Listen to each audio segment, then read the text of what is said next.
A martial arts master endowed with extraordinary medical skills traverses the martial soul continent through a divine treasure, transforming into the most notorious scion of the realm. Fortified by the blessings of the divine tomb, the youth evolves from a once hopeless waste into the preeminent master of martial arts. Witness the young man's journey as he shatters the constraints of his physical form, unblocks his meridians, and endures trials to revive his family and dominate the world, shaking the very heavens. Chapter 1. A magnificent reversal. This is a world steeped in martial prowess, known as the martial soul continent. The martial spirit here dates back to ancient times, woven into the very fabric of the land soul. In this realm, martial strength reigns supreme, and the powerful command respect. Regardless of age or gender, anyone born in this world is destined to forge an inseparable bond with the path of martial arts. In such a world, there is no shortage of martial experts, yet the ranks of the inept are equally abundant. The masters are revered figures, while the untalented are regarded as a disgrace, confined to the mundane tasks of peasantry farming and weaving. Though they form an essential part of society, they are looked down upon as inferior beings in this realm. Should one inquire about the pinnacle of martial arts, even the most humble farmer would surely echo the saying. The sword mastery of Mo Xie reigns supreme across the land. Mo Xie is the foremost figure of the martial arts empire and a national hero. This is a widely accepted truth among the populace. However, the general sentiment towards such a legendary figure is not one of reverence, but rather a mix of admiration tinged with pity. Mo Xie has 5 sons, 3 have perished in battle. 1 is permanently disabled from injuries sustained during a campaign, and the youngest son. Mentioning this youngest son elicits a collective sigh across the nation.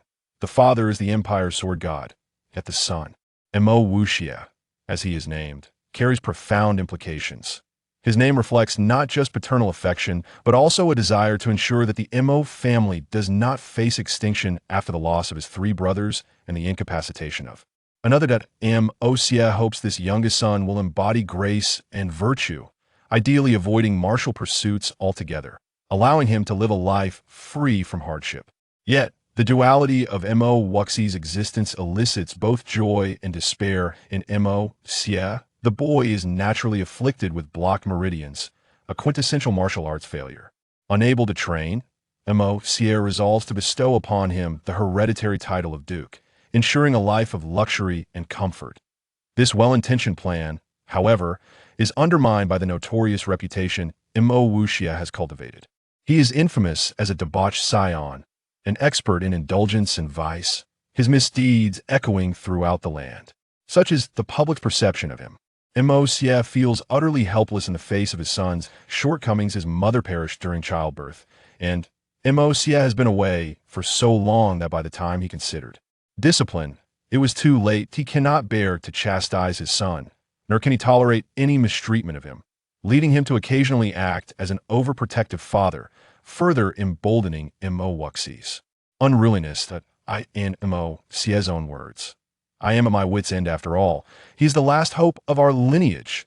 At the break of dawn, with hair streaked with gray and a serious demeanor, Mo Xie peruses military strategy in his study when a panicked voice interrupts.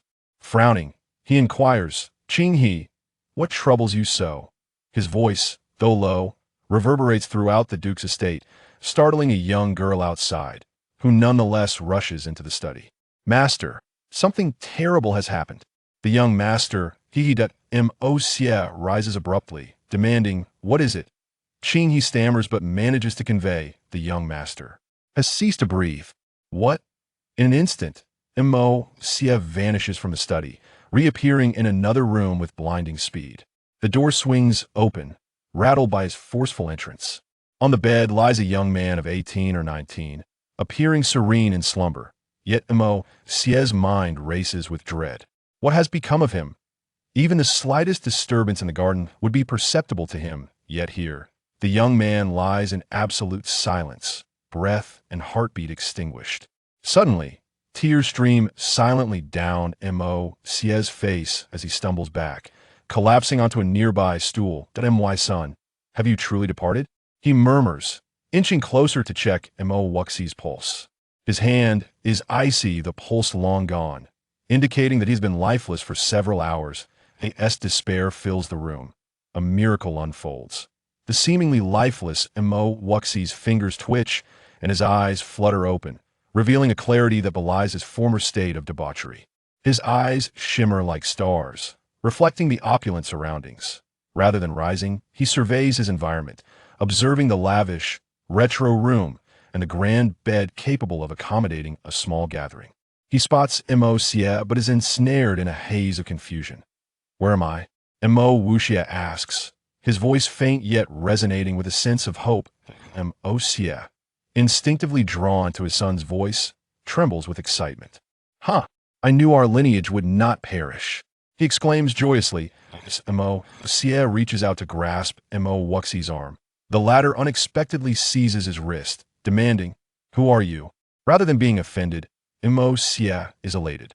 His wrist merely quivers as Wuxi's grip falls away. "You wouldn't have lost your memory, would you? You don't recognize your father?" With a sudden realization, Wuxia rolls off the bed in shock, prompting Xie to shout, "Qing He, fetch a doctor at once." The physician arrives, examines Wuxia, and with a chuckle remarks, "My lord, your son is in excellent health. I shall take my leave."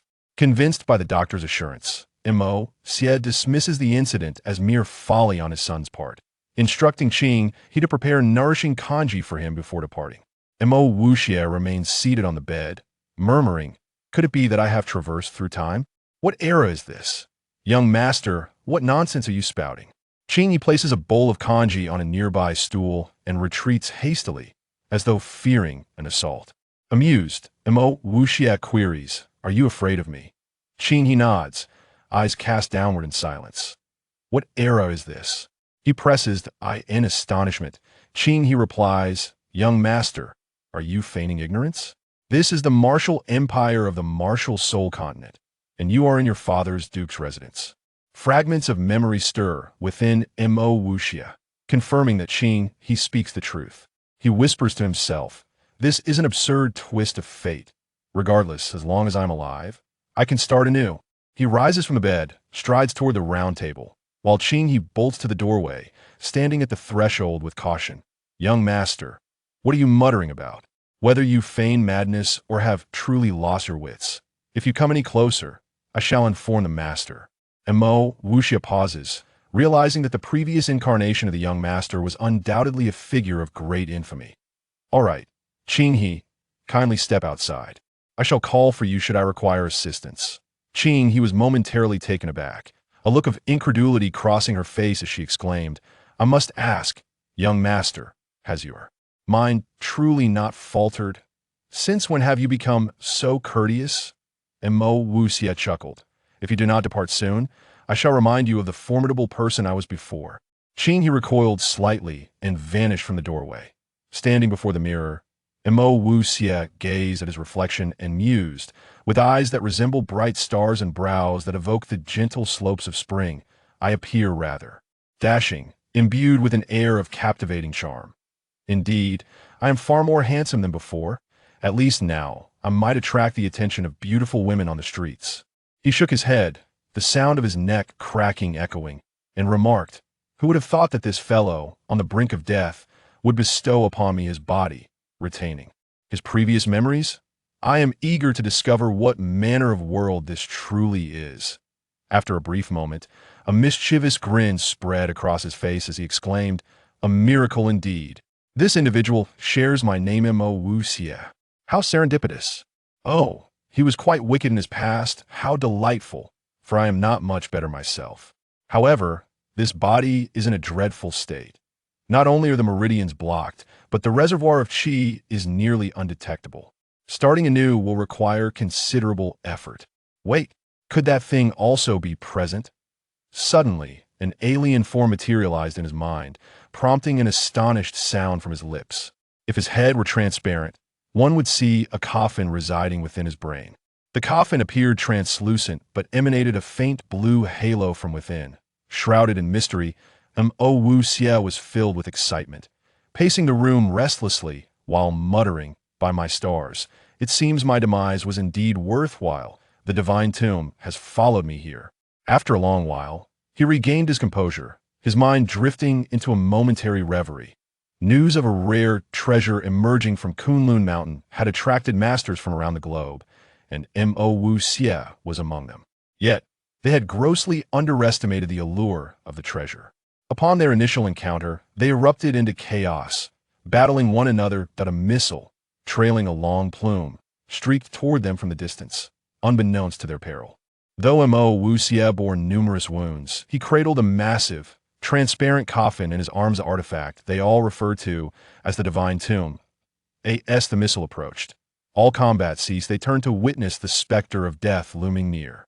Unbeknownst to Mo Wu Xie, he was bleeding profusely, and even more astonishingly, all of his blood was being absorbed by the coffin. With a deafening roar, a mushroom cloud erupted from Kunlun Mountain, sending shockwaves rippling through the air, and Mo Wu Xie's consciousness faded into oblivion. When he regained awareness, he beheld all he had just witnessed. This fragment of memory flickered through his mind like a cinematic reel, eliciting a sigh of nostalgia. Since I am here, I shall make my peace with it. Perhaps this is a second chance bestowed upon me by the heavens. He resolved to rise again, yet furrowed his brow, lamenting the deplorable condition of his body.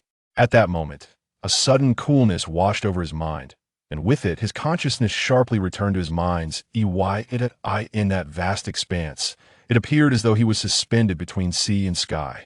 Above the ocean, a coffin floated serenely, radiating a gentle blue luminescence. He found himself seated upon the coffin, observing the world around him, absorbing the ethereal glow emanating from it, and gradually, a look of astonishment spread across his face. This is spiritual energy. Suddenly, the coffin's brilliance intensified, and after a moment of disorientation, he could no longer perceive the coffin. Before him lay the tangible world. After a lengthy pause, he erupted into laughter, striking the table with a fist, his spirits soaring as he declared, "Heaven does not forsake the diligent." With such potent spiritual energy, combined with my former prowess as a martial arts master, breaking through this decayed body shall pose no challenge. Chapter 2. Qinghe grew up alongside Mo Wu Xie, sharing an innocent camaraderie, yet she occupied the role of his maid and caretaker. Possessing a delicate beauty, her large, expressive eyes often darted about, hinting at a mind brimming with thoughts. At this moment, she peered into the room before stepping inside, announcing, "Young master. The eldest young master requests your presence." Mo Wu Xie, drawing upon the memories of his predecessor, understood the nature of this world and the principle that the strong reign supreme. He was currently contemplating how to unblock his obstructed meridians and ascend into the ranks of the powerful. Turning back with a smile, he replied, "I know. I shall be there shortly." Qinghe maintained a cautious distance from Mo Wu Xie, akin to a wary creature avoiding a predator. "Young master, have you changed?" she inquired in astonishment. With a chuckle, Mo Wu Xie responded, "Is there anyone else who can embody such grandeur after a transformation? I have experienced a change of heart and resolved to become a dignified and upright man, so you need not be so on guard around me." Qinghe blinked in disbelief, her eyes wide. This was the most preposterous response she had ever encountered. She was increasingly convinced that the young master must be ill, and gravely so. Upon exiting his courtyard, Mo Wu Xie was greeted by rows of ancient architecture and clusters of servants tending to the garden. The ambience was reminiscent of the Tang dynasty, and he mused that this estate could serve as a splendid backdrop for tourism or film. He quickly gained a comprehensive understanding of the duke's residence, suspecting that the martial soul continent bore similarities. Having inherited all the memories of the former Mo Wu Xie, he was well aware of the eldest young master's identity and residence. He navigated past a series of pavilions, entered a faux mountainous area, and crossed a lotus pond to arrive at a solitary-looking house. The ground surrounding it was paved with white stones, reflecting the sunlight and emanating a warm glow. In the open space before the house sat a man in a wooden wheelchair, basking in the sun. This man was his elder brother, Mo Yin. Although he was not a native, he retained the memories of this world's Mo Wu Xie, which, influenced by both body and spirit, fostered a fraternal bond toward Mo Yin. In his past life, he had no parents or siblings, only a master who raised him, teaching him martial arts, literacy, and medicine. Now, he possessed everything and resolved to cherish this newfound familial connection, with the only regret being the absence of a mother. The layout of the house reflected Mo Yan's solitary nature, likely influenced by his disability. Mo Yan kept his head bowed, despite the warmth of the sun. An aura of coldness permeated the atmosphere, a testament to the inner turmoil radiating from him. A pang of sadness washed over Mo Wuxia as he approached, contemplating the immense pressures his brother must bear. Fifth brother, you have arrived. Mo Yan turned his wheelchair, lifting his gaze, a blanket draped over his legs. In Mo Wuxia's memories, Mo Yan was a tall, handsome man, once renowned as a valiant general in white robes. Yet now, his face was shadowed by stubble. The once defined features now dulled. His eyes were void of color, revealing a man who had resigned himself to despair, no longer longing for the world. What do you need, brother? Mo Wuxia inquired. Suddenly, a spark ignited in Mo Yan's eyes, and a unique aura enveloped him, bestowing upon him a fleeting majesty, as if the formidable general of your might emerge anew if he could rise. Wuxia, you have disappointed both father and me. To think you would feign death. Do you have any idea how many people worried for you? Mo Yan's tone was stern, yet concern was palpable, coupled with a hint of confusion at the perceived change in his brother. Please, instruct me, brother. Mo Wuxia stood tall, gazing earnestly at Mo Yan. This mischievous lad would have previously leaped to his feet, hurling insults at me. What has changed today? Is there truly hope? Mo Yan pondered, nodding in approval. Very well. This is how a man should be. Though you cannot practice martial arts, you can pursue a civil role. With father's esteemed standing in the court, securing a third-rank position should be effortless. Thus, you must set grand aspirations and abandon your previous indulgences. Mo Wuxia listened attentively, feeling a swell of guilt for the former Mo Wuxia's actions, yet deeply moved by Mo Yan's profound concern. For the first time in his life, he experienced the warmth of familial care, filling his heart with comfort.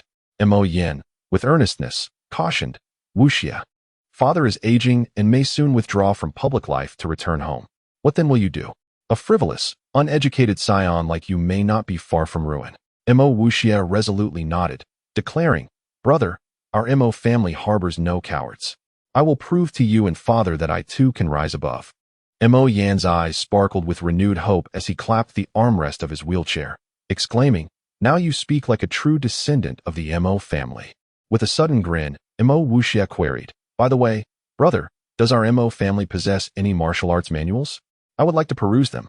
Mo Yan regarded him quizzically. You wish to practice martial arts? Mo Wuxia's inadequacies had been personally assessed by Mo Xia, leaving Mo Yan bewildered. Shaking his head, Mo Wuxia clarified, I simply seek methods to enhance my physical strength. Mo Yan retrieved a book from within his robe and handed it to Mo Wuxia, stating, your attitude has shifted remarkably. This brings me joy. If father were to learn of this, he would surely be delighted. This is father's lunar moon sword technique and martial arts philosophy. Take it and study it, but do not harbor excessive hopes. Today, Mo Yan was particularly cheerful, filled with a sense of fulfillment, for Mo Wuxia had resolved to amend his past behaviors. Yet, the thought of his crippled leg drew a heavy sigh from him. Clutching the martial arts philosophy and sword technique, Mo Wuxia felt a surge of excitement. If he could channel the spiritual energy from the ancient tomb, breaking through his physical limitations would merely be a matter of time. As he gazed at Mo Yan, a thought struck him. He placed a hand on his brother's wrist, then withdrew it, smiling. Brother, you need not remain despondent. What if I could restore your leg? The words struck Mo Yan like a clap of thunder, freezing him in place. However, after a moment, he sighed once more. The most renowned doctors on the continent have examined me. None have been able to help. How can you possibly restore me? Mo Wuxia shook his head with determination. Fear not. I shall take care of your matters. If I say it can be done, it will be done. I am currently exploring ancient medical practices, devising a treatment plan for your condition. Shifting topics, he inquired, brother, do you have any enemies? This impudent lad is dabbling in ancient medicine too? I wonder what scheme he is concocting. Mo Yan thought, momentarily distracted before recalling, you overthink it. My legs were crippled in battle, and it has nothing to do with enemies. However, I do have a fair number of foes, though they hail from foreign lands. In his previous life, Mo Wuxia was not merely a martial arts master, but also a practitioner of traditional Chinese medicine. Both disciplines had been imparted to him by his master. Although he was a physician, he diverged from conventional practices. He was also a martial arts expert, able to perform acupuncture and detoxify the body through herbal remedies, nearly incapable of failing to heal any ailment. At this moment, as he examined Mo Yan's pulse, he detected traces of a neurotoxin coursing through his brother's leg, remnants of the paralysis that had rendered him disabled. At present, the more intricate issue lies in the fact that his legs have been paralyzed for such an extended duration, leading to the stagnation of meridians, almost to the point of becoming a tangled mass. This neurotoxin is exceptionally sophisticated. It triggers toxicity with the slightest exertion of true force, though the toxicity is singular, dissipating after exerting its effect. Once activated, the toxicity induces instantaneous paralysis in his lower body. Should someone pierce his lumbar region, it could lead to a misdiagnosis of externally induced disability. Were it not for his mastery of 5 millennia of traditional Chinese medicine, discerning the underlying changes would be truly impossible. In general, wherever there is poison, traces will inevitably remain. Although this is a highly refined poison, it cannot be entirely eradicated, and a slight residue will persist within the body. Mo Wuxia conveyed his entire diagnosis to Mo Yan. Initially, Mo Yan did not believe that he would study ancient medicine. However, upon hearing such a detailed explanation, he began to suspect that his fifth brother might indeed have delved into ancient medicine and might even be capable of providing a cure. Mo Yan lapsed into contemplation once more. After a considerable pause, his breathing grew unsteady as he affirmed, "Fifth brother, is my condition truly caused by poisoning?" Upon seeing Mo Wuxia nod, a profound hatred erupted from his eyes as he declared, during the heat of battle, "It's no wonder I felt a sudden numbness in my lower limbs. That momentary anomaly allowed my opponent to severely injure my lumbar region. Had you not revealed this, I would have remained in the dark all along." Mo Yan's fist, clutching the blanket, abruptly clenched, tearing the blanket into pieces that fluttered in the air like butterflies. "Fifth brother, I have a likely suspect in mind. From this moment forward, I will fully cooperate with you. If you can heal these legs and avenge this decade of paralysis, I would gladly die." A decade of paralysis. The grievances and fury within are imaginable. Mo Wuxia secretly breathed a sigh of relief. His elder brother was finally on the verge of genuine recovery, regardless of the identity of the enemy. Mo Wuxia would take charge. Chapter 3: A Glimmer of Hope Unbeknownst to You. Do you know to whom the world belongs? After a long pause, Mo Yan finally calmed himself and posed this universally acknowledged question. Without hesitation, Mo Wuxia replied, "Of course, it belongs to the emperor." Mo Yan nodded and inquired, "Do you know who granted the emperor this dominion?" Mo Wuxia immediately rummaged through his memories, clearly unable to recall anything from his past ignorance. Seeing him shake his head, an intense aura of killing intent suddenly erupted from Mo Wuxia, transforming the serene surroundings into a tempest. His entire being was enveloped in a layer of azure luminescence, his hair defying gravity, exuding an unparalleled majesty as he declared, "The martial arts empire was established by my father, who devoted his entire life to it. As his son, 3 of my brothers perished on the battlefield. Yet, my father, being a man of martial arts, eventually bequeathed this realm to a sworn brother, who is the current emperor." He was visibly agitated and continued, "Thus, my father is not only the sword god, but also the Grand Duke of the Empire, standing one step below the Emperor. A truly supreme achievement. However, the royal family." He suddenly halted, shaking his head after a prolonged silence. "Let us not speak of it. My enemy is formidable, and there are surely interests at play from various factions. First, I must heal my leg." Mo Wuxia speculated, "Could this enemy be?" Mo Yan interrupted him softly, "One must not speak recklessly. This place is not as simple as it appears. There are spies of the royal family lurking about. Moreover, this is merely my conjecture. I need to verify it through my former subordinates. Now, hurry and find a way to treat my leg." Returning to his courtyard, Mo Wuxia was filled with questions and secretly cursed his past self for being a wastrel, unable to think of anything beyond indulgence. However, the current situation made it clear that he could do nothing but first clear his own body's pathways, and then prioritize treating his brother's ailment. "Qinghe, from now on, no one is to approach my courtyard without my command, not even my father," Mo Wuxia instructed. Qinghe nodded, looking somewhat troubled. "Master, I cannot prevent him." Mo Wuxia pondered for a moment and replied, "Just tell him I am studying medicine to heal my brother's leg. I believe he will not disturb me further." Qinghe looked at him with a mix of surprise and skepticism. "Young master, you truly can heal the eldest young master's ailment, can you?" Mo Wuxia lightly tapped the girl's head, chuckling. You are quite naive, aren't you? Don't you realize this is merely a pretext? He rubbed her head, pretending it hurt, and added, but what about young Master Zhua? He has come to visit. Mo Wuxia thought carefully, and indeed recalled such an individual, a good brother of his, albeit one who was also a bit of an ne'er-do-well. Being the son of the Minister of Finance. Don't let that fat fool in either, he declared, shutting the door, leaving Qing He to speculate. Young master must be quite ill to refuse even his closest friends and avoid mingling. Mo Wuxia moved the round table in the sitting room to the corner, then sat cross-legged in the center, captivated by the martial arts heart method. It turned out that in this world, cultivation revolved around a mysterious energy, and the martial arts heart method was universal. The method comprised 9 levels: martial apprentice, martial warrior, martial master, martial king, martial emperor, martial sage, martial deity, and martial movement of the universe.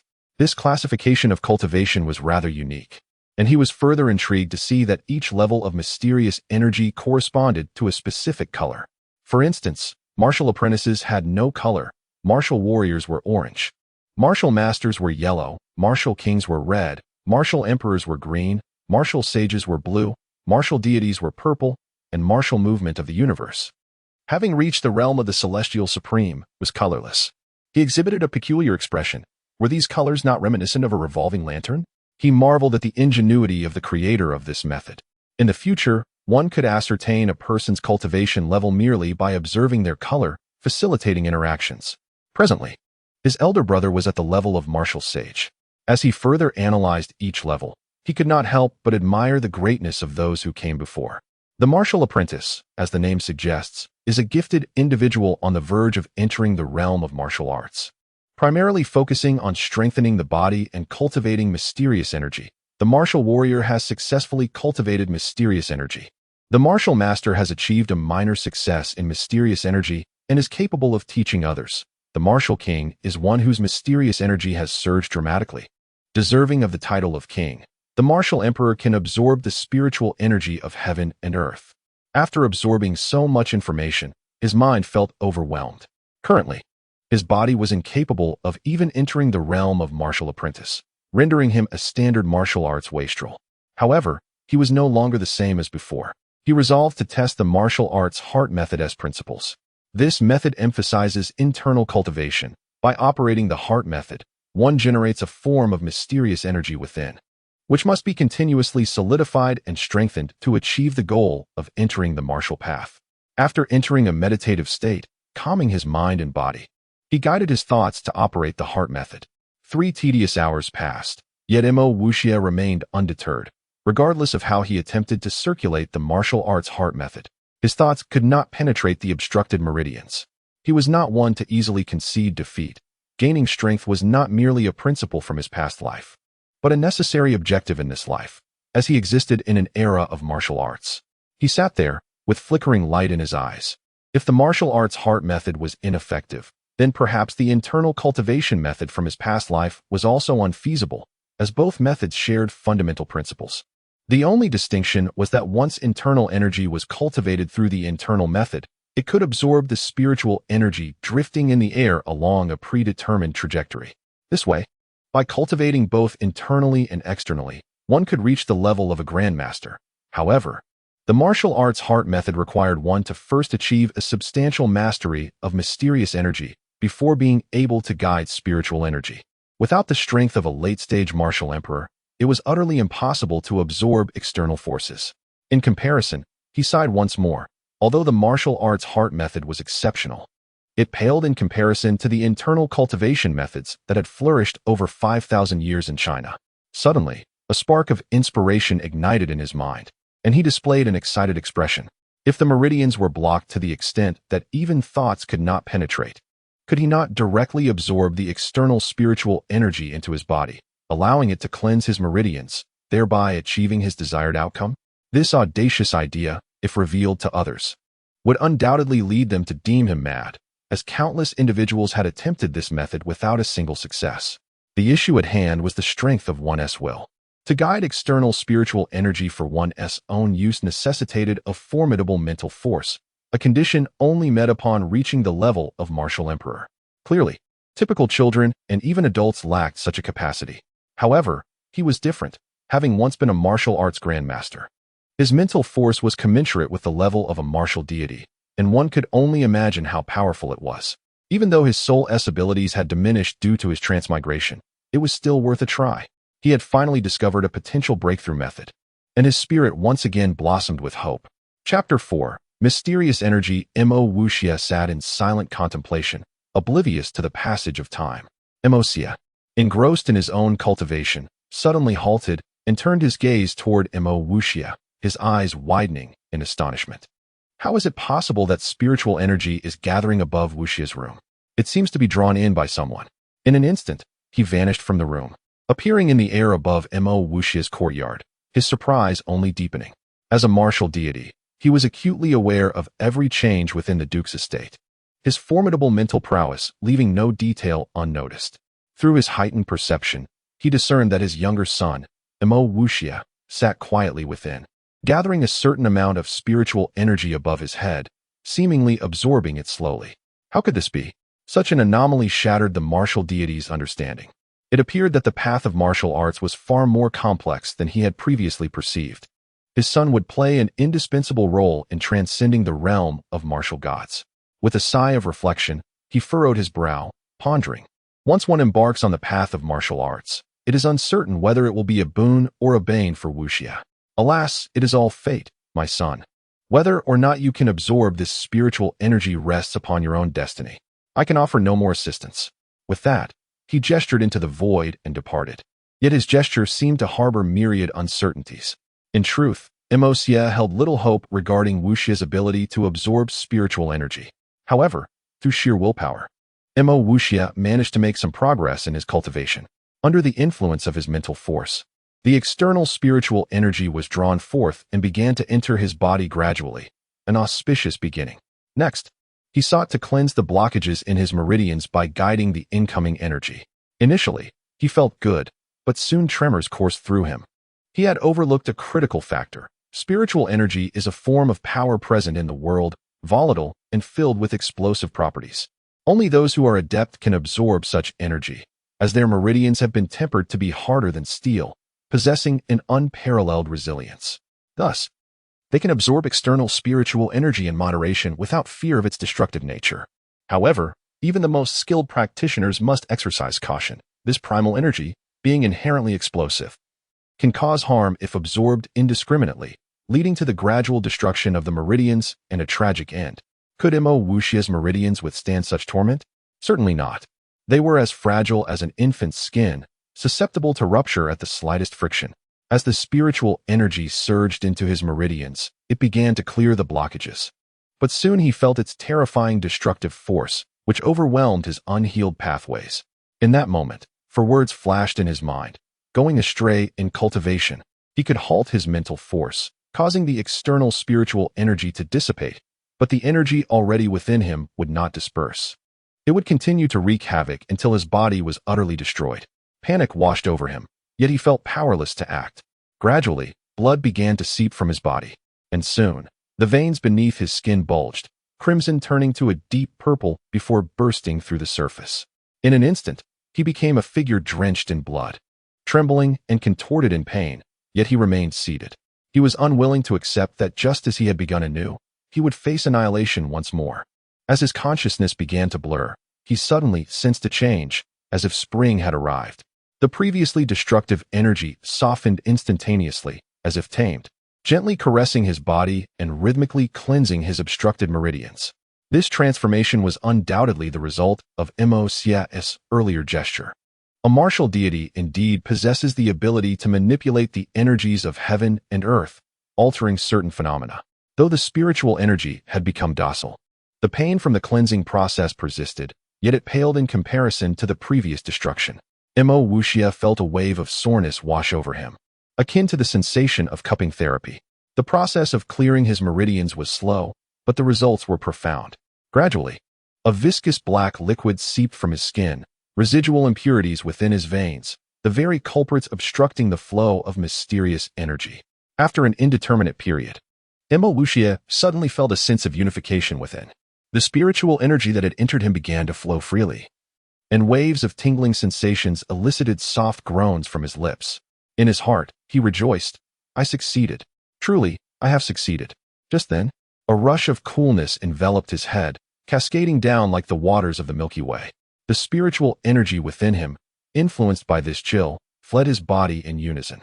This coolness circulated through him, expelling all foreign elements before returning to his mind, leaving only a trace within his meridians. Mo Wuxia, not one to be oblivious, quickly deduced that this was a gift from the divine tomb. Indeed, the refreshing aura emanated from the tomb itself. The essence left behind was also spiritual energy, but of the purest form, devoid of any destructive qualities. This energy felt infinitely warmer than the previous, even evoking a sense of familiarity, calming his excited heart. He recognized the opportunity before him. Should he miss it, it might take an eternity to encounter such a chance again. With utmost determination, he activated the ancient internal cultivation method honed over 5 millennia. As he channeled the internal technique, this energy was finally refined into mysterious energy, ultimately entering his sea of qi. The emergence of mysterious energy marked his official entry into the realm of warriors. He had triumphed. Elated, he understood that the journey was not yet complete. He must circulate the mysterious energy within him for several cycles before it would truly conclude. The greatest advantage of the internal technique is that once internal power is cultivated, it can circulate within the body according to specific laws, facilitating a regulated absorption of external spiritual energy without concern for its destructive force. Now, he had cultivated both internal power and mysterious energy. However, in this world of martial arts, he referred to it as mysterious energy. The mysterious energy surged forth from his sea of qi, establishing a rhythmic cycle within his body, akin to a yin-yang diagram. Once spiritual energy entered, this cycle would refine it into mysterious energy. Thus, he could now absorb spiritual energy without fear of its destructive potential. This groundbreaking technique, if revealed, would surely draw unwanted attention to Mo Wuxia. He understood the principle of having a precious treasure brings peril, and thus he had no intention of disclosing it. What intrigued him further was that despite having reached the warrior stage, there was no corresponding change in color. After contemplation, he surmised that it was likely due to the nature of his internal technique. This was not necessarily a disadvantage. The absence of color meant that no one would perceive his true strength, which could prove beneficial. Having completed all of this, he finally ceased his cultivation.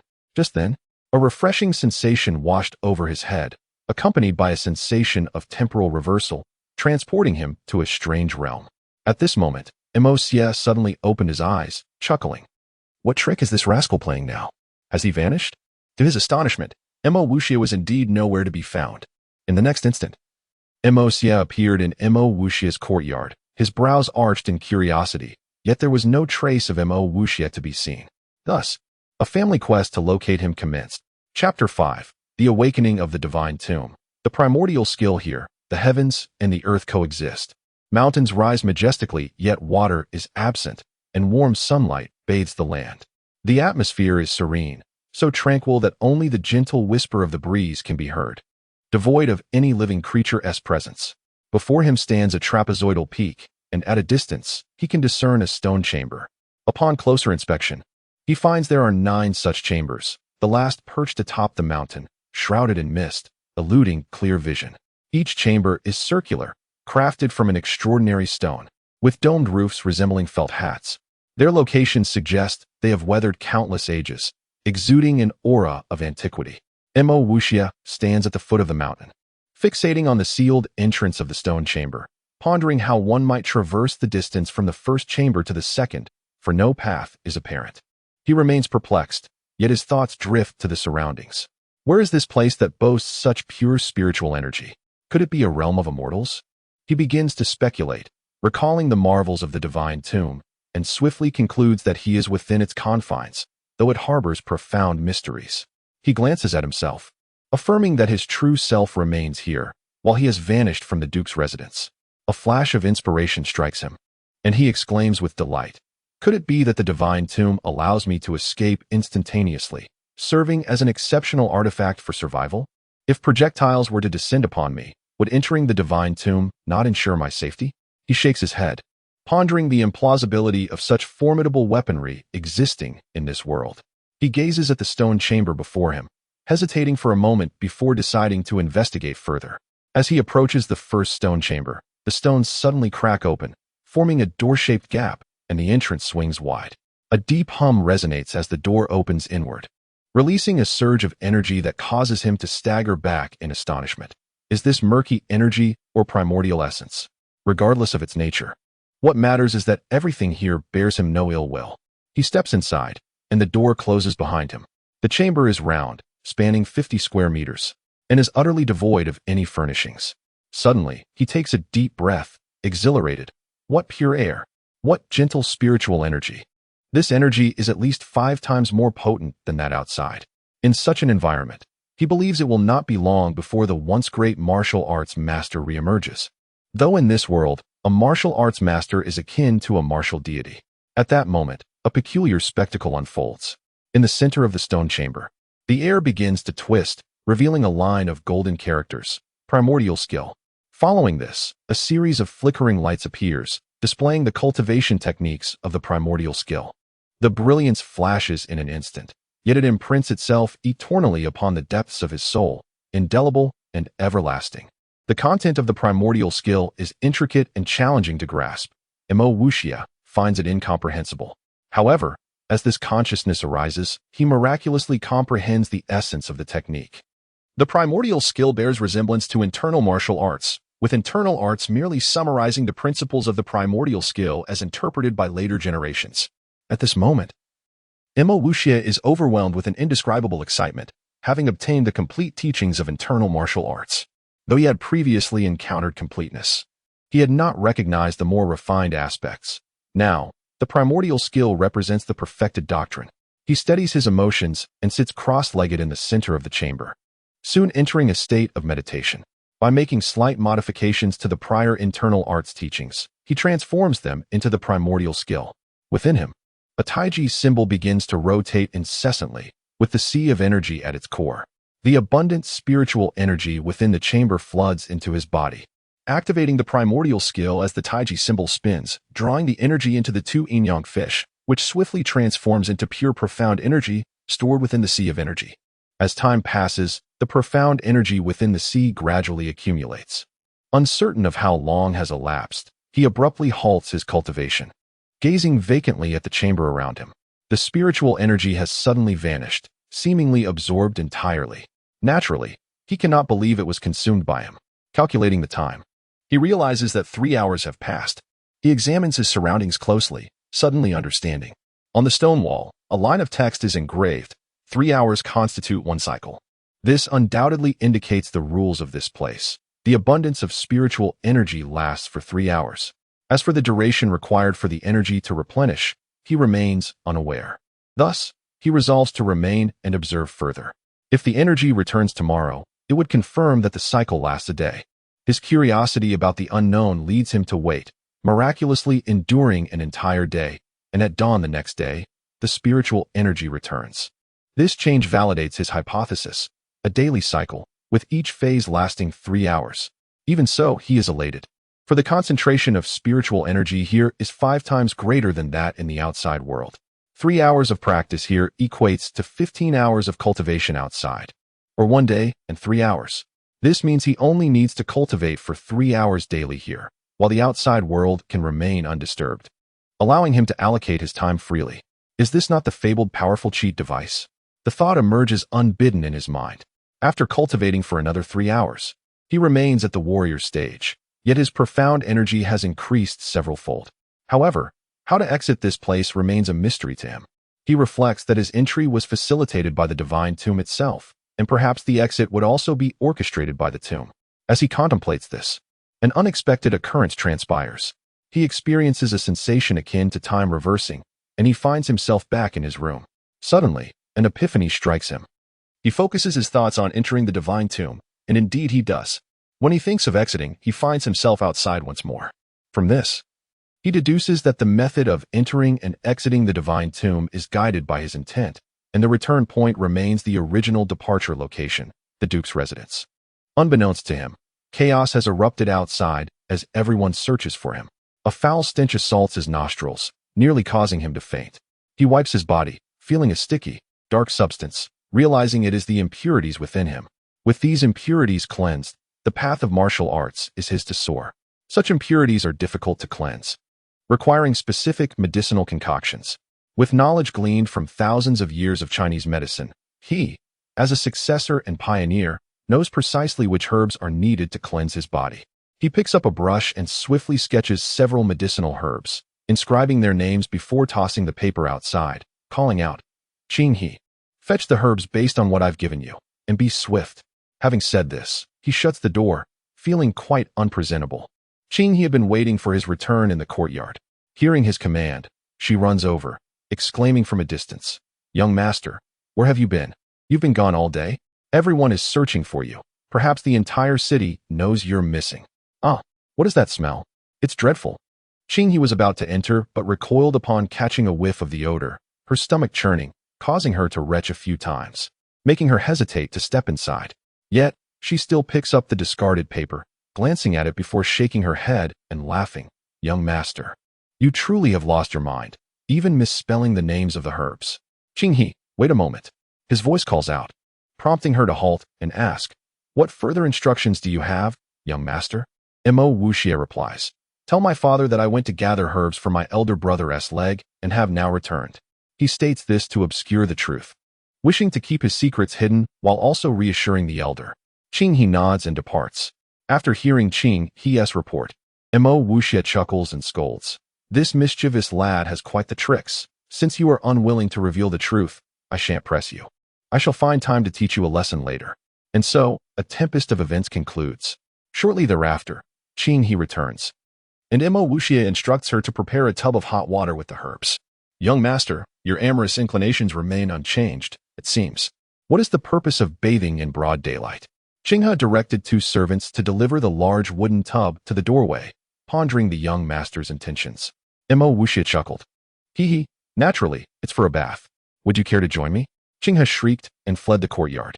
Thereupon, Mo Wuxia furtively opened the door, glancing left and right to ensure no one was present, before lifting the large wooden tub into the room. Unbeknownst to him, the tub was filled with over 200 pounds of medicinal liquid, requiring the combined effort of 3 servants to transport. Yet, he effortlessly lifted it with a mere embrace, remaining oblivious to this transformation. Chapter 6.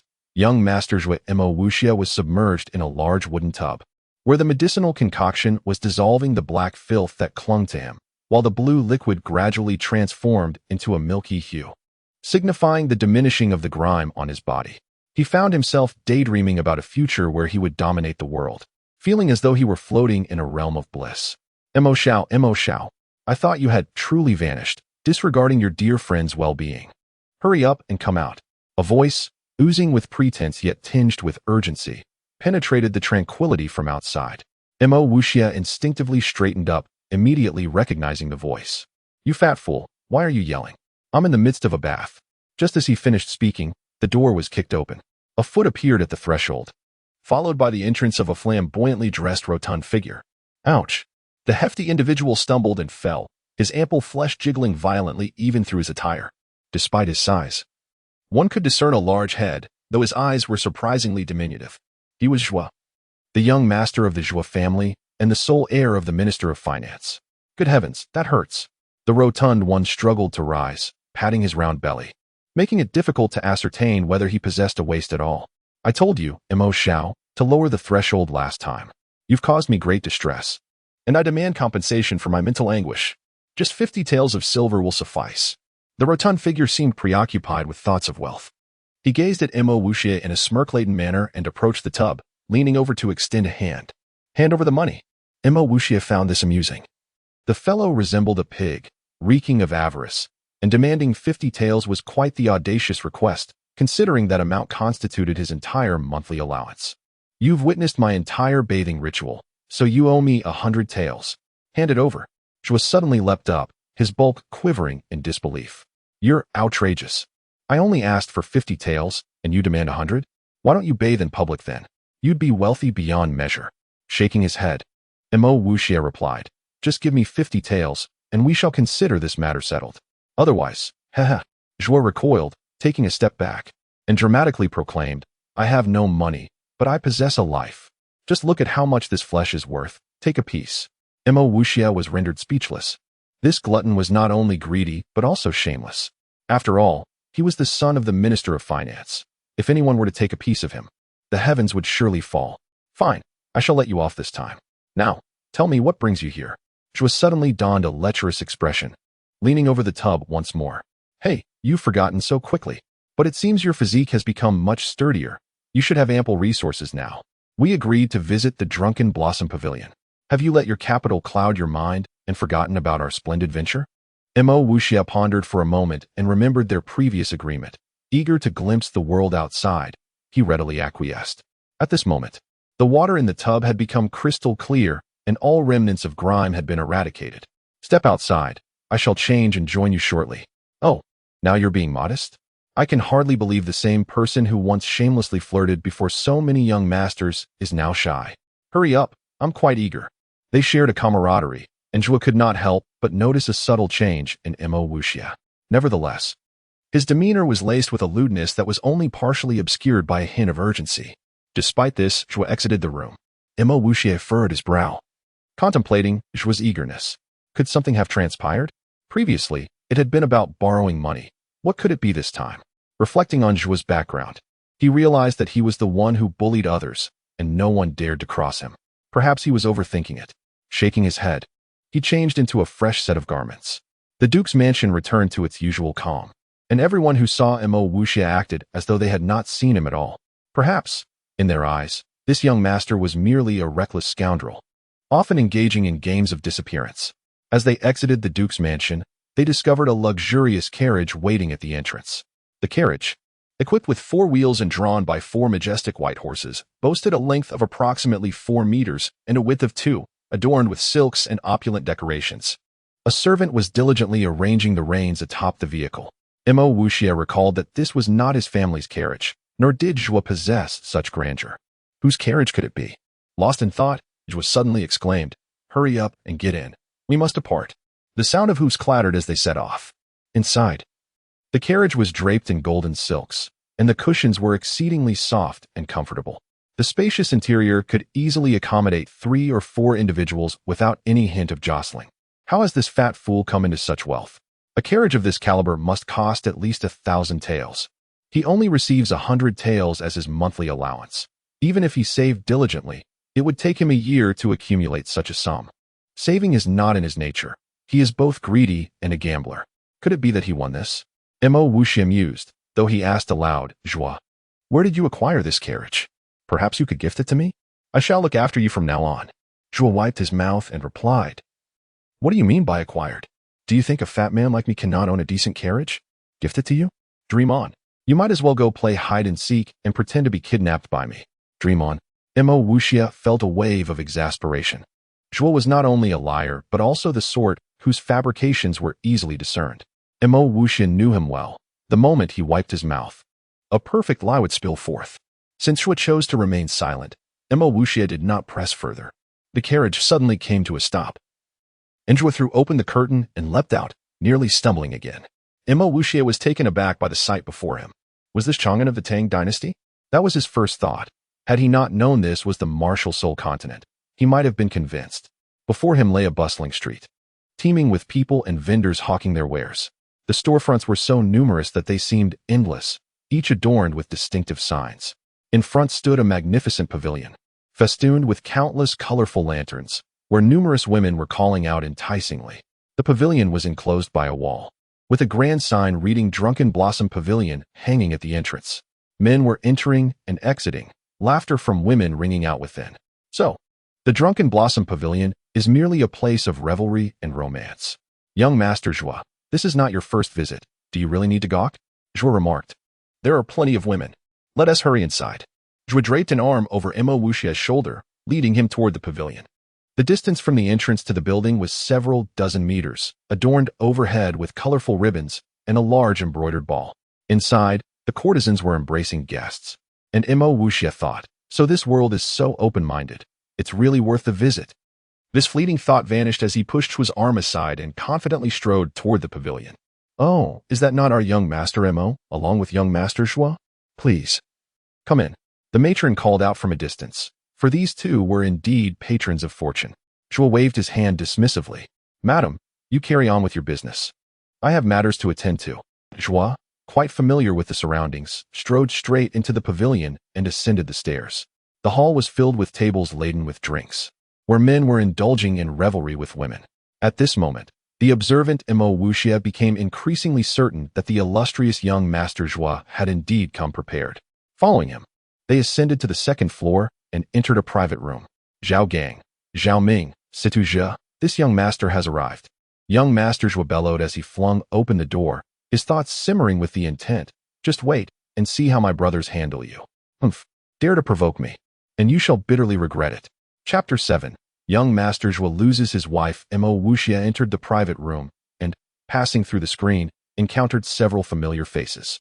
The spacious room was adorned with a crimson carpet, where two men lay sprawled like lifeless swine, while another man sat in a chair. His face flushed as he gazed at the women sprawled on the carpet. Upon noticing Mo Wuxia's arrival, the man's eyes flickered with palpable hostility. Ah, isn't this young Master Mo? I heard you went missing for a day. Were you off in the deep mountains seeking the secret to immortality? Mo Wuxia, a master of medicine, quickly discerned that Zhao Gang had undoubtedly indulged in some illicit substances. Otherwise, his face would not be so flushed. It was evident what they had been up to. He did not scorn them, for he had once indulged in such folly himself. Yet now, as a man, witnessing such a provocative scene, his heart raced, igniting a flicker of primal desire. However, being a Chinese man, nurtured by 5 millennia of culture, he expertly suppressed these base instincts. It appears you remain as inept as ever, especially you, Zhao Gang. Resorting to drugs? You have truly tarnished our reputation as dandy aristocrats. Mo Wuxia shook his head, his gaze dripping with disdain. In truth, he took great pride in his own prowess. Apart from being naturally unskilled in martial arts, he excelled in every other aspect, particularly in matters of masculinity, which gave him great satisfaction. Were their roles reversed, he would remain unfazed, capable of enduring for an hour without breaking a sweat. Drugs? Such actions were beneath his contempt. At that moment, Situ Zhe regained his strength and slapped the woman's rear, producing a sharp sound that elicited a soft cry from her. Get the hell out of here. Situ Zhe stood up, completely unashamed. Having triumphed over Zhao Ming, he initially felt a sense of pride. But Mo Wuxia's presence now made him acutely aware of his own inadequacies. Though he was reluctant to admit it, reality was undeniable in matters of manhood. He fell short compared to Mo Wuxia. The last time, Mo Wuxia had demonstrated his prowess before them, remaining composed for an entire hour, while he himself could barely last a quarter of that time, with the Zhao brothers even less capable. Feeling the scorn of Mo Wuxia, the three of them seemed to rise in unison. The Zhao brothers looked towards Situ Zhe, making it evident that he was their leader. Situ's expression fluctuated before he turned to Zhuo, forcing a smile as he said, Fatty, you've brought someone along. Let us settle this. Mo Wuxia immediately sensed that Situ Zhe had ulterior motives. It was clear that Zhuo had suffered losses at their hands. Typically, Fatty would only seek him out when in dire straits, indicating that he was in significant trouble. With Mo Wuxia backing him, Fatty plopped down onto a chair, which struggled under his weight, leaving only a heap of flesh visible, a comical sight. With newfound confidence, Fatty slammed the table and declared, It's simple. I want to gamble with you again. If I lose, I'll hang myself right here. If you lose, not only do you return my possessions, but you also owe me 1,000 taels of silver. Situ Zhe looked at him with a smirk. You wish to win back your wife? That's a mere fantasy. But if you insist on hanging yourself, remember, the son of the Minister of Finance hanging himself would have serious repercussions. How about this? If you lose again, you'll have to give me your little sister as well. From their exchange, Mo Wuxia found the situation utterly absurd. Fatty's desperate search for him was merely because he had lost his wife. Reflecting on his own fiancée, Mo Wuxia sighed, pondering how a radiant flower could find itself among such refuse. His fiancée was the daughter of a wealthy merchant, renowned for her extraordinary beauty. Yet, for reasons unknown, she had chosen to love him fiercely, refusing to marry anyone else. If her father, the Minister of Finance, were to learn of her husband's loss, he would surely flay Fatty alive. This was the root of Fatty's fear. He sighed again, realizing that whenever Fatty was engaged in gambling, he conveniently forgot who his father was, making it entirely plausible that he could lose his wife in such a manner. Fatty, in his haste to bring Mo Wuxia along, had not mentioned the loss of his wife, likely aware that it was an embarrassing matter. He did not wish to disclose such shame to more people, which is why he kept it from Emma Wuxia. To his surprise, it was Situzhe who revealed it. Fatty slammed the table, rising in fury. Damn it. You three bastards promised not to speak of it. You're all a bunch of scoundrels. Zhang Gang laughed heartily, dismissing his concerns. You might not be aware, but it's likely that no one in the capital is unaware of this incident now. Fatty was nearly driven to fury, his bulk trembling, his eyes reddening as he pointed at Zhao Gang, speechless with rage. Situzhe, sitting across from Fatty, sipped his drink and chuckled. Calm down, Fatty. We're all just a bunch of spoiled rich kids, to put it plainly, all terrible rascals. I appreciate your compliments. So, will you gamble or not?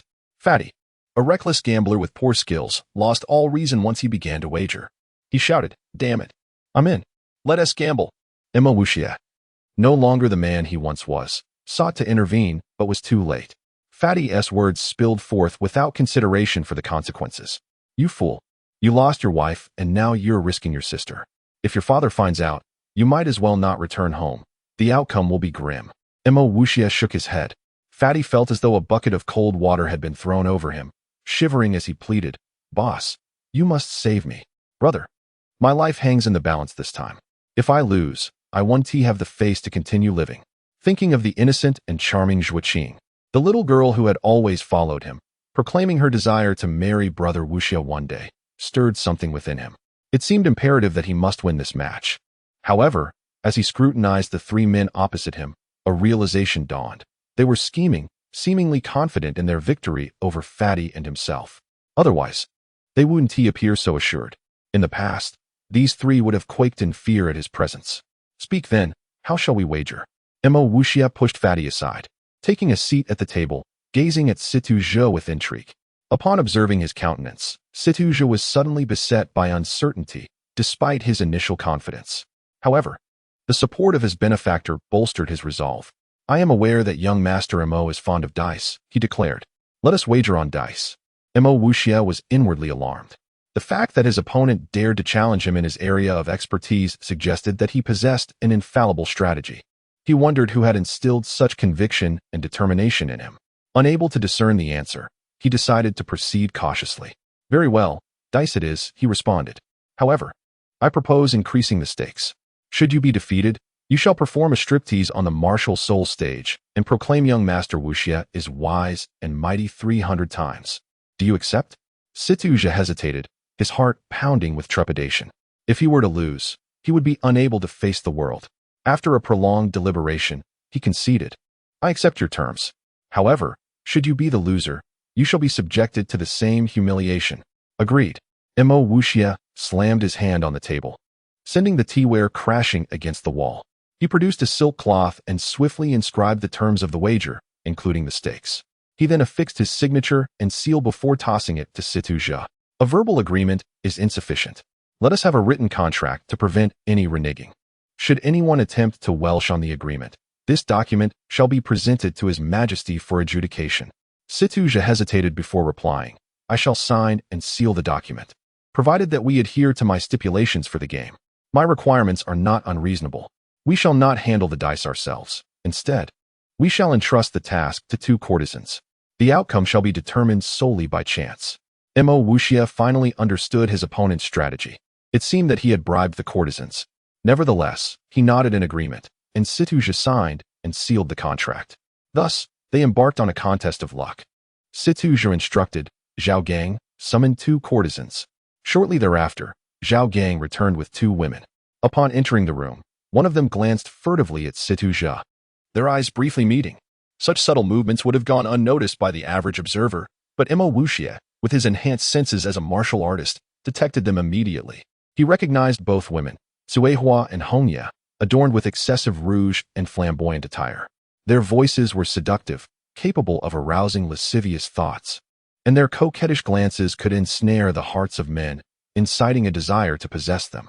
However, Emma Wuxia's mind was solely focused on the task at hand. Nevertheless, he feigned the demeanor of a dissolute young master. He brazenly grabbed a handful of Hongya's bosom and teased, Hongya, have you had breast augmentation? They seem to have grown. Hongya let out a coquettish moan and nestled against Emma Wuxia, eventually settling on his lap. She playfully tapped his forehead with her finger and purred, "Young Master Imo, you are so naughty. Hongya only has you in her heart. There is no room for anyone else. I refuse all others except you." The young Master Zhua stared intently at Imo Wuxia's hand, seemingly vicariously experiencing the sensation. Although Imo Wuxia's behavior appeared lewd, he had discreetly ascertained that Hongya was not concealing any cheating devices. It seemed that Situzha's confidence stemmed from the dice themselves. Situzha inquired, "Young Master Imo, may we commence?" Imo Wuxia instructed Hongya to stand up and replied, "Let us begin." Situzha retrieved 6 dice from beneath the table, distributing 3 to Imo Wuxia. Upon seeing the dice, Imo Wuxia's eyes widened in surprise. In his previous life, he had attained the strength of a martial god. Even after transmigrating, his mental power, though diminished, was still comparable to that of a martial emperor. This enabled him to manipulate spiritual energy to cleanse his meridians. His formidable mental power allowed him to immediately discern the anomaly in the dice. His 3 dice were loaded with mercury, whereas Imo Wuxia's were ordinary. No wonder he is so confident. However, he has met his match, he thought to himself. He instructed the 2 women to simultaneously shake the dice. The dice cups rattled incessantly as the women shook them vigorously, their bodies swaying in unison, creating a scene of sensual allure. Imo Wuxia focused his mental power on Situzha's dice cup. As the cup landed on the table, he understood. Suehua had rolled 3 sixes, an instant win. Clearly, Suehua had practiced extensively to acquire such skill. Even with mercury-filled dice, it would be impossible to roll 3 sixes without considerable expertise. Situzha has gone to great lengths to win against the fatty, but it seems that I am his true target. Why would he do this? Although we may not always see eye to eye, we are both, and occasional clashes are inevitable. However, such elaborate scheming seems unwarranted. There must be something more to this. Imo Wuxia mused, piecing together the clues to uncover Situzha's conspiracy. Situzha inquired, "Young Master Imo, shall I reveal my role first, or will you?" Imo Wuxia sneered inwardly. If he had cultivated a martial arts technique, he would have been unable to cheat, as the xuanqi produced by such techniques possesses a distinct color. However, he cultivated the primordial chaos art, which generated colorless xuanqi. He tapped the table, and xuanqi flowed through it, altering the numbers on Situzha's dice to 1, 2, and 3. "As you wish. You may reveal your role first," Imo Wuxia replied nonchalantly. "Then I shall proceed," Situzha said. "Suehua, open the cup." Suehua complied, her face immediately paling. 1, 2, 3, a small total. "Impossible." Situzha, Zhao Gang, and Zhao Ming exclaimed in unison, their faces registering disbelief. The Zhao brothers stepped forward. While Situzha abruptly stood up, his face contorted with rage. He grabbed Suehua by the neck and roared, "What in the hell did you do?" Suehua's face turned ashen. Tears welled in her eyes as she frantically waved her hands and stammered, "I clearly rolled 3 sixes. I don't know what happened." Overwhelmed by fear, Suehua blurted out the truth. Although the fatty was a poor gambler, he was not unintelligent. He immediately understood the situation and roared, "You 3 bastards have been colluding all along. I'll kill you." The fatty lunged at Situzha, who was still holding the woman. The 3 of them became entangled in a chaotic struggle. The fatty's eyes burned with fury, but his strength was insufficient to inflict any real damage on Situzha. Zhao Gang and Zhao Ming seized the fatty and dragged him aside, sandwiching him between them.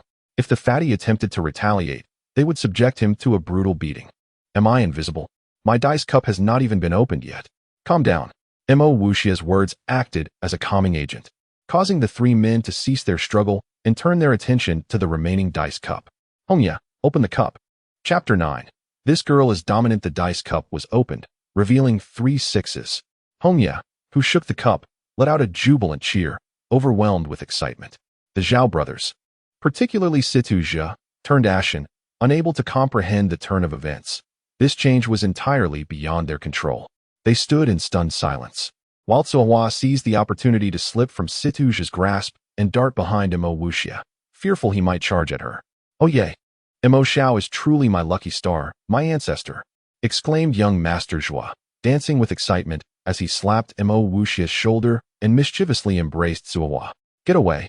I lack the fortune to become your ancestor." Imo Wuxia kicked the portly figure aside, turning to Situzha, "Brother Situ, you have lost." He regarded him with a knowing smile, as if he could already envision the spectacle unfolding at the Martial Soul platform. The Martial Soul platform. A renowned venue located at the heart of the imperial capital served as a gathering place for significant events, where key figures delivered speeches, making it the fastest conduit for disseminating news. Situge's expression fluctuated between anger and despair as he lunged towards the table, reaching for the silk scarf he had wagered. Mo Wuxia, seemingly anticipating this, observed as Situge's movements appeared sluggish, akin to a snail in his eyes.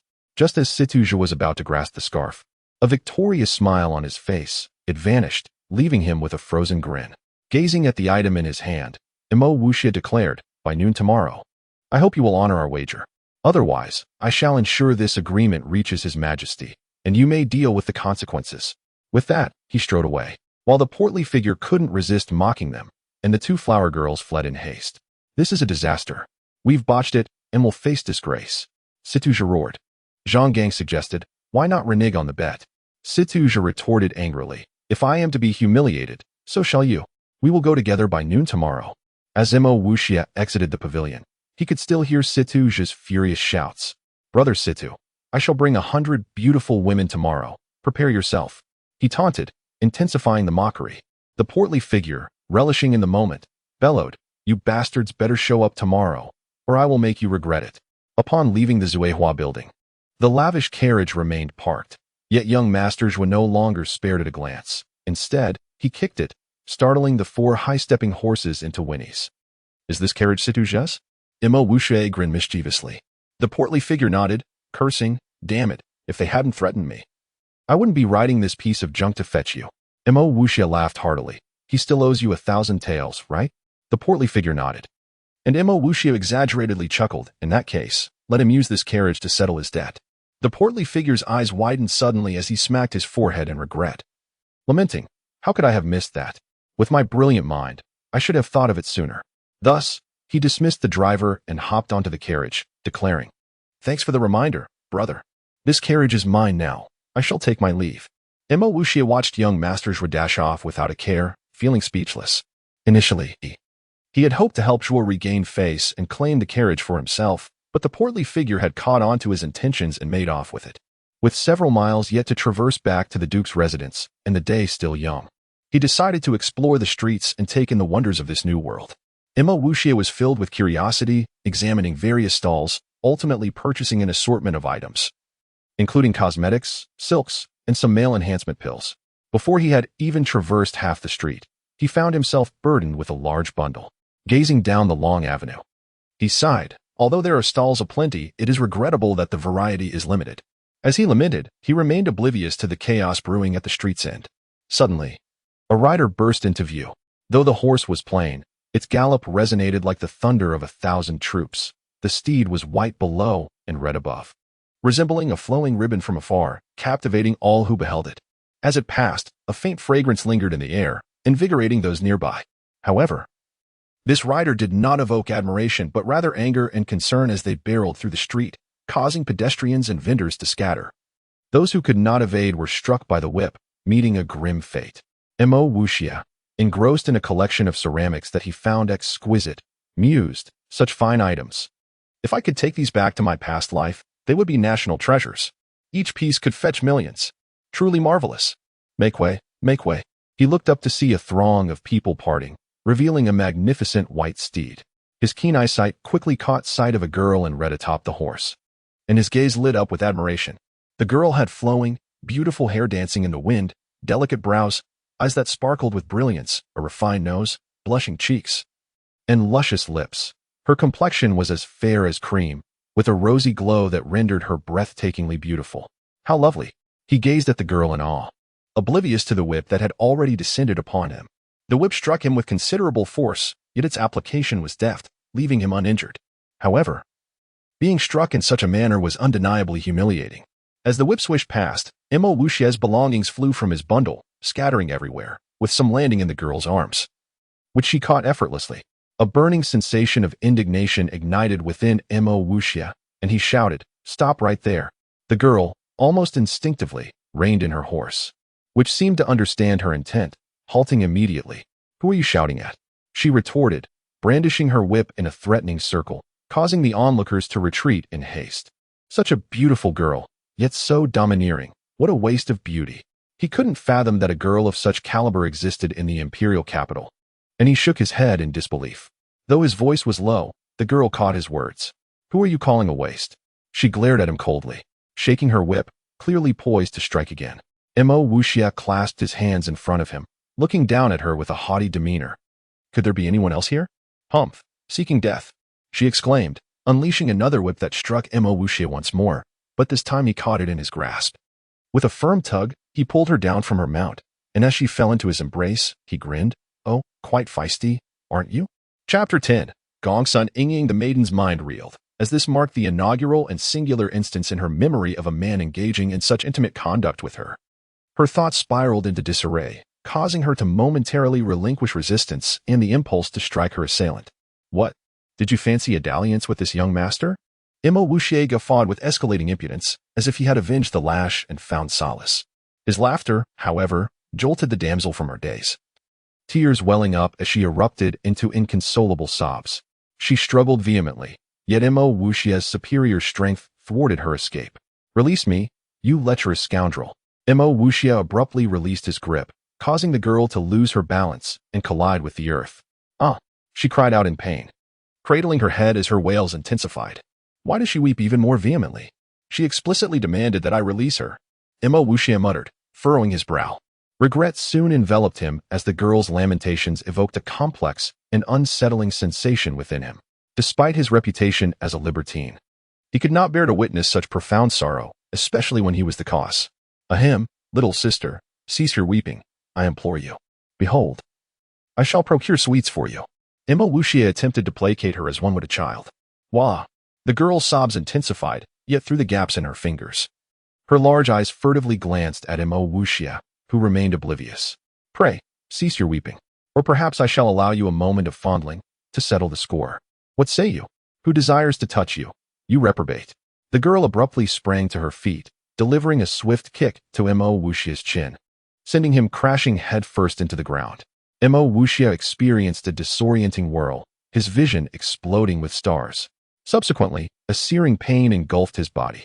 The maiden's whip relentlessly lashed him, inflicting countless blows in the blink of an eye. Mo Wuxia's fury reignited, and his lascivious desires surged. He seized the whip and yanked it with force. This time, the girl seemed to recognize his formidable strength and immediately released her grip. A golden aura enveloped her as she swiftly mounted her steed. "I, Gongsun Yingying, shall not let you escape my wrath. Await my vengeance." The maiden rode off into the distance, leaving only her menacing words to reverberate in the air. Such a fiery, audacious, and violent damsel. Indeed, she possesses the cultivation of a martial master. How intriguing. Mo Wuxia stared blankly at the receding white horse before exclaiming, "Gongsun Yingying? Could she be the daughter of the elder Gongsun? Impossible. The elder Gongsun resembles a gorilla. How could he sire such a comely daughter? It cannot be." The passers-by on the street alternately envied and pitted him before scurrying away in fear. Nearly all recognized the young master before them as the fifth son of the Mo family, a figure they dared not offend. They would sooner endure a lashing from the girl than incur the displeasure of the young master.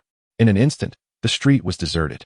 Mo Wuxia shook his head, gathered the remnants of the damaged goods, and dejectedly returned home. Meanwhile, Gongsun Yingying, having reached the Gongsun residence, burst into tears. Her 7 brothers stormed out of the house and headed straight for the Mo family's ducal mansion. "Yingying, what do you clutch in your hand?" Gongsun Quan asked, his heart aching as he gazed upon his tearful daughter. Only then did Gongsun Yingying realize that she had forgotten a small vial during her hasty escape. Upon closer inspection, she recognized it as Beauty's nocturnal cries. As a maiden from a noble family, she was well aware of its nature, an aphrodisiac. With a shriek, she flung the vial away, while Gongsun Quan chuckled and stroked her head. "Fear not, your brothers shall avenge you." Gongsun Yingying nodded, her eyes still brimming with tears. When Gongsun Quan was not looking, she retrieved the vial from the ground. "Mo Wuxia, you shall rue the day you crossed me. I shall make you taste the effects of this potion," she vowed in her heart. Mo Wuxia finally arrived home. First, he visited Mo Yin and assured him that he would soon be able to provide treatment, offering a high probability of recovery. However, Mo Wuxia did not disclose that prolonged paralysis might hinder his ability to walk normally, even after regaining his mobility, and could potentially affect his cultivation. Mo Yin, in high spirits, had abandoned his former despondency. His clean-shaven face bore an expression of unwavering determination.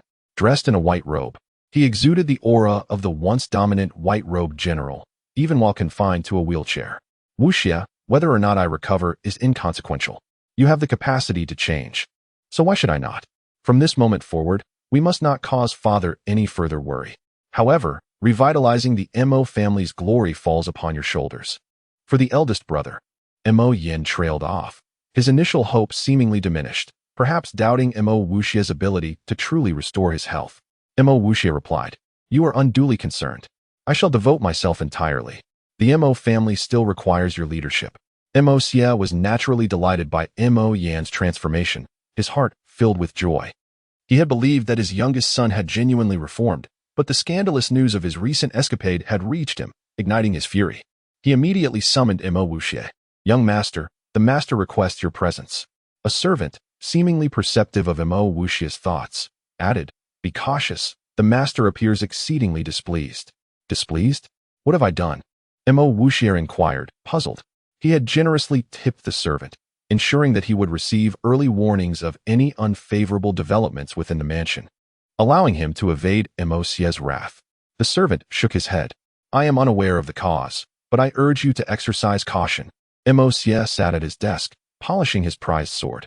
The blade's gleam illuminated the room, casting a chilling atmosphere and a sense of impending doom. Mo Wuxia still held a degree of trepidation towards his father. Even before entering the room, he felt a wave of coldness, causing him to shudder. He wondered what his father intended to do. Does he plan to execute me? He paused at the door, contemplating his options. Just as he was about to enter, he heard Mo Xia's voice from within. "You incorrigible scoundrel! Are you not defiant? Enter this instant." Mo Wuxia grasped the gift he had purchased from the street. He pursed his lips, assuming a natural expression, and entered the room with a captivating smile. "Father, what is it that you require of me? Behold, I have brought you a gift." Mo Wuxia presented the gift box to Mo Xia. Mo Xia, who had been prepared for a confrontation, was taken aback by his son's gesture. His anger diminished slightly as he accepted the gift and casually tossed it aside. "You incorrigible scoundrel! Do you believe that I shall forgive you each time you present me with a gift? Not this time." Mo Wuxia chuckled. "Father, anger hastens aging. Refrain from anger, and you shall enjoy longevity." Mo Xia nearly burst into laughter. He had never been able to effectively discipline him, but he resolved to suppress his amusement this time. His face hardened, and he sternly said, "You lack proper posture and decorum. Stand up straight." Chapter 11. The elder's decision. Mo Wuxia felt a pang of unease in his heart, sensing that misfortune awaited him today. However, he remained unperturbed, for he possessed a thick skin, having inherited nearly all the virtues of his predecessor. Mo Xia bellowed, "Stand straight." Mo Wuxia straightened his legs, standing upright, his gaze fixed forward. Was he imagining things?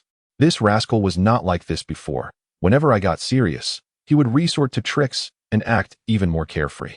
It seems his temperament has undergone a significant transformation lately. It is indeed for the better, if he continued with his old ways. I fear my life would be cut short by his antics. While Mo Xia pondered this, he commanded, "Speak. What have you been up to lately? With your prowess as a martial deity, how could you not know what I've been doing?" "Well, I might as well confess."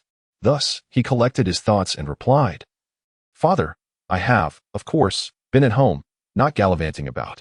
Oh, and I have also been practicing the martial deity heart method. That's about it." Mo Xia's eyes brightened. "What results have you achieved?" Mo Wuxia shook his head. "I am a wastrel. What could I possibly achieve?" Mo Xia nodded and inquired further. "Why did you suddenly disappear from your room?" "Here it comes, but I cannot divulge the truth. God knows if the old man can handle it. So, I concocted a perfect lie. Father, have you noticed any changes in elder brother recently?" At the mention of Mo Yin, Mo Xia's mood noticeably lifted, and he nodded, waiting for more. "To tell you the truth, I have been researching ancient medicine. It won't be long before I can help elder brother stand again. Would you consider that a great achievement?" Upon finishing, Mo Wuxia moved to the chair and sat down, as if he were the great benefactor who ought not to face punishment for standing. Mo Xia affirmed, "You better not be fooling me, or I will cut off your allowance for a year." Mo Wuxia crossed his arms and declared, "I have found a secret remedy to help elder brother. I am still searching for the medicinal herbs. Once I find them, everything will be splendid." Emosia was only half convinced by his words.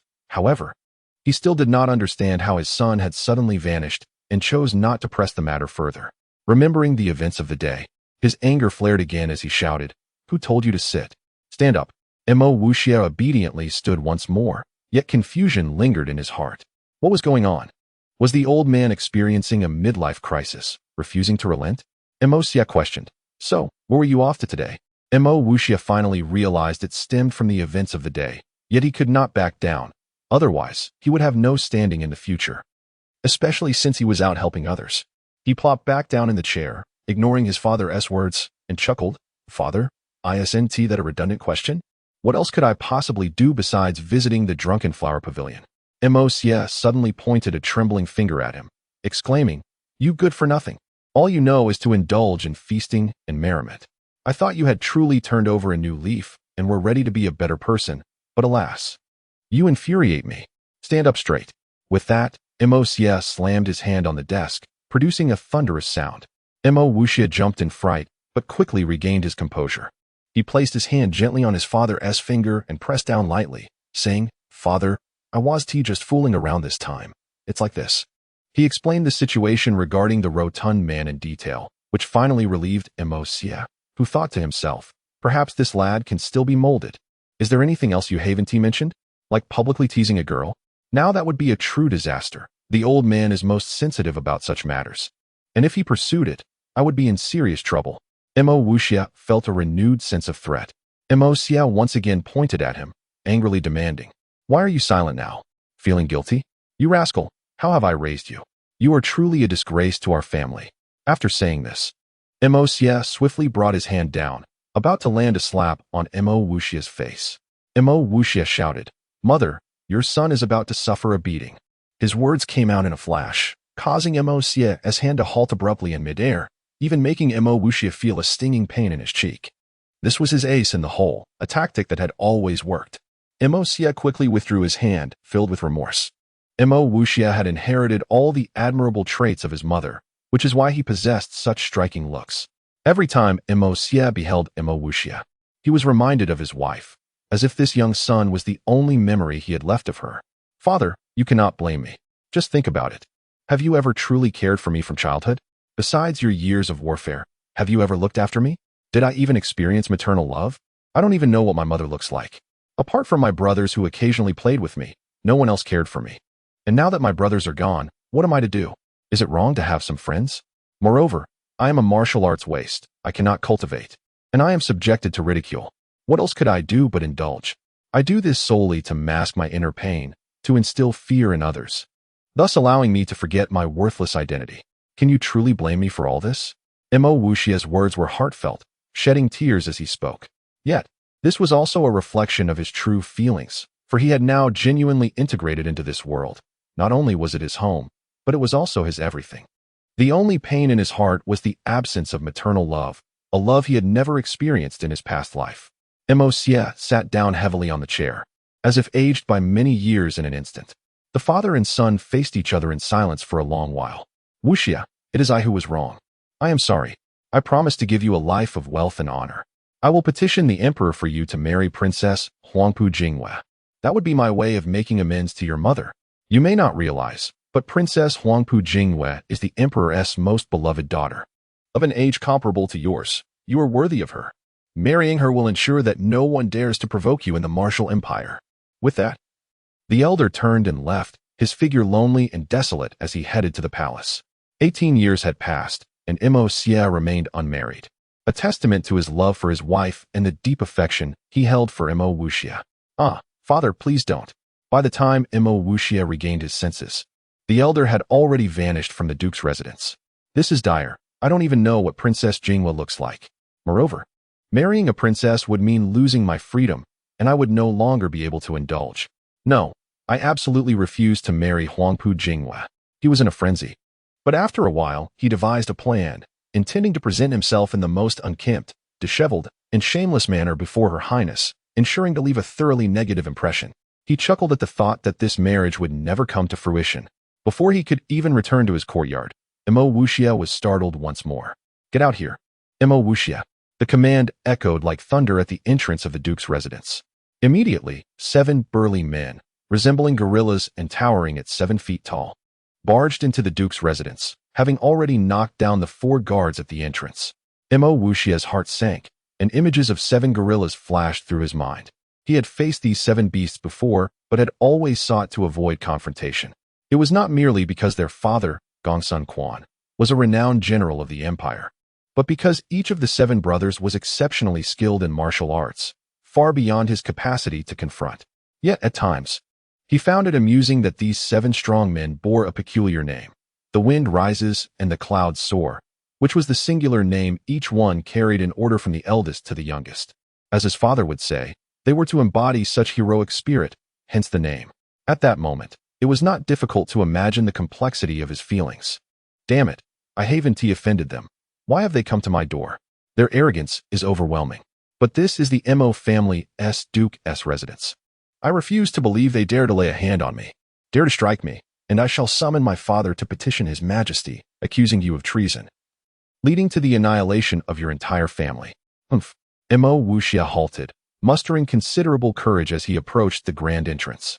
Before he could reach the threshold, he beheld 7 figures standing in a line, effectively barring the entrance to the Duke's residence. Though they were unarmed, there was no doubt about their explosive musculature. The strength of any one of them could effortlessly shatter the skull of a ferocious tiger with a single blow.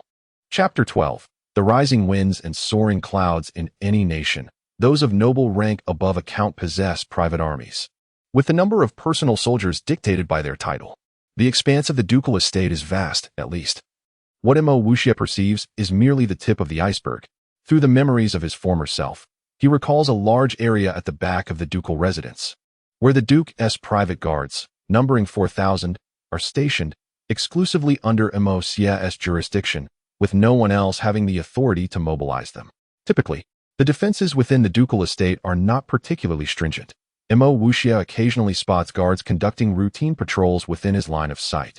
He gives little thought to this observation. Who would dare to disturb the residence of a martial deity? To do so would be tantamount to courting death. However, should an intruder appear, the guards would swiftly respond to eliminate the threat. In this society, there exists an unspoken rule. The conflicts among the scions of wealthy families are typically left to be resolved without parental intervention. Their competitive spirits rely on individual strength, though there are exceptions of overprotective parents. This is one reason why Gongsun Quan harbors no concerns regarding his sons avenging their sister at the Duke's estate only to be slaughtered by the guards. At this moment, the sound of approaching footsteps resonates from behind, as a squad of Mo family soldiers marches in perfect unison from the rear courtyard, surrounding the Gongsun 7 brothers. The sergeant appears to recognize the formidable nature of these individuals, opting to encircle rather than engage. Nonetheless, the Mo family soldiers are known for their strict discipline. They regard the 7 brothers with a singular gaze, indifference. Should anyone dare to commit a grave transgression within the Duke's estate, it matters not who they are or whether they possess the strength to prevail. They would advance without hesitation. The cold gleam of their weapons, coupled with the fierce aura they emanate, imbues the entrance of the ducal estate with an atmosphere of impending slaughter. Originally, Mo Wuxia had summoned his courage to approach with trepidation. But upon witnessing the sudden appearance of the guards, that courage surged through him, and he strode forward with newfound ease. Ah, is that not the Gongsun 7 brothers? Have you gathered such a grand entourage for sightseeing, or perhaps to treat me to a lavish feast? Mo Wuxia exclaimed jovially, waving his hand animatedly. Gongsunda, the eldest among them, naturally wielded considerable influence, his voice booming like thunder, accentuating the magnitude of the moment. Mo Wuxia, are you oblivious to the peril that surrounds you? The Gongsun brothers, undeterred by the guards, despite being only 7, exuded an aura akin to that of primordial beasts. Facing merely 20 guards, they would charge forth without hesitation. Even against 100, Mo Wuxia admired their formidable presence, yet he found joy in their mental state. The previous Mo Wuxia had never suffered defeat at the hands of these 7 brothers, which clearly indicated that, in terms of intellect, they collectively could not match him. He turned to the entrance, then to Sergeant Zhang, inquiring, Captain Zhang, may I ask what the Mo family soldiers' principle regarding the defense of the ducal estate is? Although the guards were not under Mo Wuxia's command, being the son of a seasoned general, they were inclined to show him respect. Sergeant Zhang promptly responded with conviction, Young master, our principle in guarding the ducal estate is singular. If anyone invades, they must be eliminated, regardless of who they may be.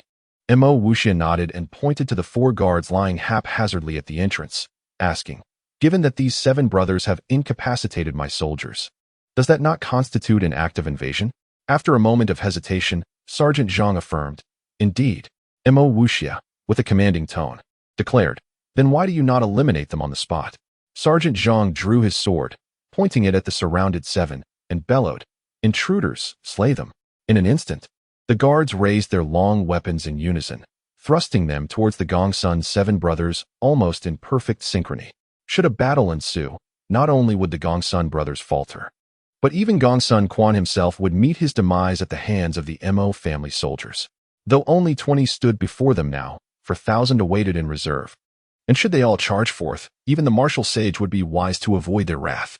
However, Mo Wuxia bore no intention of slaying them. This was merely a display of authority, a means to compel their submission, thus providing him with sufficient leverage for negotiation. Indeed, Gongsun roared, "Damn it, Mo Wuxia. You scoundrel. Are our grievances such that you would label them an invasion? I will not let this slide." The cacophony of clashing weapons did not cease amidst Gongsun Da's fierce roar. Although each Gongsun brother possessed commendable strength, they refrained from inflicting serious harm upon the guards. For to do so would render them true invaders, and even the emperor would not intercede on their behalf. Thus, they merely focused on defense. The 7 of them emanated colors corresponding to their respective levels. To Mo Wuxia's astonishment, Gongsun Da radiated a red glow, indicative of the martial king realm, while Gongsun Yang, the youngest, glowed orange, signifying the warrior realm. The others were at the master realm. Despite their similar ages to Mo Wuxia, Gongsun Da possessed the highest potential. One might wonder how the brothers' ages could be so close. This was due to Gongsun Quan having 8 wives. The 7 radiant figures, engaged in defense, began to grow increasingly agitated, emitting roars akin to wild beasts, as they struggled to suppress their anger, aware of the trouble that could ensue. While blocking attacks, the Gongsun brothers hurled curses at Mo Wuxia, their insults lacking sophistication but delivered with straightforwardness that elicited no genuine ire. Mo Wuxia casually seated himself upon a stone chair, crossing his legs and shaking them nonchalantly, as if he were awaiting a beautiful companion to join him. "Enough. The 4 guards at the entrance are neither dead nor incapacitated." Gongsun Qi bellowed, his voice resonating. The 20 guards retreated immediately, and Sergeant Zhang, applying pressure to the acupoints of the fallen guards, revived the 4, who had clearly been rendered unconscious. Clapping his hands, Mo Wuxia laughed. "It is said that the Gongsun 7 brothers are fierce as tigers, and today I see that this is indeed true." Gongsun Feng retorted, "You are nothing but a scheming villain, unworthy of speaking to us." Mo Wuxia shook his head. "Scheming? I would not classify this as scheming. Had you informed me earlier that you had merely knocked them out, we could have avoided this misunderstanding. I was nearly compelled to report you to the emperor for usurping another's territory." He rose leisurely, walking towards them, observing their flushed faces akin to enraged gorillas, his amusement bubbling within as he internally praised their comedic nature. Yet outwardly, he spoke. "Well then, it seems we can sit down and discuss matters now.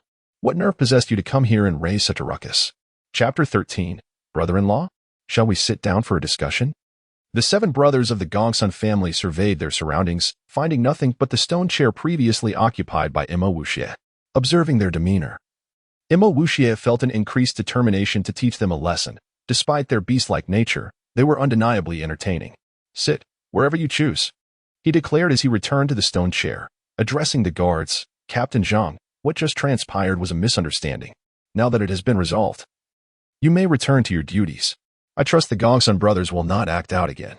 Captain Zhang nodded, gesturing for 20 guards to follow him as they departed. The 7 brothers, unabashed, plopped down around him, their intense gazes fixed on Mo Wuxia. Had one not been acquainted with them, their expressions could easily be mistaken for that of ferocious beasts eyeing their prey. Seeing their silence, Mo Wuxia smiled nonchalantly and said, "Go on, speak up. If you remain silent, I shall take my leave." Suddenly, Gongsun Yang leaped up, shouting, "Mo Wuxia, I challenge you to a duel. Do you dare to accept?" Mo Wuxia shook his head, replying, "Oh, Gongsun Yang, have you lost your wits? You are a warrior, while I am but an ordinary person. A duel? You should consider visiting a physician instead." To his surprise, Gongsun Yang scratched his head and chuckled foolishly. Ah, I forgot you are a martial arts failure. Gongsunda, displaying a modicum of intelligence, inquired, Emma Wuxia, why did you take liberties with my eighth sister? If you cannot provide an explanation, I assure you that you will find it difficult to leave the Duke's residence in the future. Emma Wuxia was taken aback. An eighth sister? Startled, he recoiled slightly, realizing that if they indeed had an eighth sister, it would be incredibly daunting. Only a fool would dare to tease her. Clearing his throat, he replied, is this the reason you seek me out? I was not aware of your eighth sister's existence. If she truly exists, I can assure you that I have no fortune to squander on such pursuits. You have mistaken the venue. Please return. Just as he was about to depart, a sudden thought struck him. What does your eighth sister look like? The Gongsun brothers, being rather rustic, struggled to articulate her appearance. Finally, the seventh brother, Gongsun Yang, described her. She is slender, tall, with large eyes and a rosy complexion. She usually wears red clothing.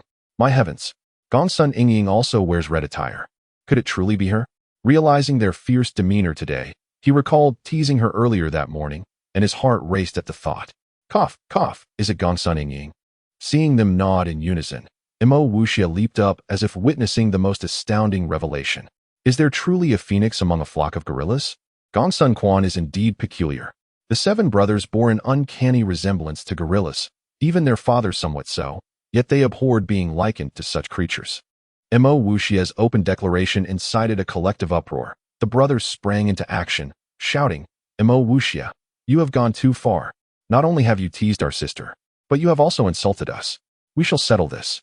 The ground trembled beneath their heavy steps, causing Imo Wuxia's heart to leap into his throat. With a swift motion, he commanded, halt. The brothers froze mid-charge, surrounding him, their eyes gleaming with intent. What do you plan to do? Do not think to deceive us further. We are determined to teach you a lesson today. Gongsun glared menacingly at him. Imo Wuxia, his eyes glinting with mischief, burst into laughter, raising a thumb in admiration. You seven brothers are truly unparalleled, unmatched in history. Your renown has spread far and wide, known even to the children of distant lands. I dare say, should a mother wish to soothe a crying child, merely mentioning your names would suffice to silence them. Your heroic tales have undoubtedly reached the martial spirit continent. Even children look up to you. Gongsunda, unable to contain himself, began to scratch his head and chuckle. Indeed, our might. Suddenly, Gongsun tilted his head. Pondering, I find that somewhat peculiar. Is there a hidden meaning? Imo Wuxia, refusing to grant them time to think, continued, I say, my seven brothers-in-law. Wait. My mind is a bit muddled. Gongsunda interjected, sensing something amiss but unable to pinpoint it. Gongsun Yang, sharp-witted, poked Gongsunda, saying, elder brother. He referred to us as his brothers-in-law. Our sister has yet to marry him. The brothers' demeanor shifted, their bearing becoming more imposing as they glared at Imo Wuxia, shouting, you dare to take advantage of our eighth sister? Let us teach you a lesson. Ah, what are you doing, seventh brother? Why strike me? Hey, second brother. Why kick me in the stomach? Ouch. Fifth brother, why did you kick me there? They closed in on Imo Wuxia, suddenly launching an assault. Utilizing the formidable powers of the divine tomb, he deftly evaded their strikes, appearing as if he had never moved from his spot. The brothers' fists and kicks flew wildly, with nearly all their attacks landing on one another, especially Gongsun, who clutched his stomach and danced around in agony. It was utterly comical. Our young master almost laughed himself into a fit. You have struck me enough. Consider it even for the grievances regarding Yingying, and now be on your way. Imo Wuxia chuckled. Elder brother, Imo Wuxia still has eyes for our sister. Gongsun Yang pointed at him, his panda-like eyes wide open. Imo Wuxia shook his head, saying, not at all. Consider this. Gongsun Yingying has already been publicly teased by me. How could she ever marry another? She can only marry me. So, you are my brothers-in-law. Are you not? Gongsun Da's eyes widened, staring blankly. Your reasoning is sound. However, whether my sister marries you is not for you to decide, but for our father to determine. We shall return home and inquire about the situation. The other six nodded in agreement, and under Gongsun Da's lead, they exited the Duke's residence. Amusingly, as Gongsun reached the door, he turned back with a goofy smile and waved, brother-in-law, I shall take my leave first. Imo Wuxia stood there, momentarily stunned, before erupting into hearty laughter, tears streaming from his eyes. What a delightful day it had been. Upon returning to his courtyard, Mo Wuxia did not pause, but instead pondered how to treat Mo Yin and minimize the associated risks. It was not until dusk that he began to jot down a plethora of medicinal herbs, at least 100 varieties. Qinghe, how long do you think it will take to gather these herbs? Mo Wuxia asked, his brow furrowed. To his surprise, Qinghe mused. If you were to become a renowned healer on the martial spirit continent, it would indeed be a unique source of pride for our family. While Qinghe was lost in thoughts of Mo Wuxia's potential, she heard his question and replied, Young master, many of these herb names are misspelled. They should be as follows. After correcting the names to their universally recognized titles on the martial spirit continent, she continued, Young master, most of these herbs are common. Gathering them should not pose much difficulty. However, a few are indeed rare, such as the purple-backed celosia, the single-root clavicle, and the millennium ginseng. These are classified as rare herbs, and acquiring them will rely on opportunity and luck. In his past life, these 3 herbs were exceedingly rare, yet they were the primary ingredients necessary for treating Mo Yin, particularly the millennium ginseng, which was of utmost importance. Recognizing the challenge of gathering them, he perceived that Qinghe might have some connections. He promptly inquired, where might one find these rare herbs? Qinghe pondered for a moment before responding. Rare herbs might be located within the imperial palace, though they are not guaranteed. Alternatively, one could seek them out at the Wanbao Pavilion auction. Chapter 14. The moonlit sword technique. Mo Wuxia contemplated carefully and indeed recalled the existence of the Wanbao Pavilion. However, this esteemed establishment was not accessible to just anyone. Without wealth or nobility, one could merely gaze from 10 miles away. The pavilion held auctions once a month, showcasing an abundance of treasures, thereby becoming a hub of power struggles. As he calculated the time, only 10 days remained until the pavilion's opening. Mo Wuxia reminded Qinghe to alert him when the time came, then secluded himself in his chamber. As night fell, Mo Wuxia's intention was clear. He would devote himself to cultivation. Within the divine tomb, he entered the first stone chamber and promptly settled into meditation. He activated the Hunyuan Gong to its fullest, allowing the gentle spiritual energy to flow into the Taiji diagram before him, which soon transformed into pure Xuanqi. 3 hours later, having exhausted the spiritual energy, he opened his eyes. Such an exquisite place for cultivation, yet he could only practice for 3 hours in one day. What a pity. Clearly, he felt a tinge of dissatisfaction. If yesterday's Xuanqi had been a slender thread, today it had become a thick rope.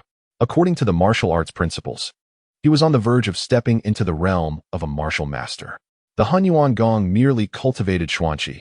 To wield it effectively, one needed the corresponding techniques. Continuing to peruse the later sections of the martial arts manual, Mo Wuxia was astonished to find the sword techniques of the martial empire laid before him. The moonlit sword technique. It was widely acknowledged that the world's swordsmanship belongs to Mo Wuxia. This statement underscored his extraordinary mastery of swordplay, demonstrating the remarkable nature of the moonlit sword technique. The moonlit sword technique comprises 36 forms, divided into 3 stages of 12 forms each, with a signature move following each stage, Xiaoya, Zanyue, and Zandring. These 3 ultimate moves are immensely powerful, each surpassing the last. It is said that Mo Wuxia has used Zandrim only once, a decade ago. On a fateful day when his brother was grievously harmed. In a fiery rage, he unleashed Zandrim, annihilating an enemy army of 30,000 and reducing a city to ashes, forever becoming a nightmare for the enemy and solidifying the reputation of the martial empire's general and the foremost sword deity. This has transformed into a legendary tale known to all within the martial empire, and Mo Wuxia was no exception. Given that Zandrim was invoked during his brother's time of peril, it must have been a manifestation of the formidable sword technique his father comprehended after a profound change in temperament. Reflecting on his brothers, Mo Wuxia sighed. This was merely his conjecture. As a former martial arts master, his innate talents were exceptional. He meticulously studied the sword forms, and in a short time, he discerned the evolution of the first stage of the sword technique. Lacking a sword, he used his fingers as a substitute. At that moment, he executed the first stance, his finger moving swiftly and vertically upwards, appearing somewhat ethereal, yet exuding an enigmatic aura. Though it was a simple initial stance, it seemed to contain a multitude of transformations, leaving one uncertain whether it was an attack or a defense, a single strike or multiple. The complexity of this initial stance revealed the technique's difficulty. Without sufficient insight, one could not grasp its nuances. Even Mo Yin had only mastered the second stage, unable to comprehend the third. Mo Wuxia's movements, graceful yet imbued with a formidable presence, evoked a sense of contradiction. With the initial stance as his guide, he seamlessly connected the second move, then the third. In the stone chamber, Mo Wuxia's figure became a blur, his rapid movements evoking an otherworldly sensation. His elegant fingerwork conveyed a commanding dominance, and his prolonged breaths suggested the presence of an ancient dragon lurking within. Suddenly, Mo Wuxia's figure vanished entirely, yet he remained rooted in place, his finger pointing forward. After a moment, it appeared as though Mo Wuxia underwent a transformation in demeanor. A chilling, icy coldness enveloped him. It seemed he had completed the 12 forms. Yet the gleam in his eyes was exceptionally frosty. Xiaoya. His voice resonated like a cold current in June, causing the entire stone chamber to drop in temperature. Then, he underwent a peculiar transformation. His form appeared to blur, leaving only his finger dancing, tracing an incredible trajectory that outlined a circle resembling a full moon, radiating a brilliant silver light. Boom! The full moon struck the stone wall with a thunderous sound, yet the wall bore no trace. Mo Wuxia had long since gained an elusive understanding of the chamber. Its material was neither stone nor iron, impervious even to the hardest alloys of his past life. Though the noise was substantial, it fell well within his expectations. What a formidable sword technique! I still feel somewhat inexperienced and require continual practice, but I believe it won't be long before I master the first stage. He was immensely satisfied with the technique. Not only was it graceful, but it also embodied overwhelming dominance.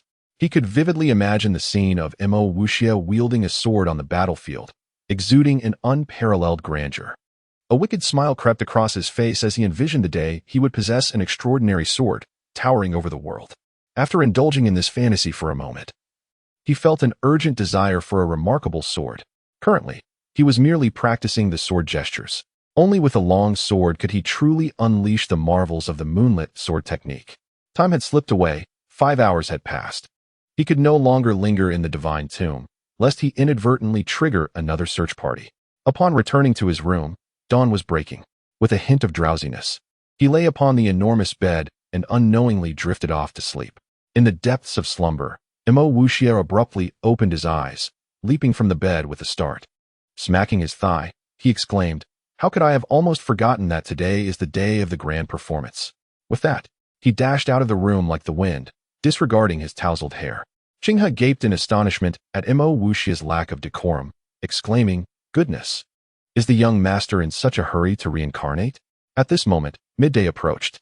As he reached the entrance, he spotted young Master Zhuo's carriage racing towards him. Young Master Zhuo vigorously whipped the high-stepping horses, his corpulent figure shaking with each movement. His complexion appeared rather poor, marked by prominent dark circles, and a few strands of straw were stuck in his hair. Were it not for his extravagant attire and opulent carriage, one might mistakenly believe he was a beggar. What performance is this rotund fellow putting on now? Mo Wuxia observed the hastening young Master Zhuo with a mischievous glint in his eye, speculating on various possibilities. Halt! Young Master Zhuo pulled hard on the reins, and the 4 high-stepping horses came to a sudden stop before Mo Wuxia. "My dear brother, my ancestor, my..." Young Master Zhuo, upon seeing Mo Wuxia, looked as though he had encountered a savior. He showered greetings upon him as he leaped from the carriage, running and continuing. "My heavens, Mo Xiao, you must save me, you must." Chapter 15. The ultimate scoundrel fatty. "Didn't you wager your wife away again?" Mo Wuxia jested, playfully slapping his companion's shoulder. Now verging on the realm of a martial master, even Mo Wuxia's light taps caused Zhuo Daxiao to tremble and sway, as if attempting to alleviate the immense gravitational pull. "Young Master Mo, desist at once. I fear you shall disassemble me," Zhuo Daxiao pleaded, on the verge of tears. "Did you ingest tiger or bear genitalia? I almost perished from your blows," Zhuo Daxiao grumbled. Mo Wuxia, feigning innocence, spread his hands, a mischievous glint in his eyes. "My dear fatty, shouldn't you consider a regimen of weight reduction? This physique surely exceeds 250 pounds. If you fail to shed half that mass, I dare say your earthly existence shall not extend beyond the age of 30. Young Master Mo, do you speak truthfully? My life shall conclude before 30 years. Zhuo Daxiao, momentarily forgetting his purpose, shuddered at Mo Wuxia's pronouncement. "Verily," Mo Wuxia affirmed with a nod. Zhuo Daxiao's legs faltered, nearly causing him to collapse. Grasping Mo Wuxia's garments for support, he implored, Young Master Imo, how might I embark on this weight reduction? After a moment's contemplation, Imo Wuxia responded, allow me to deliberate and then impart the wisdom, ensuring your spouse bestows upon me gratitude everlasting. Upon hearing Imo Wuxia's proposition, Zhuo Dashao sprang to his feet, clapping Imo Wuxia's shoulder with glee. Ah, young Master Imo, you are indeed a true friend. Should you grant me a century of life, I would gladly embrace demise this very instant. Imo Wuxia stroked his nose, amused by the man's capricious nature. Yet, he jested, has your intellect departed? How could you attain a century of life if you were to expire now? Cease your attempts to elicit my sympathy. Very well, leave your corpulence in my capable hands. Now, enlighten me. Are you rushing towards reincarnation or a tryst at the Drunken Flower Pavilion? Fear suddenly ignited in Imo Wuxia's eyes. He seized Imo Dashao's arm, imploring, young Master Imo, you must deliver me from this predicament. Imo Wuxia remained silent, awaiting further explanation. The fatty continued, alas. News of my matrimonial wager loss has spread with alarming alacrity, reaching the ears of my esteemed father and future father-in-law. Upon my return, my father subjected me to a brutal thrashing, followed by 100 days of confinement. Subsequently, my future father-in-law and betrothed arrived, the former vehemently demanding the dissolution of our engagement. Fortunately, Bai Yao, with her profound understanding, refused to consent. This fellow is indeed blessed with fortune, to have such a virtuous woman devoted to him. It seems that Bai Yao, despite her captivating beauty, lacks discernment. He mused, but outwardly inquired, if you are confined for 100 days, how do you find yourself at liberty today? Zhuo Dashao wore a bitter expression. It was none other than my own brilliance that secured my release. After my father departed for court, I implored my mother to secretly liberate me. Otherwise, I would have endured a century of nights in the woodshed. He shuddered, adding, I am now homeless, seeking refuge in your abode until my father's temper subsides. I comprehend. However, should this fellow reside with me, my secrets would be jeopardized. He hesitated, then declared, Fatty, I am of a fastidious nature. Your presence would spoil my appetite, thus shortening my lifespan. It cannot be tolerated. Zhuo Dashao nearly prostrated himself, tears streaming down his face. Brother, if you forsake me, I shall have no recourse but to hang myself at your doorstep. Zhuo Dashao was renowned as a shameless scoundrel. Imo Wuxia was at a loss. How did I acquire such a companion? If he were to perish at my doorstep, the Minister of Finance would be incensed, perhaps even deducting my father's salary, thereby depriving me of my allowance. After weighing the consequences, he relented, succumbing to the rogue's appeal. Very well, you may reside in my home, but you are forbidden from entering my chambers. You may occupy the outhouse. If you disagree, I can offer no further assistance. Agreed. Zhuo Dashao's eyes gleamed with renewed hope. Imo Wuxia gazed at the carriage, a sly smile spreading across his face. Fatty, my assistance comes at a price. You comprehend, don't you? Zhuo Dashao promptly produced a large silver ingot from his sleeve. Please accept this token of my gratitude. Imo Wuxia shook his head, seizing the 50 taels of silver and tucking it into his waist. His gaze remained fixed on the carriage. 50 taels? Do you underestimate me? Even a beggar receives 50 taels from my hand. Keep your meager offering and drive your carriage homeward. Upon hearing the word homeward, Zhuo Dashao trembled, following his gaze. His face contorted, as if making a difficult decision. Damn it, Imo, do you desire my carriage? Very well, take it. Is that sufficient? Imo Wuxia adopted a teachable demeanor. Ah, is that not embarrassing? Zhuo Dashao rolled his eyes. Spare me your charades. Do you believe I am ignorant of your intentions? You desire my carriage. So simply state it. Unmasked, Imo Wuxia showed no hint of shame. He burst into laughter, slapping Zhuo Dashao's shoulder. The carriage is a gift, not a demand. You cannot retract your generosity. The blow sent Zhuo Dashao sprawling, his mask jiggling. Tears welled up as he lamented, I am a rogue, but you surpass me in roguery. You are ruthless. He is grieving for his carriage. Imo Wuxia was mindful of his strength. Imo Wuxia glanced at the courtyard, spotting a servant sweeping. Xiao Xinzi, come hither. Xiao Xinzi scurried over, inquiring, does the young master require something? Imo Wuxia nodded. You have been promoted to senior servant. You shall be my coachman from this moment forth. Understood. Xiao Xinzi exclaimed with delight. Xiao Xinzi guided the carriage towards the heart of the imperial capital. Inside the carriage, Zhuo Dashao maintained a sullen silence, lamenting the loss of his carriage and resenting Imo Wuxia's lack of chivalry. Do you know our destination? Imo Wuxia inquired, disregarding Zhuo Dashao's mood. Zhuo Dashao huffed but remained silent. Emma Wuxier continued, "Today, I shall assist you in venting your frustrations. You shall understand upon our arrival at the martial soul platform." Suddenly, Zhua Daxiao exclaimed with glee, "Ah, how could I have forgotten? Ha ha." His laughter sounded more like a sob. "Young master, we have arrived at the Imperial Capital Plaza. However, there are many people present. Ah, there appear to be 3 individuals upon the martial soul platform." Xiaoxinzi's astonished voice penetrated the carriage as it slowly ground to a halt. Chapter 16. The Ingenious Young Master. The Imperial Plaza. Located at the heart of the martial arts empire's capital, is the most densely populated area within the empire. At the center of this plaza stands a 10-meter-high platform known as the Martial Soul Platform. Each time someone ascends the platform, significant announcements are made. This time, however, it is rather absurd, as 3 young ruffians occupy the stage. Emma Wuxie and the esteemed masters were disembarked from their carriage, and the crowd instinctively parted, allowing them unobstructed access to the Martial Soul Platform. Being notorious rakes of the capital, they were hardly unrecognizable to the common folk, who dared not impede their path. Even those unfamiliar with their identities could discern their status from the opulent carriage that heralded their arrival. "Ah, is that not young Master Emo and young Master Zhua? You both are aware of today's special event?" inquired a debauched young nobleman, eyeing Emma Wuxie with a hint of sycophancy. Emma Wuxie swiftly recalled the man's identity.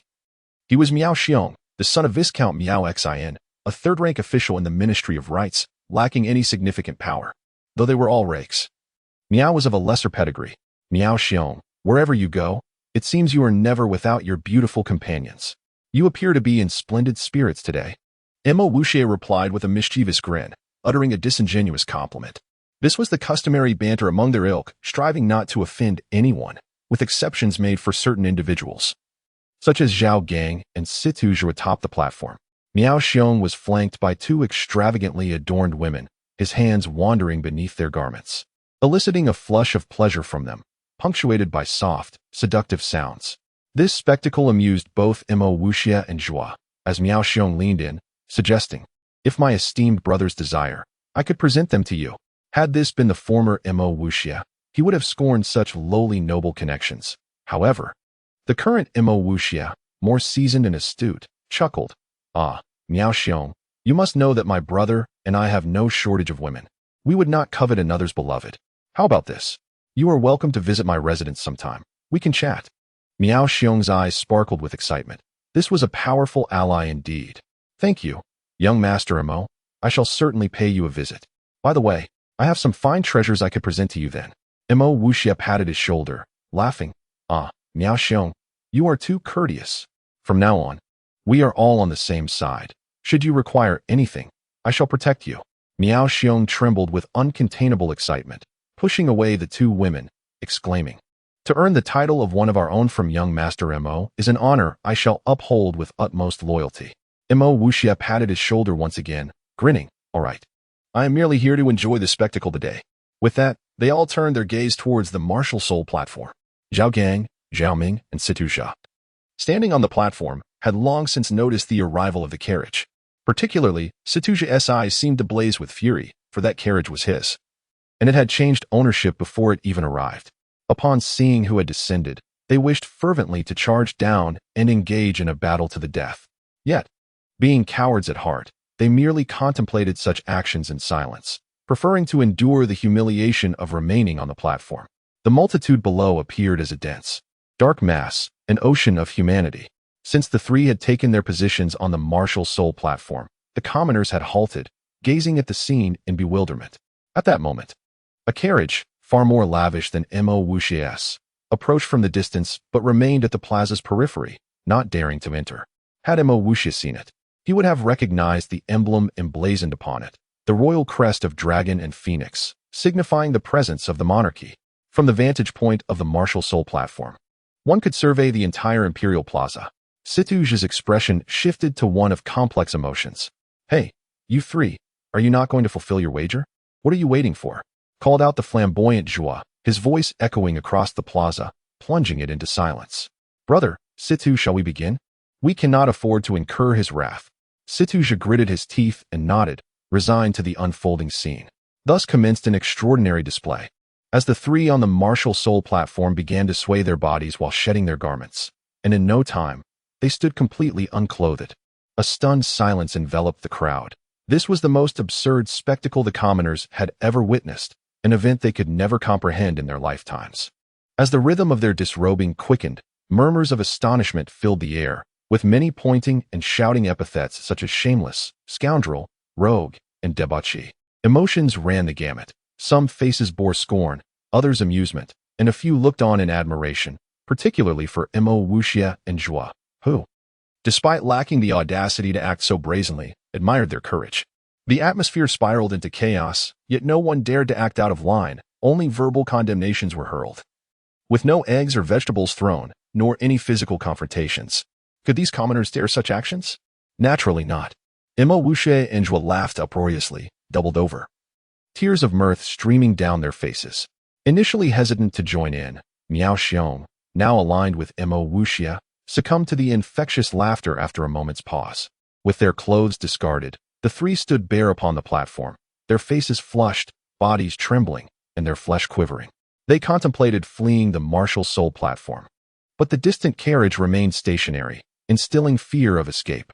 Suddenly, they cupped their hands around their mouths, mimicking a megaphone, and shouted in unison, "Young Master Wuxia is wise and valiant." They chanted the first phrase, followed by the second, third, and more. The crowd's gaze shifted from the platform to a specific spot below, and under that scrutiny, Mo Wuxia surveyed the scene, raising his hands in a gesture for silence, chuckling. "Ah, I find myself at a loss for words." At that moment, Miao Xiong, perhaps driven by some impulse, gazed at Mo Wuxia with fervent admiration and suddenly joined in the chant, "Young Master Wuxia is wise and valiant." His shout ignited a wave of echoing voices from the crowd, merging into a cacophony. The three on the platform, initially hesitant to speak, became numb to the overwhelming sound from below, their own voices drowned out. "Wise and valiant. Wise and valiant." Situja weakly echoed, his eyes reflecting confusion and dismay. Mo Wuxia's vanity soared to unprecedented heights. However, being a rational individual, he recognized that this could spiral out of control. He leaped atop the platform, extending his arms to signal for calm. The crowd fell silent, their eyes fixed intently upon him, seemingly having forgotten the past misdeeds of Mo Wuxia, the ruffian, the rogue, the brute. This was the power of resonance. With a smile, Mo Wuxia addressed the assembly, "Esteemed crowd, I am unworthy of the term wise and valiant. Such a grand title should be bestowed upon our supreme emperor." He paused, then proclaimed, "Now, let us raise our voices in unison. Long live the emperor. The emperor is valiant. Long live the emperor. The emperor is valiant." The commoners shouted with fervor, their voices resonating like thunder across the imperial plaza. Chapter 17. The talented lady of the moon Zhao Gang, Zhao Ming, and Situja, while chanting "Long live your majesty," descended from the high platform and made their way towards the distant carriage. "Your Highness, what should we do now?" The three of them stood respectfully before the carriage window. "Your efforts will be rewarded. Return to the palace."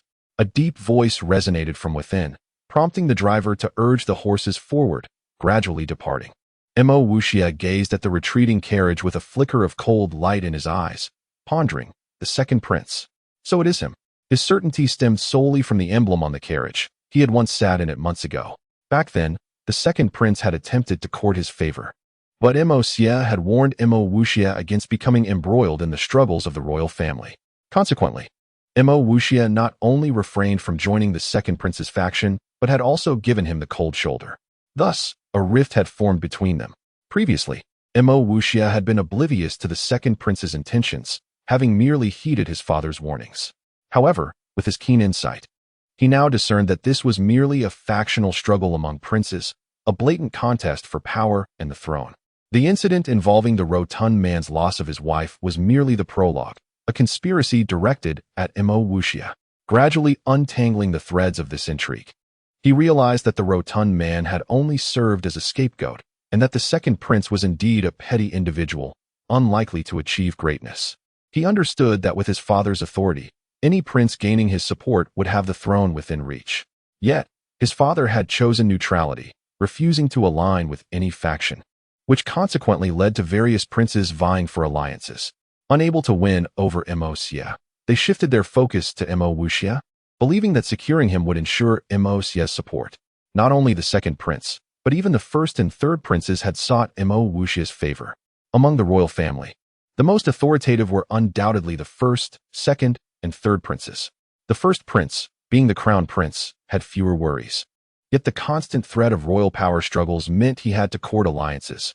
Hence his overtures towards Mo Wuxia were inevitable. These three princes wielded significant power, with the second and third princes being the most likely contenders for the crown. Thus the second prince was particularly zealous in his attempts to win over Mo Wuxia. Despite his narrow-mindedness, Mo Wuxia found the third prince to be the most admirable, though he had no intention of joining his camp, adhering strictly to Mo Wuxia's teachings of remaining neutral. As he watched the carriage recede into the distance, he suppressed a rising anger. Stepping down from the martial soul platform and boarding his own carriage, which also began to move away.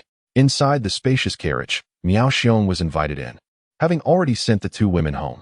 Young Master Zhuo was like a chatterbox, his face brimming with excitement, as though announcing to the world that this was the happiest day of his life.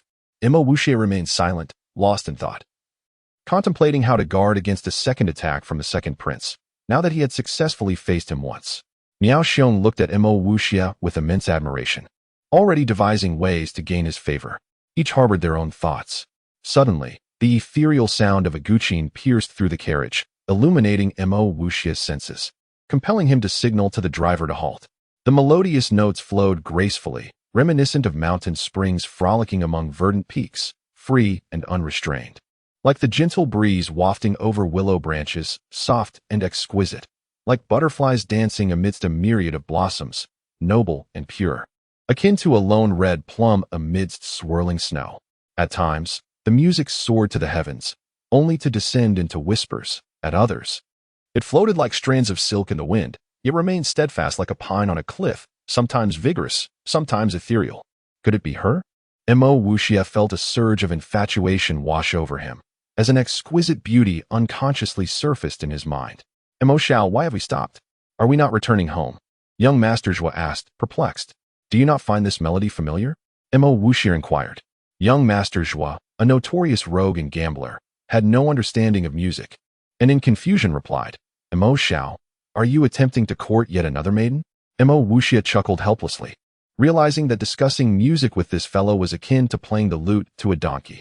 He leapt from the carriage, followed by the others, who were equally bewildered. Before them stood a qin hall, from which the enchanting music emanated. Mo Xiao, I believe the one capable of producing such divine melodies must be an unparalleled beauty. Should I go in and inquire for you? Miao Xiong volunteered, eager to please Mo Wuxia. Mo Wuxia shook his head, stating, I know who it is. The rotund man has encountered her as well. Young Master Zhuo pondered for a moment before slapping his forehead, exclaiming, I understand. Is it that girl, Yueo? Mo Wuxia displayed an expression of approval as he led the way towards the qin hall. Previously, he had also stopped by the qin hall upon hearing the enchanting melodies, which had prompted him to enter and, unexpectedly, meet her, accompanied by young Master Zhuo. 3 months had elapsed since their last parting.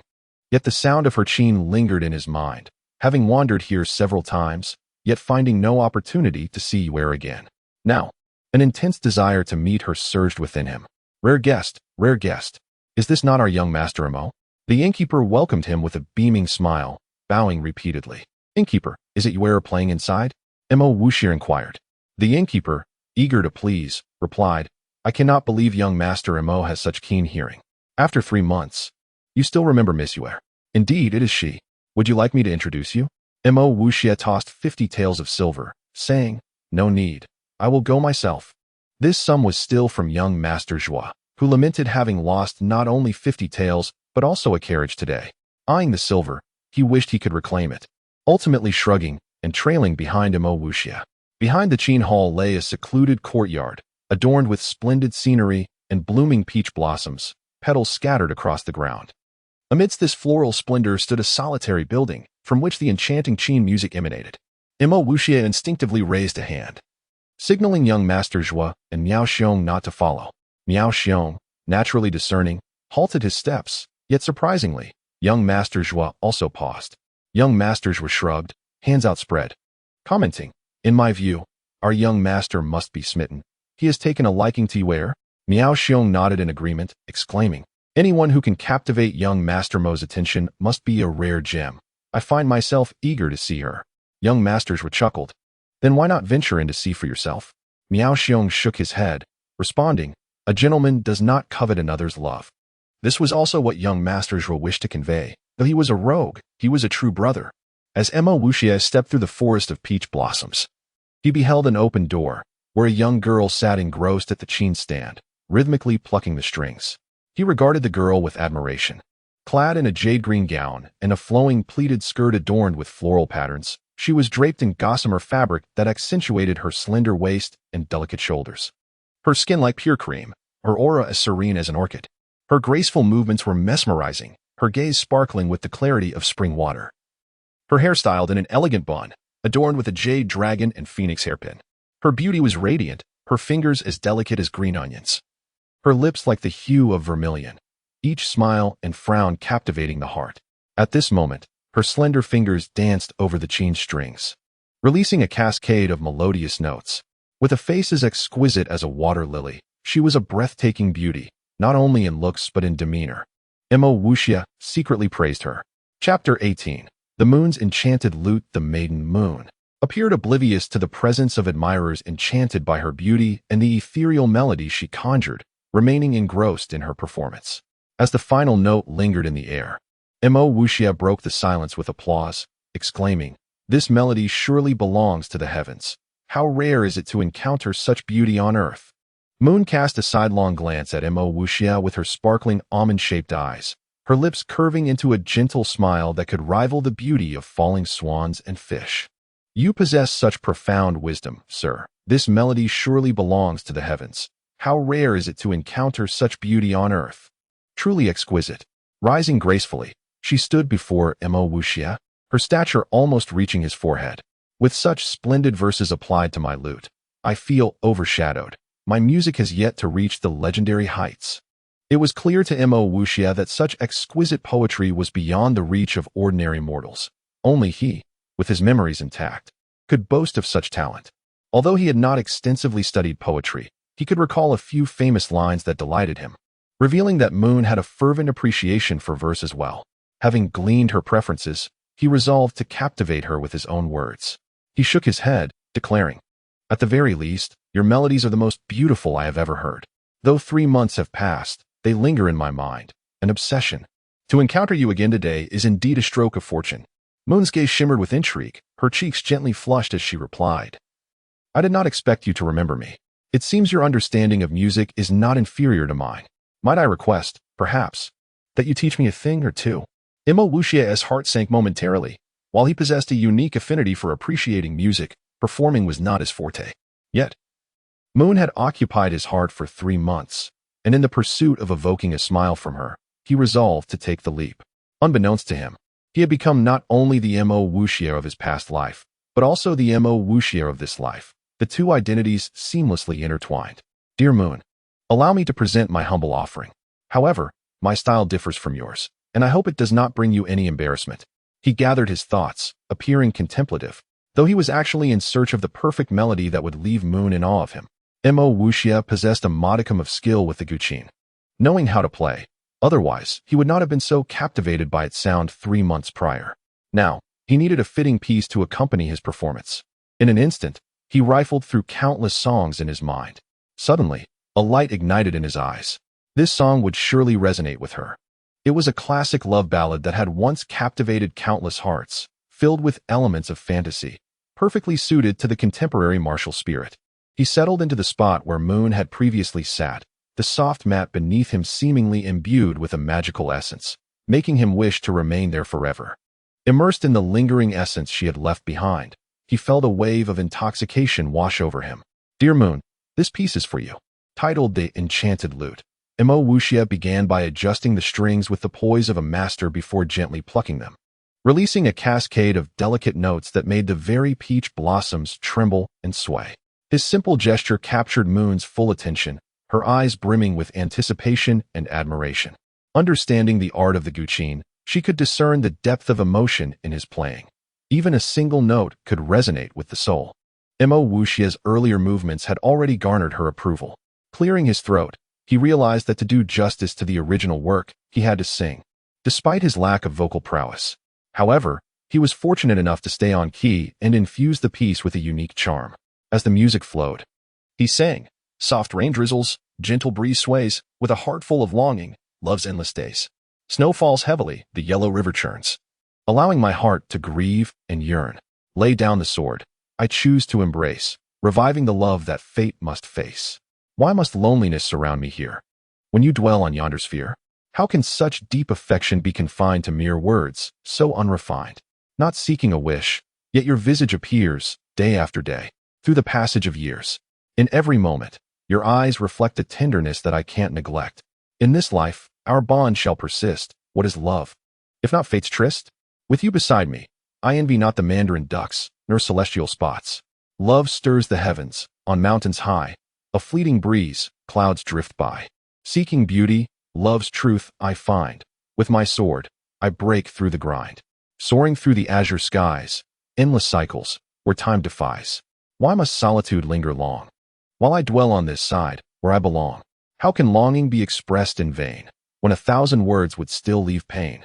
Only wishing for a moment's bliss. Yet your face returns in dreams I miss. In every moment, your eyes reveal a love profound, an endless seal. In this life, our bond shall persist. What is love, if not fate's tryst? With you beside me, I envy not the mandarin ducks, nor celestial spots. As he sang, Mo Wuxia transported himself into a realm of fantasy, his mind and body fully immersed, exuding a distinct aura of longing. Upon the conclusion of the piece, Moon's expression shifted to one of contemplation. Mo Wuxia remained silent, awaiting her appraisal. After a long pause, Moon remarked, "The opening of this piece paints a vivid scene, gentle rain and breezy whispers, grand snow, and the tumultuous yellow river.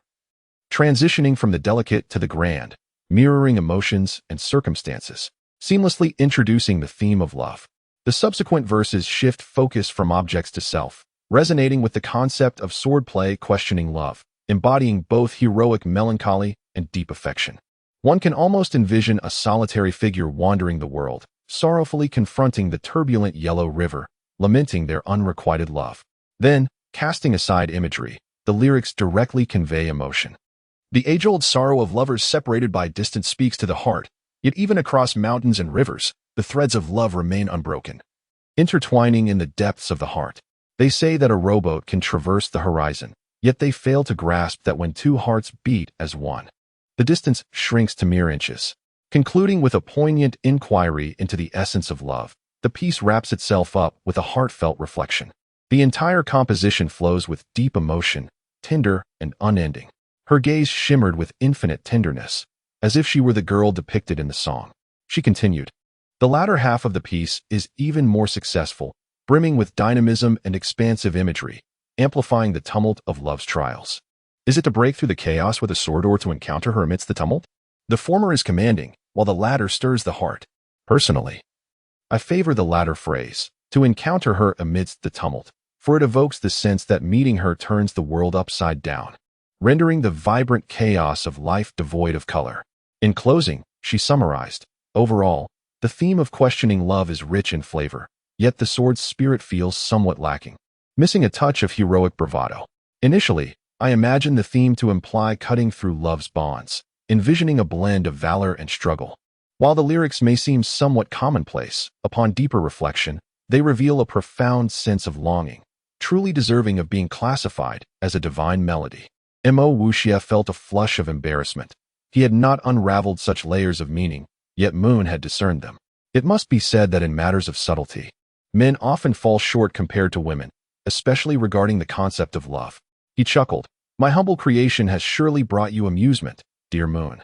With a thick skin, he swiftly transformed his work into a humble creation. Yet in truth, he was the first in this world to perform this piece, so perhaps such humility was warranted.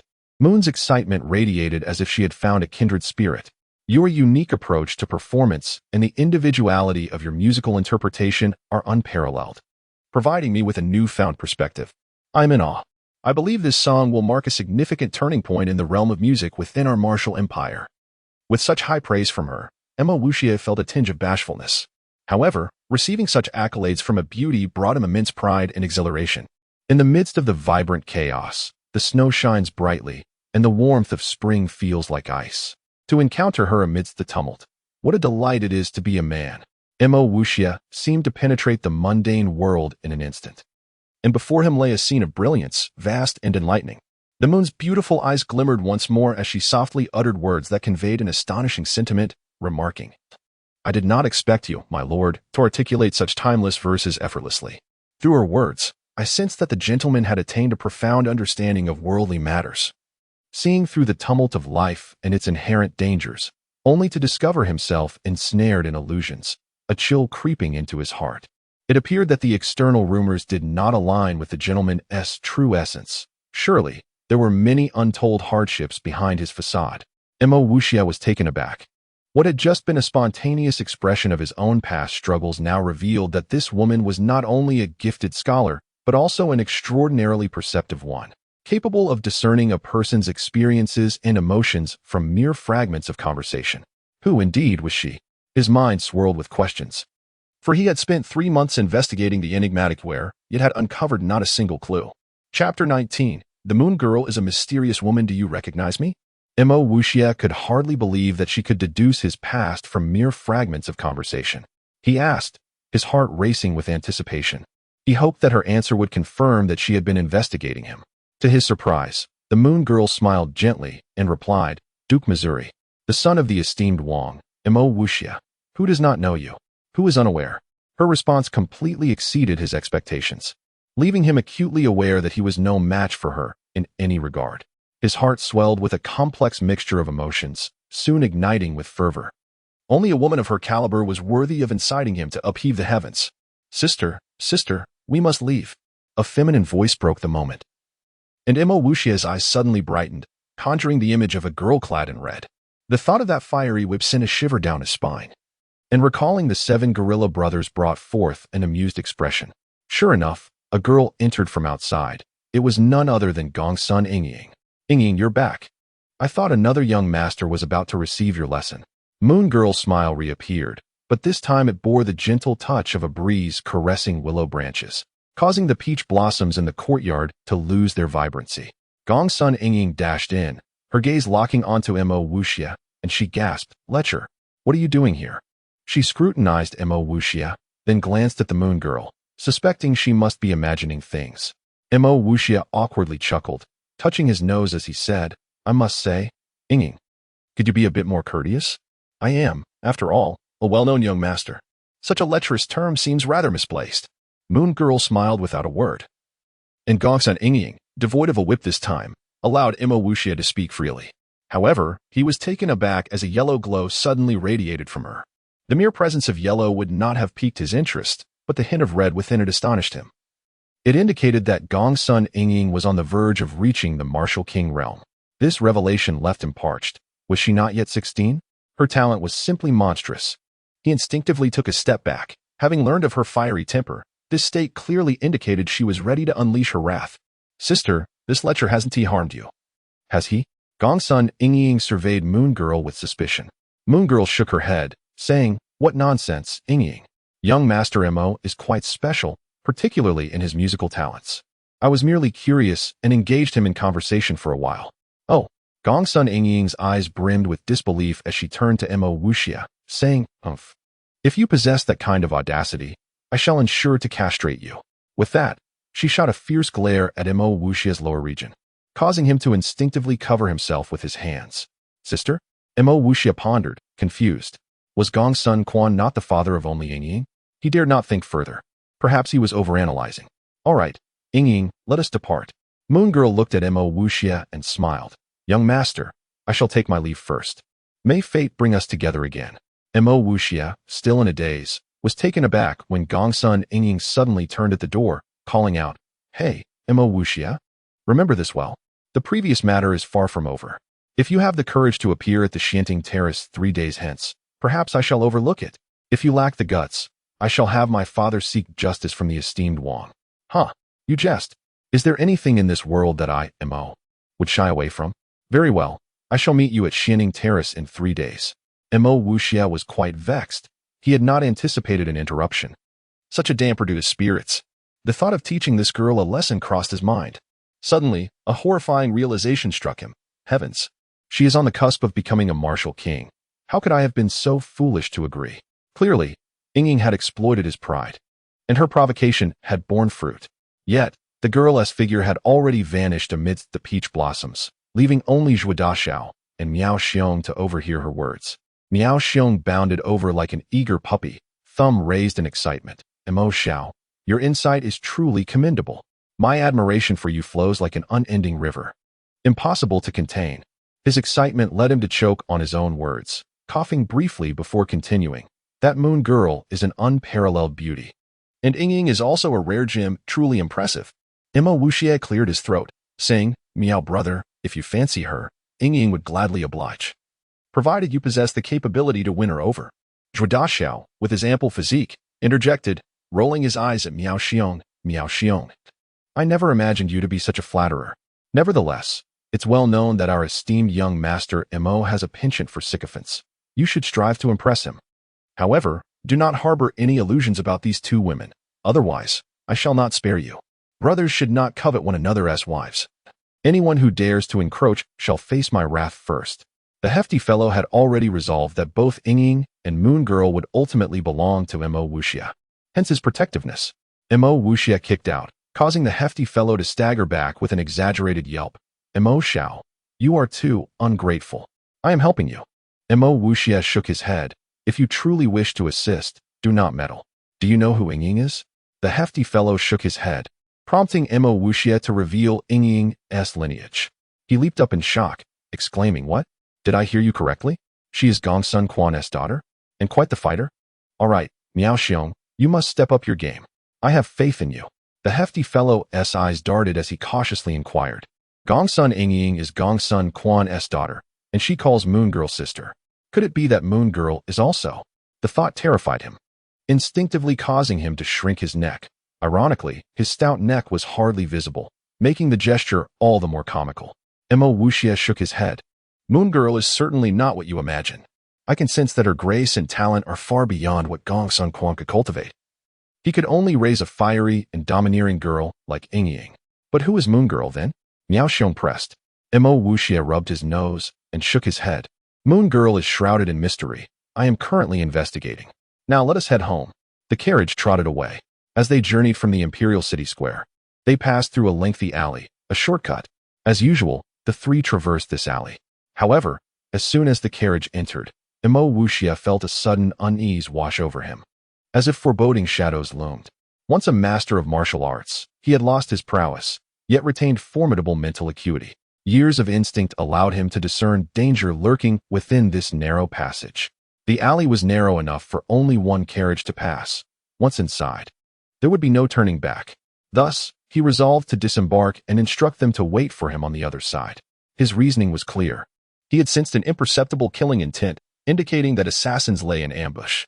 He was confident that these assassins had no reason to target Zhuo Daxiao or Miao Xiong. They were simply not worthy. Therefore, the only plausible target was himself. Since they were his brothers, he had no intention of letting them face peril, hence his decision. Chapter 20. Who Wants to Kill Me? Mo Wuxie proceeded forward at a deliberate pace. At this moment, he concentrated his mystical energy in his ears, which twitched intermittently, attuned to every sound both within and outside the alley. He extended his mental power to detect every fluctuation in the air, convinced that he would immediately sense any movement from the assassins. However, to his surprise, these killers appeared remarkably professional. They emitted not a single sound, nor made any discernible movement, akin to a predator lurking in the shadows, fixated on its prey. Mo Wuxie understood that assassins only emerged when the probability of a successful strike was at its peak, aiming for a decisive blow. Yet, he felt confident, for according to his reputation as a wastrel, these assassins could not possibly possess great strength. If that were the case, dealing with them would not prove too arduous.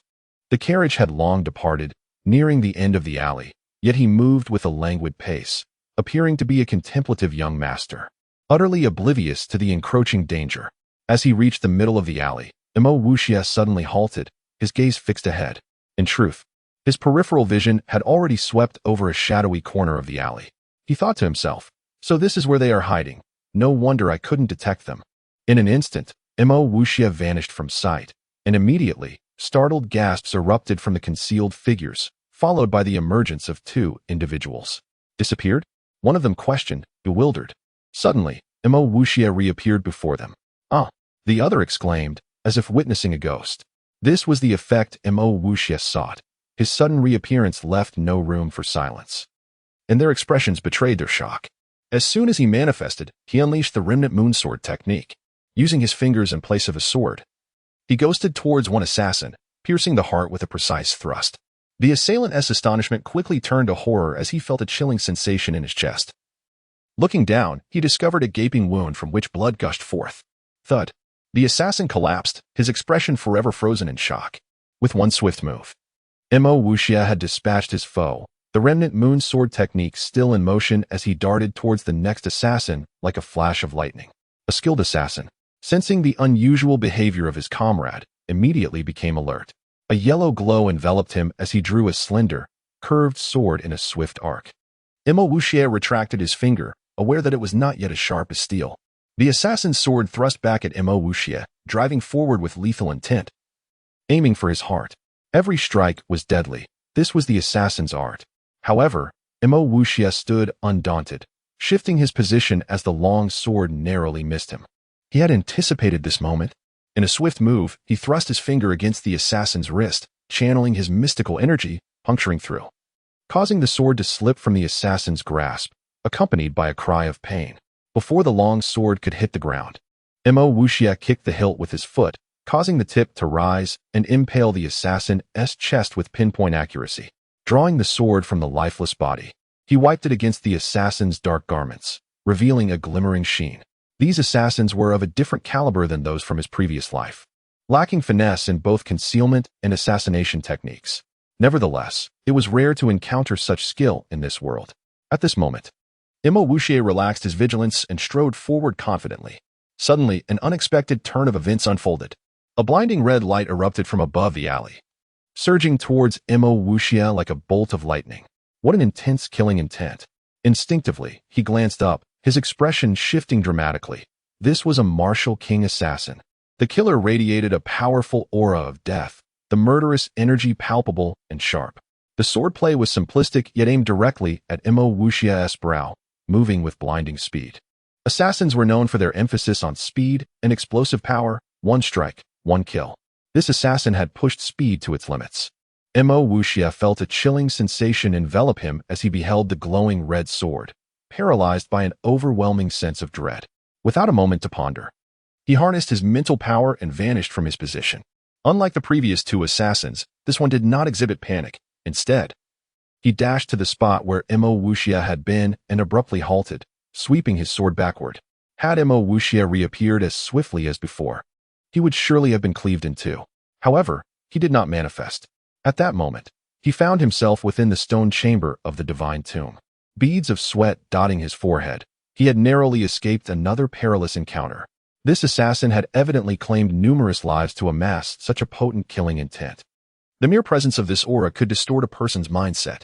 Were it not for his formidable mental strength, he would have already been a cold corpse. Understanding the caliber of this expert, he knew that returning in an instant would spell disaster. He mentally counted to 10 before resurfacing in the real world. He gazed in a particular direction, spotting the red light fleeting over the top of the alley wall. He desired to pursue, but his abilities were insufficient to leap over the towering wall. Even if he managed to catch up, he could not ascertain whether traps lay ahead.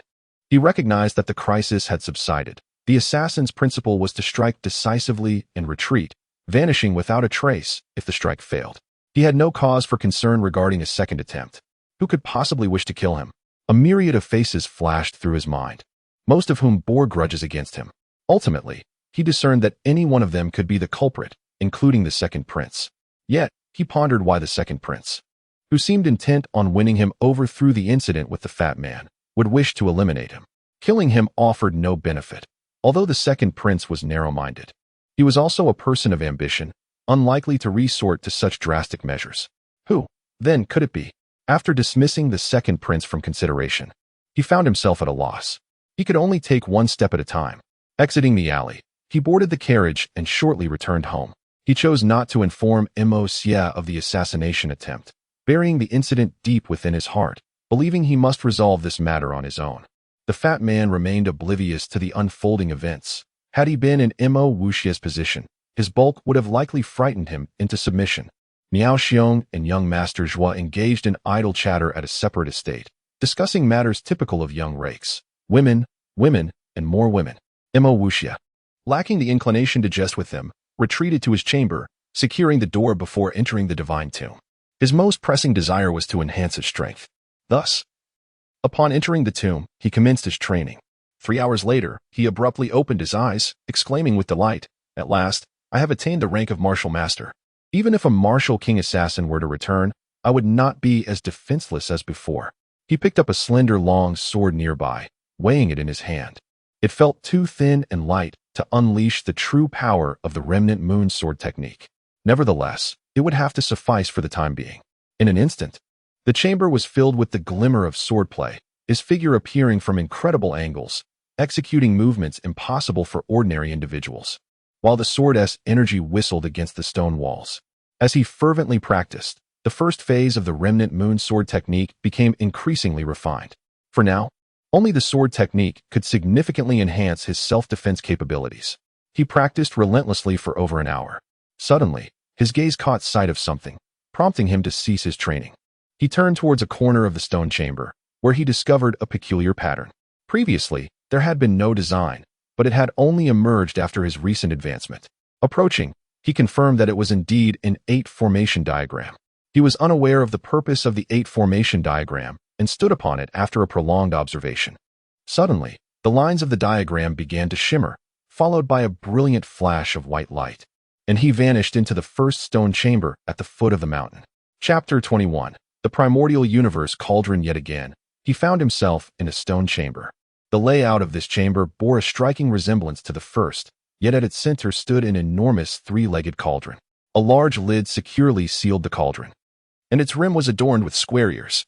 The surface was intricately covered with complex patterns and symbols, so convoluted that even Mo Wuxia, with his extensive experience, could not decipher their origin, as they transcended his understanding.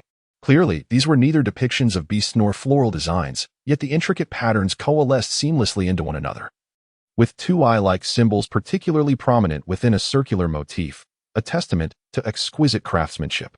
He immediately recognized that this 3-legged cauldron was the true treasure of the chamber. What could its function be?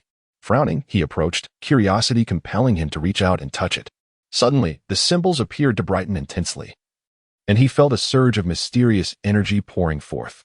Concurrently, the runes on the cauldron began to flicker, gradually merging into a radiant glow that was both dazzling and gentle on the eyes. In an instant, Mo Wuxia felt 5 layers of his energy being siphoned away, transforming his initial curiosity into astonishment and ultimately into terror. He attempted to retract his hand, but it felt as though it were glued to the cauldron, resisting all his efforts to withdraw. What was happening? Was he to traverse dimensions once more? Panic surged within him, and he found himself drenched in sweat. His energy was utterly depleted, and his body began to tremble. A wave of dizziness swept over him as the cauldron's draw seemed to dissipate, plunging him into a moment of profound clarity. In his mind's eye, golden characters flashed rapidly, etching themselves into his consciousness. When this extraordinary state faded, he collapsed before the cauldron, not in fear, but filled with joy and anticipation. These golden characters elucidated the cauldron's origins, its uses, and the recipe for elixirs. This cauldron, known as the Primordial Universe Cauldron, had a singular purpose: alchemy. Its history was shrouded in mystery, spanning countless ages, ultimately resting within the divine tomb. The method to concoct elixirs with this cauldron was straightforward. One needed to channel their energy into the eye-like symbols to activate the cauldron's flame, thus achieving the goal of alchemy. The intensity of the flame depended on the amount of energy supplied. Yet the minimum requirement to ignite the flame was to attain the rank of a martial master. He began to understand why the appearance of the 8 trigrams had transported him here upon reaching the martial master level.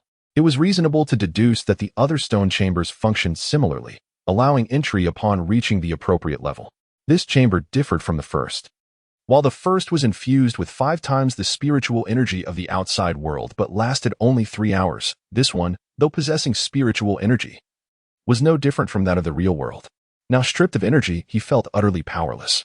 He straightened his posture, focusing on recovery.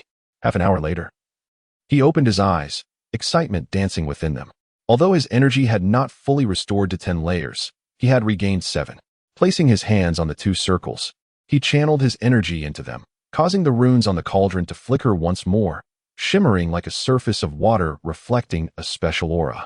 Simultaneously, a continuous warmth emanated from within the cauldron, and wisps of white vapor billowed from the lid, reminiscent of steam. The cozy sensation tempted him to succumb to slumber. But Mo Wuxia was riding a wave of exhilaration. This was merely the experimental phase, and he had no concerns about any consequences from igniting the cauldron. With a decisive clap on the cauldron's lid, it flew open with a whoosh, releasing a cloud of murky energy. As he fully unveiled the contents, he was astounded by the sight before him. The primordial universe cauldron indeed possessed the ability to transform the cosmos. Inside, the space was vast, at least 10 meters high, with a diameter that, if one were to step inside, would reveal a width of 5 meters. Within this expanse, numerous nesting compartments were arranged like orderly floors, ascending layer upon layer to the ceiling. In the center stood a pillar, extending myriad tubular connecting bridges to each level. Counting them, he noted 10 floors and 10 connecting bridges. Beneath this pillar lay a grand cauldron basin, where fierce flames danced. And atop the pillar rested a transparent sphere the size of a basketball, the place where elixirs would be formed. Thanks to the golden characters, he comprehensively grasped the workings within. By using mental focus or channeling energy to place materials into the cauldron's compartments, he could refine herbs through the flames, subsequently merging them via the pillar, culminating in the formation of elixirs within the transparent sphere. Exhilaration surged through him. With the primordial universe cauldron, he could concoct elixirs that would amplify the properties of herbs to perfection, making it a trivial matter to heal his brother's leg. Suddenly, a thought struck him. Could he also create elixirs that would bolster his foundational energy? As this idea took shape, several elixir recipes flashed through his mind.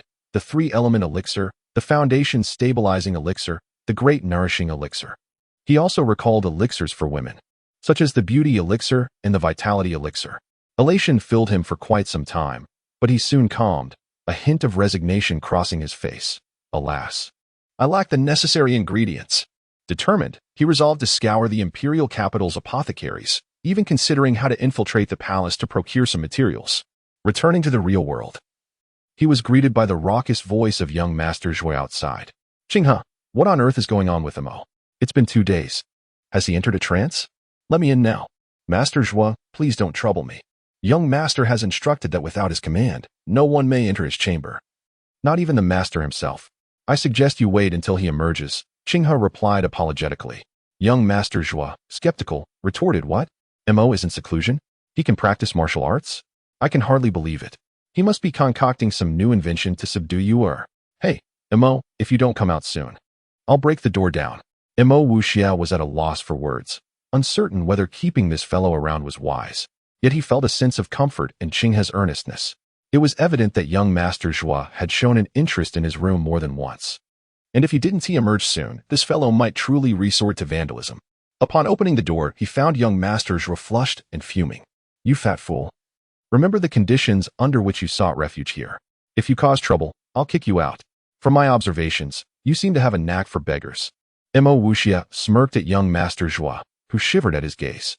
Haha, what are you researching now? Care to share with your brother? Young Master Zhui's eyes sparkled with curiosity. Fatty, I have a task for you. If you execute it well, I shall reward you handsomely. Mo Wuxia planned to delegate the procurement of materials to young Master Zhui. Young Master Zhui, ever fond of surprises, began to speculate wildly. But after several incorrect guesses met with Mo Wuxia's headshakes, he finally implored, just tell me already. What could possibly pique my interest? With a mysterious smile, Mo Wuxia replied, I can offer you a weight loss elixir, guaranteed to make your excess weight vanish overnight. Young Master Zhui's eyes lit up as if Mo Wuxia were his ancestral deity, and he clapped Mo Wuxia on the shoulder, declaring, you better not be pulling my leg. I'm in. Chapter 22. After the departure of young Master Zhui, Mo Wuxia turned his gaze towards Qinghe, admiration flickering in his eyes. Previously, Qinghe possessed a certain youthful innocence, but for reasons unknown, she seemed to radiate a newfound maturity over the past few days. She was inherently beautiful, and if adorned in an elegant gown, she would undoubtedly resemble a blooming begonia in the gentle rain, brilliant and noble, evoking a desire to pursue. Had I truly overlooked her beauty until now? Mo Wuxia felt a pang of shame, realizing he had always regarded her as an ordinary person, thus failing to appreciate her allure. "Qinghe, you look truly beautiful today," he exclaimed, instinctively reaching out, almost brushing his fingers against her head. Qinghe recoiled swiftly, a look of alarm in her eyes. "Young master, I thought you had changed for the better, yet you remain unchanged in your lecherous ways." Their youthful innocence lingered, and though their relationship was that of master and servant, Qinghe spoke her mind freely, embodying a boldness tempered with a hint of naivety. Mo Wuxia chuckled mischievously, glancing at his own hands, and took a deep breath. This young master has always been of such temperament. It is well known across the land. What harm is there in indulging once? With a startled gasp, Qinghe fled the courtyard, peeking back with her sparkling eyes, apprehensively regarding Mo Wuxia. He erupted into hearty laughter, reveling in the cheerful mood of the day. "How goes the procurement of the herbs I requested?" Qinghe replied, "All has been gathered except for the purple-backed Tian Kue, a single clavicle, and a millennium ginseng. I have scoured every apothecary in the imperial capital, yet none possess these items." Mo Wuxia nodded. "I understand. You may continue with your tasks." With a simple "oh," Qinghe departed, her mind swirling with confusion about her master. While she deemed him lecherous, he had never truly crossed the line, yet at times he would smile at her with mischief. As thoughts of healing Mo Yin's injured leg filled his mind, Mo Wuxia made his way toward his brother's secluded residence. Upon turning the corner of the foam mountain, he was suddenly struck by a vision that brightened his eyes. This area was blessed with water, featuring a lotus pond right across from Mo Yin's room. During his last visit, Mo Yin had been basking in the sun in his wheelchair. Yet now, a slender figure occupied the space, an enchanting woman. Dressed in a pale blue gown, her long hair cascaded over her shoulders, secured by a silk ribbon of the same hue. A jade hairpin held her hair in place, from which delicate chains hung like glistening raindrops, swaying gently with her movements, evoking the ephemeral beauty of dew-kissed petals, simple yet serene. Her features were striking, exuding an ethereal elegance that captivated the heart, particularly the gentle aura around her brows and lips, radiating warmth tempered with a hint of melancholy. "Zhu Ying, it is she. Ah, the depths of love are truly profound." Mo Wuxia felt a wave of melancholy wash over him, strengthening his resolve to restore his brother's leg as soon as possible. Zhu Ying was Mo Yan's fiancée ever since Mo Yan's accident. He had attempted to call off their engagement multiple times, yet each time, he was met with steadfast refusal. Zhu Ying's unwavering commitment remained intact. Mo Yin was a renowned hero. Celebrated as a valiant general, his gallant presence irresistible to countless young women. However, his heart belonged solely to Zhu Ying, and she reciprocated his feelings. Thus, the Mo family had sought her hand in marriage, making her their intended daughter-in-law. Yet fate can be cruel. Mo Yan's misfortune left him disabled. Despite his condition, Zhu Ying's love for him remained unchanged, as she continued to visit him, undeterred by his unkind demeanor. Suddenly, Zhu Ying sighed deeply, sitting upright before a qin, an ancient stringed instrument. The strings vibrated, releasing a melody that was both sorrowful and hopeful, resonating through the air. The tune she played evoked a bittersweet yearning, revealing the depth of her devotion. "Inger, you should leave. I am but a broken man, truly unworthy of your sacrifices. I have consumed 10 years of your youth. I cannot bear for you to do anything more for me. Please, just go. Let us conclude this matter between us." Mo Yan's voice echoed in the sparse room, filled with stubbornness and finality. Yet, he was already in tears, his expression a portrait of anguish. "Though we have not formally wed, we are bound by promise and intent. In life, I am yours, and in death, I shall remain yours." Zhu Ying's tears fell freely, the melodies of the qin growing more poignant. Mo Wuxia approached Zhu Ying, causing her to halt abruptly, her gaze sharpening as she regarded him. "Wuxia, you seem more spirited. Dear sister-in-law, you appear to have lost weight," he observed, noting her distress as he drew near. Zhu Ying's eyes widened in alarm. "Stop. Do not come any closer." Mo Wuxia complied, causing her to look at him in surprise, pondering whether the mischievous youth had abandoned his intentions. "No, I must not be deceived by his facade. This rascal surely harbors ulterior motives. What brings you here?" she inquired again. With a smile, Mo Wuxia replied, "Sister-in-law, I have come to fulfill your wishes." He suddenly advanced once more, and before she could react, his lips were near her ear as he whispered, "Sister-in-law, I am fully confident I can heal your brother. You need not worry." To an outsider, their closeness might appear intimate, yet his words rendered Zhu Ying momentarily speechless. Tears of joy streamed down her face as she grasped Mo Wuxia's shoulders, gazing intently at him. In that instant, she found him irresistibly charming and endearing. Is what you say true? Mo Wuxia stepped back, smiling. Indeed, it is true. Let us enter.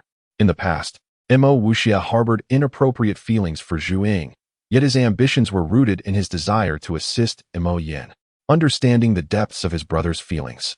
He intended to help Mo Yin relinquish his claim on Zhu Ying. Upon entering the room, Zhu Ying and Mo Yin locked eyes, a silence enveloping them.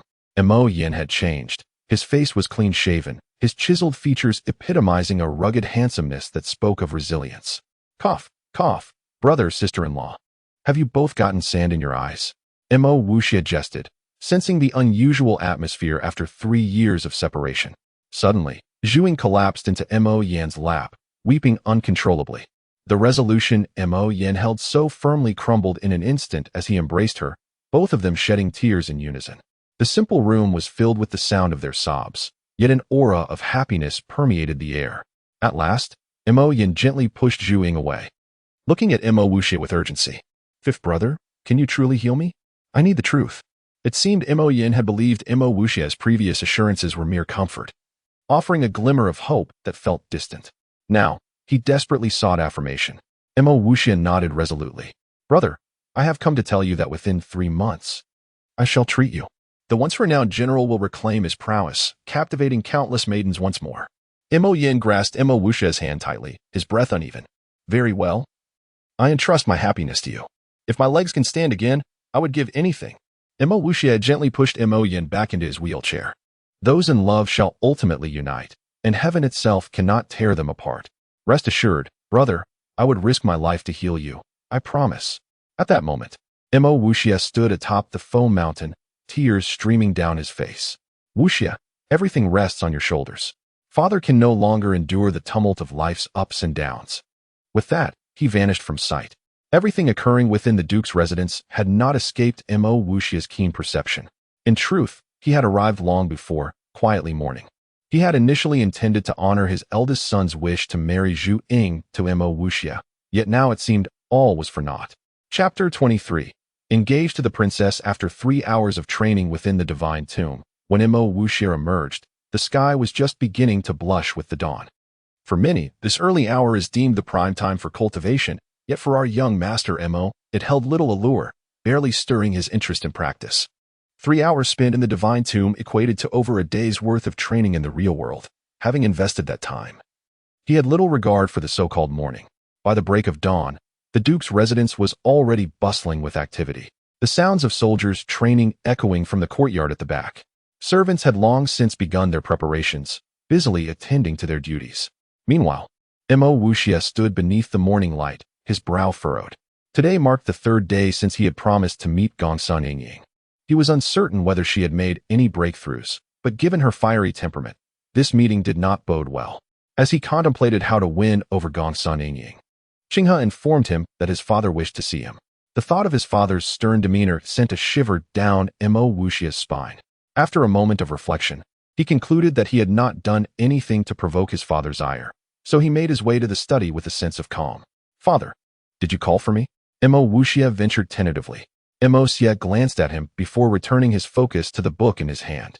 The emperor is quite supportive of your engagement to the princess. Do you have anything to say? Mo Wuxia was momentarily taken aback. He hesitantly asked, Father, is there any way for the emperor to reconsider? After all, she is a princess, and I am merely a wastrel, unworthy of her. Mo Xie set the book aside, fixing his son with a serious gaze that bore an unspoken weight, causing Mo Wuxia to instinctively take a step back. Don't be so foolish as to underestimate your fortune. Perhaps it's you who fears being unworthy of the princess. Have you taken a good look at yourself? I dare say it is you who fall short. With a sense of grievance, Mo Wuxia thought about how he had yet to even see the princess's appearance, uncertain if she was to his liking. To have such an important matter decided so hastily seemed utterly reckless. Suddenly, an image of Weir's regal beauty flashed through his mind, and he was entranced, wishing all women could embody such grace. Mo Xie, observing his son's distraction, smirked knowingly. Mark my words. In a few days I will arrange for you to meet the princess. Present yourself with some noble demeanor, Otherwise, you shall face the consequences. Startled, Mo Wuxia realized that the matter was now beyond his control.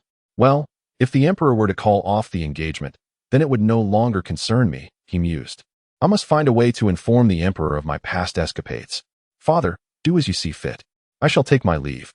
With that, Mo Wuxia dashed out. While Mo Xie chuckled softly, muttering to himself, this boy becomes increasingly enigmatic. The Xuanxiantai, located in the western city of the imperial capital, is one of the many pavilions amidst a picturesque lotus pond and is quite renowned. In the capital, many esteemed gentlemen and wealthy heiresses frequent this place. Some fallen nobles hope for an unexpected encounter to elevate their status, while some young aristocrats seek to indulge in the company of beautiful women for their own gratification. In essence, the visitors here are often driven by ulterior motives, with only a few genuinely appreciating the scenery. Miao Xiong often found himself in this locale, driven by a singular ambition, to associate with greater libertines to secure a better future for himself. Leaning against a stone pillar in one of the pavilions, he frowned. Why is it so empty today? Suddenly, his eyes brightened as he spotted a luxurious carriage approaching swiftly. He rushed out of the pavilion, calling out, Mo Xiao. You finally arrived. Miao Xiong was well aware of Mo Wuxia's agreement with Gongsun Yingying and had come to curry favor with him. Mo Wuxia poked his head out of the carriage window, surveying the scene before disembarking with ease. Miao Xiong, did the sun rise in the west today? Why is it just you here? Did you frighten everyone else away? Mo Wuxia queried, his curiosity piqued by the absence of Gongsun Yingying, whom he hoped would remain absent. Miao Xiong shook his head. I lack the power to scare others away, but I too find it strange. Mo Wuxia nodded. Leading the way across the bridge over the lotus pond, passing several pavilions until they reached the largest one, the Xuanxiantai. This pavilion was distinguished not only by its size, but also by its royal ambience. Adorned in a uniform yellow hue and embellished with carvings of dragons and phoenixes at each corner.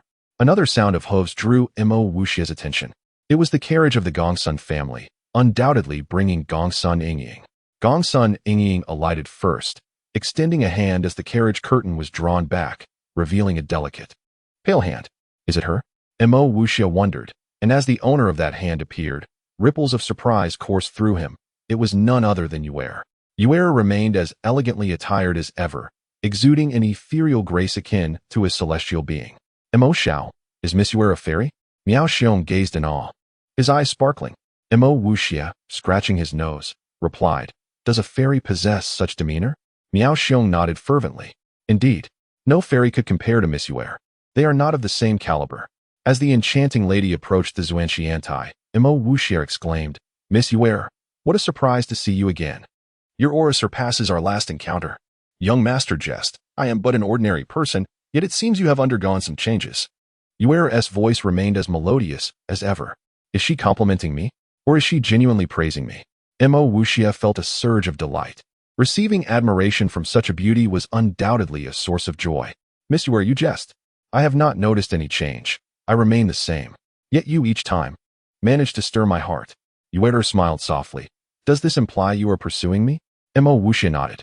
A graceful lady deserves an earnest gentleman. It would be a lie to say I am not moved, yet I am acutely aware of my own inadequacies. Yuer's eyes glinted with wisdom as she smiled. Your knowledge is indeed remarkable. To receive such praise from you brings me great joy. Hey, Mo Wuxia, do you only have eyes for Sister Yuer? Today, I am the star of the show. Did you not see me? Gongsun Yingying glared at him, her intent palpable. Mo Wuxia's heart sank. Gongsun Yingying was a real mood killer, yet he dared not voice his thoughts. Miss Gongsun, you remain as spirited as ever. It seems our young master Miao has long held an interest in you. As the saying goes, a woman of valor is no less than a man, in terms of talent. All heroes bow before her. In truth, he was mocking her unwed status, yet the battle-hardened Gongsun Yingying failed to grasp the sarcasm and merely nodded, smiling. At least you possess some discernment, humph. Meanwhile, Yuer savored the moment, her eyes sparkling with intrigue as she chimed in, Young master, your words flow like pearls. I am truly impressed. Chapter 24.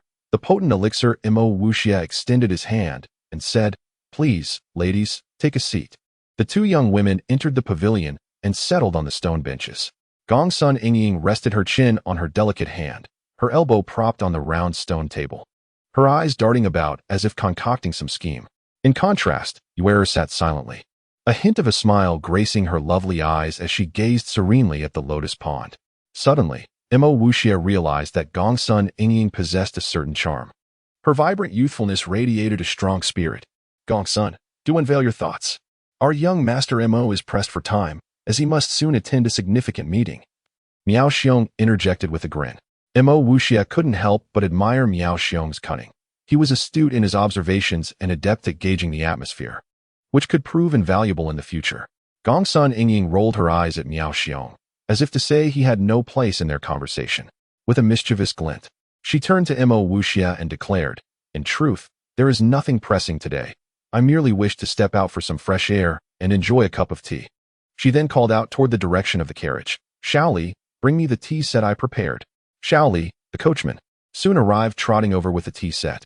He skillfully arranged the items on the table, setting down a kettle of boiling water before retreating back to the carriage. Gongsun Yingying boldly brewed the tea, and soon, an enchanting fragrance wafted through the air. "What exquisite tea!" Mo Wuxia couldn't help but exclaim. Gongsun Yingying appeared to suppress a laugh, projecting an air of delightful peculiarity. She expertly poured 4 cups of tea, 1 for each person, and remarked, "What a beautiful day it is. It would be a pity not to enjoy such fine tea. Come, let us savor its flavor. This was a gift from His Majesty to my father." She took the lead, sipping from her cup with an expression of bliss, followed by Yuer, who approached the tea with a certain elegance befitting nobility. She delicately lifted the cup with both hands, her flowing sleeves gracefully concealing the vessel, and took a gentle sip. After setting the cup down, she smiled and said, "Dragon and Phoenix tea, fragrant and refreshing, invigorates the mind and prolongs life." Every gesture of Wei captivated Mo Wuxia, prompting him to ponder the kind of upbringing that could cultivate such grace and wisdom in a woman. Lacking a refined palate for tea, he first inhaled its aroma, feigning enjoyment, before downing it in one gulp. Miao Xiong followed suit, finishing his cup with a chorus of praise. Suddenly, Gongsun Yingying erupted into laughter, her face flushing crimson, leaving one puzzled about the cause of her merriment. Has she lost her senses? Mo Wuxia lamented inwardly, feeling that the atmosphere had been spoiled. Yuer, with her usual innocence, inquired, "Sister, why are you so gleeful today? Share it with me. Let us both enjoy a laugh." Gongsun Yingying stifled her laughter, waving her hands dismissively. "Oh, it's nothing. Nothing at all. Just a rather amusing thought I had, but it's best left unspoken." In that moment, Mo Wuxia sensed something amiss. He glanced at Miao Xiong, whose complexion had suddenly turned flushed, his gaze becoming unfocused, revealing a hint of lasciviousness. This tea is problematic. As a great master of traditional medicine, he immediately recognized the oddity, yet he couldn't pinpoint the issue. If the tea were poisoned, he would have sensed it by its scent, yet there was no sign of toxins.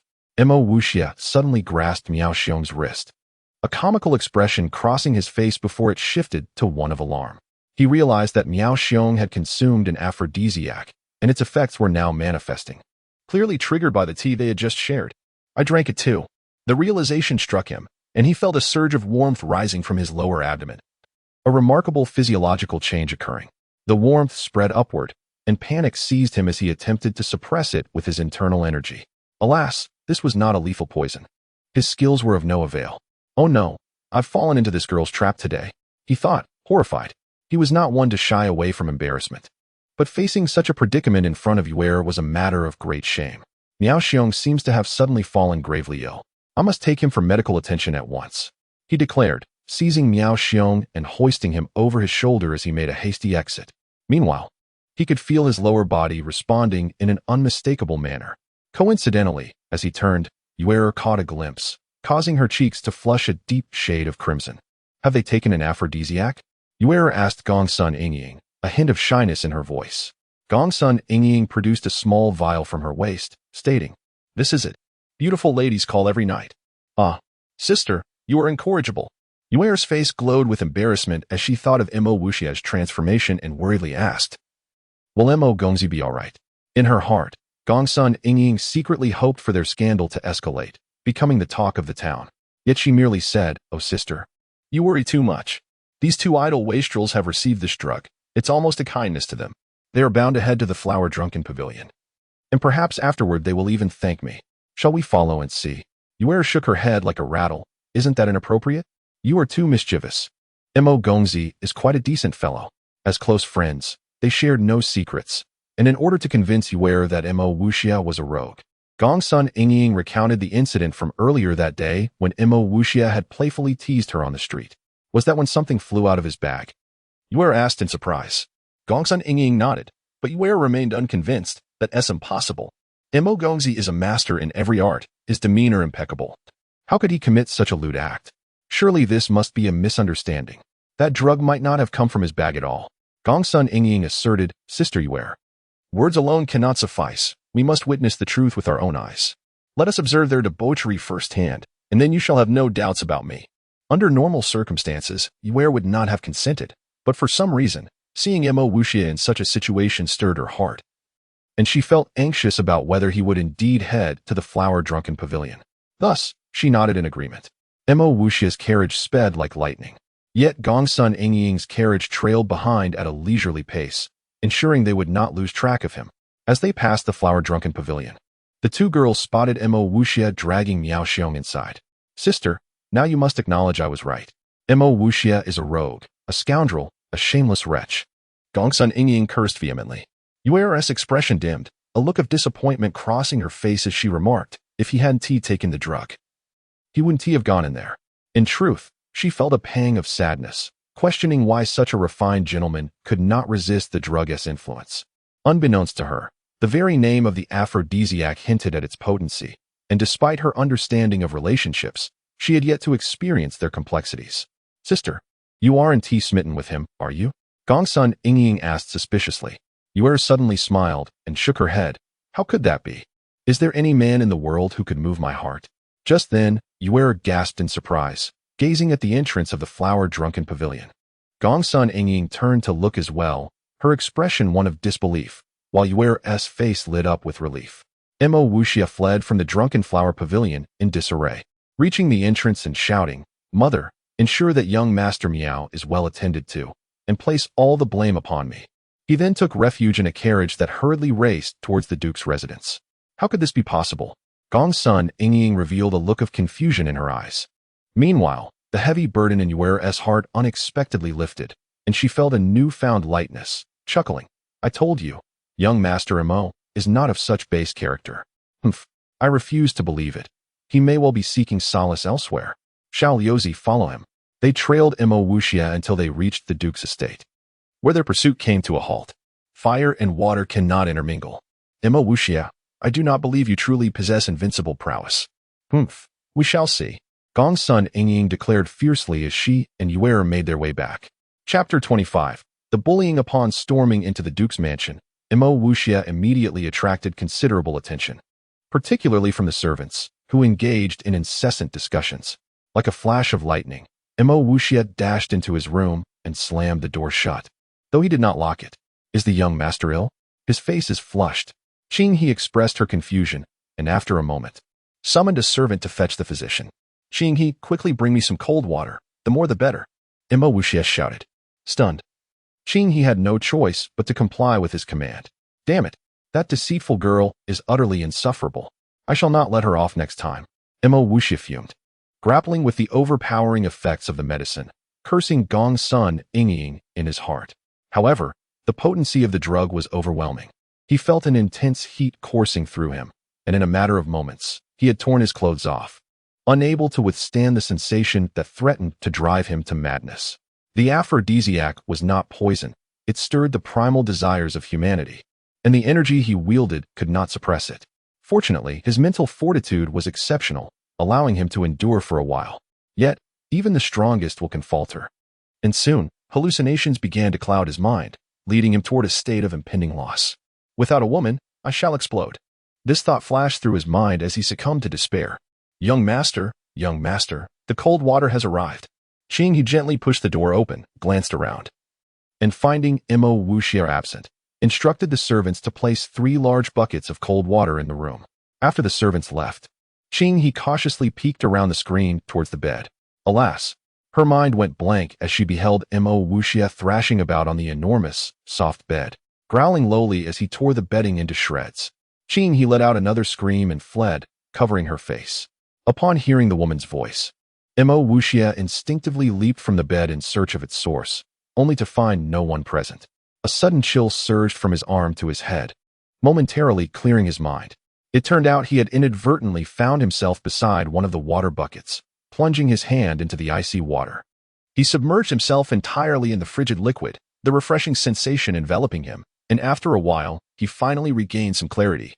Though his eyes remained bloodshot and his body still bore the marks of his turmoil, the effect of the aphrodisiac lingered, and only through the union of yin and yang could he find relief. The cold water merely offered a fleeting sense of clarity, which would soon dissipate as the drug's effects intensified. The icy water inadvertently triggered a surge of the drug's potency, threatening to engulf his consciousness once more. Mo Xie received word from Qing He and rushed over, accompanied by a physician. Upon entering, he immediately pulled Mo Wuxia from the large wooden tub, his eyes reflecting a mix of concern and helplessness. The physician wore a complex expression, caught between amusement and contemplation, and instinctively glanced at his own lower half, envy flickering in his gaze when he observed Mo Wuxia's condition. After examining Mo Wuxia, the physician shook his head and remarked, "Your Highness, the young master has fallen victim to a potent aphrodisiac. If we do not take measures through the union of yin and yang, it may have profound consequences on his health." Mo Xie, known as the Duke and addressed as Your Highness by most outsiders, was regarded as Sir only within the confines of his household. Frowning, he inquired, "Is there no other way?" The physician shook his head, stating, "Union is the only antidote. From my observations, the young master's needs are substantial. 1 or 2 women may not suffice." Mo Xie waved his hand, signaling the physician to leave. Now, the room was empty save for the father and son, while Qing He lingered outside, her face flushed and hesitant to enter. "Foolish child." Mo Xie submerged Mo Wuxia back into the water, pacing back and forth, anxiety etched across his face. "Ah!" Mo Wuxia emitted a low growl. Every person in his eyes appeared as a woman, compelling him to leap from the tub towards Mo Xie. With a swift motion, Mo Xie manifested his energy into a large hand, pressing him back into the wooden tub. "Qing He, come in." Nervously, Qing He entered, avoiding eye contact with the large tub. "How has the Mo family treated you?" Mo Xie asked. "Sir, I have been an orphan since childhood. Had it not been for your kindness in taking me in, I might have perished on the streets. I am eternally grateful for your great benevolence." Qing He spoke sincerely, unsure of what else to say. Mo Xie nodded. "I do not wish to coerce you. If you are willing to offer your body to Wuxia, I promise you a rightful name. If not, I shall adopt you as my daughter." Qing He hesitated, her eyes flickering with uncertainty. Suddenly, a resolute glimmer appeared in her gaze as she declared, "Sir, to be favored by you is worth any sacrifice, even death. I willingly offer my body to the young master." Mo Xie exited the room and sought out the steward, instructing him to summon all the young maidens in the Duke's mansion. Mo Xie surveyed the 10 young girls before him, all under 20, the youngest merely 15, each a virgin. While they could not rival Qing He's beauty, they were undeniably more attractive than ordinary girls. He presented an enticing proposition. Any girl willing to offer her body to Mo Wuxia would be rewarded with 200 taels of silver. Most of these girls came from impoverished backgrounds, and the opportunity to work in the Duke's mansion was a cause for celebration, as the pay was the highest. At 5 taels of silver each month, 200 taels represented nearly 2 years' worth of wages for them. Some girls hesitated, while others readily agreed. However, Mo Xie concluded with, "I will not grant any of you a formal name, but should anyone bear a child of the Mo family, it will be treated as a legitimate offspring. If you have no objections, please register with the steward." Among the 10 girls, 8 agreed, and under the steward's guidance, they lined up in Mo Wuxia's courtyard, awaiting their fate. Qing He's face was crimson as she bowed her head, nervously approaching the bedside. "Young master, are you all right?" she inquired, sitting at the edge of the bed, her cheeks flushed as she gazed at the wooden tub, unsure of what to say. Her voice was melodious, and Mo Wuxia's consciousness had become entirely hazy. Hearing a woman's voice was akin to a refreshing summer breeze, abruptly surging from the water and toppling Qing He onto the bed. She resembled a budding flower, tears streaming down her cheeks like dewdrops glistening on a begonia in the morning light. The young maidens were transitioning from innocence to maturity, and when the peach ripens, one must seize the moment. The steward of the Duke's mansion, a woman named Juliet in her 50s, appeared youthful, seeming no older than 30, retaining her charm. An hour had passed. Goodness, is this still a human? Juliet was taken aback. The 8 girls waiting in line were already flushed, particularly with the sounds emanating from within, leaving them feeling quite uneasy. Juliet knew that they could not wait any longer. Otherwise, Qing He would surely suffer. She sent in one girl to replace Qing He and, lifting Qing He, forcefully tore a piece of the bed linen, which bore evidence of the young master's activities. Emerging from the room, half an hour had elapsed, and Juliet led another girl inside. This cycle continued, and by midnight, Juliet found herself the last woman remaining outside the courtyard. Yet Imo Wuxia seemed far from satiated. What a peculiar sound. A girl of about 15 or 16, clad in luxurious attire, entered with a look of bewilderment. Unbeknownst to her, the sound quickened her heartbeat. In the dim light, it was evident she was a beauty in the making, though quite youthful, her large eyes filled with curiosity and innocence regarding everything around her. It was none other than Miss Xueqing, who had unknowingly ventured into the night for reasons unknown. Juliet gazed at the girl who had just entered, a hint of mischief glimmering in her eyes. I am searching for my brother. Where is he? The girl's large eyes darted about, brimming with innocence. Juliet replied with a smile, Are you referring to Master Zhua? He has gone to procure some medicinal herbs for our young master and has yet to return. Perhaps you could wait in the side room? Juliet was well aware of Zhua's true intentions, as acquiring medicinal herbs required funds, which she naturally managed. Xueqing placed her hand over her mouth, her other finger pointing towards Imo Wuxia's room, her expression one of astonishment. Brother Wuxia is so mischievous. He must be tormenting some poor girl again. Humph, I shall go in and see for myself. Observing Xueqing's entrance, Juliet wore a look of delight mixed with malice, thinking to herself, You chose to enter of your own volition. No one has coerced you. Chapter 26. The medicinal herbs have arrived, Brother Wuxia. Are you bullying girls? As Xueqing stepped into the room, a peculiar scent assailed her senses. It initially caused her to wrinkle her brow, but then inexplicably quickened her heartbeat. She felt disoriented, not understanding what was happening. As she rounded the screen to peer inside, a sharp gasp escaped her lips. The scene was instinctively alarming, as if she had suddenly grasped a disturbing truth, yet remained bewildered. Suddenly, she caught sight of a girl in distress and exclaimed, Brother Wuxia, it's one thing to bully girls, but must you go so far as to undress them? Let me count. There are 8 girls in total. I misjudged you. I shall never marry you when I grow up, for you will undoubtedly treat me the same way. Xueqing, fuming, felt tears welling in her eyes, as if she could already envision a future where Imo Wuxia tormented her. At that moment, Imo Wuxia's gaze turned toward her, prompting her to scream even louder. His eyes, now a terrifying shade of red, sent a chill down her spine. Ouch! It hurts. Bad brother, I shall tell my father that you are bullying me. Let me go. While outside, Juliet, listening to the commotion, could only chuckle helplessly. You walked in there of your own accord. It's none of my business. Truly, none of my business. The symphony of chaos resonated vibrantly in the courtyard. Juliet felt a pang of anxiety. If Xueqing could not satisfy the young master, she might have to take matters into her own hands. She steeled herself for the sacrifice. To her mixed feelings of delight and disappointment, an hour later, after Xueqing's 13th anguished scream, Imo Wuxia finally emitted a low, beast-like growl.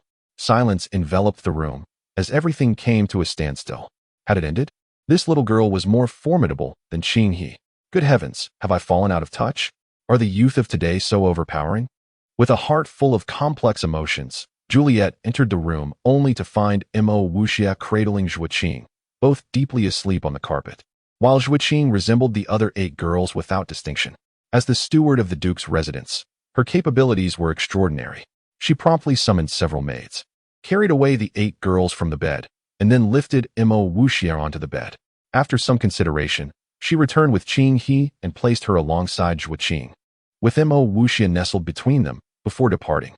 The following noon, our young master finally awoke. He kept his eyes closed, reflecting on the fragments of yesterday, which felt like a hazy memory. Suddenly, he sensed a tingling in his arm and opened his eyes to discover 2 girls still peacefully asleep, resting on his arm. The first face he beheld was Qing He, her expression adorned with a blissful smile, her breathing even.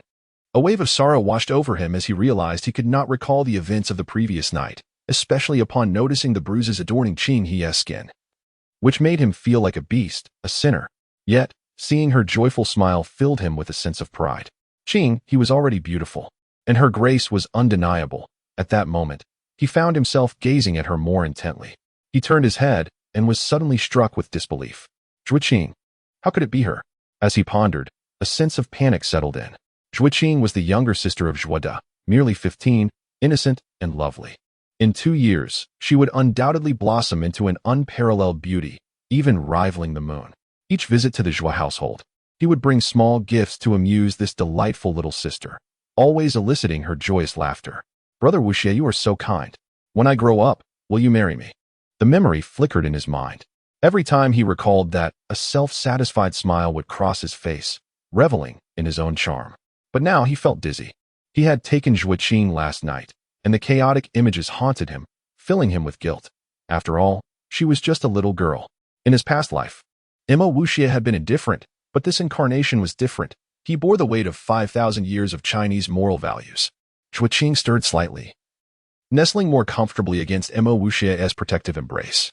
He gently withdrew his arm and slipped out of bed. The two girls, utterly exhausted, murmured softly and continued to sleep back to back.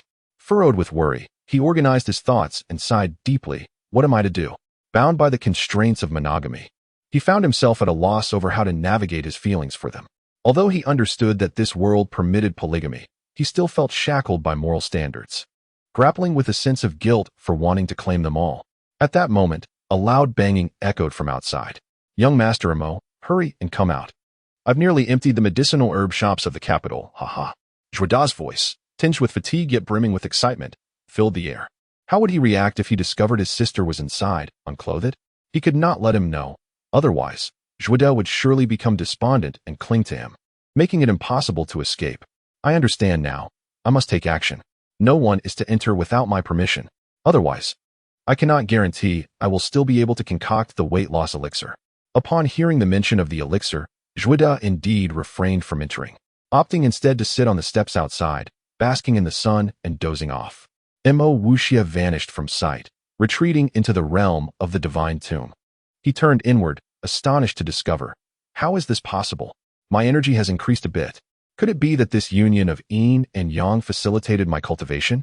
He dismissed the notion as impossible, attributing it instead to the effects of the primordial essence technique. He reassured himself, unwilling to confront the reality of having taken Zhuqing. The truth would reveal itself in time.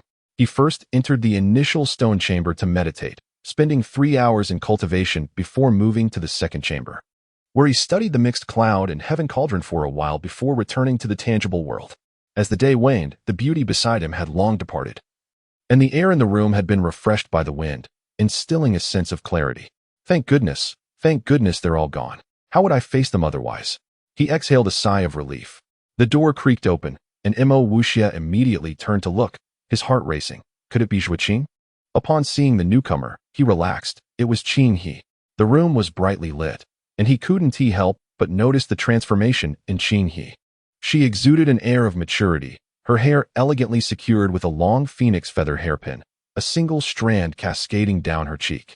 Her attire was no longer that of a servant, but rather a display of elegance befitting a lady. A sense of satisfaction and subtle fatigue lingered on her brow. As Qing He took a step, she instinctively clutched her abdomen, her expression contorting in pain. Her movements were unsteady, an unmistakable indication of her newfound womanhood.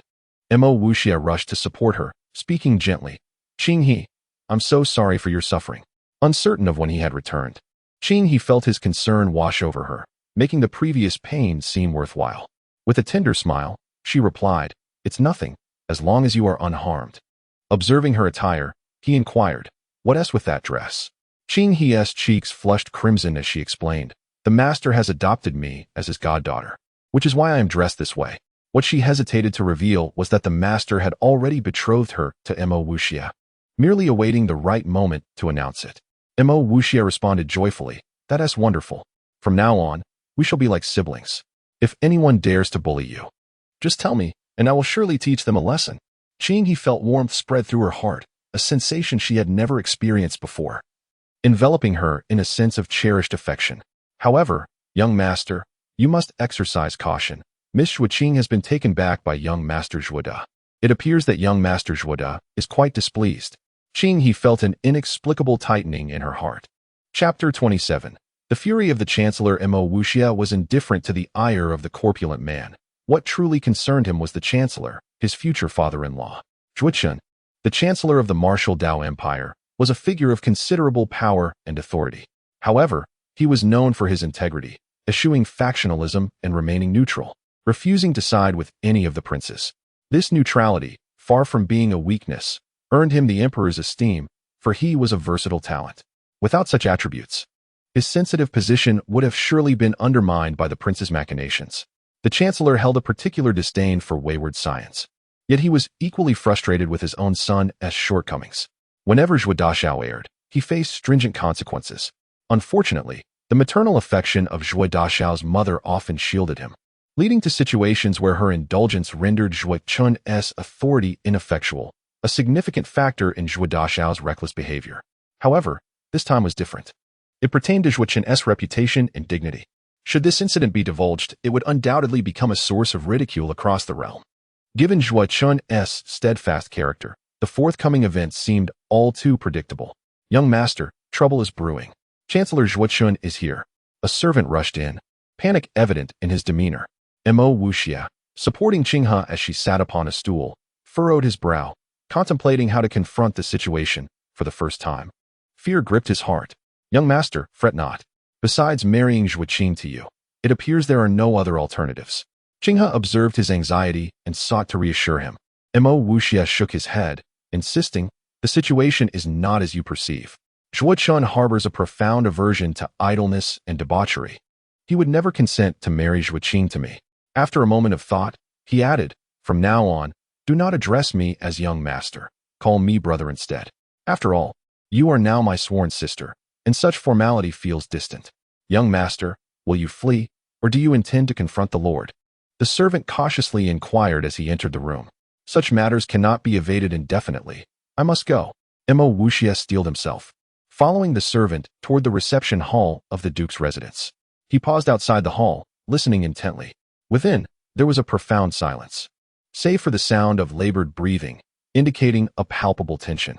Gathering himself, he adjusted his attire, forced a smile, and stepped inside, where he was met with the imposing figure of Chancellor Zhuo Chun, clad in official garb, and the casually dressed Mo Wuxia. Their gazes converged upon Mo Wuxia. Young Master Ji pays his respects to Uncle Zhuo, he said with respect. Zhuo Chun grunted, his eyes ablaze with fury. Mo Wuxia, I might overlook your indulgences and unscrupulous behaviors, but to bring such disgrace to my family, do you take me for a soft fruit or fragile glass that can be easily crushed? Mo Wuxia feigned an expression of remorse. Please, do not be agitated, venerable elder. This was entirely unforeseen. Young Ji did not intend for such a situation to arise. I accept full responsibility for my actions. Whatever punishment you deem appropriate, I shall adhere to. Zhuo Chun retorted. If I were to demand your life as atonement, could you comply? Without hesitation, Mo Wuxia declared. If it would appease Zhuo Qing, I would willingly sacrifice myself. Internally, he scoffed at the chancellor's proposition, regardless of his willingness to die. He doubted the elder would ever consent to such a fate. After all, he could not fathom Zhuo Qing marrying another. Mo Laoi, observing the exchange, felt a swell of satisfaction at his son's boldness, an admirable trait in a man. Yet he said, Old Zhuo, we are good friends. I only learned of this matter after it occurred, a mere coincidence, exacerbated by Yingying's meddling. The Mo family has never shied away from accountability. What if we were to become in-laws? Zhuo Qin's brow furrowed, his face transforming into a mask of displeasure. Nonetheless, he felt compelled to afford Mo Wuxia some respect.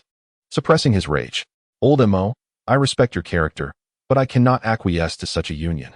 I cannot believe my daughter would find happiness in the Mo family. Mo Wuxia frowned, pondering for a moment before responding. Old Zhuo, consider this. My eldest son is disabled, and 3 of my sons perished in battle. This son, though lacking in merit, is the sole heir to my line. I cannot condemn him to death. Surely, there must be a compromise? Clearly, Zhuo Qin was at an impasse.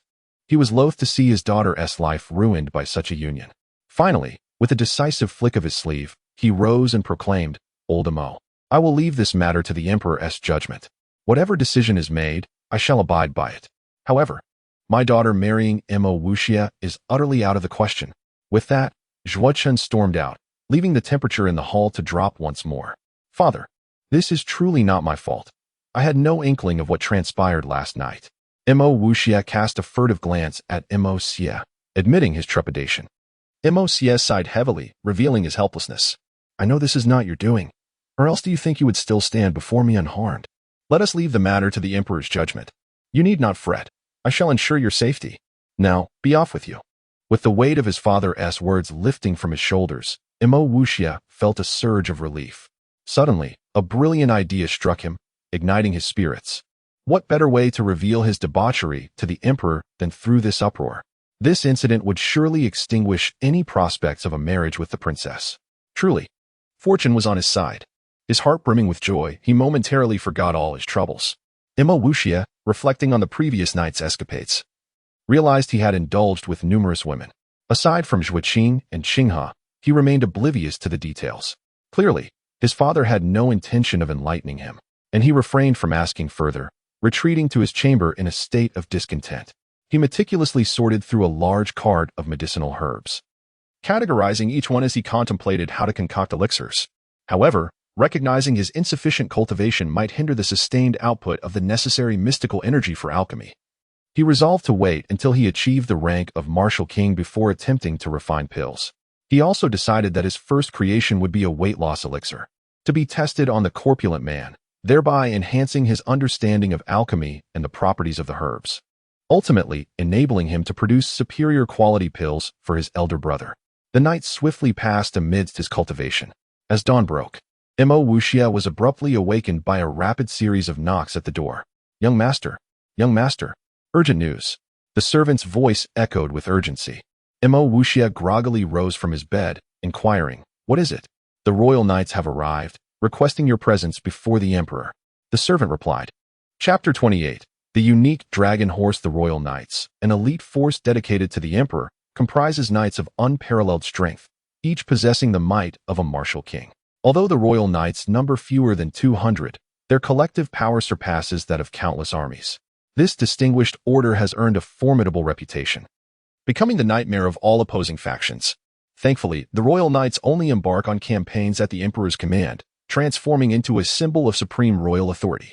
At the grand entrance, the royal knights stood in impeccable formation. Though they numbered less than 10, they exuded an air of aloofness. Each knight's expression was identical, their eyes, shrouded in golden helmets, radiated indifference. At a mere command from the emperor, they could swiftly pierce the hearts of all foes. Clad in golden armor, they bore long swords at their waists and held gleaming silver spears, which seemed to chill the very air around them. Mounted upon their steeds, they exhibited no superfluous movements. What formidable warriors they were! In the future, I too shall command such a knightly order, he mused enviously. Thus, he resolved to concoct a spirit-enhancing pill, to cultivate his own army. Mo Wuxia led forth a chestnut horse, prepared by his steward, Juliet. A mere glance was enough to captivate him. It was none other than the unique dragon horse. This breed was unlike any ordinary horse, a hybrid of the spiked-back dragon and horse. It bore a single horn and an eye at its center, with hooves akin to those of a dragon and a tail resembling that of its draconic counterpart. When it galloped, its sweat flowed like blood. The spiked-back dragon, residing in the beast forest, is a royal beast in its own right. One can only imagine the vitality and endurance of the hybrid unique dragon horse.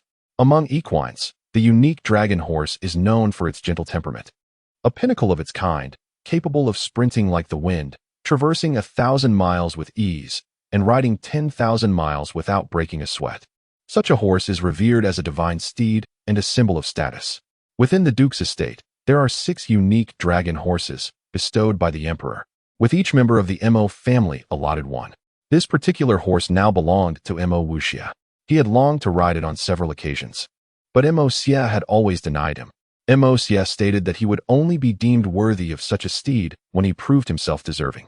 In this moment, warmth filled Mo Wuxia's heart. It signified Mo Xie's recognition of his worthiness to possess this horse. He caressed the horse's face, pride evident upon his countenance, and spoke as if to a brother. Unique dragon horse, we are finally partners. You have yet to be named. How about I call you Lightning?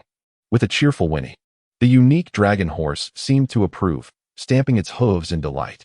I never expected you to like that name. From this day forth, you shall be known as Red Lightning. and we shall face the world together. Mo Wuxia was filled with uncontainable joy. Unbeknownst to him, the unique dragon horse possessed great intelligence, capable of choosing its preferred master. Should it disfavor someone, attempts to subdue it would be futile. For reasons unknown, this unique dragon horse had chosen Mo Wuxia. A fine steed for a hero, he felt exhilarated as he leapt onto the saddle. Red lightning reared up, issuing a powerful neigh that shattered the tranquility of dawn, startling Mo Wuxia and almost causing him to fall. As a king of horses, it naturally embodied a regal presence. With Red Lightning's mighty neigh, the steeds of the royal knights became unsettled, some collapsing in fright, frothing at the mouth. Though their war horses were renowned for their battle prowess, they could not compare to the unique dragon horse, as they belonged to entirely different realms. The royal knights, however, remained undeterred. They seemed to have anticipated this turmoil, and a crimson glow enveloped each knight, calming their mounts, though none dared approach the unique dragon horse. You proceed ahead, I shall follow. Mo Wuxia was overjoyed, reveling in the royal knight's diminished grandeur, a feeling beyond description. Sitting astride Red Lightning, Mo Wuxia grasped the reins merely for balance. For it was his hands and legs that truly guided the horse. A gentle pressure from one leg signaled the horse to turn, while a firm squeeze urged it to accelerate. In no time, Mo Wuxia comprehended the horse's remarkable abilities, alternating between swift advances and sharp turns, executing complex maneuvers, all while delighting in the experience, much to the distress of the royal knights, who were a mere 20 meters ahead. Their steeds trembled, and despite the calming influence of their masters, they could not shake their panic, a result of instinctual bloodline fears. Brothers, do you know why His Majesty has summoned me? Mo Wuxia called out, but no one responded. He shook his head, pondering the state of the subservient knights, reduced to mere puppets awaiting orders. As dawn broke, the road became bustling with pedestrians, who lavished praise upon the royal knights. Some ambitious youths even regarded joining their ranks as a life goal. Their adoration for the royal knights was palpable, seemingly oblivious to Mo Wuxia's presence trailing behind them. For the first time, Mo Wuxia felt the sting of being overlooked. Let them revel, he thought childishly, eager to teach these oblivious souls a lesson. With a slight pressure of his legs, Red Lightning surged forward, transforming into a streak of crimson brilliance. He maintained a careful distance, slowing down just 5 meters from the royal knights. Instantly, chaos ensued among the royal knights' horses. Panicked whinnies erupting, some dropping to the ground feigning death, while others were unseated by the sudden commotion, spiraling through the air before landing back on their mounts. The commoners were momentarily stunned, grappling with an astonishing reality. Whispers erupted, all eyes converging upon Mo Wuxia and Red Lightning, some glimmering with greed at the sight of such a divine steed. Mo Wuxia waved his hand and called out, "Don't look at me like that, I'm merely passing through." The royal knights had never faced such provocation, and they felt the sting of humiliation. Yet, without the emperor's decree, they refrained from retaliating. The captain at the forefront turned to glare at Mo Wuxia, his icy gaze striking fear into Mo Wuxia, who instinctively recoiled. Such a chilling aura of hostility. How amusing. To think you could intimidate me. Unless I teach you a lesson, you'll never comprehend my prowess. Fueled by audacity, he surged forward once more, a streak of red darting past the royal knights. Once again, chaos erupted within the ranks of the royal knights as their steeds recoiled in terror, nearly spiraling out of control, while others collapsed, frothing at the mouth. Mo Wuxia experienced an unparalleled exhilaration, a sense of unrivaled supremacy blossoming within him as he raced towards the palace. The royal knights, whom he had disregarded, abandoned their mounts, transforming into crimson orbs in pursuit of Mo Wuxia. Alas, their speed was insufficient to catch up, leaving only their furious, vengeful glares in their wake. Upon reaching the imperial palace gates, Mo Wuxia was courteously halted by the guards. Sentries, armed with lances, stood vigilantly along the ramparts, their gaze fixed upon the outer moat. Recognizing Mo Wuxia and his distinctive steed, they exhibited utmost deference, wary of incurring his displeasure. With a nonchalant shrug, he remained mounted, awaiting the arrival of the royal knights. Moments later, a cluster of crimson figures materialized before the gates. "Greetings, Centurion," the 8 gatekeepers exclaimed in unison. The captain, harboring deep resentment towards Mo Wuxia, suppressed his animosity, leading the way for Mo Wuxia to pass through. Though the scion of a ducal house, Mo Wuxia had never before set foot within the imperial palace. Upon entering, He was immediately struck by its grandeur. The imperial capital, encircled by formidable 30-meter walls, housed the palace within its heart, spanning several miles. The palace complex boasted towering pavilions that obscured the sky. Buildings and kiosks stood interspersed, connected by winding corridors and upturned eaves. The structures, arranged according to the terrain, interlocked like a honeycomb, their eaves seemingly vying for dominance. Wooden walkways, adorned with vibrant colors, traversed the expanse, evoking the splendor of a rainbow after a storm. The undulating landscape disoriented the senses, making it difficult to discern direction. Along the thoroughfare, sentries stood at regular intervals, their expressions solemn. Ahead, crimson figures streaked like comets, tracing a path along a broad avenue. Mo Wuxia followed at a leisurely pace, maintaining a consistent distance of 10 meters. After traversing 5 miles, the scene opened onto a vast plaza paved with white stone, facing the majestic hall of golden chimes. 8 tiers of stone steps ascended to the hall's entrance, its roof adorned with meticulously crafted 5-clawed golden dragons. Bathed in sunlight, the hall radiated a dazzling aura. The plaza teemed with soldiers, their formations exuding imperial authority. Mo Wuxia, captivated by the spectacle, praised the hall as the most magnificent edifice he had ever beheld, envisioning a life of comfort within its walls, surrounded by adoring consorts. Upon entering the imperial precinct, dismounting was customary, a regulation unknown to Mo Wuxia. Save for those granted special dispensation by the emperor, none were permitted to ride or bear arms within the palace grounds, a violation punishable by death. However, an exception existed for those who rode a dragon horse. Halt! Such irreverence is intolerable within the palace. The captain barked, barely restraining his fury. Realizing the gravity of the situation, Mo Wuxia dismounted and awaited further instructions. Await the emperor's decree before proceeding, the centurion declared, before entering the hall of golden chimes. Mo Wuxia, possessing extraordinary mental fortitude, surreptitiously scanned the interior, discovering only 4 occupants. Sensing several powerful mental forces encroaching upon his own, he was shaken. Are these the palace's guardians? He pondered, resolving to exercise greater caution. Simultaneously, the emperor and Mo Wuxia exchanged knowing glances, having detected the probing mental presence. Summon Mo Wuxia to audience. A shrill voice echoed from within the hall. Is that a eunuch?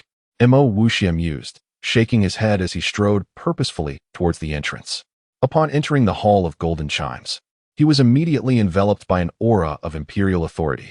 However, his exceptional mental fortitude rendered him impervious to its influence. Seated upon the dragon throne, the emperor, a man of advanced years, exuded an aura of undeniable power. Is this the emperor? Mo Wuxia thought to himself, striding towards his father's side. Insolent Mo Wuxia, kneel before his majesty. Zhuochen admonished. Restrain yourself. The emperor interjected, his gaze fixed upon Mo Wuxia. I perceive in him a genuine spirit, a touch of audacity. Perhaps his reputation as a wastrel is undeserved. Your Majesty, forgive his impudence, Mo Wuxia said, shaking his head. He is incorrigible. Brother, the emperor replied, do not chide your son. I see in him a refreshing candor. Mo Wuxia was taken aback, realizing that his unconventional demeanor had, ironically, earned him the emperor's favor. Your Majesty, what is the purpose of this summons? If it is merely for idle conversation, I am afraid I am otherwise occupied, Mo Wuxia said flippantly, hoping to elicit the emperor's disapproval. Insolent boy, Zhuochen exclaimed, only to be silenced by the emperor's gesture.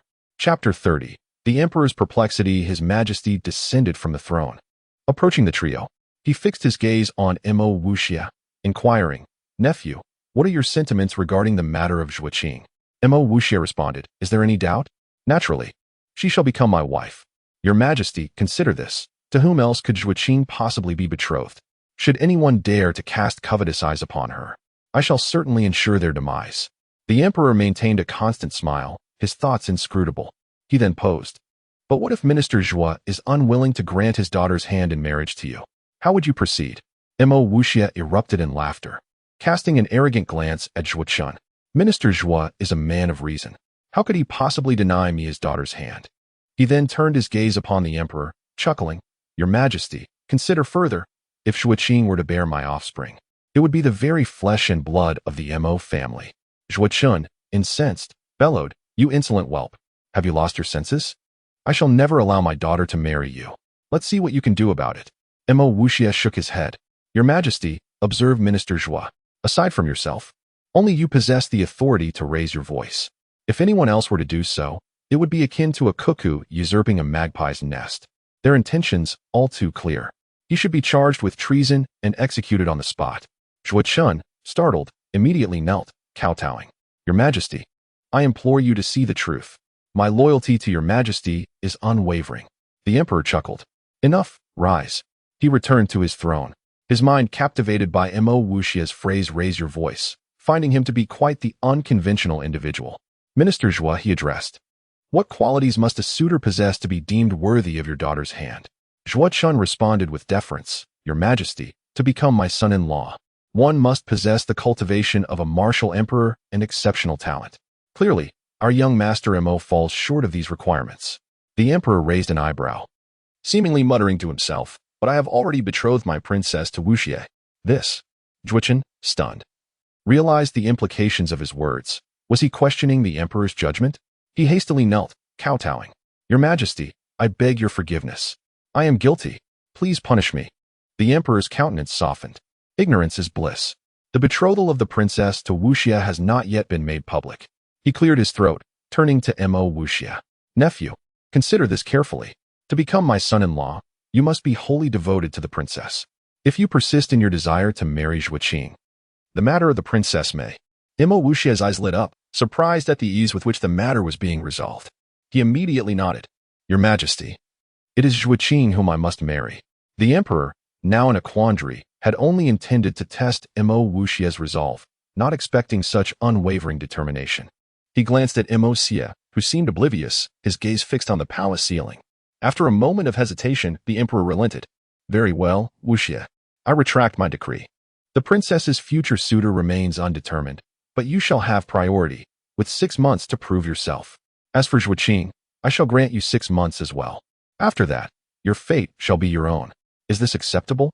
Mo Wuxia, overjoyed, expressed his gratitude. Thank you, your Majesty. Long live the emperor. Long live the emperor. This is wonderful. Having achieved his desire, he forgot his surroundings, his laughter echoing his satisfaction.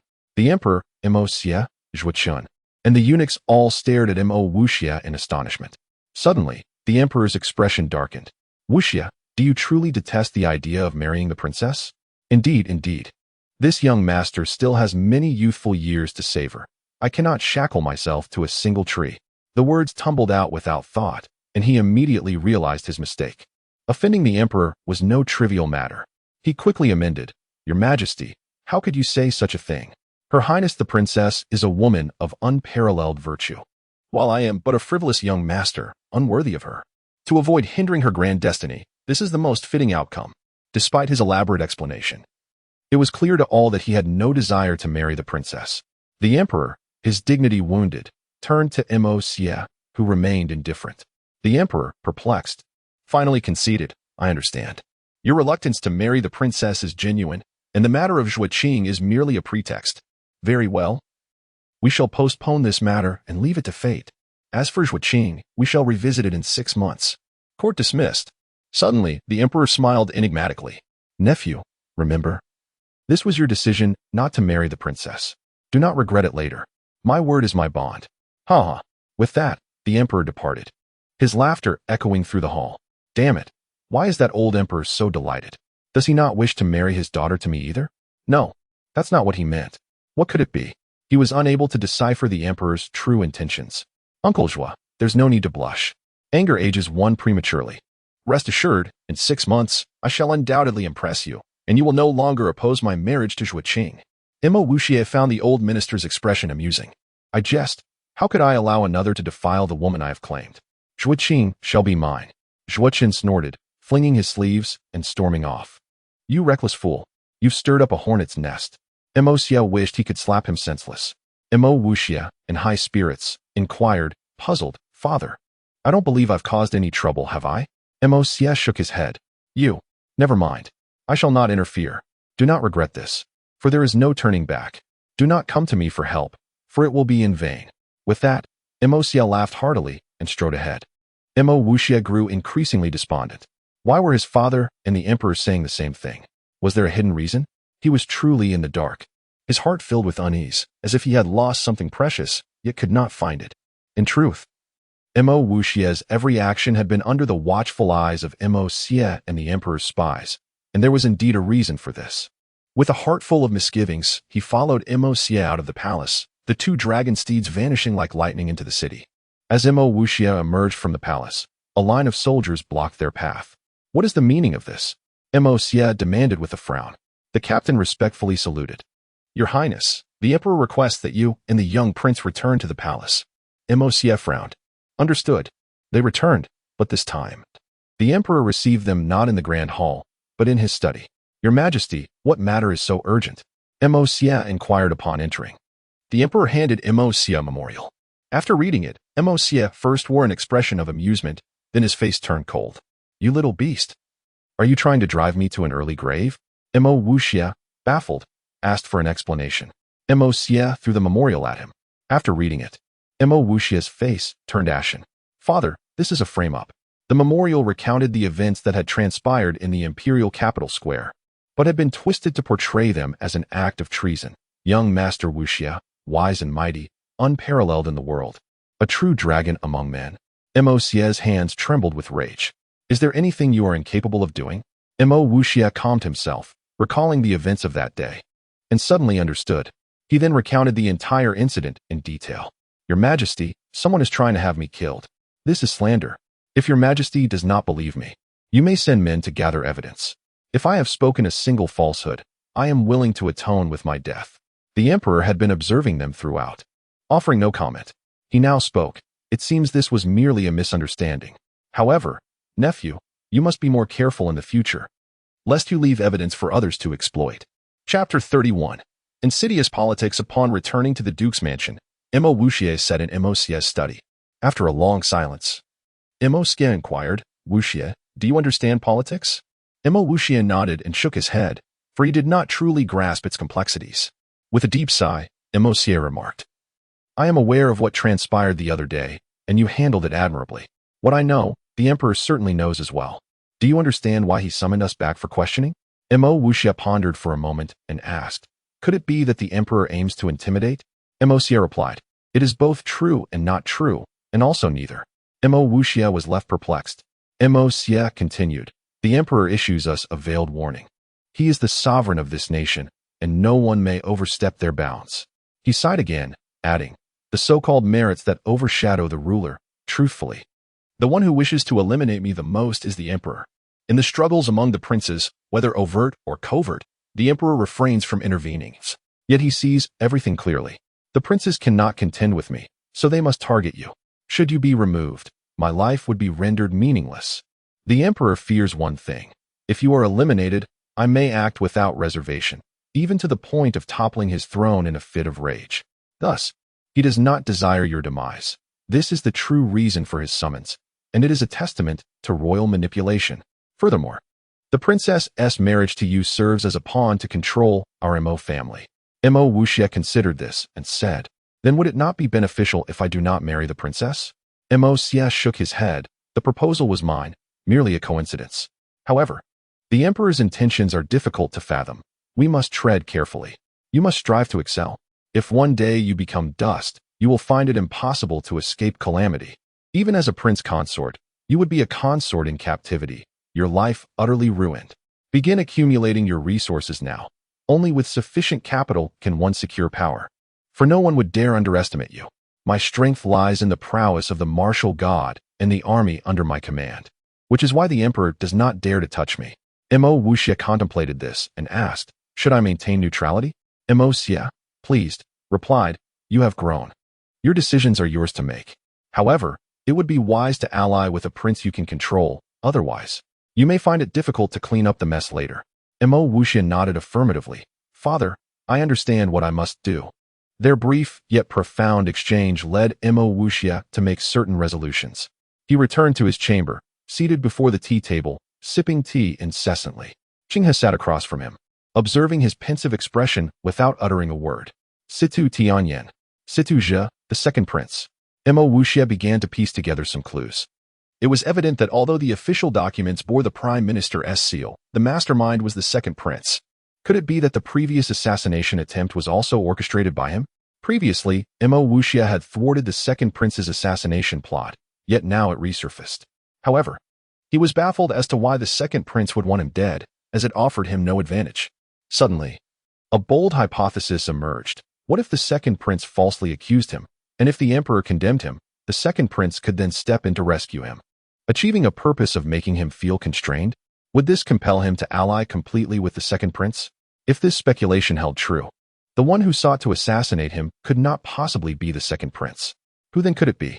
He rose, stating, "It appears I must engage with the princes. Otherwise, I may find myself oblivious to impending danger." "Brother, what are you speaking of? I do not comprehend," Qinghe, now noticeably more mature and wise, asked after Mo Wuxia made his decision. Mo Wuxia smiled. "It is complicated. It is perhaps best that you remain uninformed." He then inquired, "Is tomorrow the day of the public auction at Wanbage?" Qinghe nodded. "Brother, your memory serves you well. What would you have me do?" Mo Wuxia contemplated. "Just stay at home. I can manage this." With that, he strode out of the duke's mansion and into his carriage. Although the unique dragon horse was quite striking, the carriage itself signified wealth and status. Passing by a nearby loot shop, he paused for a moment, but ultimately left, for the beauty he sought was not within. Wanbage, situated less than 2 miles southwest of the Imperial Square, was well known throughout the capital. This was not Mo Wuxia's first visit. Yet each time he found nothing of interest, save for one woman. Wanbage was a circular edifice, 10 meters high, covering an area of 1,000 square meters, exuding an opulent aura while permeated by a strong commercial atmosphere. 2 burly guards stood at the entrance, chests puffed out, gazing ahead with an air of pride. Upon seeing the approaching carriage, their eyes seemed to disregard it, perhaps accustomed to such displays of wealth. However, when the person alighted from the carriage, the guards' expressions brightened. One of them promptly approached, greeting from a distance, "Esteemed young prince, your presence graces Wanbage. Please, do enter." Mo Wuxia nodded and inquired, "Is Miss Ruoling present?" The guard smiled and affirmed, "Miss Ruoling is indeed here. Shall I announce your arrival?" Mo Wuxia waved his hand. "I shall find her myself. You may return to your duties." Upon entering the auction hall, the guard resumed his post and remarked to the other guard in astonishment, "Did you notice? This young scion seems different today, quite polite. Could I be imagining things?" Although it was not Mo Wuxia's first visit, he always felt a sense of awe upon entering. The auction hall was massive, over 600 square meters, with tiered seating extending downward from the entrance. Opposite was a spacious auction stage, where a gavel lay quietly. Surrounding it were 3 tiers of balconies designated for VIPs. As he entered, the lights flared to life with a snap, illuminating the entire hall and enveloping it in a strong commercial ambience, tempered by a hint of solemnity. He took a seat at the front, anticipating a rehearsal for the day. Indeed, a young woman soon entered from a side door, instantly captivating Mo Wuxia's attention. Clad in a pale green gown, her sleeves embroidered with delicate blue peonies, silver threads traced ethereal clouds along the hem adorned with rows of blue waves. A wide strip of pale yellow brocade encased her torso, and as she turned, her skirt billowed gracefully, her movements as fluid as a breeze caressing willows. Her face bore an enchanting allure, eyes shimmering like rippling water, and her dimples deepened with a gentle smile, radiating an irresistible charm. Although her brocade garment concealed her figure, it could not hide her ample curves, which swayed enticingly with each step. This was Ruoling. Though she embodied an infinite allure, no one had yet embraced her. Such a woman was not only irresistibly captivating, but also possessed considerable prowess, approaching matters of courtship with utmost caution. Only those of distinction could penetrate her world. In his past life, Mo Wuxia had harbored a few inappropriate thoughts regarding Ruoling, even once attempting to coerce her with his influence, yet she had remained unmoved. In this life, however, his gaze held nothing but admiration, devoid of any base intentions. Ruoling, having noticed Mo Wuxia, briefly displayed a flicker of disdain in her eyes before masking it with a bright smile, her dimples blossoming with enchanting allure as she said, "Ah, it is the arrival of the young prince. I beg your pardon for not welcoming you sooner." Chapter 32. Although Ruoling's demeanor was skillfully concealed, it could not escape the keen gaze of Mo Wuxia. Nevertheless, he remained unfazed and smiled. "My lady, you are too courteous. I have come today with a matter to inquire." Ruoling replied, "Please, your highness, speak freely. Whatever I can assist with, I shall not delay." Mo Wuxia nodded and said, "How about this? You practice first, and then we shall discuss further." Ruo Ling chuckled. "Your Highness is truly gracious. You have certainly caught my attention. However, my matters can wait. Please, share your intentions." Rising from his seat, Mo Wuxia approached her, his gaze inadvertently drifting to her ample bosom, nearly losing himself in the allure of her fair cleavage. "My goodness, this little enchantress is utterly captivating. Thankfully, I am no longer the same person I once was. Had it been in the past, this mere glance might have compelled me to pounce upon her." He silently praised himself and then inquired, "I would like to know if there are any special medicinal herbs at this auction, such as the purple-backed Tian Kuei, a single clavicle, or the 10,000-year ginseng." Ruo Ling smiled mysteriously and replied, "Young master should be aware that our Wanbao pavilion is always shrouded in mystery. If I were to reveal it to you now, there would be no surprise left." It seemed that coaxing her into revealing more would require a bit of leverage. This girl was indeed a commercial prodigy. He feigned mystery and smiled. "Today, I can also present you with a mysterious item, guaranteed to be worth a fortune." Ruo Ling's interest was piqued, yet she maintained her composure, altering her address. "Young master, please do tell, and see if you can sway me." Mo Wuxia explained, "The item is not with me at the moment, but I can bring it to you tomorrow. It is called the beauty pill, which has the effect of preserving a woman's youth for a decade. This means that if Miss Ruo Ling were to consume the beauty pill, I believe that 10 years hence, you would still appear as you do today, with your figure unchanged. Only after 10 years would the natural aging process commence. This pill has no side effects and is an indispensable treasure for women. Women are inherently drawn to beauty, particularly in this society where their status is often diminished. The prospect of maintaining a youthful appearance for a decade would be a considerable asset for them." Mo Wuxia was adeptly appealing to the sentiments of women, thus presenting his enticing offer. Ruo Ling's eyes sparkled with excitement as she eagerly asked, "Is such a pill truly available?" Mo Wuxia nodded affirmatively. Ruo Ling, overwhelmed with exhilaration, recognized that such a pill was indeed a rare treasure. Women of the upper echelons of society are often fixated on their appearances. If this pill exists, it would undoubtedly command an astronomical price. Struggling to maintain her composure, she paced anxiously, causing her bosom to undulate, nearly causing Mo Wuxia to lose his composure.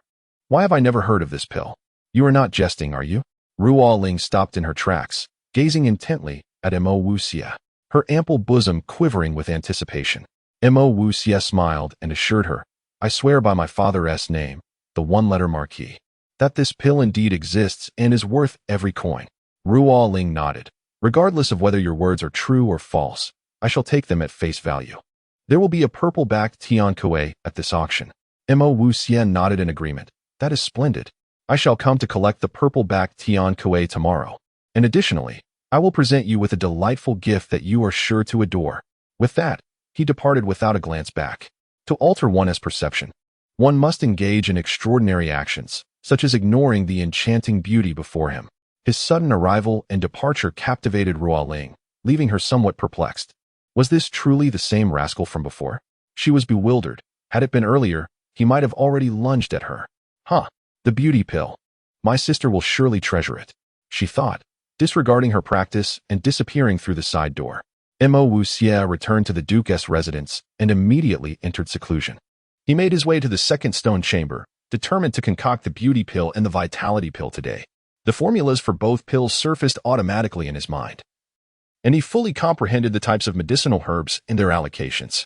He opened a massive bundle in the corner of the chamber, releasing an aromatic fragrance of the herbs within.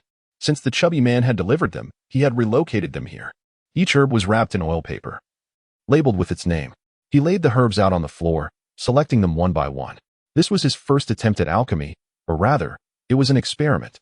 He chose the simplest and most efficient pills, the beauty pill and the vitality pill, for his testing. Calming his excited emotions and reaching a tranquil state, he lifted the lid of the mixed clouds and universe furnace. With his current martial prowess, he lacked the ability to manipulate objects with his mind. This ability was only achievable at the later stages of martial saint. He was simply not at that level yet. However, controlling the herbs with his profound energy posed no issue. He divided his profound energy, carefully grasping the herbs and placing them into the furnace's dark slots. Initially, he struggled and occasionally placed them incorrectly, but as time passed, he gradually became adept at positioning them accurately. This undoubtedly indicated his growing precision in controlling the profound energy. As he continued to grasp the herbs and channel his energy, his movements became swifter and more refined. Eventually, he could effortlessly release his profound energy to perfectly place the herbs in the optimal slots. 2/3 of the herbs for the beauty pill had been positioned. At that moment, a flash of inspiration struck him. By splitting his concentration, he managed to grasp 2 herbs simultaneously. While he initially stumbled and made mistakes, practice made perfect, and soon he mastered this technique. It must be noted that his control over profound energy had reached an impressive level, likely surpassing many martial emperors. Of course, all of this was contingent upon his extraordinary martial prowess. Without such support, he would have been incapable of achieving this feat, having finally positioned all the herbs. Mo Wu Xie felt fatigued. His profound energy had been nearly depleted, and he felt slightly dizzy. After half an hour, he regained his strength, his mind exceptionally clear. The first step was accomplished, now for the second step. With his improved precision in controlling the profound energy, he no longer needed to place his palms on the 2 circles of the furnace. Instead, he could release his profound energy externally, injecting it with precision. At last, the sound of flames erupted, and a gentle warmth wafted from the furnace. The furnace's flames relied on profound energy, and the intensity of the flames depended on the accuracy of its control. He had no concerns about precision. His worry lay in the sustained output of the profound energy. As an hour passed, Mo Wuxie began to feel increasingly uneasy. The continuous output of profound energy flowed smoothly like a gentle stream. If the source were to run dry, the stream would naturally cease. At that moment, less than 30% of the profound energy remained in his sea of energy, and with another half hour required to form the pills, he felt uncertain about whether he could endure to that stage. Chapter 33. The Wonders of Pills. Consequently, he circulated the primordial chaos skill, recuperating his profound chi while simultaneously expending it. The rate of expenditure far exceeded his recovery, even with his sustained, gradual output. As more time elapsed, his profound chi dwindled to less than 20%, verging on depletion. A sense of unease crept into his heart, knowing that failure would necessitate starting anew. Yet time was a relentless adversary, and he couldn't afford to falter. He persevered, pushing himself relentlessly. Now, the pill formation was less than 10 minutes away, and his profound chi had plummeted to below 10%. Suddenly, a flicker of delight illuminated his countenance. Adhering to the nuances of the beauty pill's forging process, he reduced the furnace's heat before the final congealing. This adjustment further decelerated his output, rendering it as slender and enduring as a silken thread. Just as his profound chi teetered on the brink of utter exhaustion, the primordial chaos cosmos furnace emitted a delicate hum. Success. Overwhelmed by fatigue and weakness, his eyes nevertheless gleamed with fervent elation. Gently lifting the furnace lid, an intoxicating fragrance of the nascent pills wafted forth, invigorating his senses and seemingly restoring his vitality. As the lid parted, the pill-housing sphere within unfurled automatically.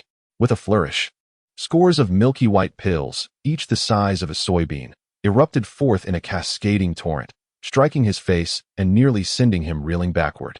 Triumph. He had truly succeeded. The beauty pill, a treasure of immense worth.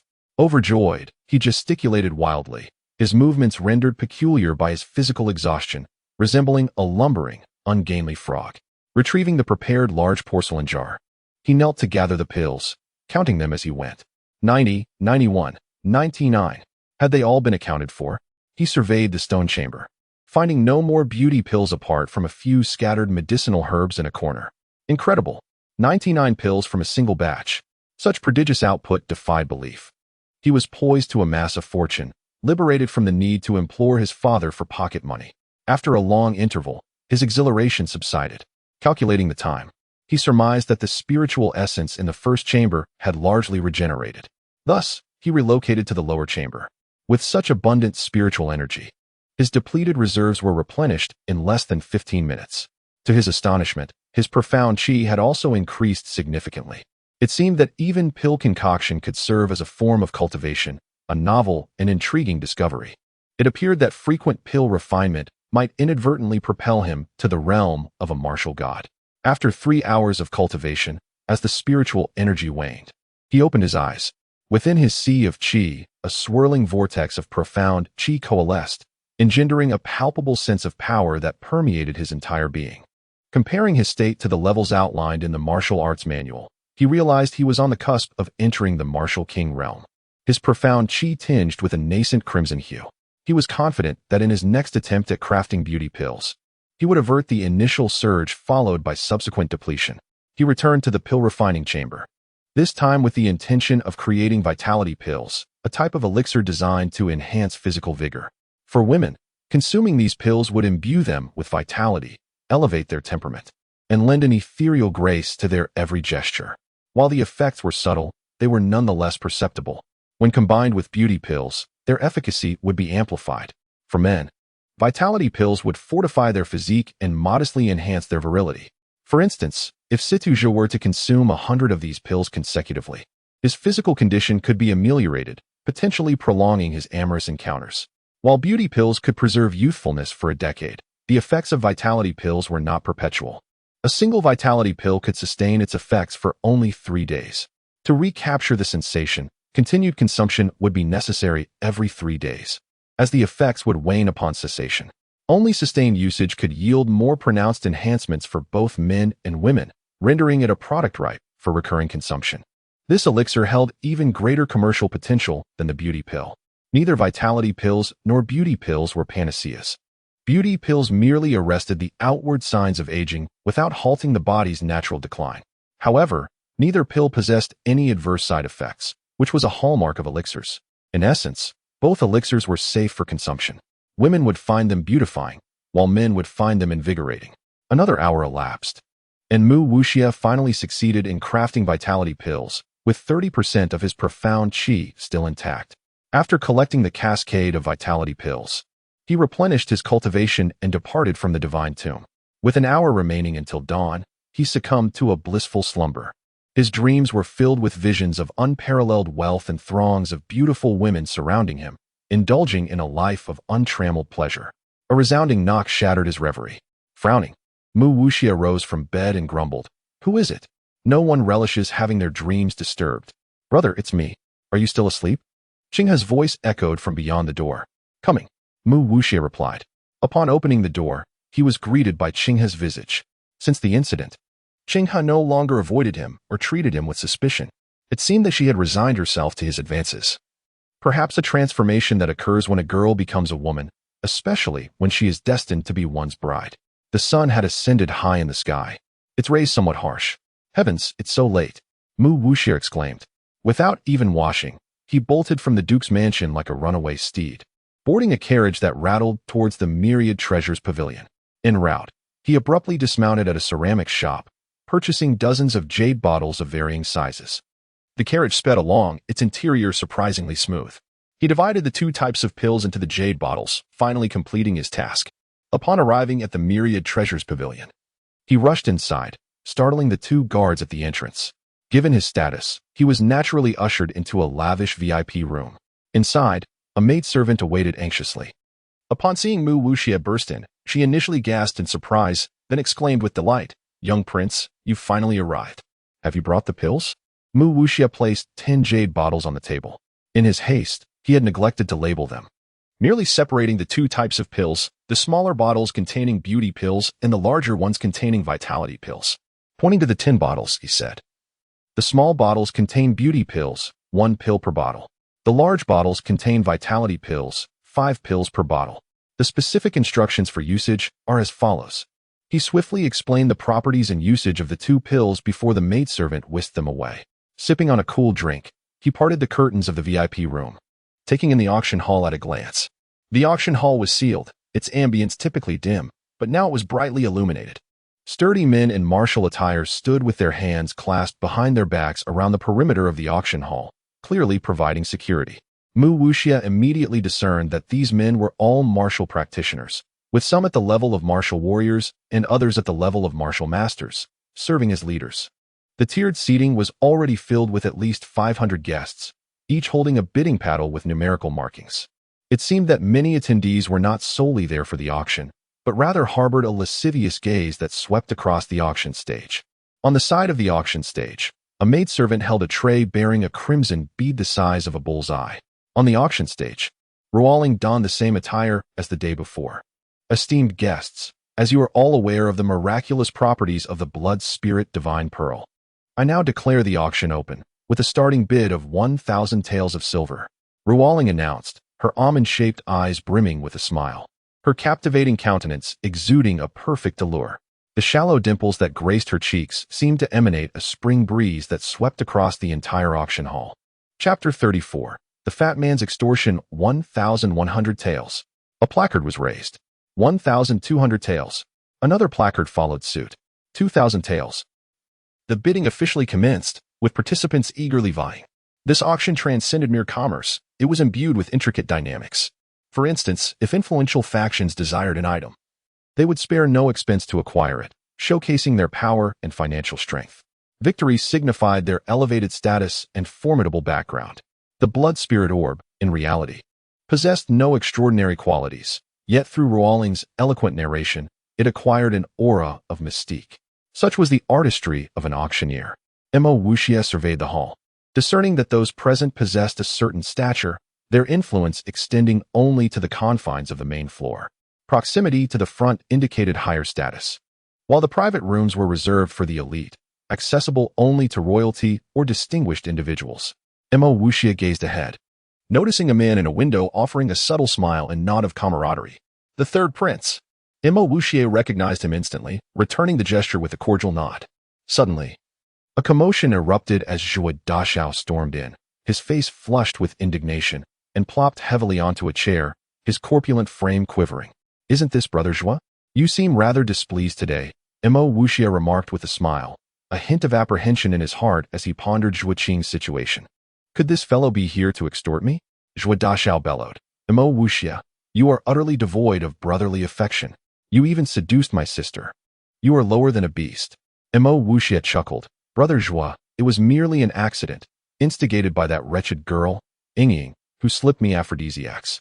I was completely disoriented at the time, with no recollection of the event afterward. I cannot be held accountable." Zhuo Dashao drained a cup of cold tea, remaining silent. His face flushed crimson. Mo Wuxia replenished his cup, offering an apologetic smile. "There's no need to be upset. I intend to marry your sister, making you my esteemed brother-in-law. You mustn't lose your composure." Zhuo Dashao roared. "Who the hell wants to be your brother-in-law? My father would never consent to marrying my sister to you. Now tell me, how do you intend to compensate me?" "So, this fellow is indeed here to demand reparations." Hesitating briefly, he responded with a smile, "Rest assured.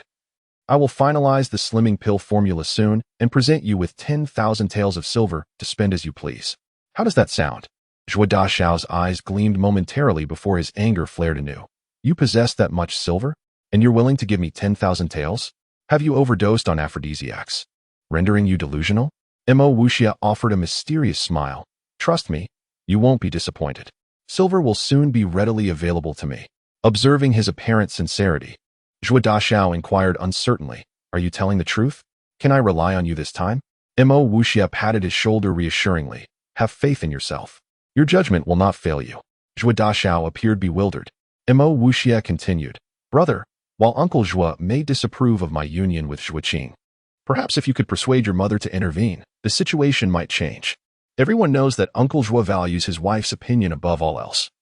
And your mother holds you in high regard." Zhuo Dashao grumbled. "I am willing to assist, but what's in it for me? Damn it, you still think that 10,000 taels is too little? You greedy, blood-sucking fatso." Mo Wuxia cursed inwardly, realizing that this corpulent fellow would sell his own father for the right price. He smiled and asked, "What do you desire?" Zhuo Dashao was blunt in his extortion. "At another 10,000 taels of silver, or the deal is off." "What? You're trying to fleece me? Why don't you just rob me?" Mo Wuxia exclaimed, pointing accusingly at Zhuo Dashao. Zhuo Dashao nonchalantly glanced out the window, retorting, "Then I'm afraid I cannot assist you. If my sister were to become pregnant, we could simply have a physician terminate the pregnancy. She is still young, and many suitors will come knocking on our door in the future."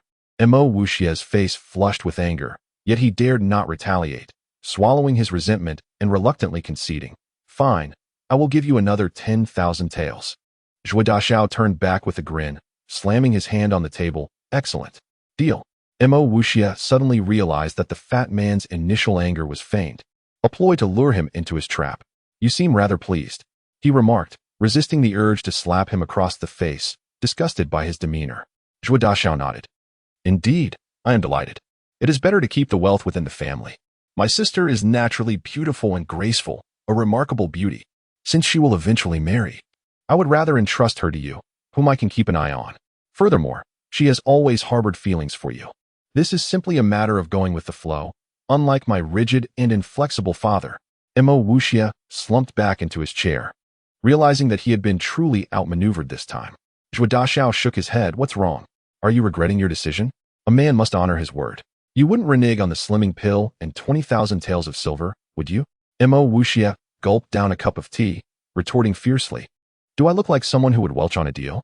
Zhuo Daxiao shook his head again. You and I are alike, both shameless rascals. However, if you try to cheat me, I guarantee you won't marry my sister. Mo Wuxia felt helpless, knowing that his weakness had been exploited. He fell silent, gazing out the window, plotting how to recoup his losses. 10,000 taels once, 10,000 taels twice, 10,000 taels 3 times. Ruoling brought down the gavel for the 3rd time, announcing, Congratulations to Baron Howd, the blood spirit orb is now yours.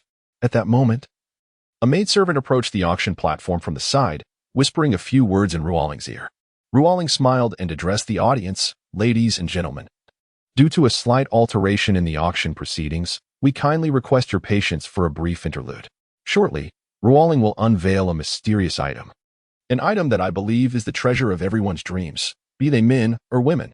With that, she departed, leaving the auction hall buzzing with speculation as everyone pondered the nature of this enigmatic object. Just then, a knock echoed at the door of Mo Wuxia's private room. Mo Wuxia was puzzled, wondering who it could be. Could it be Ruoling, ready to throw herself into my arms? He chuckled at the thought, dismissing it as mere wishful thinking. He called out, Enter, and the door was gently pushed open, revealing none other than the 3rd prince. Behind the 3rd prince stood 2 young men, whom Mo Wuxia recognized as the sons of high-ranking officials, already aligned with the 3rd prince's faction. Mo Wuxia and Zhuo Daxiao rose to their feet in unison. Mo Wuxia was not surprised by his arrival, greeting him with a cupped fist and a smile. Your Highness. Prince, your visit is truly an honor. Please have a seat. He held even the emperor in little regard, maintaining an irreverent demeanor, referring to himself as I. The 3rd prince was but a minor figure in comparison. The 3rd prince, unperturbed by his impudence, gracefully took a seat, saying with a smile, Brother Wuxia. What a fortunate coincidence that we should meet here. Mo Wuxia responded with a smile. Your Highness is too kind. I am unworthy of being addressed as brother. Please, speak plainly. I wonder if there is anything I can do to assist you. Although he claimed to be unworthy of the title brother, he then referred to himself as little brother. An apparent contradiction. However, this caused the 3rd prince's eyes to light up, as Mo Wuxia's words seemed to convey an implicit message. He was considering joining his faction. He replied with a smile, You are too modest, brother. If we are to consider ourselves brothers, then my imperial father and the prince with a single word for a title are sworn brothers. Therefore, we are also brothers. I believe the term brother is entirely appropriate. If you are unworthy of it, I doubt anyone in the realm would be. Mo Wuxia scoffed inwardly. Your obsequiousness is merely a facade to project an approachable and amiable persona, angling for favor. The intent is transparent. This young master intends to lead you princes to believe I might align myself, only to manipulate you all. Yet, he responded, Since your Highness esteems me so, I shall not refuse out of politeness. Your Highness, he inquired, what are your impressions of today's auction? The 3rd prince nodded, saying, The Myriad Treasures Pavilion's auction procedures have always been shrouded in secrecy, brimming with mystique. This time, Miss Ruoling has amplified that mystique to its zenith, arousing boundless curiosity and a desire to uncover the truth. I, too, am intrigued. What could this enigmatic item possibly be? Chapter 35. The Priceless Treasure. As Ruoling returned to the auction stage, she was accompanied by an item concealed beneath a yellow veil, held delicately by a maid. She surveyed the audience and expressed her apologies. Thank you for your patience, esteemed guests. Let us resume our auction. At that moment, a middle-aged man from the front row suddenly inquired, Master Ruoling, is this the mysterious item you mentioned? Ruoling smiled enigmatically and replied, Since it is a mysterious item, it will naturally be the grand finale, which will be revealed shortly. She scanned the room again before continuing. As you all know, there exists a substance capable of curing myriad ailments, a coveted treasure for collectors. Possessing it is akin to granting oneself a second chance at life. One must ask, is this elixir not precious? She paused deliberately, allowing the audience to ponder the nature of this item. Whispers filled the air, and inquiries arose. Yet Rualing shook her head in denial to each one. Finally, she approached the maid, grasped the yellow veil, and addressed the crowd. Ladies and gentlemen, behold the fabled purple-backed Tian Kuei. With that, she lifted the veil to reveal a jade box containing the purple-backed Tian Kuei. Its appearance was reminiscent of a sunflower, yet its hue was distinct. The maid, wearing silk gloves, gingerly extracted the purple-backed Tian Kuei, parading it around the hall for all to admire. The back of the Tian Kuei was purple, while its front displayed unique floral petals, exuding a fragrant aroma. Excited murmurs erupted, and flames of desire ignited in the eyes of the onlookers. To possess the purple-backed Tian Kuei was to attain a second life, a theme that resonated universally. Leaving all breathless, I bid 10,000 taels. Without waiting for Rualing to reveal a lower price, bids began to surface. 30,000 taels. 50,000 taels. The fervor in Mo Wuxia's eyes was unmistakable. He was determined to acquire the purple-backed Tian Kuei, yet he refrained from hastily bidding, recognizing that the initial bidders were not his main competition. Young Master Mo, isn't this the purple-backed Tian Kuei you've long sought? The opportunity has arrived. What are you waiting for? Zhuang Da's eyes sparkled with greed, believing it to be the ingredient he needed for a weight-loss elixir. Mo Wuxia chuckled inwardly, aware that the purple-backed Tian Kuei was not as mystical as Rualing claimed. All was merely a strategy to fetch a high price. No rush. Let them battle it out first. The third prince, with a square jaw and a glint of wisdom in his eyes, suddenly brightened. I shall claim it. The bidding for the purple-backed Tian Kuei soared to a staggering 18,000 taels. As the numbers climbed, the voices of the bidders dwindled, revealing their financial limitations, leaving them resigned to watch the treasure slip away. At this stage, the auction was still confined to the hall. The true contest for the VIP rooms had yet to unfold. Suddenly, a languid voice emerged from one of the VIP chambers. 20,000 taels. Another voice chimed in. 25,000 taels. 30,000 taels. Now, the real competition began, and the figures left the audience parched. Young Master Mo, isn't that the voice of that scoundrel Situja? Zhuang Da's excitement was palpable, reminiscent of a notorious incident in the Imperial City Square. Mo Wuxia felt a tightening in his chest, realizing trouble was imminent. If Situja was present, then the second prince was likely to follow. He glanced toward the VIP chamber, marked by a dragon insignia, indicating it belonged to the second prince. Just as he was about to place a bid, the first prince signaled to a nearby youth, who promptly moved to the window and shouted, 35,000 taels. Mo Wuxia turned to the third prince, puzzled by his intentions. The plump youth had declared that this was his desired item, yet it was evident that the third prince aimed to compete with him. Considering the unknown assassin and the history with the second prince, he quickly recalibrated his strategy. If he bid, it would surely offend the third prince. And if the third prince retaliated, his peaceful existence would be irrevocably shattered. Weighing the pros and cons, he ultimately chose to forego the bidding. He did not wish to confront a tiger on the mountain. The tiger could take the purple-backed Tian Kuei, but he could find a way to retrieve it later, just not now. With a clear strategy, his heart settled into tranquility. Zhuang Da was visibly frustrated, yet unlike Mo Wuxia, he did not dare provoke the third prince, sitting in silence as he observed the hall. The bidding among princes was formidable, as it involved much more than mere finances. It was a matter of reputation, and one side's victory would indicate superiority over the other, while the defeated party would suffer humiliation. As they battled for supremacy, the audience dared not bid recklessly, for offending a prince could cost them their lives. 45,000 taels. The youth bid once more, and after a long silence, a voice finally emerged with 46,000 taels. Mo Wuxia sensed the tension. They were nearing their financial limits. After all, anything above 45,000 taels was approaching the prince's fiscal constraints. However, the reality of their wealth was beyond Mo Wuxia's understanding. Their resources were vast, yet so were their expenditures. After a lengthy deliberation, the third prince ultimately triumphed, securing the purple-backed Tian Kuei for 50,000 taels. Mo Wuxia observed closely, noting a fleeting grimace of pain cross the third prince's face. Despite winning, it was a hollow victory. Rualing exhaled deeply, her chest rising and falling, and remarked, "Esteemed guests, This is the most exhilarating moment I have ever witnessed. Frankly, I did not anticipate the purple-backed Tian Kuei would fetch such a remarkable price. Here, I express my gratitude on behalf of its original owner to the esteemed guests of Room 10. Room 10 belonged to Mo Wuxia. With the auction of the purple-backed Tian Kuei concluded, the time for the grand finale had arrived. She composed herself, brushing aside a loose strand of hair that had fallen, revealing a captivating allure that could enchant a multitude of men. Next, we present our final grand item. Let us welcome the treasure. Under the gaze of all, two young women entered, still holding a tray covered with fabric. Surprisingly, a burly man accompanied them, drawing considerable attention. This man carried an enormous iron box that clanged heavily with each step, suggesting its contents were quite substantial. Ruoling approached the first girl and addressed the audience, esteemed guests. We are now witnesses to a miraculous moment. Let us behold the first grand treasure. Without hesitation, she unveiled the fabric to reveal a dagger. The dagger appeared unremarkable, save for its notably short length. Ruoling began. In ancient times, an assassin emerged, becoming a nightmare for many.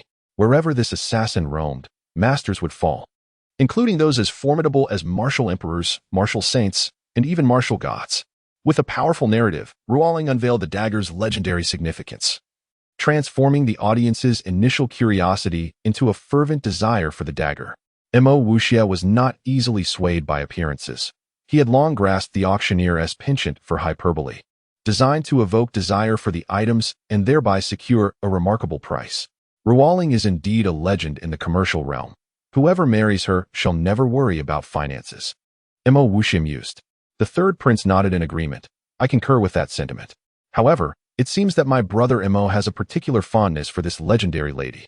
Mo Wuxia responded candidly, smiling. A graceful lady deserves a gentleman's admiration. Yet, such a woman is not easily pursued. The third prince laughed. Shall I create an opportunity for you? Mo Wuxia shook his head and said, Fate is predetermined by the heavens. If there is no destiny, any forceful pursuit is futile. Chapter 36. The exorbitant price too. After the discussions among the crowd concluded, Ruoling finally revealed the starting bid. 1 million taels. An immediate silence fell over the audience, with each individual acutely aware of their own hurried breaths. Their fervent excitement gradually waned, and not a single person dared to place a bid, resulting in the item being unsold. Unfortunately, this dagger was indeed extraordinary, appealing primarily to assassins, while its staggering price deterred affluent individuals who might have desired it as a decorative piece, leaving them in contemplation of its worth. The second featured treasure was a suit of armor, impervious to blades and fire, starting at a mere 2 million. Yet, this too went unsold. However, this suit caught Mo Wuxia's attention. Had he possessed 2 million, he would undoubtedly have bid for it. Although it may not have been as fantastical as Ruoling claimed, it was still remarkable. At the very least, it would withstand a stab from an assassin's dagger or sword, serving as an essential means of survival. The third featured treasure left the audience breathless. It was a super crossbow, crafted entirely from exquisite gold. The bowstring was drawn by a rotating mechanism, designed to achieve immense tension with minimal effort.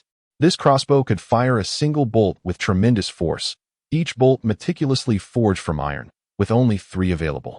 According to Mo Wuxia's estimation, the bolts fired from this crossbow could undoubtedly pierce through the defenses of a martial emperor. However, its starting price of 5 million caused the auction hall to fall into a hush. The 3 featured treasures remained unsold, yet this did not signify their lack of value. Through this auction, these items would circulate, potentially igniting a monetary conflict among martial families in the future. These were precisely the items they coveted.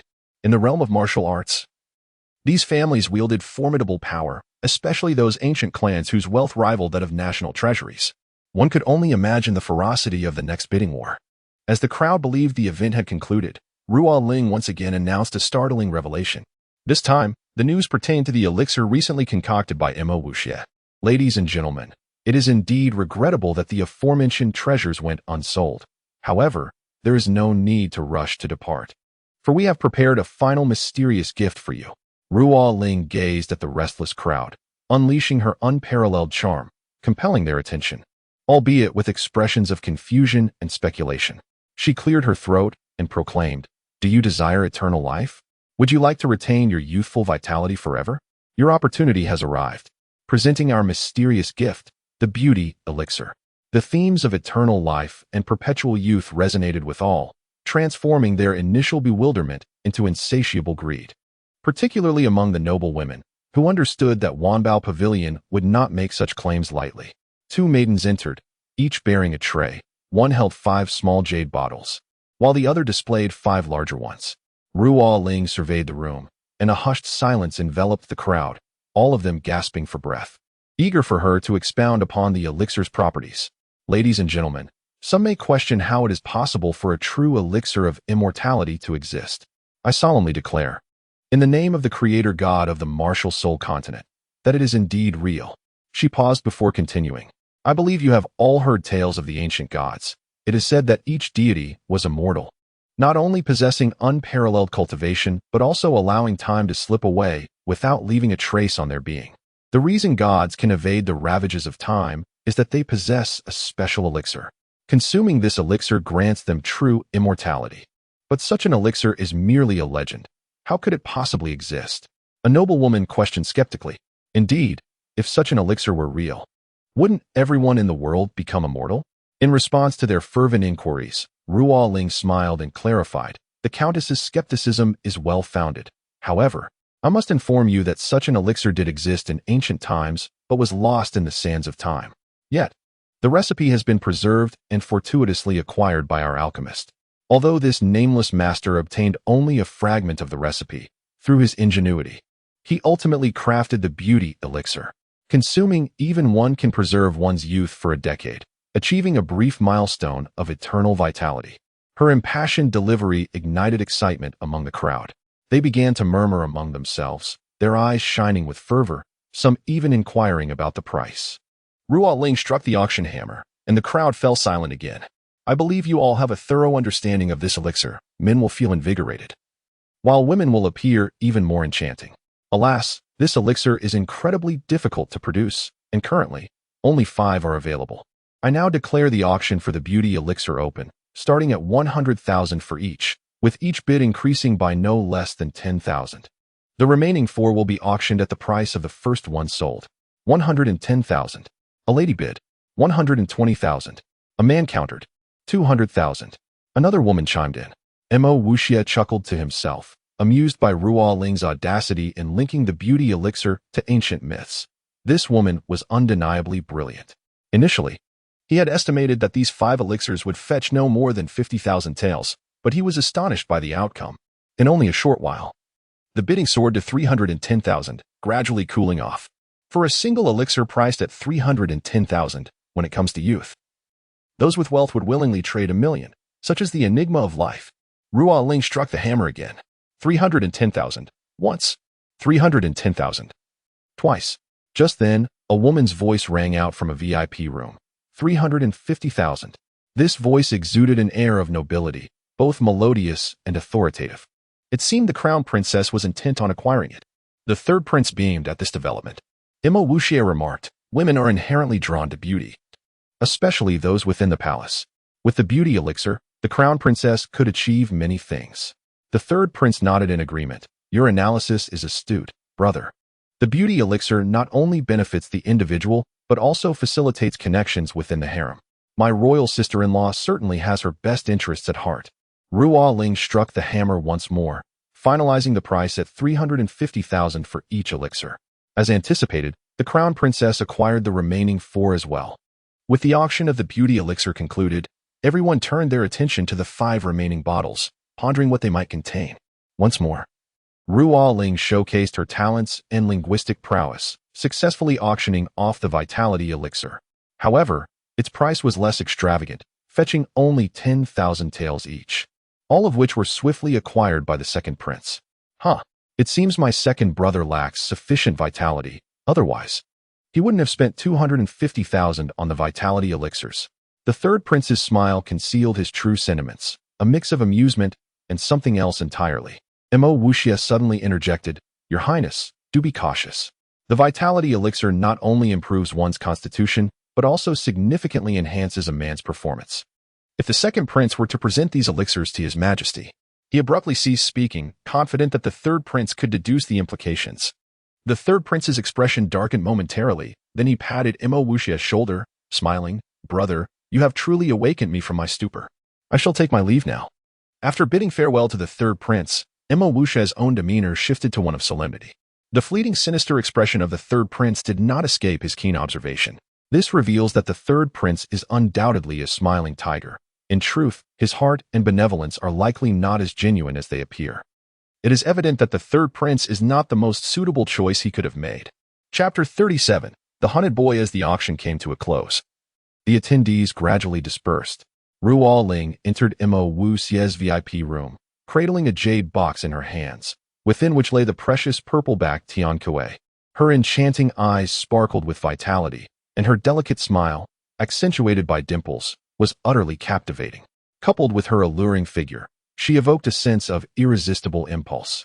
However, Mo Wuxia skillfully masked his inner thoughts, displaying a facade of composure as he remarked, "Miss Ruo Ling, it seems the purple-backed Tian Kuei has been delivered to the wrong room." Shaking her head, Ruo Ling replied, "My lord, the purple-backed Tian Kuei has indeed been delivered correctly. His Highness the Third Prince has already settled the payment and instructed me to bring it to you as a gift. I hope you will not refuse it. Is he trying to win my favor? Alas, you've already been excluded from my consideration. If there are good things, I shall naturally accept them without hesitation." A fleeting thought crossed Mo Wuxia's mind. He suddenly grasped the situation. No wonder the third prince was indifferent to the dealings involving the crown princess and the second prince regarding the purchase of elixirs. He believed I had already aligned myself with him, thinking that once I did, he would emerge as the ultimate victor. With a smile, he said, "In that case, I shall accept it." Placing the purple-backed Tian Kuei on the table, Ruo Ling produced a stack of silver notes from her sleeve and continued, "My lord, this is the revenue from your elixir auction. After deducting the 5% commission of our auction house, there remains 1,900,000 taels of silver. Please count it." Mo Wuxia casually accepted the silver notes and tucked them away with a smile, declaring, "I have every confidence in the integrity of Wanbao Pavilion." He then produced 2 vials from his pocket and handed them to Ruo Ling, sincerely stating, "Miss Ruo Ling, as a token of my gratitude for your assistance in this auction, here is a beauty pill and a vitality pill, which I gift to you. Please do not decline. Wow, truly for me. This is worth 400,000 taels."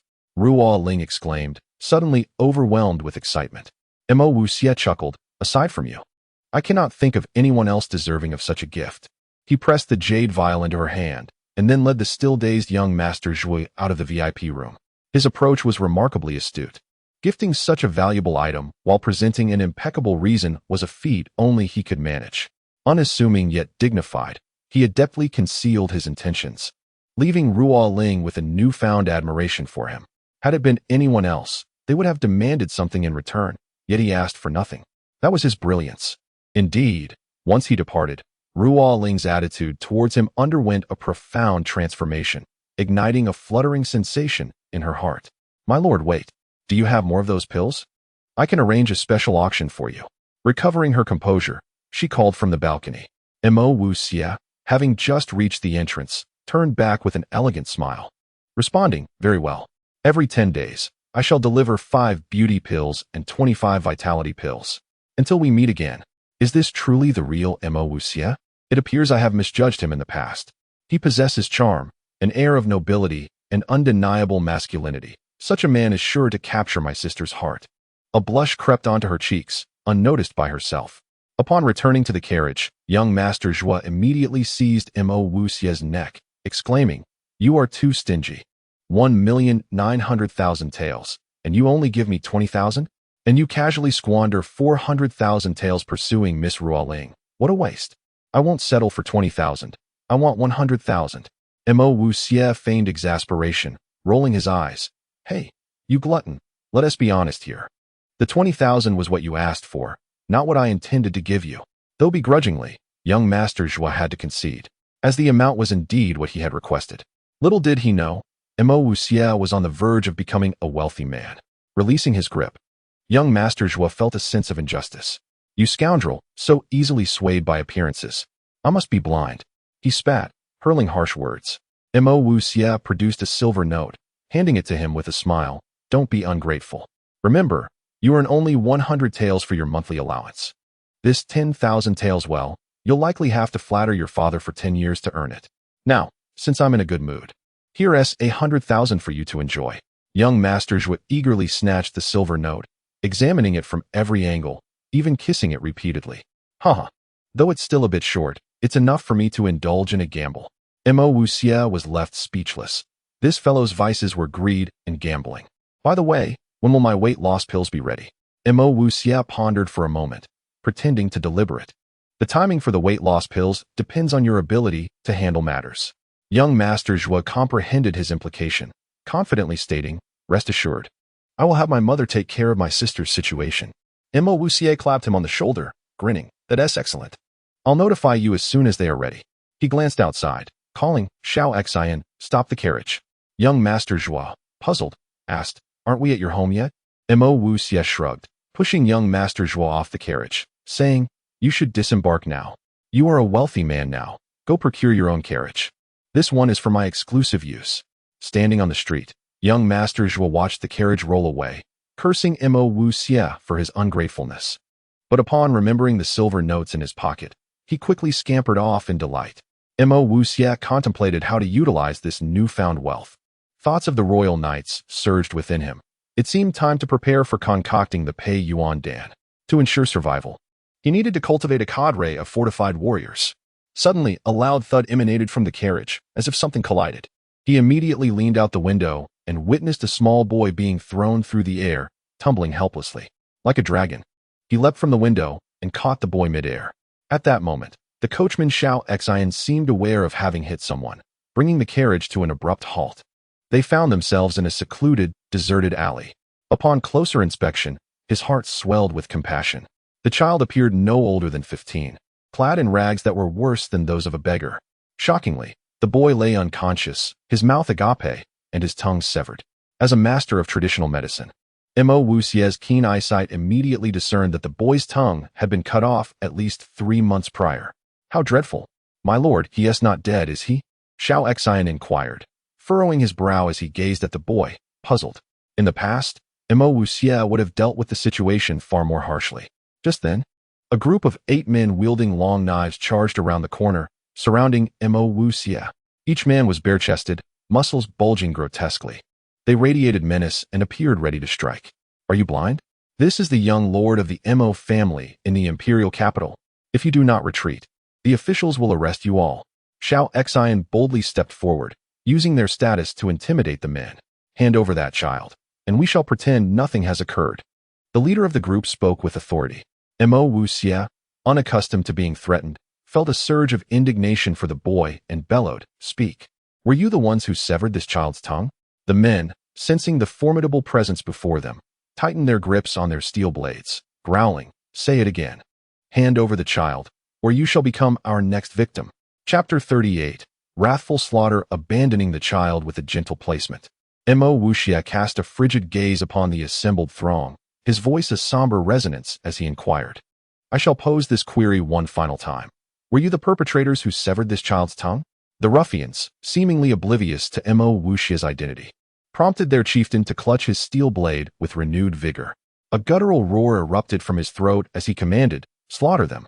With the swiftness of lightning, the 8 brutes brandished their steel, simultaneously descending upon their prey. Encompassed within their encirclement, Mo Wuxia found himself beneath a canopy of descending blades. A veritable tempest of steel, leaving no avenue for escape, impervious to any breach. None among the 8 had attained the realm of martial apprenticeship. They possessed only brutish strength and rudimentary hacking techniques. Yet, their practiced execution lent a certain menace to their assault. A surge of unbridled fury welled within Mo Wuxia's breast, ascending to ignite his very consciousness. He disregarded the descending blades. With a thunderous kick, the chieftain was propelled backward, his body contorted in a grotesque arc. Colliding with a nearby wall, he collapsed, kneeling in abject agony, his frame convulsing uncontrollably as crimson gouts erupted from his maw. With the incapacitation of their leader, the flawless encirclement fractured, revealing a vulnerable breach. He darted through the aperture. As the 7 remaining blades struck the earth in unison, a cacophony of resounding thuds. With preternatural swiftness, Mo Wuxia seized 2 of the assailants by the scruff of their necks. his fingers exerting an inexorable pressure until the sickening crack of fractured bone reverberated through the air. Simultaneously, with Herculean strength, he hoisted them aloft, using their bodies as fulcrums to initiate a whirlwind of motion. His feet blurred in a tempestuous dance before he launched the lifeless corpses into the air. Thud, thud, thud. The remaining 5 were struck squarely upon their chests, propelled backward with the force of cannonballs. Some were hurled a score of meters, while others impacted the wall, slumping to the ground in lifeless heaps, their heads lolling lifelessly. With a single, decisive maneuver, all 8 assailants were rendered lifeless.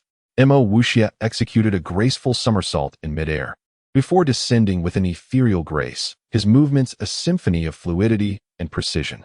Yet, his countenance remained a mask of frigid fury. Xiao Xinzi, paralyzed by terror, had nearly succumbed to incontinence.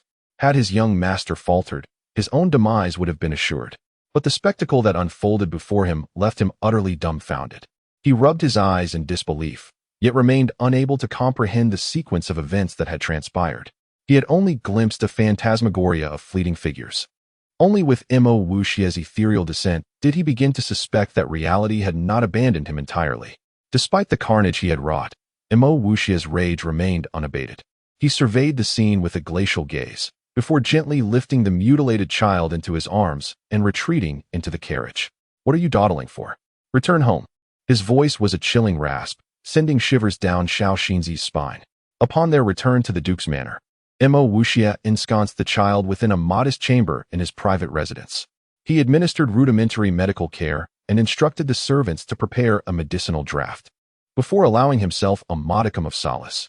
The child was now mute, but at least his life had been spared. He could not fathom the motives of the depraved individuals who had mutilated the child, but their demeanor and actions suggested a degree of organization. Damn it, why did I not think to leave one alive? He cursed his impulsiveness, regretting that he had been consumed by rage, slaughtering them all. Suddenly, an idea sparked in his mind, and he mounted his unique steed, galloping forth from the Duke's manor. While the imperial capital was the very heart of the empire, and the imperial family reigned supreme, not every matter fell under their direct purview. Specialization was paramount, and governance demanded strategic acumen. The capital's security was divided into 4 quadrants, demarcated by the Imperial Plaza as the central point: the southern, northern, eastern, and western districts. Each district was overseen by a dedicated commandant, and above these commandants stood a chief commandant, responsible for coordination, investigation, and intelligence gathering, reporting directly to His Majesty. The Mo family's ducal manor was situated a mere 10 li east of the Imperial Plaza within the Eastern District, under the jurisdiction of Commandant Xiao Qijiang. Of course, these commandants often served as mere figureheads, lacking the authority to govern the affairs of high-ranking officials. However, they were tasked with compiling information on the various dignitaries and forwarding it to the chief commandant. With these commandants in place, the emperor maintained a comprehensive understanding of all that transpired within the capital. Naturally, the day-to-day maintenance of law and order fell under their purview. Mo Wuxia's unique steed thundered to a halt before the Eastern District Commandant's office, a crimson flash against the backdrop of the city. For sentinels, clad in leather uniforms and wielding long spears, stood guard at the entrance, their gazes fixed forward, unmoving. Mo Wuxia's sudden arrival startled the sentinels. They rushed forward, spears leveled, poised to issue a reprimand, but the words died in their throats.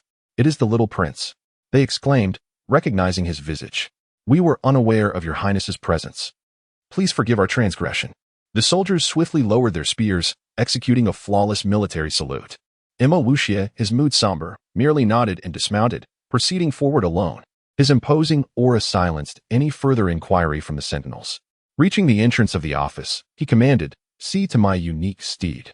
Should it suffer even the slightest blemish, your head shall be forfeit." The 4 soldiers straightened their backs, responding in unison, "Your Highness, rest assured. We would gladly offer our lives should even a single hair be harmed."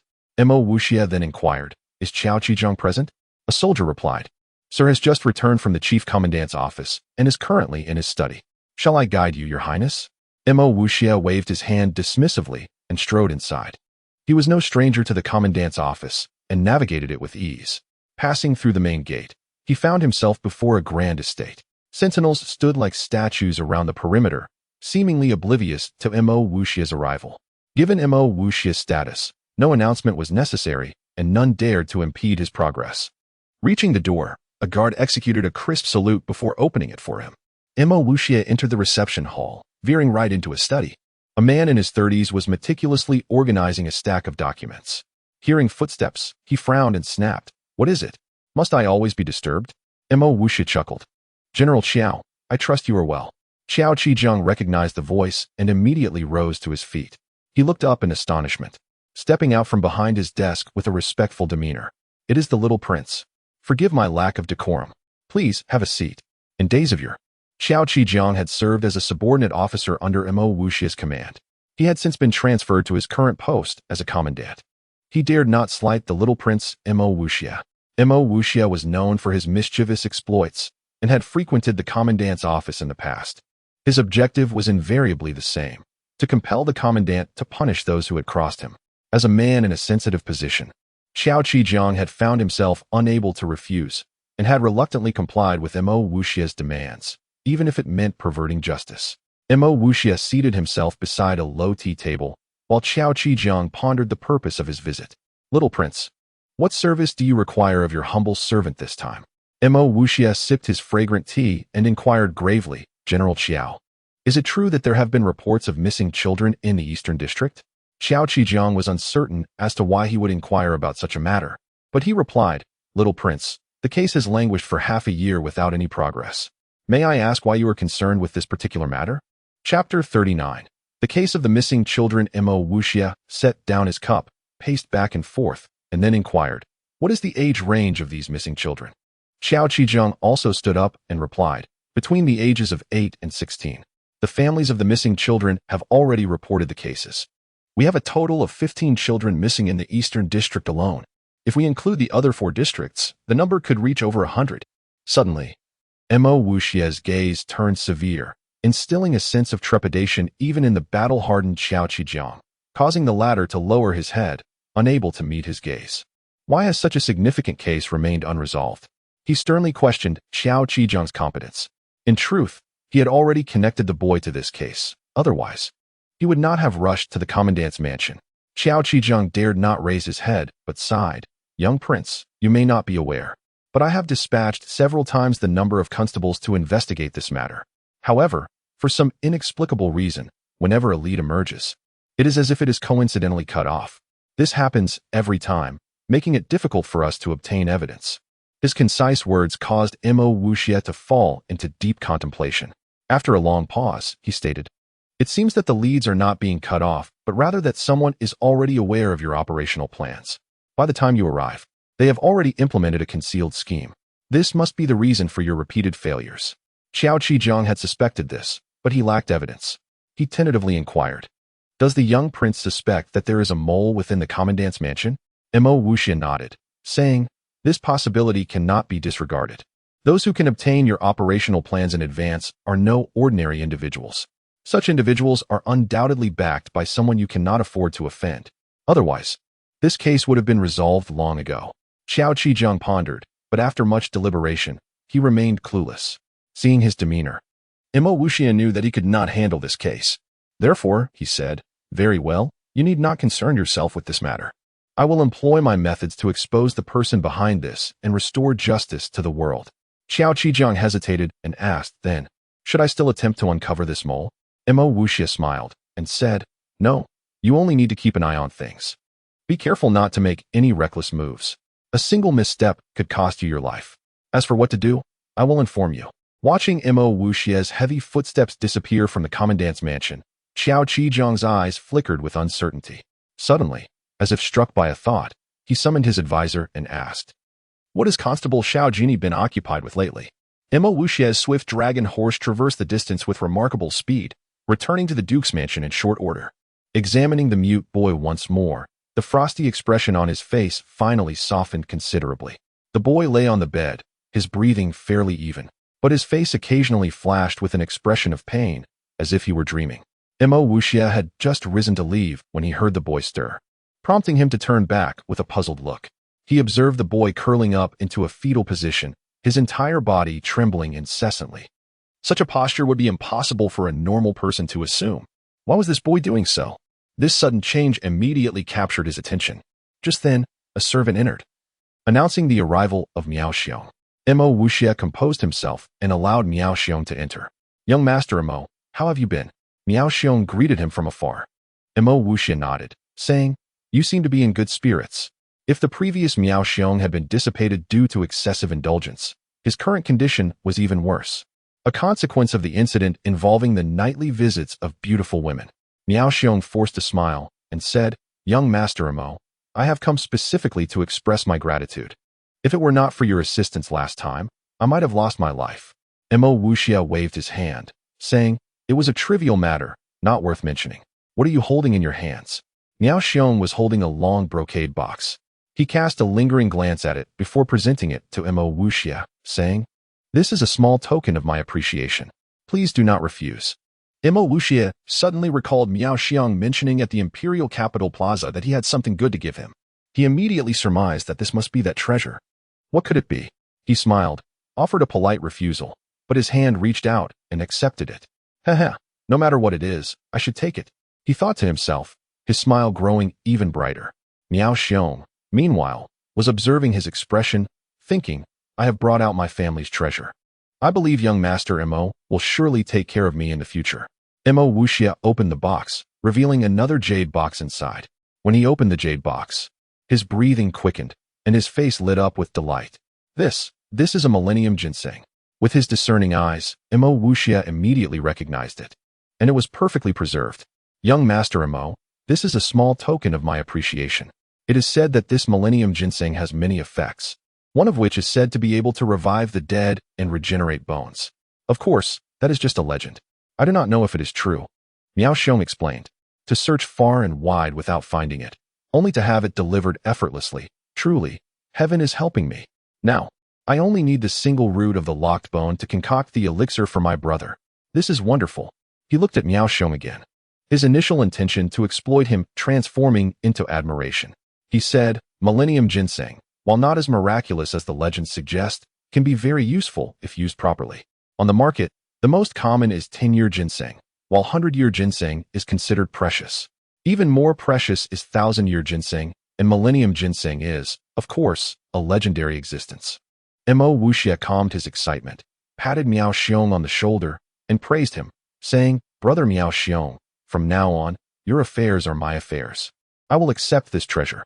In a few days, I will give you a surprise, guaranteeing you a strong body. The joy of conquering women is unmatched. Furthermore, I will ask my father to promote your father even higher. In addition, consider that I owe you a favor. As long as it is within my capabilities, I will help you." Miao Xiong had been waiting for these words from Mo Wuxia. He excitedly rubbed his hands together, nodding profusely. The result was far better than he had anticipated. "Thank you, young Master Mo. Thank you, young Master Mo. In the future, if you have any instructions, just send a message to me, and I will do everything in my power." Mo Wuxia nodded, thinking of the last medicinal ingredient. He asked, "Brother Miao, do you know of a medicinal ingredient called the single root of the locked bone?" Brother Miao thought for a moment and shook his head, saying, "I do not know about that. Do pharmacies not sell it?" Mo Wuxia sighed and said, "I have already turned the pharmacies in the imperial capital upside down. If they had it, I would have found it long ago." Brother Miao suddenly smiled mysteriously and said, "Young Master Mo, I heard that Situja transported a large batch of medicinal ingredients from the south to the capital. I do not know if the single root of the locked bone is among them, but you could ask him." Mo Wuxia immediately fell into deep thought. He had a feud with Situja, one that could not be resolved, and Situja was now affiliated with the second prince. This matter would be difficult to handle. Could this batch of medicinal ingredients belong to the second prince? This thought suddenly occurred to him, recalling how the second prince had allowed Situ Tianyin to frame him. Although he was not certain whether the assassination attempt was orchestrated by him, he decided, based on the former incident alone, that he would have to engage with the second prince carefully. Chapter 40. The assassin re-emerges. Mo Wuxia pondered briefly before instructing Miao Xiong to inquire about the arrival time of the batch of medicinal herbs in the imperial capital. Having recently gained Mo Wuxia's favor, Miao Xiong was naturally eager to fulfill this task wholeheartedly, knowing that tangible rewards would motivate one to work diligently. After Miao Xiong departed, Mo Wuxia made his way to Mo Xia's side to relay the truth of the situation. Mosia was elated, for nothing was more significant than the prospect of healing his son's disability, and he readily agreed to Mo Wuxia's request. Thus, Miao Xiong's father would soon rise in prominence within the political sphere. As evening fell, the mute boy finally awakened from his slumber. Mo Wuxia, engaged in meditation in the courtyard, heard noises from within the house and hurried inside. The boy seemed terrified, retreating under the table as he trembled all over at the sight of Mo Wuxia. You are safe now, do not be afraid. Mo Wuxia felt an inexplicable rage towards those who harm children. He could remain indifferent to death and bloodshed, but the thought of cruelty towards a child ignited a profound fury within him. The boy's eyes were filled with fear. He curled up under the table and dared not emerge, fearing a violent reprisal. After much coaxing, the boy finally crawled out, though his eyes darted nervously. Avoiding Mo Wuxia's gaze, "Tell me who harmed you. I will ensure that they face justice." Mo Wuxia watched the boy nodding and shaking his head, gesturing with his hands. The child was utterly voiceless. Mo Wuxia placed a sheet of paper on the table, encouraging the boy to write the name of his assailant. The boy could not write, but, trembling, managed to draw some incomprehensible images. Upon examining the chaotic sketches, Mo Wuxia, with his keen intellect, discerned that they represented large jars. Large jars? He murmured, recalling the boy's curled posture and suddenly realizing the horrifying possibility that someone had confined him within a jar for sustenance. This thought sent a chill down his spine. Such inhumanity could only stem from a deranged mind. Mo Wuxia comforted the boy for a long while, and he seemed to regain some composure, his gaze reflecting a panicked sense of safety. He understood that to alleviate the boy's fears entirely would require considerable effort. Reflecting on Qing he surmised that perhaps only the gentle light of a woman could guide a boy out of darkness. Thus, he summoned Qing. Strangely, within moments, the boy was communicating with Qing through gestures, appearing to step out of his shadowy past. Mo Wuxia felt a sense of relief. He exited the duke's residence and returned to the desolate alley where he had first encountered the boy. To his astonishment, the 8 corpses had vanished, and the bloodstains had been cleaned. Someone had tidied the scene. This realization solidified his suspicions of organized crime. Considering the boy's frail physique, even if he had fled, he could not have gone far. Thus, the site of the child's torment must lie nearby. He scanned his surroundings, his gaze sharp and probing. There were over 30 households in the vicinity. Which one could it be? He knocked on a door, and an elderly face peeked out. The old woman's murky eyes brightened with sudden excitement as she embraced Mo Wuxia, exclaiming, "My grandson, you have finally returned." Mo Wuxia did not resist her embrace nor offer any words. The old woman's wailing grew louder, prompting him to gently reassure her. "Dear lady, you are mistaken. I am not your grandson. Please, take another look at me." He gently pushed her away, and she scrutinized him closely before suddenly grasping his shoulders, exclaiming, "You must return my grandson to me." Mo Wuxia realized that this old woman's grandson had also gone missing. Considering the boy he had just rescued, he speculated whether he might be her grandson. This possibility was highly likely. After a round of soothing words, the old woman's emotions gradually steadied, allowing her to assess Mo Wuxia anew. Through their conversation, he learned that her 13-year-old grandson had disappeared 3 months prior, and her son and daughter-in-law had gone searching for him, never to return. The old woman wept daily, her eyes nearly blinded by tears. "Dear lady, I must be honest with you.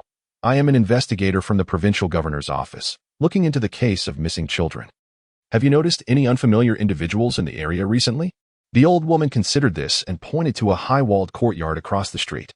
"I have lived here for over 70 years and know this area well. Not long ago, I noticed unfamiliar men frequenting that courtyard. They seldom left, and when they did, it was only to procure daily necessities." Mo Wuxia's eyes lit up at this revelation. The courtyard was indeed large, with walls towering over 3 meters. Its entrance tightly shut, and an eerie silence emanating from within. "Dear lady, I saved a child today. I do not know if he is your grandson. Please wait here while I bring him to meet you." With that, he prepared to leave the old woman's humble abode, but paused at the door to remind her to keep watch over the courtyard, assuring her he would return shortly. When he returned with the boy, he found the old woman had collapsed at the door, her gaze still fixed on the opposite side. The boy rushed into her arms, and her body slumped lifelessly. "Oh, Allah!"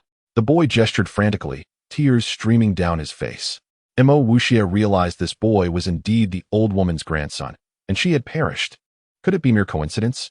He pulled the boy away, pressing his finger against the old woman's neck, his expression shifting as he tore open her chest garment, revealing a bloody handprint upon her wrinkled skin. Brother, the old woman was murdered. He lamented, tears nearly spilling from her eyes. Mo Wuxia replied, I cannot believe that the moment I leave, the old woman is slain. Clearly, someone has been watching her. He turned his gaze toward the high wall, a wave of regret washing over him. Had he not been swayed by the old woman's yearning for her grandson, perhaps he could have intervened, altering the tragic course of events. He also surmised that her son and daughter-in-law had likely met a similar fate. Yet, there is no remedy for regret in this world, especially as he had only acted with good intentions that had inadvertently led to misfortune. He glanced at Qin He, his expression grave. Qin He, you must return to the Duke's residence immediately. With that, he arranged for the old woman's body and the boy to be transported in a cart, instructing Xiaoxin to take them home. Brother, please be careful. Qin He expressed her deep concern. Rest assured, there is no one in this world capable of taking my life. He reassured her. After sending Qin He away, he felt unencumbered, ready to delve deeper into the mystery. With a leap, he scaled the high wall, and an unsettling sensation washed over him as he surveyed the interior. Within the courtyard stood 3 dilapidated houses, their windows barely intact. The yard was overgrown with weeds, and even the dry well lacked a rope and bucket, suggesting no one had resided there for quite some time. Such a place, once frequented by individuals, could not have fallen into such disrepair overnight. It was evident that clues awaited him within. He descended the wall, and the tall grass parted around him as he moved. Just then, a potent sense of danger surged in his heart, causing his expression to change dramatically. Suddenly, a burst of red light shot forth from the underbrush, scattering weeds and dust as it hurtled toward Mo Wuxia's chest. Chapter 41. The coincidental appearance of the second prince. He made an immediate assessment. Had it been 2 days prior, he would have been hard-pressed to withstand such an assault, but now, he felt no trepidation. The crimson light moved with blinding speed.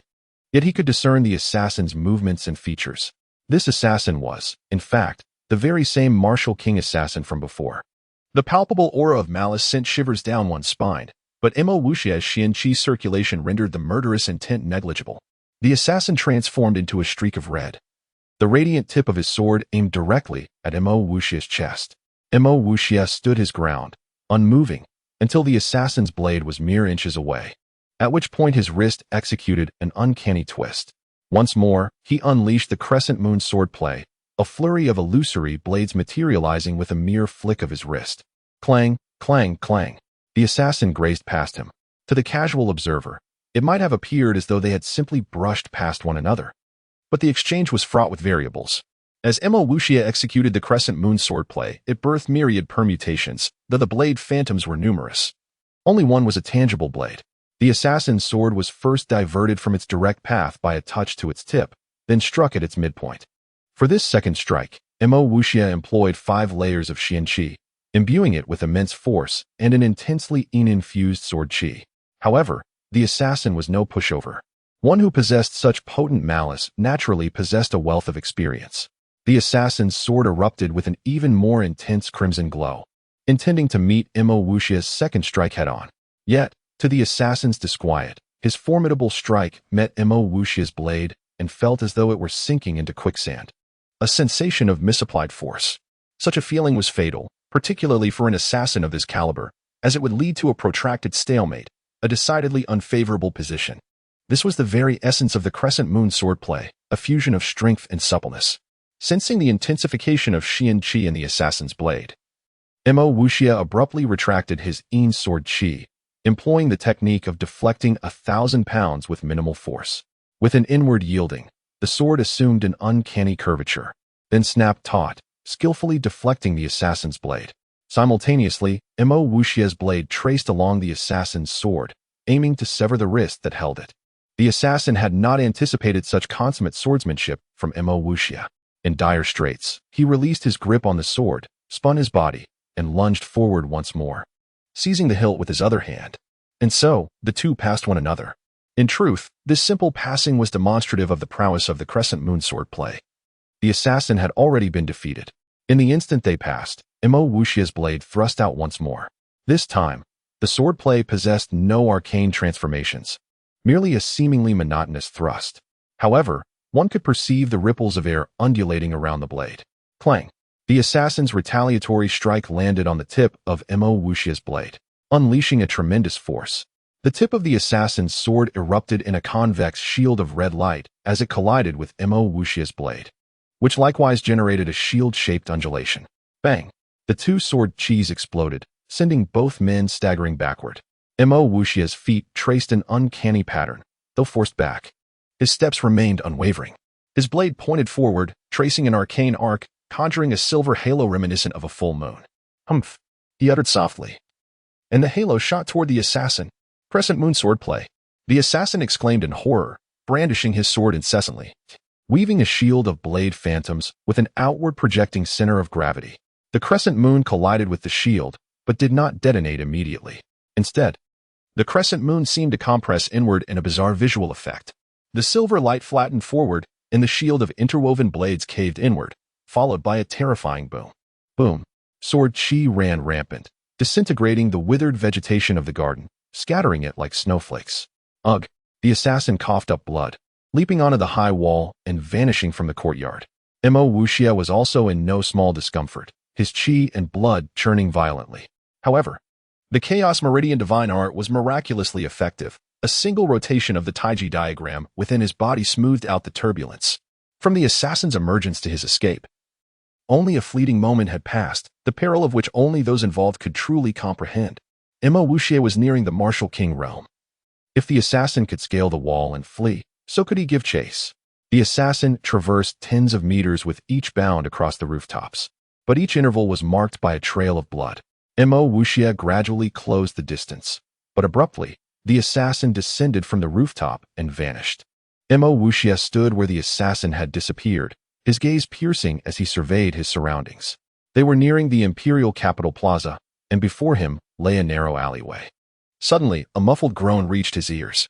Mo Wuxia immediately followed the sound. A corpse clad in tight black garb lay motionless on the ground. A ghastly hole in its chest, blood still bubbling from its mouth. Upon closer inspection, it was indeed the assassin. Beside the corpse, a royal carriage stood silently, attended by 4 martial cultivators, each with a focused and reverent expression. As Mo Wuxia arrived, one of them was deftly returning a long sword to its scabbard. The second prince? What is he doing here? Mo Wuxia recognized the carriage and its occupants at a glance, along with the 4 martial king-level guards. Such a coincidence. Could there be more to this than meets the eye? He leapt down from the rooftop and said with a smile, "So it is His Highness, the second prince. After so long, you are as dashing as ever." The second prince remained seated within the carriage. For Mo Wuxia to utter such a greeting before even seeing him was clearly a perfunctory gesture. The second prince drew back the curtain and alighted from the carriage. Regarding Mo Wuxia, we are truly fated to meet. We encounter one another in the most unexpected places. Seeing you leap from the roof. Are you perhaps pursuing this fellow? The second prince glanced at the corpse, then back at Mo Wuxia. Mo Wuxia chuckled. Why did your highness slay him? He was a dear brother of mine. We were merely sparring. The second prince scoffed. Mo Wuxia, you are audacious. Your brother attempted to assassinate me. Fortunately, my guards were capable enough to dispatch him. Otherwise, I would be the one lying on the ground. I've seen shamelessness before, but never such brazenness. To frame me in the blink of an eye. Does he think I'm easily trifled with? Mo Wuxia thought to himself, but feigned a sigh, shaking his head. Your highness is truly insightful and valiant. I had suspected this fellow of being untrustworthy, harboring ill intentions, but I lacked the evidence to prove him a villain. Never did I imagine that your highness would expose him with your discerning eyes. A fitting end indeed. The second prince issued a cold snort, flicked his sleeve, and re-entered the carriage, his voice echoing. I hope this was truly an accident. Should there be a next time, I shall certainly report you to the emperor. Return to the palace. As the carriage slowly departed, Mo Wuxia's gaze turned as dark as the abyss. He replayed the assassin's escape route and the second prince's coincidental encounter in his mind, convinced that there was an underlying motive. Abruptly, something occurred to him, and his fingers clenched, cracking audibly. The last time I was ambushed on my way home from the imperial capital plaza, his shadow was present. Now, his shadow appears once more. It seems I can confidently conclude that he is the one behind the assassinations. The assassin's death is merely him destroying the evidence, isn't it? Chapter 42. The youthful I Ching Mo Wuxia did not revisit the dilapidated courtyard. Cognizant that his adversary would have meticulously concealed any incriminating evidence after eliminating the old woman. However, he was perplexed by the enigma of the child abduction case and the assassin's foreknowledge of his whereabouts. The coincidental recurrence of the same assailant in both attempts on his life seemed improbable. A process of deduction, beginning with the seemingly chance encounters involving the second prince, led him to infer that the second prince was indeed the one seeking his demise. En route home, he meticulously scrutinized the facts, and a semblance of clarity began to emerge. He concluded that the mute children were merely an unforeseen incident, and his investigation into the child abductions had likely attracted unwanted attention. The subsequent murder of the old woman and the swift removal of all traces within the dilapidated courtyard, followed by the deployment of assassins to silence him, were all calculated to impede his progress. Given his status, the audacity to target him within the imperial capital suggested a powerful and influential patron. The second prince's employment of assassins implied two possibilities. Either the second prince sought his death, or the child abduction case was somehow linked to the second prince. This startling conjecture was unsettling. However, considering the second prince's vindictive nature, such actions were not entirely implausible. Evidently, while ambitious, the second prince lacked the temperament for grand endeavors. Nonetheless, caution was paramount, as the ability to dispatch martial kings to assassinate him implied that future attempts might involve multiple assassins of equal caliber. Mo Wuxia shook his head. Since the second prince was unscrupulous, he would reciprocate in kind, resolving to acquire the medicinal herbs at all costs. "Are you the young Prince Mo?" A voice, both youthful and hesitant, interrupted Mo Wuxia's thoughts. He looked up to see a boy of 13 or 14 standing before him. The boy was clad in luxurious silk brocade, with a circular jade ornament of phoenixes at his waist. His countenance bore a faint resemblance to the emperor, albeit with a more youthful air. A silver coronet adorned his head, confining his hair. A carriage, somewhat less opulent than his own, stood a short distance away. The boy's features were exquisitely delicate, with a hint of feminine grace. However, Mo Wuxia discerned that he was undoubtedly a shy young man. The boy retreated a step, his face flushing slightly. "Are you the young Prince Mo?" he repeated. Mo Wuxia had never encountered this boy before. The novelty of meeting an unfamiliar face in the imperial capital was noteworthy. However, recalling Gong's son Engying, he realized that he could not possibly know every individual within a 100-mile radius of the capital. Mo Wuxia nodded. "Who are you?" he inquired. The boy lowered his gaze. "My name is I Ching. The young prince may not recognize me, but I have long admired you and have been eager to meet you." Mo Wuxia was intrigued. Why would this stranger seek him out? He voiced his question. I Ching glanced up at Mo Wuxia before averting his eyes once more. "I have heard that the young prince is a master of music, chess, calligraphy, and painting. Therefore, I wish to learn from you." Mo Wuxia stroked his nose. Had these words come from another, he might have perceived them as insincere or sarcastic. However, from this boy's lips, they evoked a sense of pride. "Oh, those are mere rumors. I am not nearly so accomplished. By the way, I am not familiar with your family background." I Ching replied. "I am merely a scion of a declining noble family. It is not worth discussing." He looked up, his eyes filled with anticipation. "May I study these arts with you? To be honest, they are the only things that truly interest me." Mo Wuxia was reminded of Yuer. I Ching bore a certain resemblance to her, though subtly different. Recalling Yuer and her admiration for him, he felt a desire to cultivate a talented disciple to showcase his abilities. He nodded. "I will teach you. But you must formally acknowledge me as your master with the traditional 3 bows and 9 prostrations." I Ching hesitated, as if making a difficult decision. Finally, he looked up at Mo Wuxia and declared, "I will." "When may I begin my apprenticeship?" Mo Wuxia considered for a moment. "The sooner, the better. Return to my residence with me." Mo Wuxia sat in I Ching's carriage, which exuded a subtle fragrance. Recalling the boy's shyness, he felt a twinge of unease. Could the boy have issues with his sexual orientation? He wrinkled his nose, hoping that he was mistaken. As they conversed, Mo Wuxia learned the boy's general background. In the imperial capital, influential figures were abundant, and nobles even more so. However, only a select few noble families had managed to maintain their prominence, while others had begun to decline. I Ching was the son of a viscount in the western district, but his father had disappeared to evade debts. I Ching seemed reluctant to discuss his family affairs, and Mo Wuxia refrained from pressing him. However, I Ching's aristocratic manners were evident, suggesting a refined upbringing. Upon arriving at the Duke's mansion, I Ching performed the 3 bows and 9 prostrations, formally becoming Mo Wuxia's disciple. To Mo Wuxia's surprise, I Ching possessed an extraordinary talent for music. While still far from Yuer's level, he was undoubtedly among the most gifted. Mo Wuxia did not impart any specific musical techniques. Instead, he simply played a piece of music, allowing I Ching to interpret it on his own. The piece was entitled 3 Variations on the Plum Blossom theme. I Ching was captivated by its divine sound and spent a considerable time at the Duke's mansion, attempting to grasp its essence before departing. Of course, his skill was not yet sufficient to fully comprehend the piece. It would require gradual assimilation. After I Ching left, Miao Xiong arrived, brimming with excitement. Young Master Mo, I have learned from some friends that Situ's shipment of medicinal herbs is scheduled to arrive in the imperial capital in a month. The shipment is substantial, comprising at least 3 large carts, and includes a single-locking bone root. Miao Xiong was in high spirits, his eyes frequently betraying admiration for Mo Wuxia. Miao Xiong's father had recently distinguished himself in the imperial court, earning an unprecedented promotion to the position of Zongshiling, a senior official of the 2nd rank, by the emperor. The Zongshiling was attached to the Department of State Affairs, a central decision-making body. Miao Xin was now transitioning into a powerful faction, a development facilitated by Mo Wuxia's contributions. After hearing Miao Xiong's words, Mo Wuxia fell into contemplation. Who is guarding the shipment of medicinal herbs? He asked. Miao Xiong replied, I find it rather strange. Since Situ Zhe is transporting the herbs, one would expect him to deploy government troops. However, for some reason, they have instead hired some local forces disguised as civilians to provide covert protection during the journey to the capital. Miao Xiong departed, leaving Mo Wuxia pacing in his room. Local forces, disguised as civilians, providing covert protection during the journey to the capital? The question echoed in his mind. Clearly, these herbs were not intended for use by medical merchants or the imperial family. What, then, did the 2nd prince intend to do with them?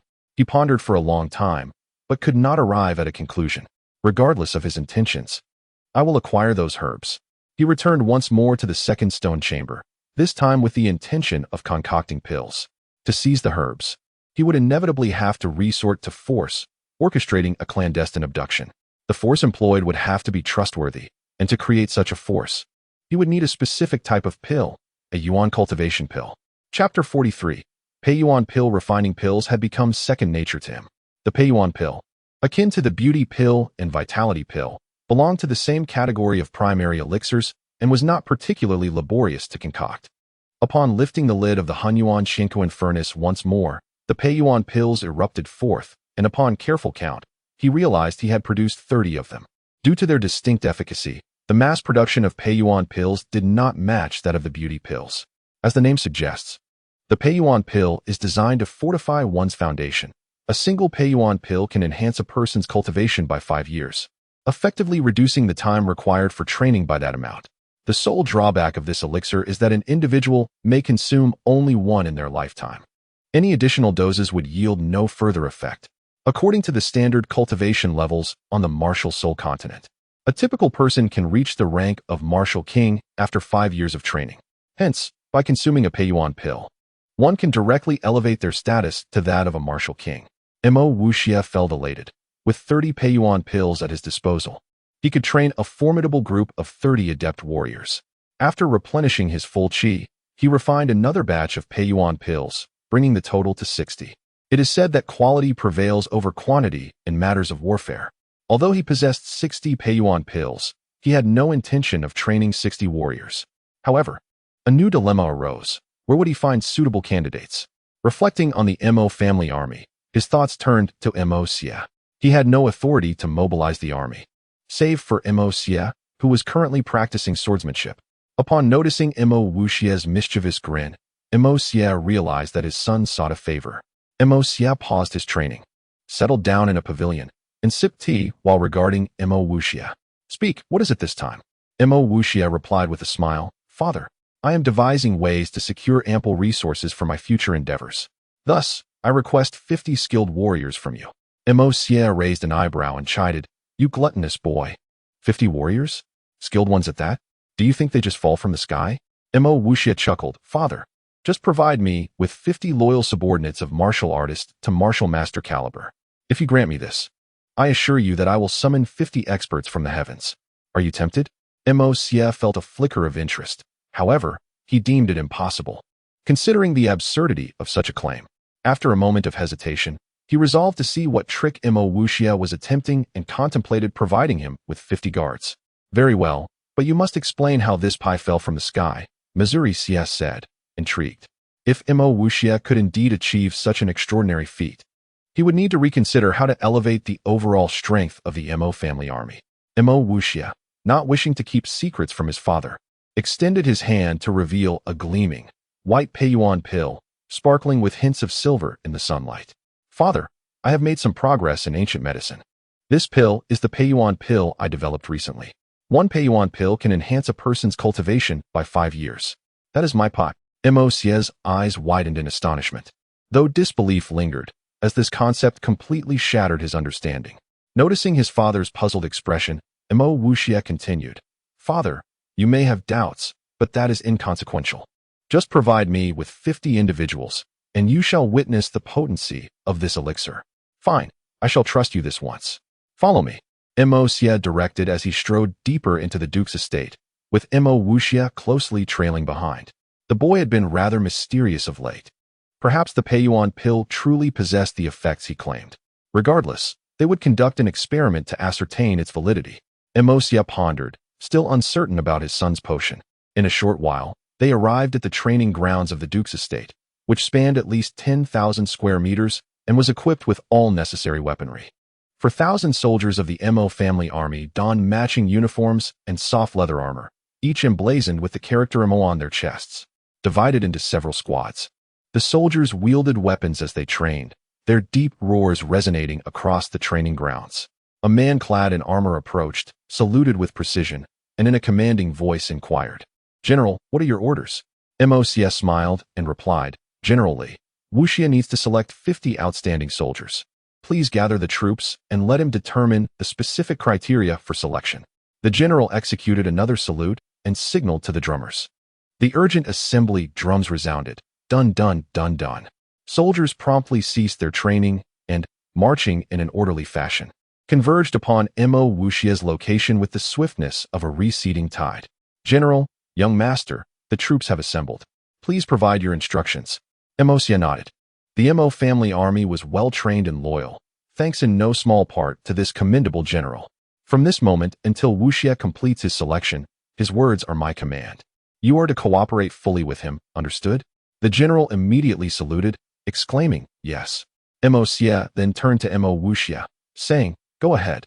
It was Wuxia's first time addressing such a multitude of soldiers, and it was impossible for him not to feel nervous. Taking a deep breath, he steadied his racing heart. Soldiers, allow me to introduce myself. My name is Wuxia, a fact I trust you are already aware of. You may perceive me as frivolous or a wastrel, and frankly, I do not mind, for I am indeed a bit of both. He paused, noticing the absence of smiles below, replaced instead by a stern atmosphere. Many soldiers appeared confused, perhaps pondering what antics their young master was about to undertake. This somber ambience left him feeling somewhat awkward. He swiftly shifted to the heart of the matter. Today marks a significant day for you. Today, we shall unveil a cadre of formidable warriors among you. Some may wonder what constitutes a formidable warrior. Allow me to clarify. A formidable warrior possesses at least the prowess of a martial king and embodies high quality. Only then can one be deemed a truly formidable warrior. Do you have confidence in this? Initially, the soldiers had felt a surge of excitement, but now, silence enveloped them, with some even displaying expressions of resignation. This reaction was understandable, as most of these soldiers were ordinary, with the highest cultivation level being that of a martial king. Yet they were still considered soldiers. Little did they know that an army composed entirely of martial artists could be truly fearsome. The Mo family army had engaged in numerous battles, each time becoming the nightmare of their foes. Wuxia felt a sense of helplessness, acutely aware that he was speaking to an audience that seemed indifferent. Finally, he surveyed the crowd and declared, I must say, none of you are good soldiers. A disgruntled officer retorted, Young master, if we are not good soldiers, then what qualifies as a good soldier? To his surprise, someone had indeed spoken up. Humph. It appears you all require a bit of provocation to respond. Truly, a group of dullards. He mentally cursed, then proclaimed loudly, "That is an excellent question, and I shall now enlighten you on what constitutes a good soldier. Pay attention." He scanned the assembled ranks, then bellowed. A soldier who does not aspire to be a general is not a good soldier. A soldier who does not seek to elevate their cultivation is also not a good soldier. Chapter 44. The ironclad squad this time, the 4,000 soldiers, instead of speaking, were mostly contemplating his words, and after a moment, each soldier's eyes gleamed with excitement. The general said with shame, "Young master's instruction is correct, but their aptitudes are limited to this stage, and it is difficult to improve." Mo Wuxia revealed a hint of a smile. For this was precisely what he wanted to hear from the general. "What if I were to grant you such an opportunity?" This general thumped his chest, emitting a resounding thud, and declared, "If we could elevate the overall strength of the soldiers, we would be willing to sacrifice everything." Mo Wuxia clapped his hands in admiration, saying, "Very well, I shall grant you such an opportunity. As long as you meet my requirements, everyone will have a chance to aspire to the cultivation of a martial king." His pause this time had a different effect, as each soldier's eyes burned with fervent desire, and some even whispered amongst themselves, discussing something. Mo Wuxia was extremely pleased with their attitude. He raised both hands and pressed down, and the scene immediately fell silent, with everyone intently watching him. "Only in this manner can you be called good soldiers. I am gratified. However, I only require 50 spots." The general inquired again, "Young master, I wish to participate in the training." With someone taking the lead, all the soldiers raised their hands in unison, expressing their willingness. Some even raised their spears and sabers in agreement. Mo Wuxia's objective had been achieved, which was to pique their interest so as to stimulate their potential and enable them to stand out in the ensuing selection process. "Not every soldier is qualified to follow me. I require only the elite among the elite. Now, prepare for the upcoming field run, with a speed no less than that of a forced march.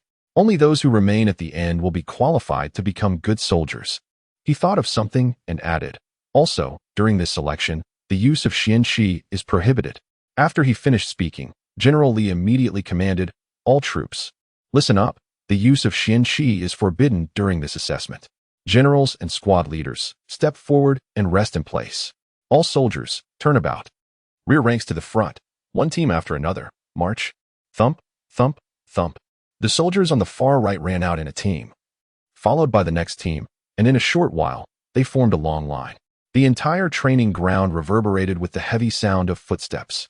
Mo Wuxia's eyes flashed with an expression of admiration, and he asked with some bewilderment, "Wuxia, I can select the 50 most outstanding soldiers with just a glance. Why go to all this trouble?" Mo Wuxia explained, "Father, you are unaware that this running test examines endurance, potential, and resolve. The 50 who remain at the end may not have the highest cultivation, but their qualities are undoubtedly the best, and their potential is very strong." General Li gave a thumbs up and said, "Young master's insights are indeed enlightening, and your subordinate is now enlightened." Thump, thump, thump. The earth trembled slightly as the soldiers had been on a forced march for an hour, but not a single one had fallen behind. Mo Wuxia could not help but admire his father's method of managing the army. If it were an ordinary army, they would have collapsed one by one long ago. It should be known that this was a forced march, like a 100-meter race. Another hour passed, and finally, 2 or 3 people began to fall behind. However, all the soldiers held on to a belief that they were the elite of the elite and the best of the best. They believed that they would rather die than stop their footsteps, for that would be a disgrace. The soldiers who fell behind even had the urge to die and could only gather in the middle of the training ground, maintaining standard military posture. Belief and determination are not omnipotent. They also include potential. Although the soldiers were unwilling to fall behind, the consumption of physical strength would not change with their strong support of their beliefs. Belief could only allow them to persist a little longer. One soldier after another stood in the middle of the training ground, and after another half an hour, less than 1,000 of the 4,000 soldiers remained. "Father, our Mo family army is truly the fighter jet of the army. I admire it, I admire it." Mo Wuxia's eyes were filled with excitement, and he even had the urge to incorporate the Mo family army into his command. Fighter jet? What is that? This was the first time Mo Wuxia had heard this new word, which seemed interesting but incomprehensible. "I think you can only recognize fighting cocks. Fighter jets are not something that exists in this world," he thought to himself, but said, "I mean to say that they are all ace combat troops. The elite of the elite." Mo Wuxia laughed and said, Our Mo family army is born to be the strongest chickens. Haha. Mo Wuxia suddenly had the urge to burst into laughter. His father's words were too. He did not dare to think about it, or he would really be laughed to death. No one would compare their soldiers like that. However, ignorance is bliss, and he did not explain anything. Another half an hour passed, and there were still more than 100 soldiers on the training ground, still persisting with the forced march. Each of their military uniforms was soaked through, and there were traces of sweat left on the ground they had run over. However, each of their eyes had the same determination. They would not rest until they were in the top 50. Their belief not only moved Mo Xia, but even made Mo Wuxia feel that these remaining 100 or so soldiers would definitely be an indestructible blade if used well in the future. Generally, please take note of the 120 soldiers who are currently here. Perhaps they will be useful to me in the future, he said to General Li, who immediately nodded and instructed a lieutenant to handle the matter. At the critical moment, no one was willing to fall behind. The 120 soldiers used all their potential to support themselves, but there would also come a time when they ran out of ammunition and food. The soldiers' speed finally slowed down, and one by one, they reluctantly fell behind. Finally, there were only 50 left. Mo Wuxia then raised his hand to signal them to stop, let them jog for a while, and then turned to face him. Although everyone was panting like a cow, their eyes were full of excitement because they had proven with their actions that they were the elite of the elite, a symbol of pride. Mo Wuxia nodded in admiration and said, "Very well, you are now my soldiers. I will give you a serial number, called Ironclad. The training ground is in my courtyard. I hope that you will continue to perform as well as you did today. Only those who meet my requirements are worthy of being my soldiers." All the soldiers' eyes flickered with a fiery light, as if they had already seen themselves becoming a martial king legion. Mo Wuxia shouted, "Ironclad squad, form 2 lines and follow me." Back in the courtyard, Mo Wuxia did not let them rest in place, but immediately distributed the primordial essence pills to them and began to cultivate. Among this squad of 50 people, the highest cultivation was that of a martial master, and the lowest was that of a martial warrior. However, what they would become after taking the primordial essence pill would depend on their own good fortune. Their aptitudes were not very good, and they were all over 25 years old. If they had not met Mo Wuxia, they would not have made any progress in this life. In their current state of fatigue, using the primordial essence pill to strengthen their bodies, enhance their cultivation, and impact their bodies would have a very good effect. Mo Wuxia did not take the primordial essence pill. In general, these pills that enhance cultivation have some side effects, which can lead to unstable realms. Although this can be compensated for through cultivation, it will have some impact on the speed of cultivation in the future. Therefore, Mo Wuxia did not plan to take this kind of pill. However, this kind of pill is unique and groundbreaking. Once sold, it would definitely be sky-high in price. Therefore, he not only wanted to sell some primordial essence pills, but also wanted to give some to people to use, such as Miao Xiong, Zhuo the Fatty, and others. Chapter 45. Iron-Blooded Squad 2. Mo Wuxia observed their transformation in silence, as their initial tranquility shifted to astonishment and eventually to sheer horror. This elixir was truly extraordinary. The Iron-Blooded Squad, originally emanating an orange glow, had 5 members radiating a yellow light, indicative of their martial prowess. However, as the effects of the Peiyuan pill surged forth, their bodies underwent a remarkable metamorphosis. The orange luminescence transformed into yellow, then blended into a yellowish-red hue, with some even breaking through to a full red. Surprisingly, those who once glowed yellow transcended to a red-green spectrum, suggesting that, despite their status as martial kings, they approached the formidable strength of martial emperors. The shift in colors naturally manifested the corresponding might of their ranks. Where they had previously exuded a sense of weightiness, they now radiated an air of solemnity. This was the embodiment of a soldier's authority. This transformation was instantaneous, yet the potency of the elixir had not fully dissipated. They continued to refine the suddenly abundant mysterious energy coursing through them, while time flowed on. Mo Wuxia felt a pang of curiosity about what they would ultimately become. 2 hours passed, and their cultivation finally stabilized.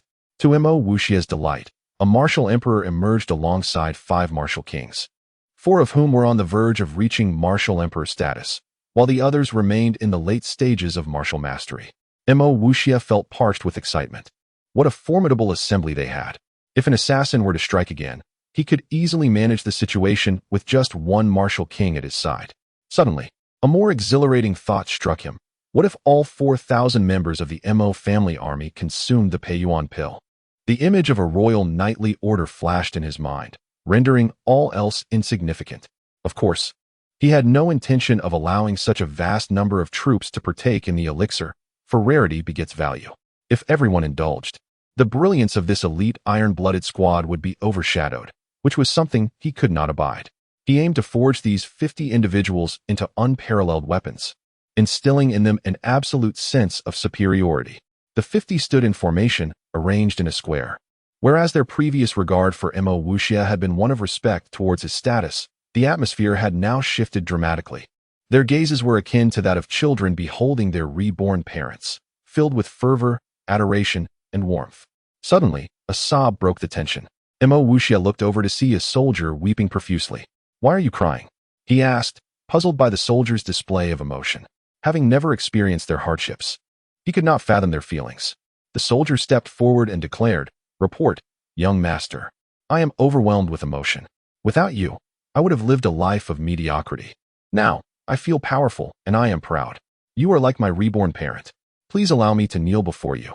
He immediately knelt, catching Mo Wuxia off guard. "Thank you, young master." To his astonishment, all the others knelt in unison. "All right, rise. This is merely a small matter. As long as you perform well, I shall ensure you have further opportunities for advancement." Mo Wuxia felt a bit bashful. The soldiers stood up, their eyes once again ignited with eager anticipation. "You need only command, young master, and we shall brave any peril for you. Should anyone dare to frown, they are no true soldiers." The martial emperor among them spoke with authority, representing the collective resolve. "Excellent. I expect your loyalty to be reflected in tangible actions. What is your name?" Mo Wuxia inquired of the martial emperor. "Young master, I am called Zhang Ersan." Mo Wuxia frowned slightly. The name seemed ill-suited for an iron-blooded squad member. After a moment's thought, he said, "From now on, I shall bestow upon you a unified nomenclature. You, as the martial emperor, shall be known as Iron 1. You are Iron 2, you are Iron 3, you are Iron 4, you are Iron 5, and you are Iron 6. For now, we shall divide you thus." He designated names for the 5 martial kings in order of their strength, making it easier to remember. Then he addressed everyone. "I hereby declare the establishment of the iron-blooded squad. It shall be divided into 5 sub-teams, led by Iron 2, Iron 3, Iron 4, Iron 5, and Iron 6, with Iron 1 as their captain. From this day forth, you are accountable solely to me. No one else, not even my father, has the right to command you. Do you understand?" "Understood." The 50 voices echoed in unison, their powerful chorus resounding like thunder, shaking the courtyard. Mo Wuxia felt immense satisfaction, his expression serious. "Remember, the number after iron signifies your strength. To retain your number and aspire to surpass those ahead of you, you must continually cultivate and demonstrate your prowess. Those without an iron designation must work even harder, with but one goal in mind: to march resolutely towards the name of iron. Do you comprehend?" "Comprehend." Their gazes transformed, now brimming with competitive spirit. With iron as their title, it conferred upon them an exalted honor. Soldiers are born to fight for glory, and thus began their true competition. Mo Wuxia was exceedingly pleased with the shift in their demeanor and the fire in their eyes, for only in this way could he cultivate superior warriors. After a moment's contemplation, he retrieved a pen and swiftly penned dozens of notes, which he handed to Iron 1, saying, "Iron 1, this is your task. Procure the items listed and arrange them according to the blueprints. Tomorrow, I shall train you in your comprehensive abilities."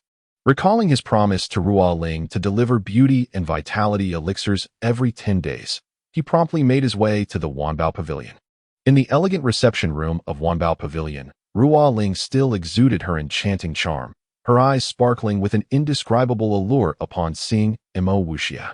To his surprise, he found Gongsun Yingying present as well, suggesting a close relationship with Ruo Ling. "Young master, if you do not visit soon, I shall come to fetch you myself." Ruo Ling teased, her smile enchanting, her eyes twinkling with mischief. Mo Wuxia replied with a grin, "It is a true honor to be personally invited by Miss Ruo Ling. Young master, have the elixirs been prepared?" Ruo Ling inquired eagerly. Mo Wuxia tossed a bundle of jade vials her way, grinning. "These are the beauty and vitality elixirs. However, today I wish to present you with a special elixir, one that can enhance an individual's cultivation by 5 years. In other words, A martial master consuming this could potentially elevate to martial emperor status. Ruo Ling's eyes widened in astonishment, her adorable dimples deepening with excitement. Young master, you never cease to surprise me. But is this elixir truly so miraculous? Mo Wuxia produced another jade vial, labeled for the Peiyuan pill, and said, initially, Miss Ruo Ling had her doubts about the beauty elixir. What was the result after you consumed it? Ruo Ling's eyes sparkled with clarity as she exclaimed, my sister, after taking the beauty elixir, has become even more beautiful. She quickly covered her mouth, as if having spoken out of turn. Mo Wuxia's eyes gleamed with realization. He hadn't known she had a sister. If Ruo Ling was so captivating, her sister must surely be a breathtaking beauty as well. Miss Ruo Ling, I too wish to see the effects of the beauty elixir. Would you be so kind as to introduce me? I believe your sister must be an unparalleled beauty. Humph. Are you no longer thinking of sister Yu? Gongsun Yingying, feeling ignored by Mo Wuxia, inexplicably felt a pang of jealousy and dissatisfaction. Chapter 46. Chu Yuan of the Myriad Treasure Pavilion. Haha. It is indeed Miss Gongsun Yingying. My apologies, I did not perceive your presence earlier. It was evident that Mo Wuxia had scrutinized Gongsun Yingying multiple times since his arrival, so feigning ignorance seemed disingenuous. A frosty demeanor suddenly descended upon Gongsun Yingying's alabaster countenance as she fixed a piercing gaze upon Mo Wuxia, her tone dripping with sarcasm. Oh, it seems I have been rather inconspicuous of late. However, she added ominously, I dare say certain individuals would not wish to be deprived of the sight of Sister Yue. This girl is blatantly threatening me. Mo Wuxia thought with resignation. Indeed, he was ignorant of Yue's whereabouts, devoid of any information regarding her. Each encounter concluded with Yue's ethereal departure, leaving no trace behind. Yet, a glimmer of hope ignited within him. Her words implied an intimate knowledge of Yue's origins, and perhaps cultivating a rapport could yield unexpected revelations. He extracted 3 vials of beauty enhancement elixir from his person, presenting one to Ruo Ling with a flourish. Miss Ruo Ling, I trust the single elixir I bestowed upon you previously proved insufficient. Consider this vial a token of my esteem, and I implore you not to decline it. Ruo Ling hesitated momentarily. She had gifted the previous elixir to her elder sister, and naturally, she intended to reserve this one for herself. What woman does not yearn for eternal youth? With an air of expectancy, she accepted the gift, expressing her gratitude. Young master, were these elixirs concocted by your own hand? Mo Wuxia, intrigued by her inquiry, nodded in affirmation. A look of delight illuminated Ruo Ling's face. In that case, I accept without qualms. Furthermore, young master, might we forge an accord wherein all elixirs you produce are exclusively auctioned through our Myriad Treasure Pavilion? What say you? Her proposition resonated perfectly with Mo Wuxia's own aspirations, and he readily assented. Mo Wuxia then presented the remaining 2 vials of beauty enhancement elixir to Gongsun Yingying.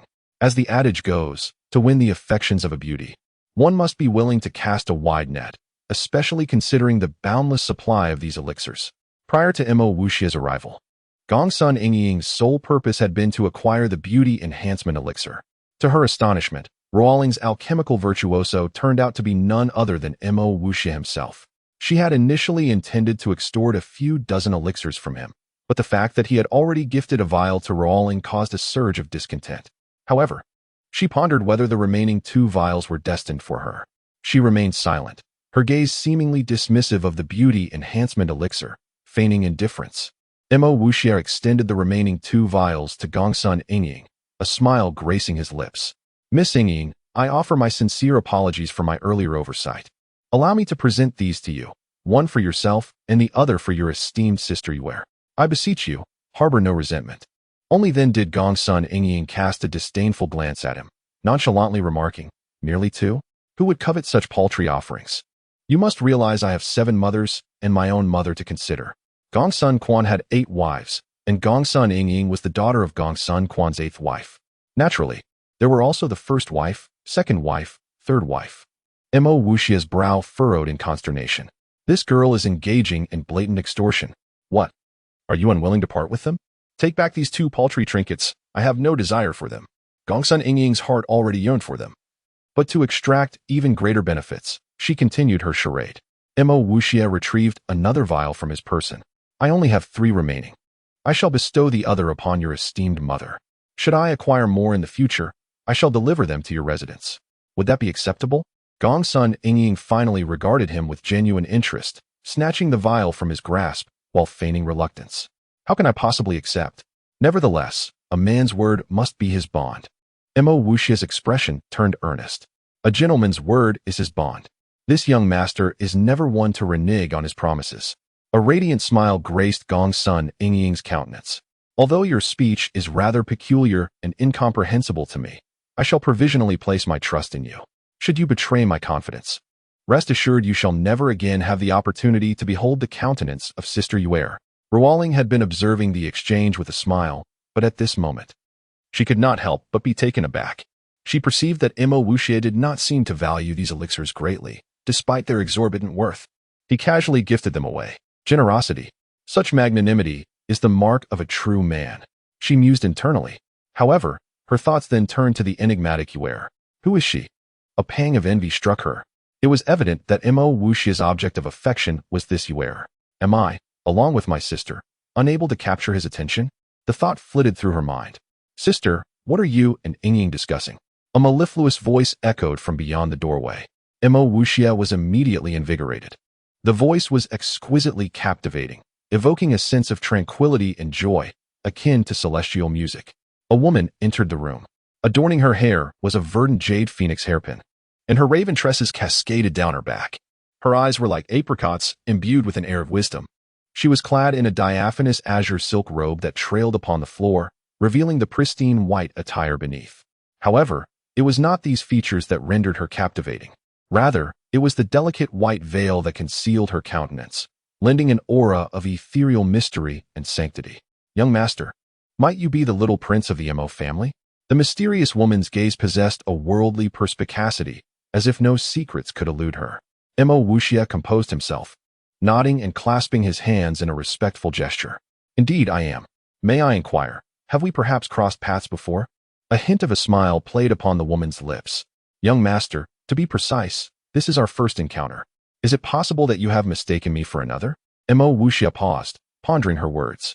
Perhaps I am mistaken. In truth, Mo Wuxia had indeed caught a glimpse of her once before. Half a year ago at the Xianting Pavilion in the imperial capital. However, it had been a fleeting moment, and he had been unable to approach her as she seemed to be in haste. This was the source of his hesitation. Recalling the incident with his current strength, he immediately surmised that the mysterious woman possessed a profound cultivation, surpassing his own, as he could not discern her true power. What is her background? His mind raced with conjecture. With graceful steps, the woman approached them, her bearing exuding elegance. Observing the vials in their hands, a fleeting expression of surprise crossed her face. Young master, are these truly ancient elixirs? Mo Wuxia was taken aback. In the presence of this woman, he experienced a sensation akin to that of being with Yuer, yet even more intense. He felt as though his very being was laid bare before her. This woman was even more formidable than Yuer. What is her origin? His mind involuntarily conjured a myriad of possibilities, yet he responded, What prompts such a query, esteemed lady? Do you doubt my veracity? The woman replied, Young master, you are overly suspicious. I merely harbor a curiosity for elixirs. If you would not object, might I purchase the elixir formula from you? I assure you, I shall offer a generous recompense. With these words, the woman picked up the vial of Foundation Establishment elixir, removed the stopper, and inhaled its fragrance. The astonishment in her eyes grew more pronounced. She poured a single elixir into her pristine palm, praising it. Foundation Establishment elixir.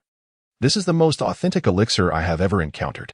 It possesses the potential to elevate one's cultivation by 1 to 3 stages. With exceptional talent, it could even ascend 3 levels. Alas, it is only effective for those below the martial emperor realm, offering little benefit to those who have surpassed it. Even so, it is a legendary treasure. Chapter 47. The Enchantress of Wanbage. In Mo Wuxia's eyes, a glimmer of brilliance shone forth. This woman possessed an astonishing depth of knowledge regarding medicinal pills. Merely through observation and inhalation, she discerned the efficacy of the Peiyuan pill. Such insight could only be attained through considerable experience and understanding. Her origins must be extraordinary. It was evident that she had not been present when Mo Wuxia introduced the pill, for otherwise, with his formidable mental prowess, he would have detected her presence. Ruoling, seemingly unperturbed, smiled and said, Sister, your praise is excessive. I have never heard you extol something so highly. The woman replied with a smile, "Sister, your aptitude is no less than mine. If you devoted more time to study and research, you might have surpassed me long ago." Ruo Ling playfully tugged at the woman's wrist, shaking it as she said, "Sister, you are exposing my shortcomings." The woman chuckled, "What I speak is merely the truth." She then turned her gaze towards Mo Wuxue and remarked, "Young master, this type of medicinal pill defies the heavens. A person may only consume one in a lifetime. Yet it carries side effects that can destabilize one's realm. However, if cultivated properly, the repercussions can be mitigated." This woman was remarkably astute. Had it not been for the prescribed benefits and drawbacks of the pill, even he would have remained oblivious. Yet, she effortlessly discerned the qualities of the potion, leaving him astonished. He sighed, saying, "I did not expect you to see through everything at a glance. Your perceptiveness humbles me and commands my admiration." The woman shook her head with a smile. "There is no need for such humility, young master. The ability to concoct such a pill demonstrates that you are not as incompetent as rumored.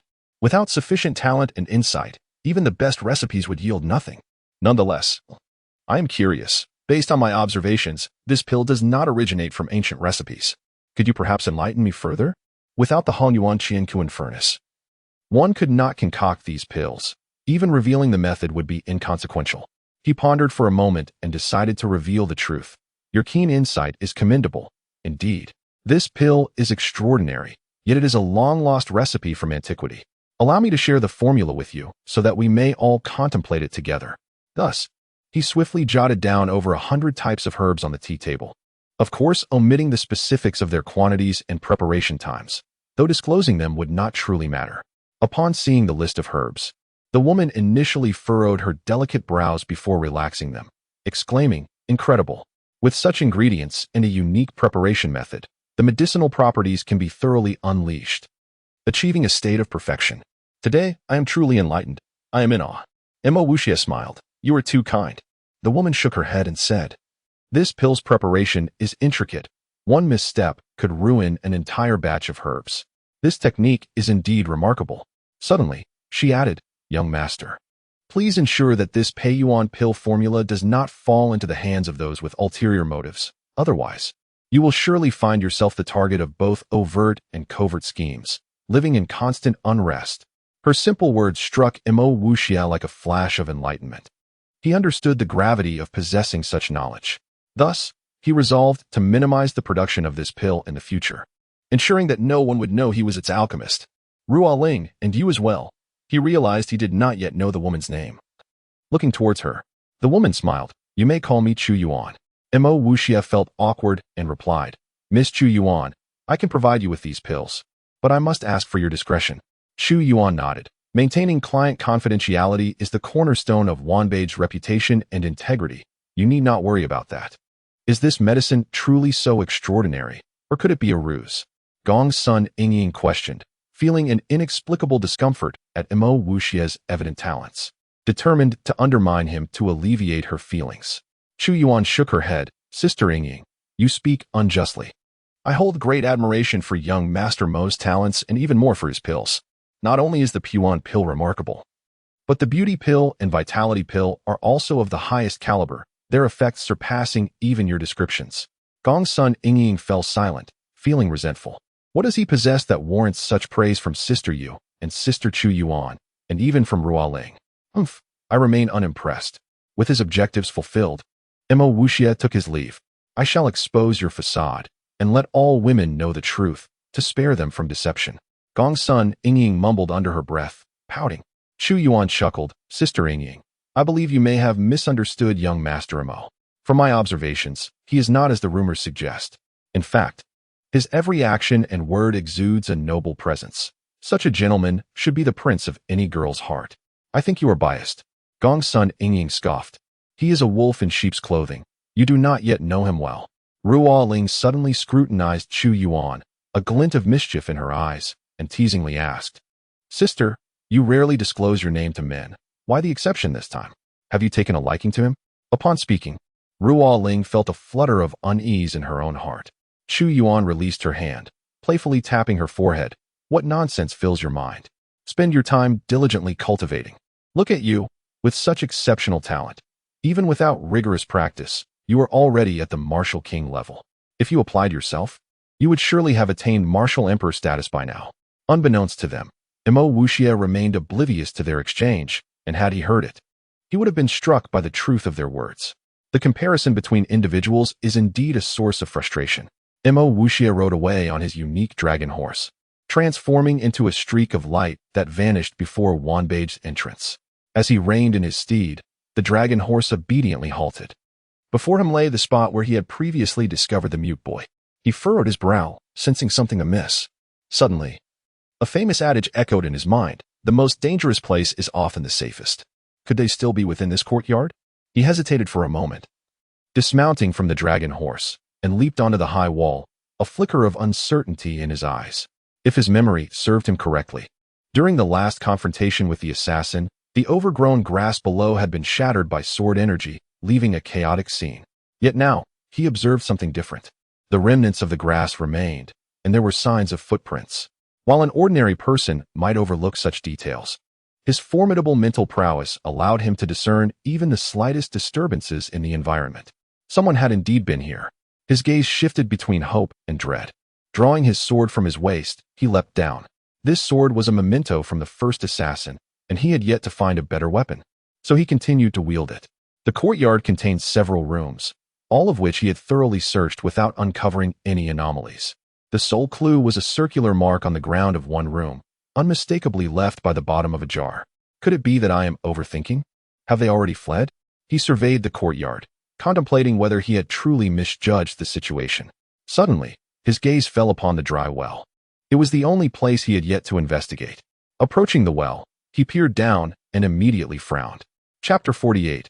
A foul stench wafted through the air. Though the odor was exceedingly faint, it could not escape the keen senses of Imo Wuxia. He furrowed his brow, hesitated for a moment, and then leaped into the well. The well was 5 meters deep, and he landed silently on the arid bottom, where he discovered a wooden barred gate. A chain and a brass lock secured the entrance. Due to the design of the door, this lock could be opened from either the inside or the outside. While the well's mouth held only a faint trace of the foul smell, here it intensified several-fold. Peering through the gate, he noticed a corner just a meter ahead, where a beam of light was dimly reflected by the non-reflective black earth. Such an exquisite design, no matter how bright the lights were deeper within. The bottom of the well remained shrouded in darkness. He grasped the brass lock, channeling his vital energy into his palm, causing it to emit a faint click. Withdrawing the latch and chain, he gently pushed the door open and stepped inside. After navigating a U-shaped bend, a blaze of fire suddenly appeared before him. It was a straight passageway, approximately 2 meters wide, flanked by torches every few meters, illuminating the path within. To his astonishment, it stretched over 30 meters. With 3 rooms on each side, each door facing the other. Judging by the oil and intensity of the flames, the torches had been lit half an hour prior, evidently. Someone was here. After a brief observation, he made his assessment. Rather than recklessly entering, he stood still, focused his mind, and projected his consciousness inward, instantly receiving impressions of the interior. Both rooms at the front were occupied. The left one contained 3 concealed murderous intents, while the right one resonated with heavy breathing. Clearly, the individuals in the left room were assassins, their strength not exceeding that of a martial king, while those in the right were mere thugs. Akin to the 8 brutish men he had slain while rescuing the mute boy. Extending his consciousness beyond these 2 chambers, he probed the rooms further back. His expression darkened, remarkably. All 4 remaining rooms were filled with large and small jars, each pulsating with life energy. The image of the curled-up mute boy ignited a surge of unnameable fury within him. Silently, he positioned himself outside the first room on the left, peering through the crack in the wooden door, revealing a glimmer of killing intent. 3 assassins clad in dark attire sat cross-legged, each beside a slender, long sword. The moment Imo Wuxia's faint killing aura seeped through, the assassins sensed danger. Almost simultaneously, they opened their eyes, gripping their swords, forming a triangular formation, and warily gazing toward the door. Understanding that his presence had been detected, Imo Wuxia realized an ambush was no longer feasible. However, he was relieved to note that all 3 assassins were merely martial masters, their auras devoid of any crimson hue. With a swift kick, he shattered the wooden door, which flew inward, hurtling towards one of the assassins facing him. Following closely behind, Imo Wuxia executed the initial stance of the crescent moonsword technique. unleashing a myriad of sword shadows. Faced with the rapidly approaching door, the assassin's cold eyes gleamed with lethal intent as he swung his sword downward with fierce resolve. The door splintered upon impact, and simultaneously, the assassin's sword arced back, aiming straight for the heart of the myriad sword shadows Mo Wuxia had conjured. Clearly, this assassin possessed considerable combat experience. Against any ordinary swordplay, his strike would have shattered the illusions.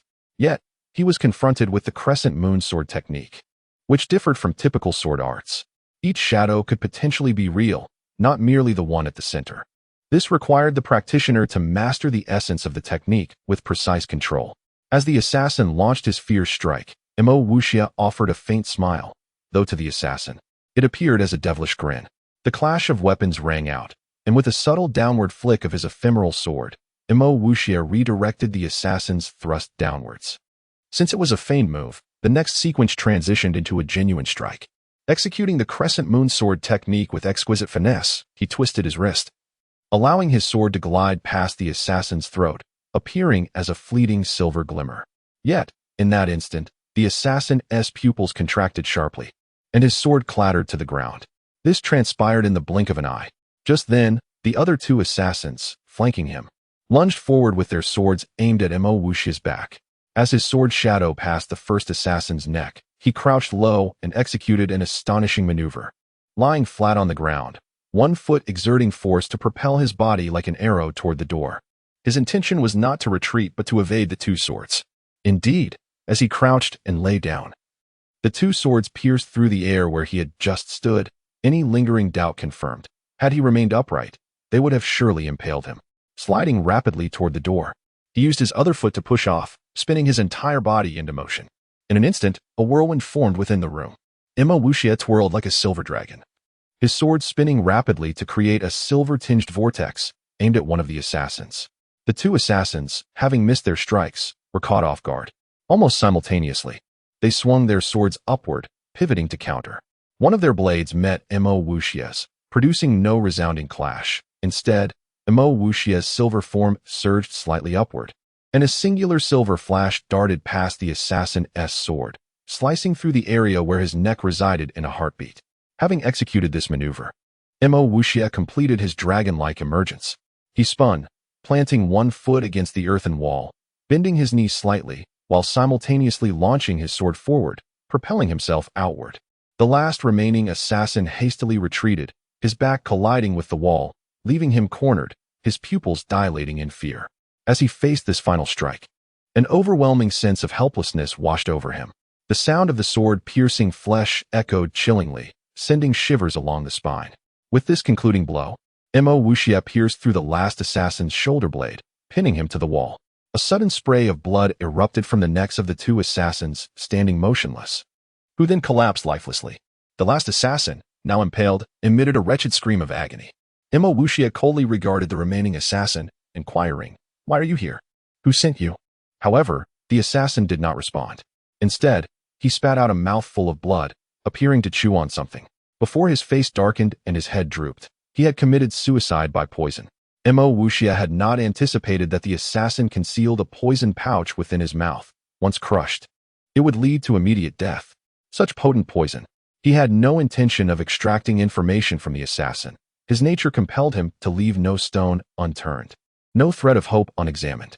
The battle had concluded with astonishing swiftness, as though it were merely a fleeting moment.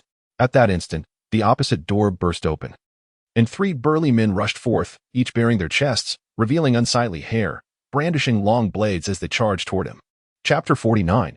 An atrocious deed. Mo Wuxia retrieved his longsword, its surface saturated with blood, a crimson spectacle. The sword drooped in his grasp, tip pointed earthward.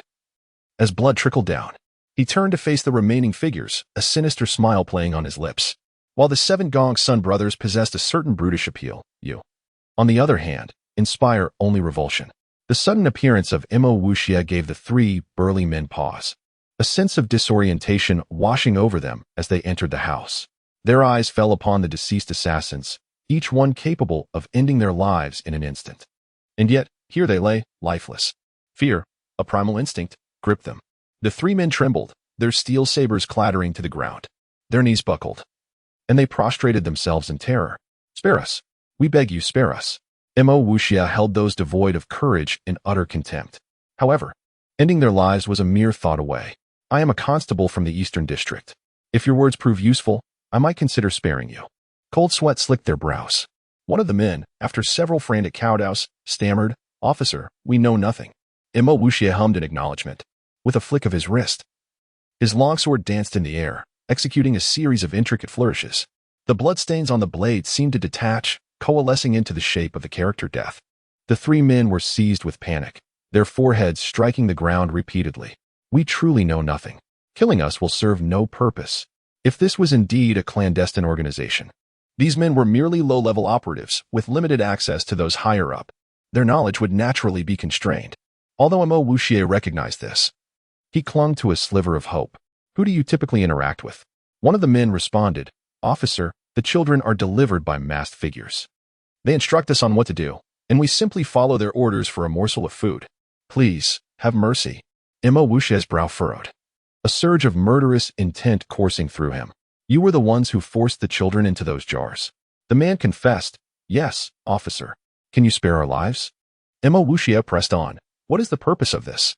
The man shook his head, feigning ignorance.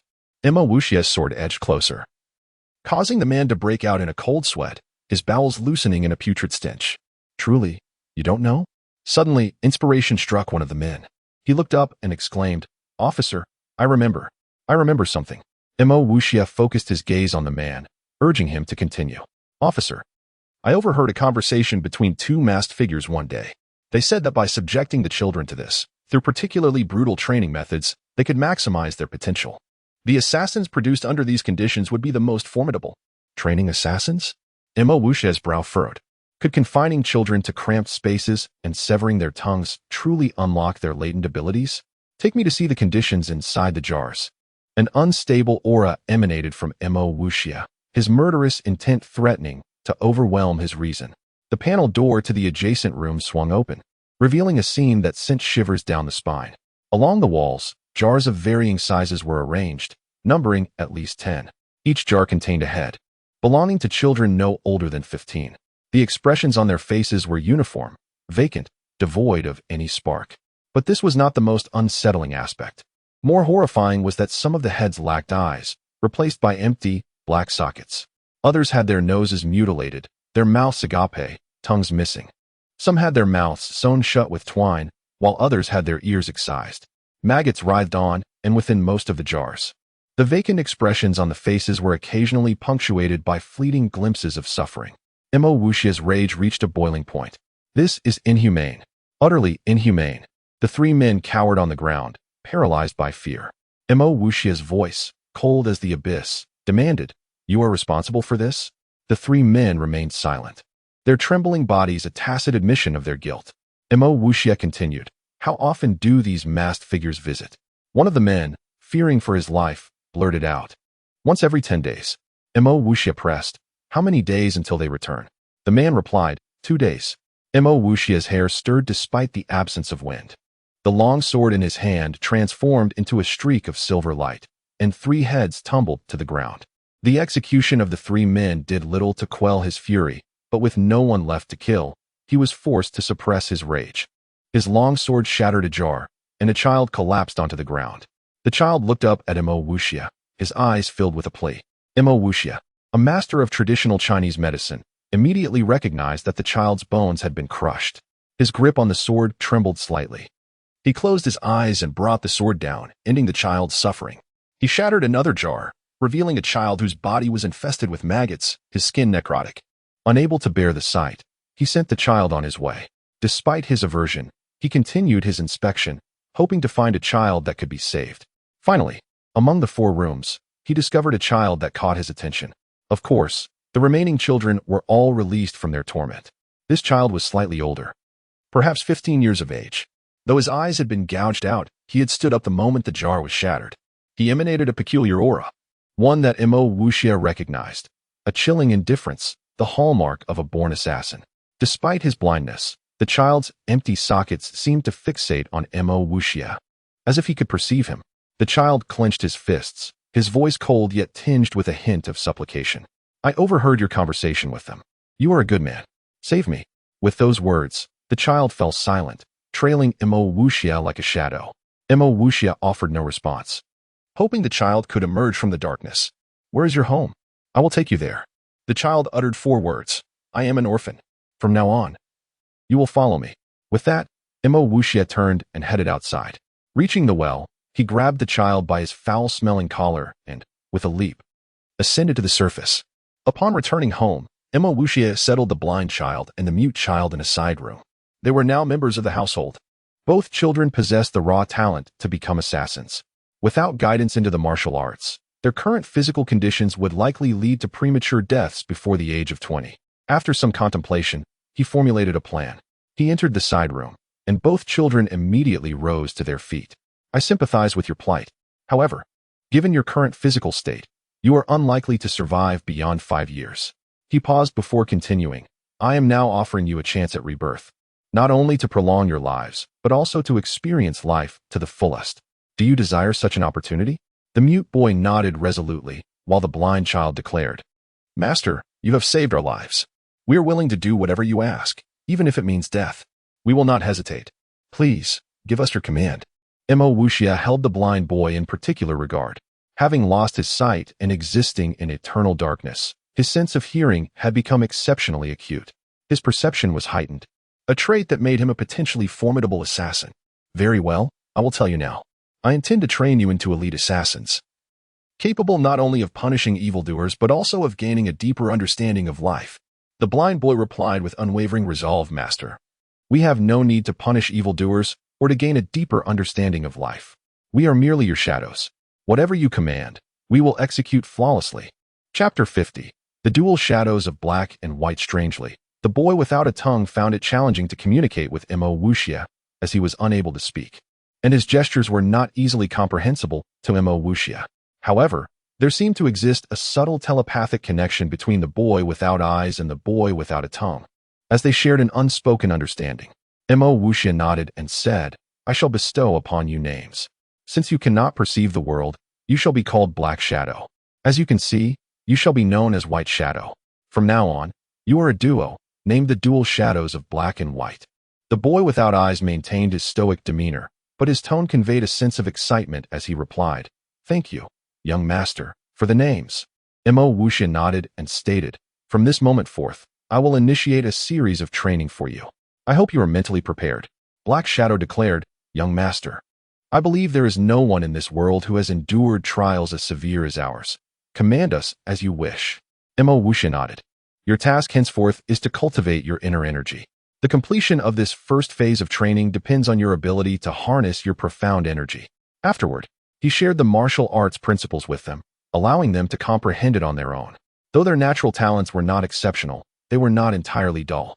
Within half a day, they grasped the martial arts principles and began their cultivation. Once they commenced their training, the effort they exerted moved Imo Wuxia deeply. Aside from eating and answering nature's call, they devoted themselves entirely to their training. They sat cross-legged for half a day and a night. The following day, after emerging from the divine tomb, Imo Wuxia made a point to observe them. Is this what madness looks like? He found himself at a loss for words. Considering the inhumane torment they had endured, such fervor seemed justified. Imo Wuxia's courtyard was quite spacious, and at that moment, the Iron Blood Squad had long awaited his arrival. They stood rigidly, their eyes fixed on Imo Wuxia. When he approached them, they nearly simultaneously saluted with military precision, greeting him in unison. Iron One stood at the forefront, unsheathing his long sword from its scabbard, the hilt resting against his chest, the blade pointing vertically upward, and declared, "Young master, the tasks you assigned yesterday have been fully accomplished. Please, give your orders." Imo Wuxia nodded, recognizing Iron One's exceptional capability. In truth, he had already seen their results. On a large open field nearby, training equipment had been meticulously arranged. This area, originally a garden, had been transformed into a training base for Imo Wuxia. Wooden stakes were firmly planted in the ground, meticulously spaced apart, totaling 25 in number. Surrounding them were sandbags, leg weights, and stone barbells. In another area, there was a crawling training net, adorned with hooks that dangled above. Should one crawl too high, they would be ensnared by the hooks. Imo Wuxia's training regimen was adapted from the methods of his previous life. He spoke with gravity, "Upon my command, Everyone shall bear the stone bells and perform 500 vertical jumps without utilizing your inner energy.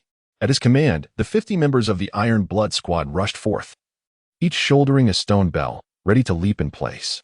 Iron One issued the commands, and they complied in unison. In an instant, the courtyard echoed with the sounds of their exertion. 300, 301. Mo Wuxia aimed to gauge their limits with the stone bells, which were no trivial matter, each weighing 200 kilograms. Without the use of inner energy, such a burden could easily crush a person's will, especially over 500 repetitions. However, these individuals were the elite selected from 4,000 soldiers, their resolve unwavering. Half an hour passed, and Iron One's call slowed, yet each member persevered. Their garments were drenched in sweat, their footprints deep in the muddy earth, moisture seeping into their shoes, turning the ground into muck. Mo Wuxia had encountered many steadfast individuals, but compared to them, he realized that these were the true iron-blooded warriors. At 460, their legs began to tremble, their faces flushed as if after a torrential downpour. Yet, they continued to endure. Mo Wuxia approached them, his eyes gleaming with pride, and encouraged. The limits of the human body are often reached when one persists just a moment longer. Therein lies the miracle. His succinct words seemed to encapsulate profound wisdom, reigniting the spark in the eyes of these iron-blooded men. 478. Finally, they reached 499, with Iron One taking a moment to call out the last count. 500. He leaped resolutely into the air, followed by 49 soldiers. They had succeeded. They had accomplished it. Mo Wuxia felt a surge of anxiety in his heart. He knew he could not have achieved such a feat himself. The soldiers dropped the stone bells, some immediately collapsing to the ground. Mo Wuxia barked, "Stand up." The Iron Blood Squad, despite their exhaustion, rose to their feet, their legs still quaking, their breaths heavy. Yet, in their eyes, there was only one expression: exhilaration. Mo Wuxia nodded and said, "You have pushed your bodies to their limits. With perseverance, you will attain a physique that earns the admiration of the world. I know you are fatigued, but this is not the time for rest. To rest now would be to squander the efforts you have just expended." He surveyed the gathering, his voice resolute. "All of you, on my command, jog 5 miles around the perimeter, then return to your places to cultivate your inner energy." Under Iron One's leadership, they began to jog, dragging their weary bodies along. Given their current state, the outcome was predictable. Their legs had already lost strength. After 3 miles, some could no longer continue and began to fall behind. Iron One, seeing one of the Iron Blood members collapse, rushed to assist him, continuing to jog with him. As one faltered, others soon followed suit, and before long, they were all pairing up, leaning on each other as they jogged together. Finally, they completed the 5 miles. Following Mo Wuxia's orders, they sat in place to cultivate their inner energy, using this method to wash away their fatigue. Mo Wuxia nodded in satisfaction with their performance. The purpose of the final jog was to foster unity. Teamwork would unleash their greatest potential. After 2 hours, Mo Wuxia divided them into 2 large teams for practical combat training. However, after observing for a while, he frowned. "Gather," he shouted, and everyone promptly regrouped. "The manner in which you engage in combat fills me with shame." He paused, and none of the Iron Blood members scoffed, for the recent training had made them acutely aware of the subtle changes in their bodies, leading them to hold a deeper respect for the young master before them. "Please, young master, teach us," Iron One implored respectfully. Chapter 51. Extreme Training. Mo Wuxia shook his head and remarked, "Are you women merely twisting screws or embroidering?" Suddenly, he raised his voice, "If this is all the training you undergo, you are unworthy of following me in special training." The Iron Blood team members were perplexed, unable to discern what was amiss. Mo Wuxia continued, "Remember, every act in life is destined to involve life and death. You must treat each training session as a life and death game. It is either you perish or I do. You must possess such ruthlessness and determination. Only then can you unleash your potential and elevate your combat proficiency." After softening his tone, he added, "As soldiers, you should not fear hardship, nor should you fear exhaustion. And most importantly, you must not fear at all. For above you stands the Iron Blood. You are men among men, the finest of the breed." His fervent words were accompanied by grand gestures, reminiscent of a master orator. At his words, the eyes of each individual sparkled with renewed fervor, seemingly casting aside their earlier confusion. Mo Wuxia reiterated, "Brothers, do not shy away from injuring one another during training. Do not fear for your own injuries. It is only through suffering that you can grasp the significance of life. gain invaluable experience to counter future assaults, and respond more adeptly. He urged them, do not fear broken ribs, do not fear internal injuries, and do not even fear fainting. For the sacrifices made now will afford you greater chances of survival on the battlefield ahead. He shifted to a more serious tone, gazing intently at them as he commanded. Now, do you comprehend what you were just doing? Tai stepped forward and declared, young master, we understand. What we were doing was merely flower punches and embroidered legs. Like children playing house. Mo Wuxia nodded and commanded, continue the training. The confrontation resumed, but this time, everything transformed. In this battle, aside from their teammates, everyone else was an enemy. They charged forward with a fierce cry, delivering blows that struck flesh, resulting in injuries. Soon, the ground was littered with bodies. However, there were no fatalities, broken bones were to be expected, and internal injuries were within reason. Mo Wuxia felt a twinge of wickedness. Such a training method could only be executed by a devilish instructor. Yet he persevered, feeling a bead of sweat trickle down his brow. In a previous life, he could have faced a military tribunal for such actions. When the battle concluded, only one person remained standing, Tai. Yet, he was not unscathed, his face was pallid, and his eyes were bruised. Mo Wuxia approached him, placing a hand on his abdomen and applying slight pressure, which elicited a cracking sound. You are fortunate. Your ribs are merely dislocated, not broken. However, I have already reset them. He produced a pre-prepared piece of paper, covered with various medicinal herbs, and handed it to Tai. The training has been arduous for the brothers. Without medicinal treatment, they will be unable to train again tomorrow and may face lingering consequences. With this prescription, boil it in water for half an hour and let them soak overnight.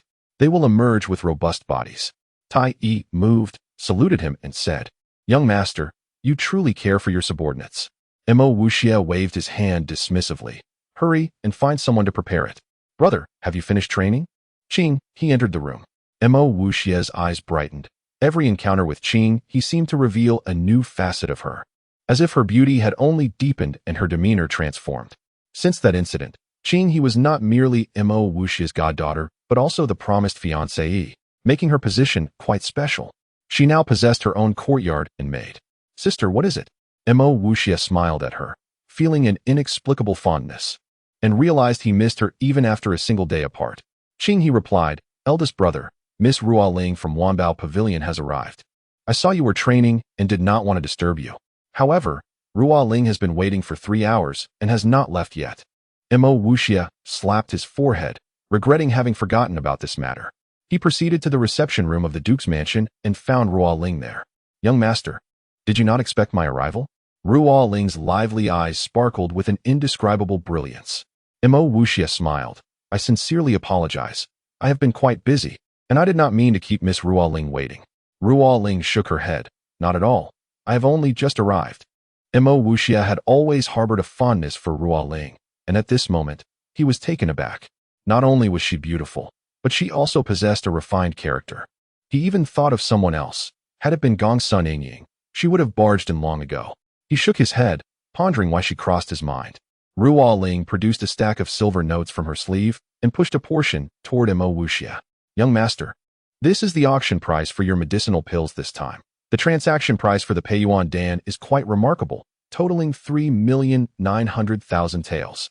Haha, that's such a small sum, and you have gone to the trouble of delivering it personally. I feel quite embarrassed. Mo Wuxia accepted the silver notes, feeling an impulse to kiss her, but with the lady present, it would be quite improper, so he restrained himself. This is small change. The young master's perspective is indeed beyond the comprehension of ordinary people. Ruoling thought to herself, and then pushed forward another stack of silver notes, causing Mo Wuxia's breath to quicken at the sight of the enormous height of the stack, far surpassing the previous amount. Where did this money come from? He inquired. Despite himself, Ruoling smiled. Young master, have you forgotten? Remember when my sister purchased your medicinal formula? Here is 10 million taels. Mo Wuxia felt parched. 10 million taels, what a staggering figure. He realized that true happiness was indeed the weight of overwhelming wealth. Regaining his composure, Mo Wuxia pushed the silver back, saying, Miss Ruoling, the formula is a gift from me to Miss Chu Yuan as a greeting. I cannot accept this 10 million taels. Ruoling pushed it back toward him, insisting, Young master, if you do not accept it, I cannot return to explain to my sister. Moreover, she despises owing anyone a favor. Mo Wuxia, not one to feign politeness, pondered for a moment before conceding. In that case, I shall accept it, and I will visit to express my gratitude another day. Ruo Ling added, Young master, my sister is very interested in your alchemy. Coincidentally, she is also preparing to refine some pills and would like to invite you to exchange insights. When would you be available? Mo Wuxia was indeed quite busy with official matters. However, hearing of the lady's invitation brightened his mood, and he replied, I have been rather occupied recently. How about this? I shall visit after a while, and I will have someone notify you. Ruo Ling smiled. Then my sister and I shall await your esteemed presence. Farewell. With that, Ruo Ling rose from her seat. Mo Wuxia escorted her to the entrance of the Duke's mansion. Brother, your eyes nearly popped out. Qing, he remarked with a hint of jealousy. Mo Wuxia chuckled. Sister, what are you saying? Here, take this silver and keep it safe for me. I shall have great use for it in the future. With that, he placed all the silver notes into Qing's hands. Her mouth fell open in astonishment, speechless for a moment, before breaking into joyous laughter. The young master is truly wonderful now. This is what it means to be a man. But the person the young master trusts the most is still me. Hee. She hummed cheerfully as she returned to her room. Mo Wuxia was well aware of everything occurring within the Duke's mansion. At that moment, he was in his study, perusing the reports presented by the butler, Julia, which detailed the training equipment and processes of Mo Wuxia. Furrowing his brow, he slammed the table and laughed. This little rascal has quite the tricks up his sleeve. It seems he wishes to compete with the royal knights. A father knows his son best. Mo Wuxia quickly gauged his son's mindset. However, was training the Iron Blood Squad truly as simple as it appeared? Chapter 52. The first Iron Blood battle after receiving treatment from Mo Wuxia's specially formulated elixir. The Iron Blood team awoke the next day, revitalized and full of vigor, as if the injuries from the previous day had never existed. The team regarded Mo Wuxia with eyes gleaming with admiration. Initially, they had harbored some grievances after their injuries, but today, not only had they returned to peak condition, but the elixir had also enhanced their physical prowess slightly. Even the instability in their cultivation, which had been forcibly elevated, had been solidified. It was undeniable that their leader possessed an array of remarkable methods. Mo Wuxia observed their transformation with great satisfaction.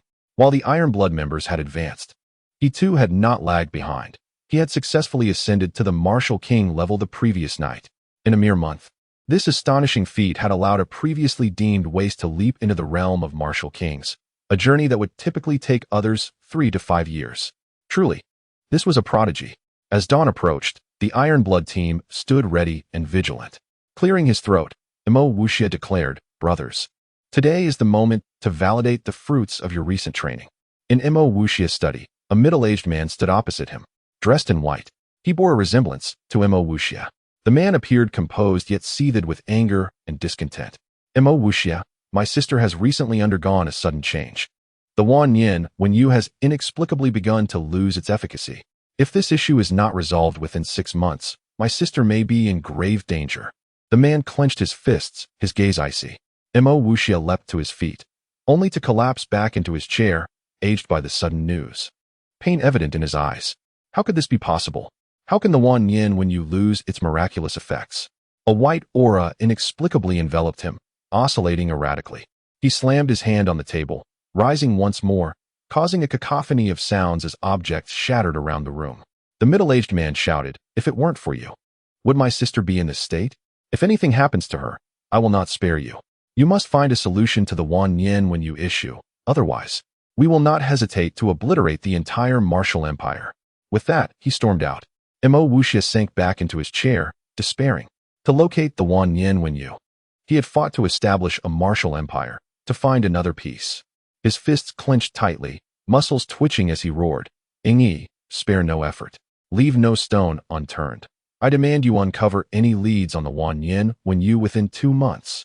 In a corner of the study, a ripple in the air signaled the appearance of a shadowy figure, somewhat indistinct, resembling a mere silhouette. At your command, the shadow vanished as swiftly as it had appeared. Juliet entered, and Mo Wuxia inquired, Have all the spies been isolated? Juliet nodded. My lord, they were all placed under house arrest a fortnight ago. How shall we proceed with them? Mo Wuxia replied coldly. No changes regarding Wuxia can be known to the royal family or any other interested parties. You know what must be done. Juliet mimicked a throat-cutting gesture, and Mo Wuxia nodded in acknowledgement. Just as the middle-aged man left the study, he suddenly felt a surge of excitement, his eyes brightening. He had spotted Mo Wuxia. Is this Wuxia? I can hardly believe it. He has grown so much in 18 years. What are all these people up to? After a moment's hesitation, the middle-aged man decided to follow. Mo Wuxia and the Iron Blood team swiftly exited the Duke's residence. They moved with remarkable speed, arriving shortly at an abandoned courtyard. As per our plan, take your positions. Mo Wuxia signaled, and the 50 Iron Blood members dispersed. Some descended into a well, others concealed themselves within the rooms, while yet another group hid in the underbrush. These soldiers excelled at strategic combat, and under Mo Wuxia's command, their advantages multiplied exponentially. Every breath was deliberately stifled, slow and elongated, akin to a gentle air current. Should Mo Wuxia enter from outside without employing his extraordinary mental probing, he would remain oblivious to the ambush within. As dawn broke, the sun ascended, casting its warm glow. Where are they? Could those 3 scoundrels be deceiving me? Mo Wuxia pondered. Given their dubious origins, if they had not arrived at first light, they could only be coming at night. He had already surveyed the surroundings and confirmed that no one had come, leading to this deduction. The day passed slowly as they waited. Throughout this long interval, the Iron Blood team maintained their exemplary conduct, their concealment remaining tranquil and enigmatic. Night finally fell, and at long last, the individuals Mo Wuxia had awaited made their appearance. Outside, the faint yet uneven sound of footsteps echoed. A cloaked figure leaped onto the wall, peering in before landing in the courtyard. The figure clapped his hands, signaling 10 more individuals to leap over the wall. Strange, why aren't they coming out? One of the cloaked figures queried. Forget about that. Let us finish our task quickly, replied another, who then opened the gate, allowing a dozen burly men to enter. 2 of these men, paired together, carried a thick stick with a large cloth bag tied in the middle, bulging with contents. Once all the men had entered, the first cloaked figure clapped again, listening intently before frowning. What are these fools up to? Number 7, go check it out. The individual designated as number 7 jumped into the well, but did not return, not a sound escaping him. The cloaked figure furrowed his brow, closing his eyes momentarily before suddenly exclaiming, something's amiss, retreat. With that, dozens of cloaked figures attempted to scale the wall. Easier said than done. At that moment, Mo Wuxia rose from a thicket, laughing heartily. Since you've come, why not stay for a chat? No sooner had his words left his lips than the Iron Blood team, like phantoms, surged forth, surrounding the 10 or so cloaked figures with their blades drawn. The burly men, paralyzed with fear, cowered on the ground, clutching their heads, unable to flee or shout, facing only Iron 6. Assassins rarely engage in superfluous conversation. Those who do often meet a swift demise. Realizing the precarious situation, the cloaked figure barked, kill. The clash of weapons erupted, shattering the night as tranquility. Our young master, however, appeared unfazed, casually gnawing on a piece of dry grass, observing with keen interest as though he were an outsider. Assassins inherently exuded a potent aura of death, yet before the Iron Blood team, their menace was eclipsed, and the courtyard was suffused with an overwhelming atmosphere of violent carnage. The radiant energy emitted by the Iron Blood members illuminated the courtyard as their blades clashed coldly and ruthlessly against the narrow swords of the assassins. 11 martial masters, 3 martial kings, and that one should be on the verge of advancing to martial emperor, I presume? Mo Wuxia commented leisurely. Chapter 53, Clues. An assassin is most formidable when concealed in the shadows. However, once exposed to the light, they cannot fully unleash their capabilities. Compared to the terrifying combat prowess of the Iron Blood squad, the assassin's brilliance immediately paled. The Iron Blood squad wielded their combat knives with sweeping motions. Though employing standard military knife techniques, they infused their blades with potent qianqi, causing them to erupt with corresponding light, displaying unparalleled force. Typically, 3 Iron Blood members would encircle a single assassin, while the others secured the perimeter to prevent any escape. It goes without saying that an Iron Blood member would not be defeated by any assassin, and the consequences of such an encirclement were easily predictable. Boom. An assassin's long sword was dislodged, embedding itself in the wall with a resonant hum. The hilt quivered violently, as if emitting a mournful lament. Rather than immediately hacking the assassin to pieces, an Iron Blood member delivered a precise kick to the assassin's abdomen, causing him to instinctively arch his back and gape. At that moment, Another Iron Blood member expertly struck the assassin's neck with the back of his blade. The assassin collapsed, mouth agape. Of course, Mo Wuxia had not ordered them to deliver fatal blows. Had he wanted them dead, the assassins would have already been lifeless corpses. His intention was to capture them alive. The assassin was stunned, his mouth wide open, rendering him incapable of crushing the poison sac concealed within. This was Mo Wuxia's objective. One was incapacitated, and then another followed suit. Before long, all the assassins had met the same fate as the first. The assassins possessed considerable strength, but unfortunately for them, they encountered the even more formidable Iron Blood squad. Tai Yi saluted Mo Wuxia, stating, "Young master, the poison sacs have been extracted from the assassins' mouths, rendering self-destruction impossible." Mo Wuxia commended, "Well done. Return to the residence." Suddenly, Mo Wuxia's expression shifted dramatically as countless emerald rays appeared in the sky. "Young master, be careful." Tai Yi shielded Mo Wuxia, his combat knife forming an impenetrable barrier, deflecting the incoming projectiles with a series of metallic clangs. The green lights collided with the blade, leaving no residue, indicating that they were Xianqi needles, a technique only achievable by martial emperors or higher. Mo Wuxia wiped a bead of cold sweat from his brow. Had Tai not detected them early, he might have been forced to retreat into the divine tomb. The green lights vanished, but the ground was now riddled with holes, and the captured assassins had been pierced through the chest. The perpetrator remained unseen in the sky. A dark figure flitted away like a bat. Mo Wuxia knew that his current abilities were insufficient to pursue such an adversary. As Tai Yi prepared to give chase, Mo Wuxia placed a hand on his shoulder, shaking his head, signaling that pursuit was futile. Tracking assassins of this caliber required immense mental fortitude and perception, qualities not possessed by those of equal strength. Suddenly, the atmosphere shifted once more. A figure clad in white appeared in the courtyard, seemingly out of thin air. With a mere extension of their fingers, 5 streams of violet light emanated, followed by suppressed groans from the distant darkness. The white figure seemed to bestow a faint smile upon Mo Wuxia before vanishing. Mo Wuxia was momentarily stunned, his heart stirred. He did not recognize the white-clad figure, but he recognized the significance of the violet light. It represented the power of a martial deity. Clearly, the white figure harbored goodwill toward him. Mo Wuxia commanded, "Tai Yi, take them back, even the dead." With that, he soared into the air, leaping over the high walls and disappearing into the night. He had no intention of pursuing the white figure. A martial deity would reveal themselves if they so desired.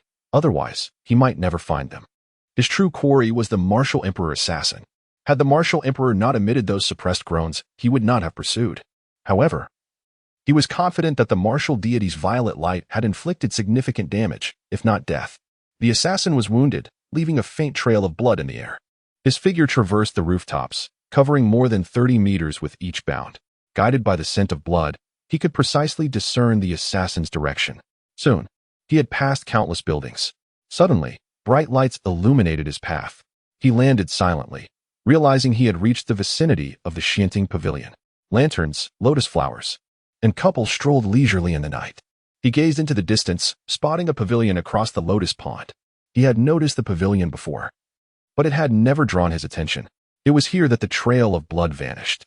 Wind Moon Pavilion, he murmured, hesitating to advance. The Wind Moon Pavilion, located opposite the Xianting Pavilion, was often overshadowed by its more famous neighbor. However, it possessed its own history. Once a place of romance and pleasure, it had been appropriated by the imperial family for use as a rest stop for those visiting the Xianting Pavilion. Entry was restricted to those with special invitations. Thus, Mo Wuxia paused. Standing in a nearby gazebo, he deliberated for a long time before deciding to investigate, unwilling to relinquish the prey that had come within his grasp. The lotus pond was dotted with numerous gazebos, connected by bridges.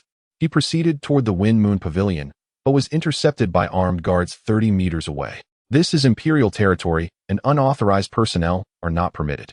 Please leave, young master," the guard stated. Mo Wuxia frowned. There had been no guards here before. Their sudden appearance suggested something was amiss. Just then, a voice called out from within, "Oh, it's young Master Mo. Please come in." Mo Wuxia turned toward the brightly lit Wind Moon Pavilion. The voice belonged to the second prince. Why was he here? Would entering at this late hour be dangerous? He hesitated. "Young Master Mo, this is unlike you. Are you afraid I might devour you?" The second prince emerged from the connecting bridge. He was accompanied by a guard whose strength Mo Wuxia could not discern, suggesting he was at least a martial king. Your Highness is too kind. There is nothing in this world that Mo Wuxia fears. Since your Highness has invited me, I shall gladly join you. Mo Wuxia replied. The second prince approached and led Mo Wuxia to the Xianting Pavilion, without allowing him to enter the Wind Moon Pavilion. He smiled and said, Young Master Mo has a fine appreciation for beauty. The night view here is truly remarkable. Every time I come, I am reluctant to leave. Mo Wuxia chuckled. The scenery is pleasant, but it lacks the presence of beautiful women, which would be a great pity. The second prince nodded and ordered, Bring tea. Mo Wuxia stood up, feigning regret. Your Highness is too kind. I merely came to admire the scenery and perhaps find some beauty. Alas, without any beauties, I find myself uninterested. Allow me to take my leave. The second prince nodded. As you wish, young Master Mo.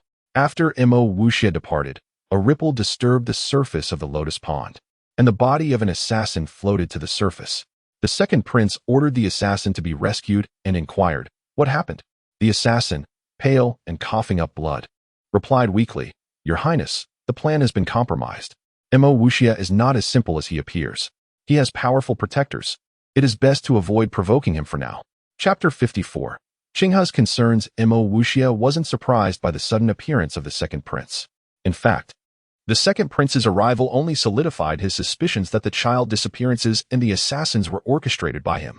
Otherwise, such significant events could not have been concealed. The assassin's abrupt disappearance near the brothel of Wind and Moon suggested that the establishment was implicated. Could it be an assassin's den? The idea flashed through his mind.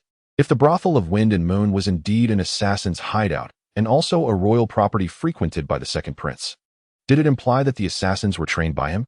Considering the inhumane methods used to train the assassins, he suddenly understood that the second prince was the mastermind behind it all. Yet, he couldn't fathom the second prince's motives.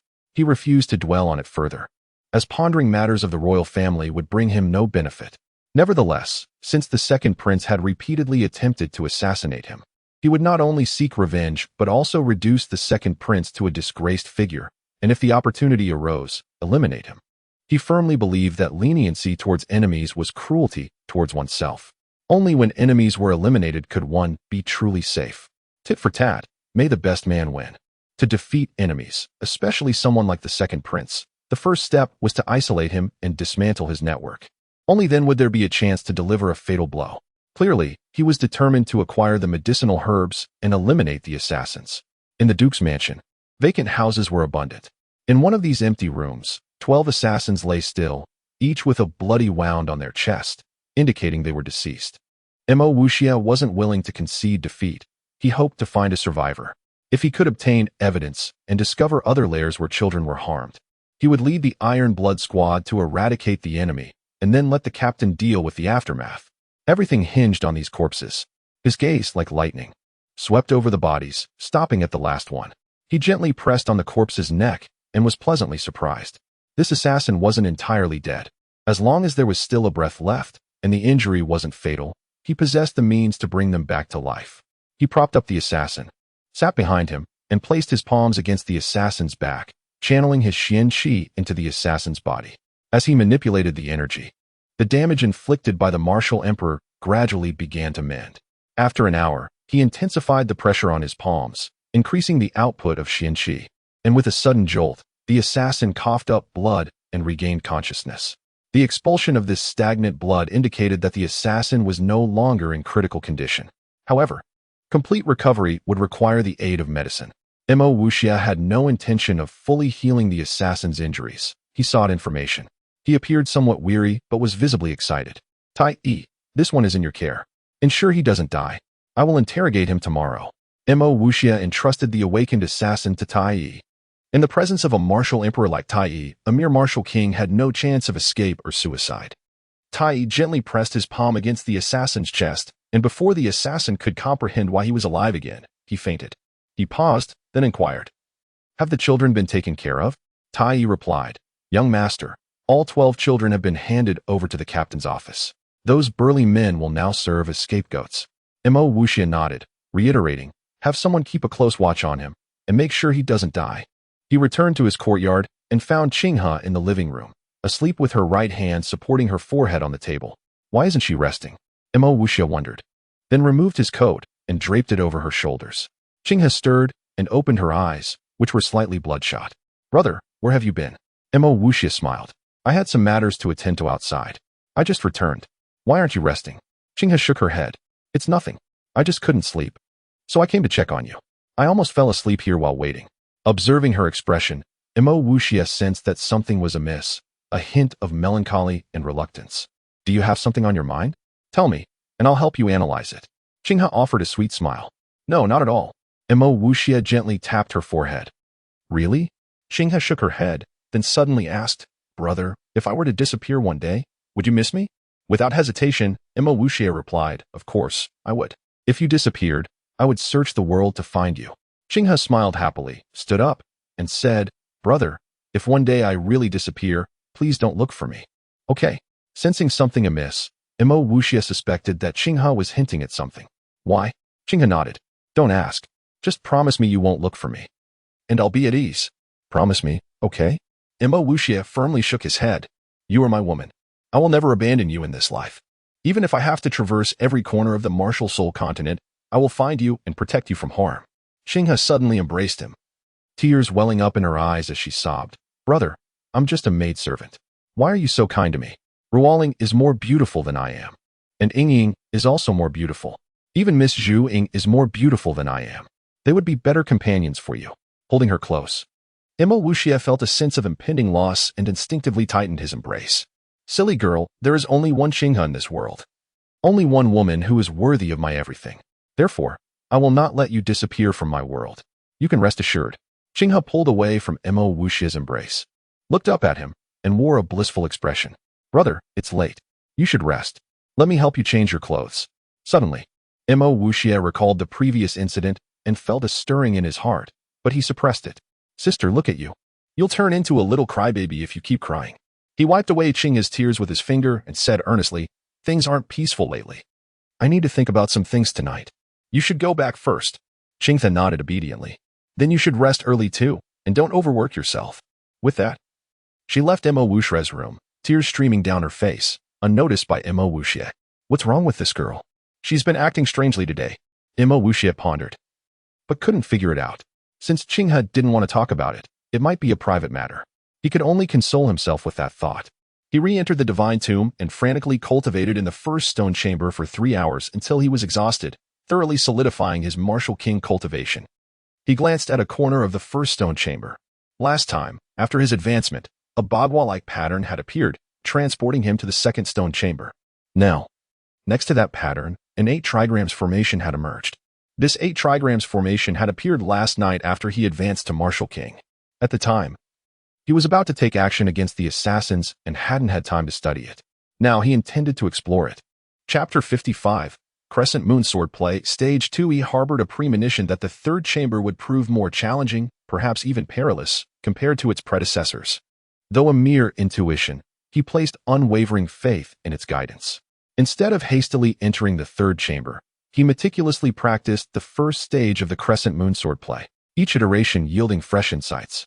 However, this time, his practice bore no further enlightenment, suggesting he had thoroughly mastered the initial stage.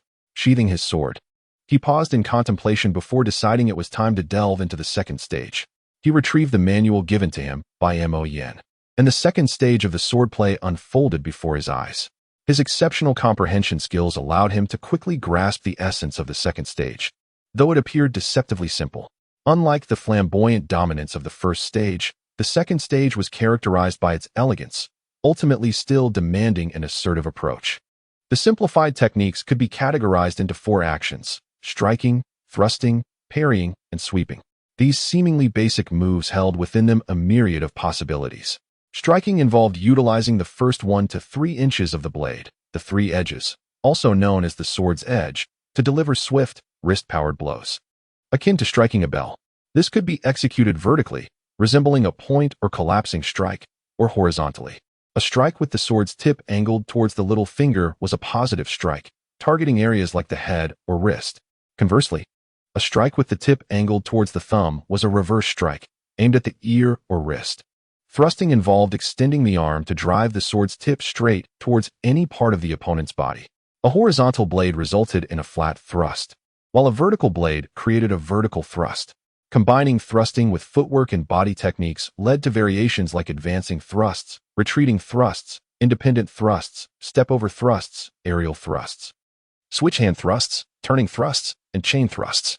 Parrying meant obstructing or blocking attacks, using the sword's tip or front edge to deflect incoming weapons.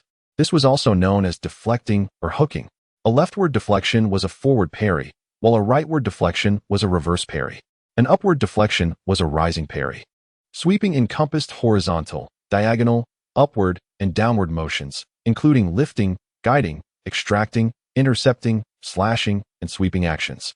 These four seemingly simple, yet versatile techniques formed the core of the Crescent Moon swordplay's second stage. After further contemplation, he exclaimed, "Though seemingly simple, the second stage's potential variations surpass those of the first, truly exquisite." With a resonant clang, his sword left its scabbard, pointing directly ahead. This was the stance preceding the ultimate move, Dawn Moon, from the first stage, yet it also served as the opening stance for the second stage, indicating the second stage's far greater power. Strike. He advanced slightly, adopting a bow-shaped stance. Then with a flick of his wrist, he unleashed a seemingly graceful sword flourish.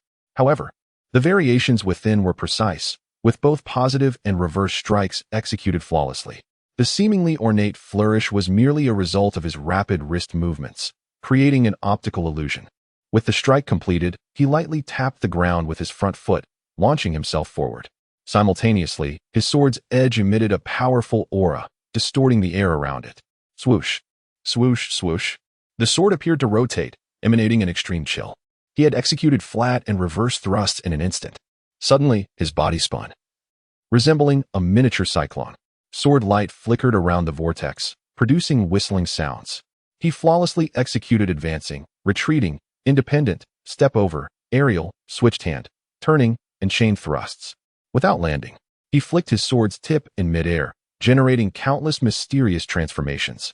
From the tip emerged countless shield-like sword blossoms, forming a parry. Following the parry, he naturally transitioned to an attack, perfectly executing the sweeping techniques: lifting, guiding, extracting, intercepting, slashing, and sweeping. His feet landed firmly on the ground, and he took another step, tracing a semicircular arc twice with his sword before abruptly turning and extracting it. Buzz, a crescent moon-shaped sword technique, composed of sword energy, hurtled forth. This was the final, ultimate move of the second stage, Crescent Moon. Rumble. The stone walls echoed with a muffled roar. Mo Wuxia completed his practice of the second stage's sword techniques. Kneeling on one knee, panting heavily, his eyes shone with excitement. Truly profound. I can't seem to link the moves perfectly, and the energy consumption is immense. Without the cultivation of a martial emperor, it's impossible to fully unleash this swordplay. Breathing heavily, he realized that 60% of his energy had been depleted. However, he had managed to complete the practice, achieving some minor success. With continued practice and deeper comprehension of the swordplay's essence, he would one day fully unleash its power. He made his way to the second chamber, the alchemy room. Since the spiritual energy in the first chamber had dissipated, he needed to replenish his energy in the second chamber. After half an hour, his energy was restored. He returned to the first chamber and resolutely stepped onto the second 8 trigrams formation. Buzz. The patterns on the 8 trigrams formation on the ground shimmered with white light, then intensified. Once again, he experienced a sensation of temporal displacement and arrived at another chamber. This was the third chamber. The third chamber was several times larger than the first, with a different shape. It was a rectangular space, at least 50 meters long and 10 meters wide, with a faint blue glow emanating from the flagstone floor. The chamber was empty, devoid of any objects, exuding an aura of silence. Despite being an enclosed space, the blue glow illuminated the entire area. He stood motionless on the 8 trigrams formation, its light fading. The silence was unnerving, as if a threat lurked within. He trusted his intuition, which had been honed by his level of mental power, allowing him to sense external stimuli and anticipate the unknown. After a long pause, he could no longer bear the suspense. Regardless of the danger, it was necessary to confront it to find a solution. He gripped his sword tightly, fully activating his mixed origin skill. His eyes gleamed with vigilance as he cautiously advanced. As he approached the center of the chamber, a change occurred. 5 meters ahead, A white pillar of light materialized, seemingly supporting the chamber's ceiling. Beneath the pillar, a complex pattern began to flicker. The pillar emitted a surge of majestic energy, which posed no threat to Imo Wuxia. Instead, it evoked a sense of grandeur and righteousness. Suddenly, Imo Wuxia's pupils contracted. A figure appeared within the pillar of light. The figure had red eyes and gaunt skin, seemingly stretched over bone. He wore a bizarre garment woven from animal hides, reminiscent of ancient Chinese legends. The garment only covered his body to the knees, exposing his emaciated lower legs. The pillar vanished, and the figure landed silently on the flagstones. His bare, withered feet took a step forward as he fixed his gaze on Imo Wuxia and declared, "I am guard number 6 of this trial. Defeat me, and you shall proceed to the 4th trial." Chapter 56. The Third Stone Chamber's guardian. The figure's voice lacked any semblance of emotion, akin to the mechanical pronouncements of an artificial intelligence. 6. Was that its designation? Imo Wuxia scrutinized 6 intently, a growing unease settling upon him. The word undead involuntarily surfaced in his mind. Good heavens, he mused, could this truly be an undead being? Its appearance certainly suggests so. A jolt of apprehension coursed through him.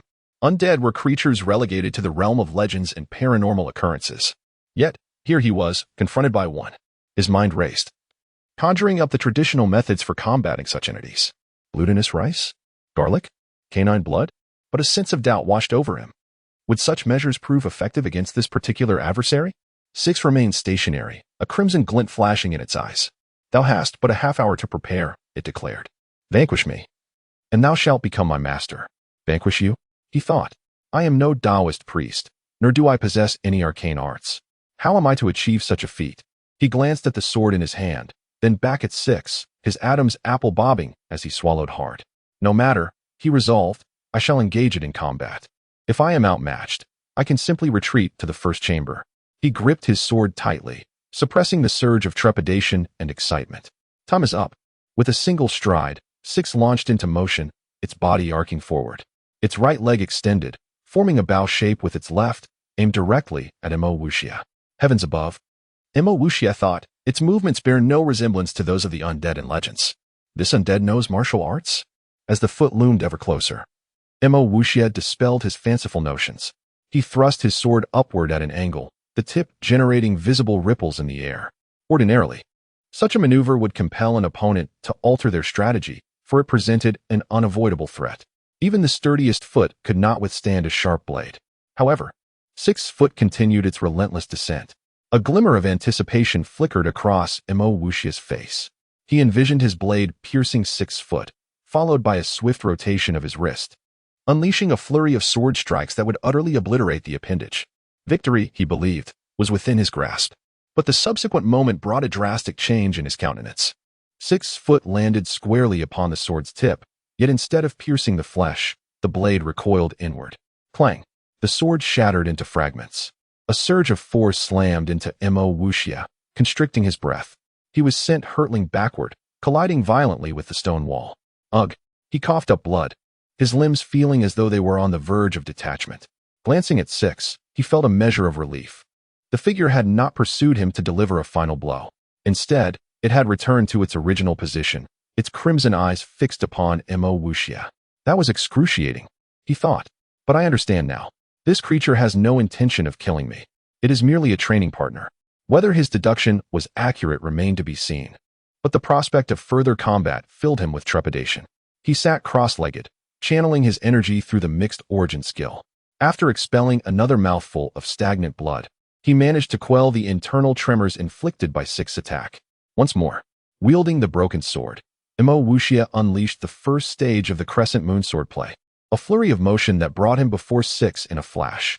Illusory images and sword flashes swirled around the unmoving figure. 6 seemed impervious to the sword's energy, its body perhaps even more resilient than the blade itself.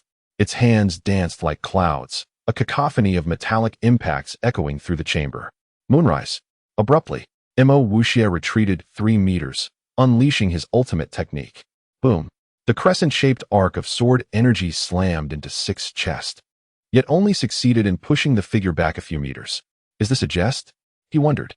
Such a barrage of sword energy, yet it failed to shred its garments? This is hardly fair. Despair began to creep in. Suddenly, a spark of excitement ignited in his eyes. He had spotted a shallow tear in Six's beast-hide armor, revealing a minute laceration on the chest. From this wound oozed a viscous, greenish fluid. But his elation was short-lived. The tear began to close, the flesh knitting back together as though nothing had occurred. Heavens, he exclaimed inwardly.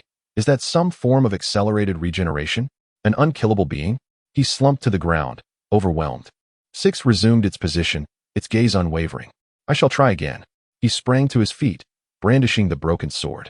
He lunged forward, executing the second stage of the crescent moon swordplay. Though recently acquired and imperfectly mastered, he had no other choice. His body spiraled through the air like a dragon, creating a vortex of motion. He unleashed every technique at his disposal, culminating in the crescent moon strike. The crescent-shaped blade of energy slammed into Six, sending it staggering back more than 10 meters. Huh, I knew it. There is nothing I cannot overcome. Mo Wuxia crowed with delight. You are finally wounded. Six's armor was now riddled with tears, exposing the pale flesh beneath, from which seeped the greenish fluid. As he watched, the expected occurred. Six's body and garments began to mend. Will you not concede defeat? Mo Wuxia taunted, a hint of amusement in his voice. Six's emotionless voice echoed once more. Only by vanquishing me canst thou earn my recognition. Mo Wuxia frowned. Six's words implied that his attacks had not inflicted any lasting damage. Yet he had exhausted his most potent techniques. What more could he do? How grievously must I wound it before it acknowledges defeat? His mind raced. An idea struck him. The figure's intellect seemed limited, its responses purely instinctual. If he could bind it, and then relentlessly stab it with his sword, surely it would acknowledge defeat. It cannot be killed, after all. I shall proceed in that manner. I shall return another day for a rematch. Await me. With these words, he stepped onto the teleportation array, the same one he had used to enter the chamber. As the white light enveloped him, he found himself back in the first stone chamber. The spiritual energy within the first chamber had returned. He realized that he had inadvertently spent an entire day battling the Guardian. After meditating for 3 hours, he returned to the alchemy chamber. This time, he intended to concoct a specific elixir, a slimming pill specifically designed for the corpulent. The once abundant supply of herbs in the corner had dwindled to a third of its original volume. A few more concoctions, and he would be depleted. The formula for the slimming pill materialized in his mind. He skillfully ignited the furnace and began the process. In less than an hour, a batch of 30 slimming pills was produced. Only then did he return to the real world. His first action was to summon a servant and instruct him to summon Zhuo Daxiao and Miao Xiong. Lord Zhuo and Miao Xiong arrived almost simultaneously. Upon entering, Lord Zhuo immediately inquired about the reason for being summoned. Miao Xiong, however, remained silent, attentively listening. Mo Wuxia handed the slimming pill to Lord Zhuo, explaining its usage and effects, and then presented each of them with a qi cultivation pill. The qi cultivation pill is only effective for warriors who have already cultivated xian qi. Otherwise, it only serves to strengthen the body. He gave it to Miao Xiong as promised, to grant him a robust physique, and to Lord Zhuo as a gesture of brotherhood. Their hands trembled as they received the pills, their excitement palpable. Miao Xiong, with his discerning eye, nearly dropped the qi cultivation pill upon recognizing it. Brother Mo, this is a qi cultivation pill, worth 2 million taels of silver. It's far too precious. Mo Wuxia shook his head. I promised you a strong body. Find a quiet place to consume it, and you'll feel transformed the next day. Lord Zhuo, already ecstatic, was about to ingest the slimming pill when Mo Wuxia stopped him, instructing him to take it at home. In truth, Mo Wuxia simply feared the corpulent fellow would excrete a mess of impurities, defiling his abode. Mo Wuxia turned to them. I currently require a resilient rope and some exceptionally adhesive glue. Do you know where to find such items? Lord Zhuo chuckled. Such a rope? I know where to acquire it, but you'll need to compensate me.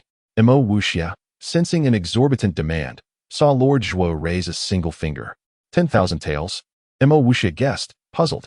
The stout man shook his head. 1 million taels. Mo Wuxia was taken aback, then delivered a swift kick, sending Lord Zhuo tumbling. He used calculated force, ensuring no injury. Lord Zhuo scurried back, vehemently denying any intent to swindle him. Mo Wuxia then turned to Miao Xiong, who claimed he could procure the glue for 10,000 taels of silver. Finally, Mo Wuxia waved his hand dismissively. Get the funds from Qinghe and be gone. Lord Zhuo and Miao Xiong scurried off to find Qinghe. Lord Zhuo particularly delighted. anticipating a cut of at least half the commission. A task most agreeable. Now a veritable crisis, Mo Wuxia found 1,000,000 taels of silver a trifling sum, with the task of procuring the items delegated. He now had time for his own affairs. He made his way to the room where the assassin was held. A member of the Iron Blood Guard stood sentinel at the door. Upon seeing him, the guard snapped to attention, saluted, and opened the door. Inside, 2 Iron Blood Guards silently watched the assassin, bound to a chair. The assassin had regained consciousness.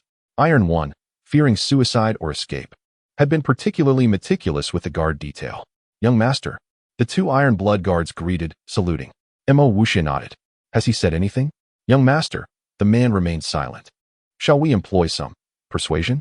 Mo Wuxia waved his hand. "You'll assist me." Mo Wuxia knew the tenacity of assassins. He intended to employ the most brutal methods to extract the truth. He pulled up a chair opposite the assassin, who merely glared at him, his eyes filled with murderous intent.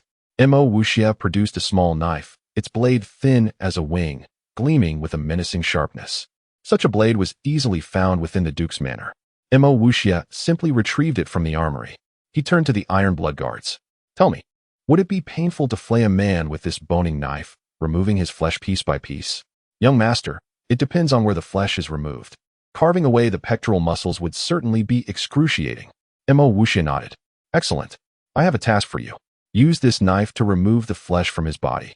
Piece by piece, each sliver as thin as parchment, all of equal size. I believe we can extract 3,600 such pieces, leaving behind a mere skeleton." He spoke casually, yet the 2 Iron Blood Guards shuddered. "Is there a problem?" Mo Wuxia asked, seeing their hesitation. The Iron Blood Guards stood rigidly. "We will complete the task, assuredly." Mo Wuxia smiled wickedly. "Excellent. However, during the carving, you must ensure he remains fully conscious, never allowing him to lose awareness." The assassin's gaze, initially cold and unyielding, shifted with their conversation, revealing deep fear. However, for some unknown reason, his fear was quickly replaced with a cold, fearless defiance. Mo Wuxia's strategy involved the ancient torture of slow slicing, intended to intimidate him into confessing. Seeing his expression, however, he knew the man's will was unbreakable. He would reveal nothing. He frowned. "You are a highly professional assassin. I commend you. However, I believe you will soon lose your composure. The pain of dismemberment will be a living death. Begin." With that, he departed. In truth, he could not bear to witness such a scene. The most barbaric form of torture inherited from ancient China. Suddenly, an idea struck Mo Wuxia, and his eyes lit up with delight. He returned to the alchemy chamber within the divine tomb. How could I have forgotten such pills? They make torture seem effortless. He sorted through the medicinal herbs, selecting over 50 varieties. These were no ordinary herbs, mostly affecting the mind, such as hallucinatory grass and numbing ginseng. He intended to use them to create a pill, reminiscent of a terrifying drug used by the Soviets during World War II, which could shatter a person's mind, induce hallucinations, and force them to reveal any desired information. While he lacked the exact formula for that drug, he possessed a pill recipe. The number of pill recipes in his mind was countless, appearing only when he needed them. Though lacking some ingredients, he believed it would suffice for interrogation. He opened the furnace lid, multitasking, and quickly placed the herbs into the secret compartment of the primal chaos furnace, then closed the lid and ignited the flames with his Xian Qi. With a whoosh, the flames erupted, radiating warmth from the furnace. Half an hour later, he finally opened the furnace to retrieve the pills. The yield was meager, only 10 pills. Yet, he was overjoyed. Mo Wuxia returned to the interrogation room, immediately assailed by the pungent odor of blood. Clearly, the 2 Iron Blood Guards were already at work. "Aya!" The assassin's anguished cries echoed. He entered the room, witnessing a horrifying scene. The flesh on the assassin's legs had been entirely removed, revealing the bare, white bones, all meticulously sliced away. The severed flesh lay in a large wooden tub. "Still not talking?"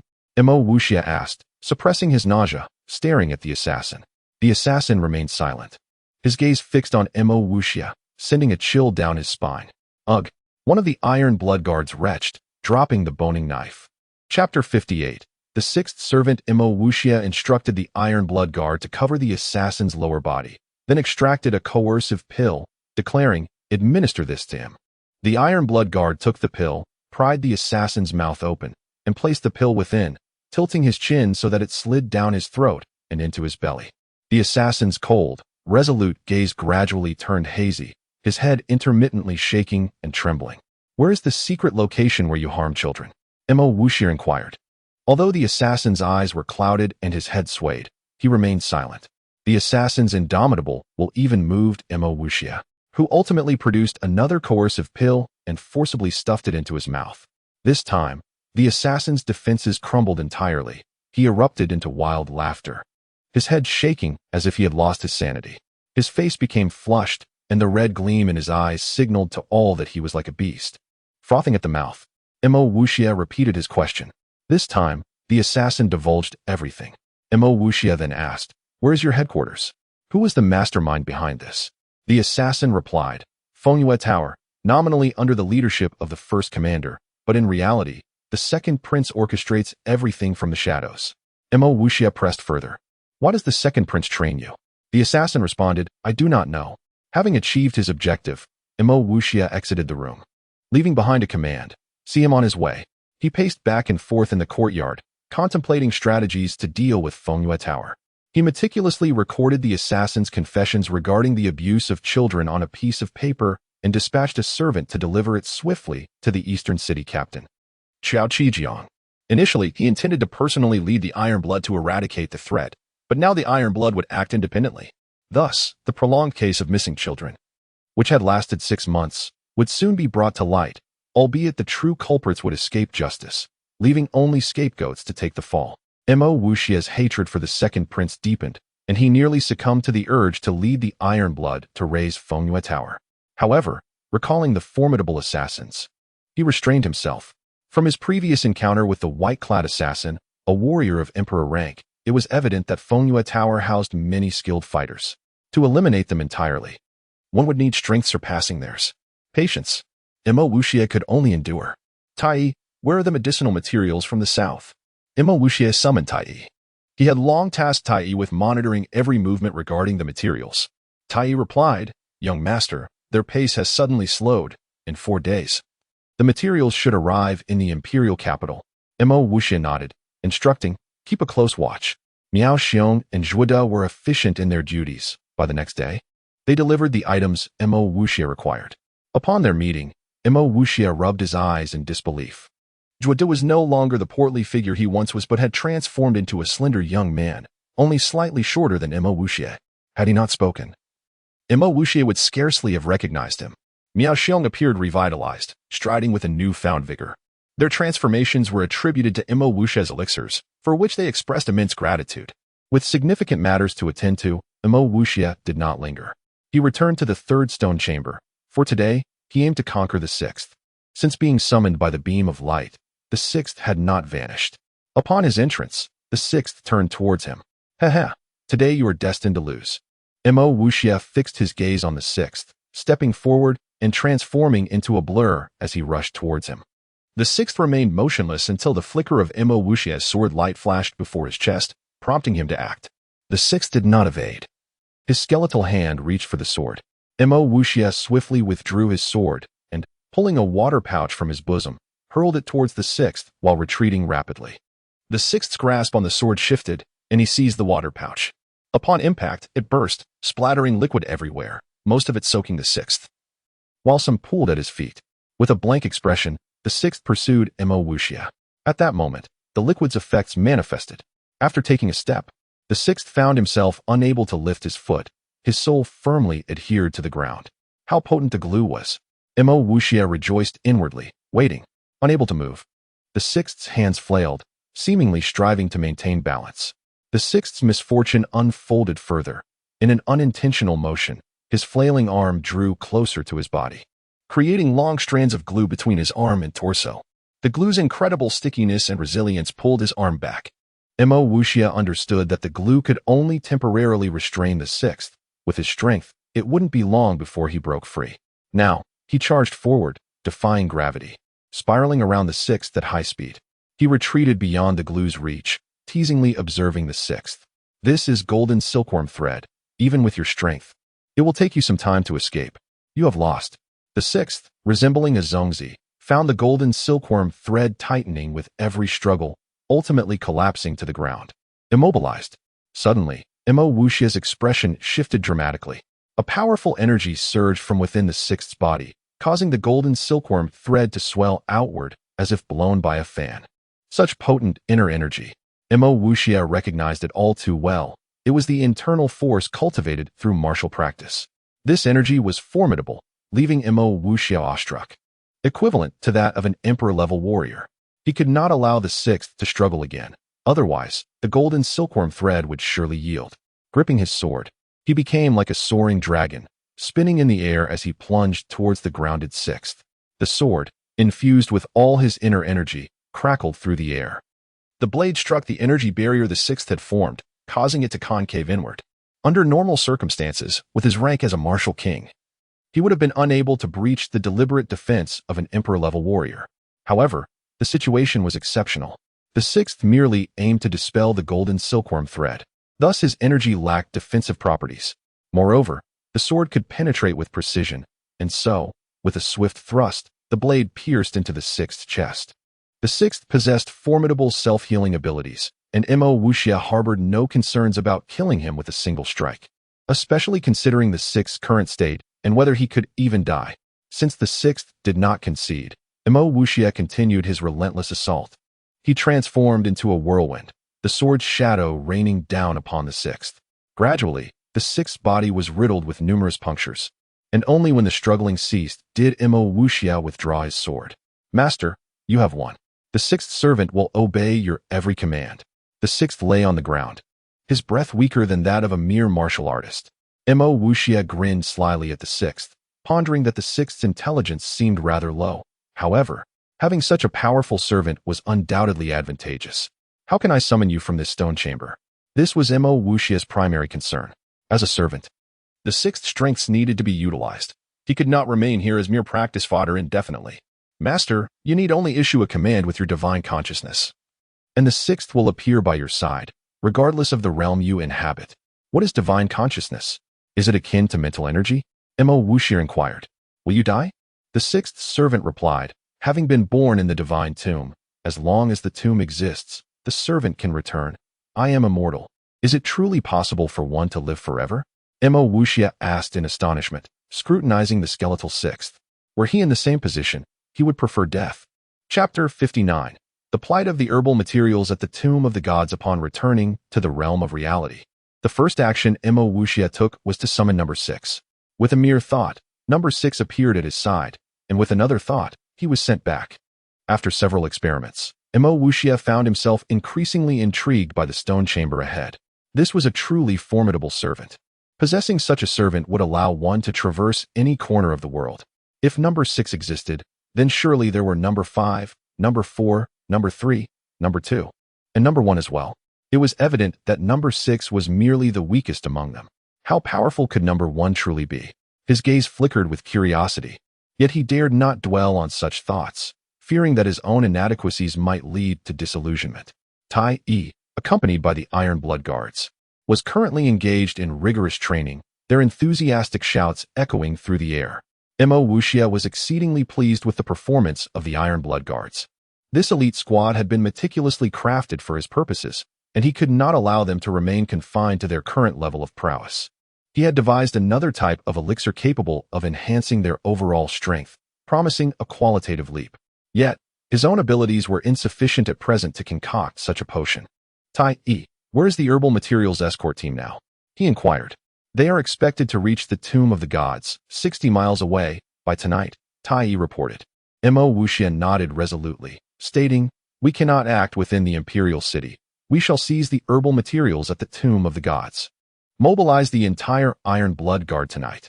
We must return before dawn, ensuring that our timing is flawless."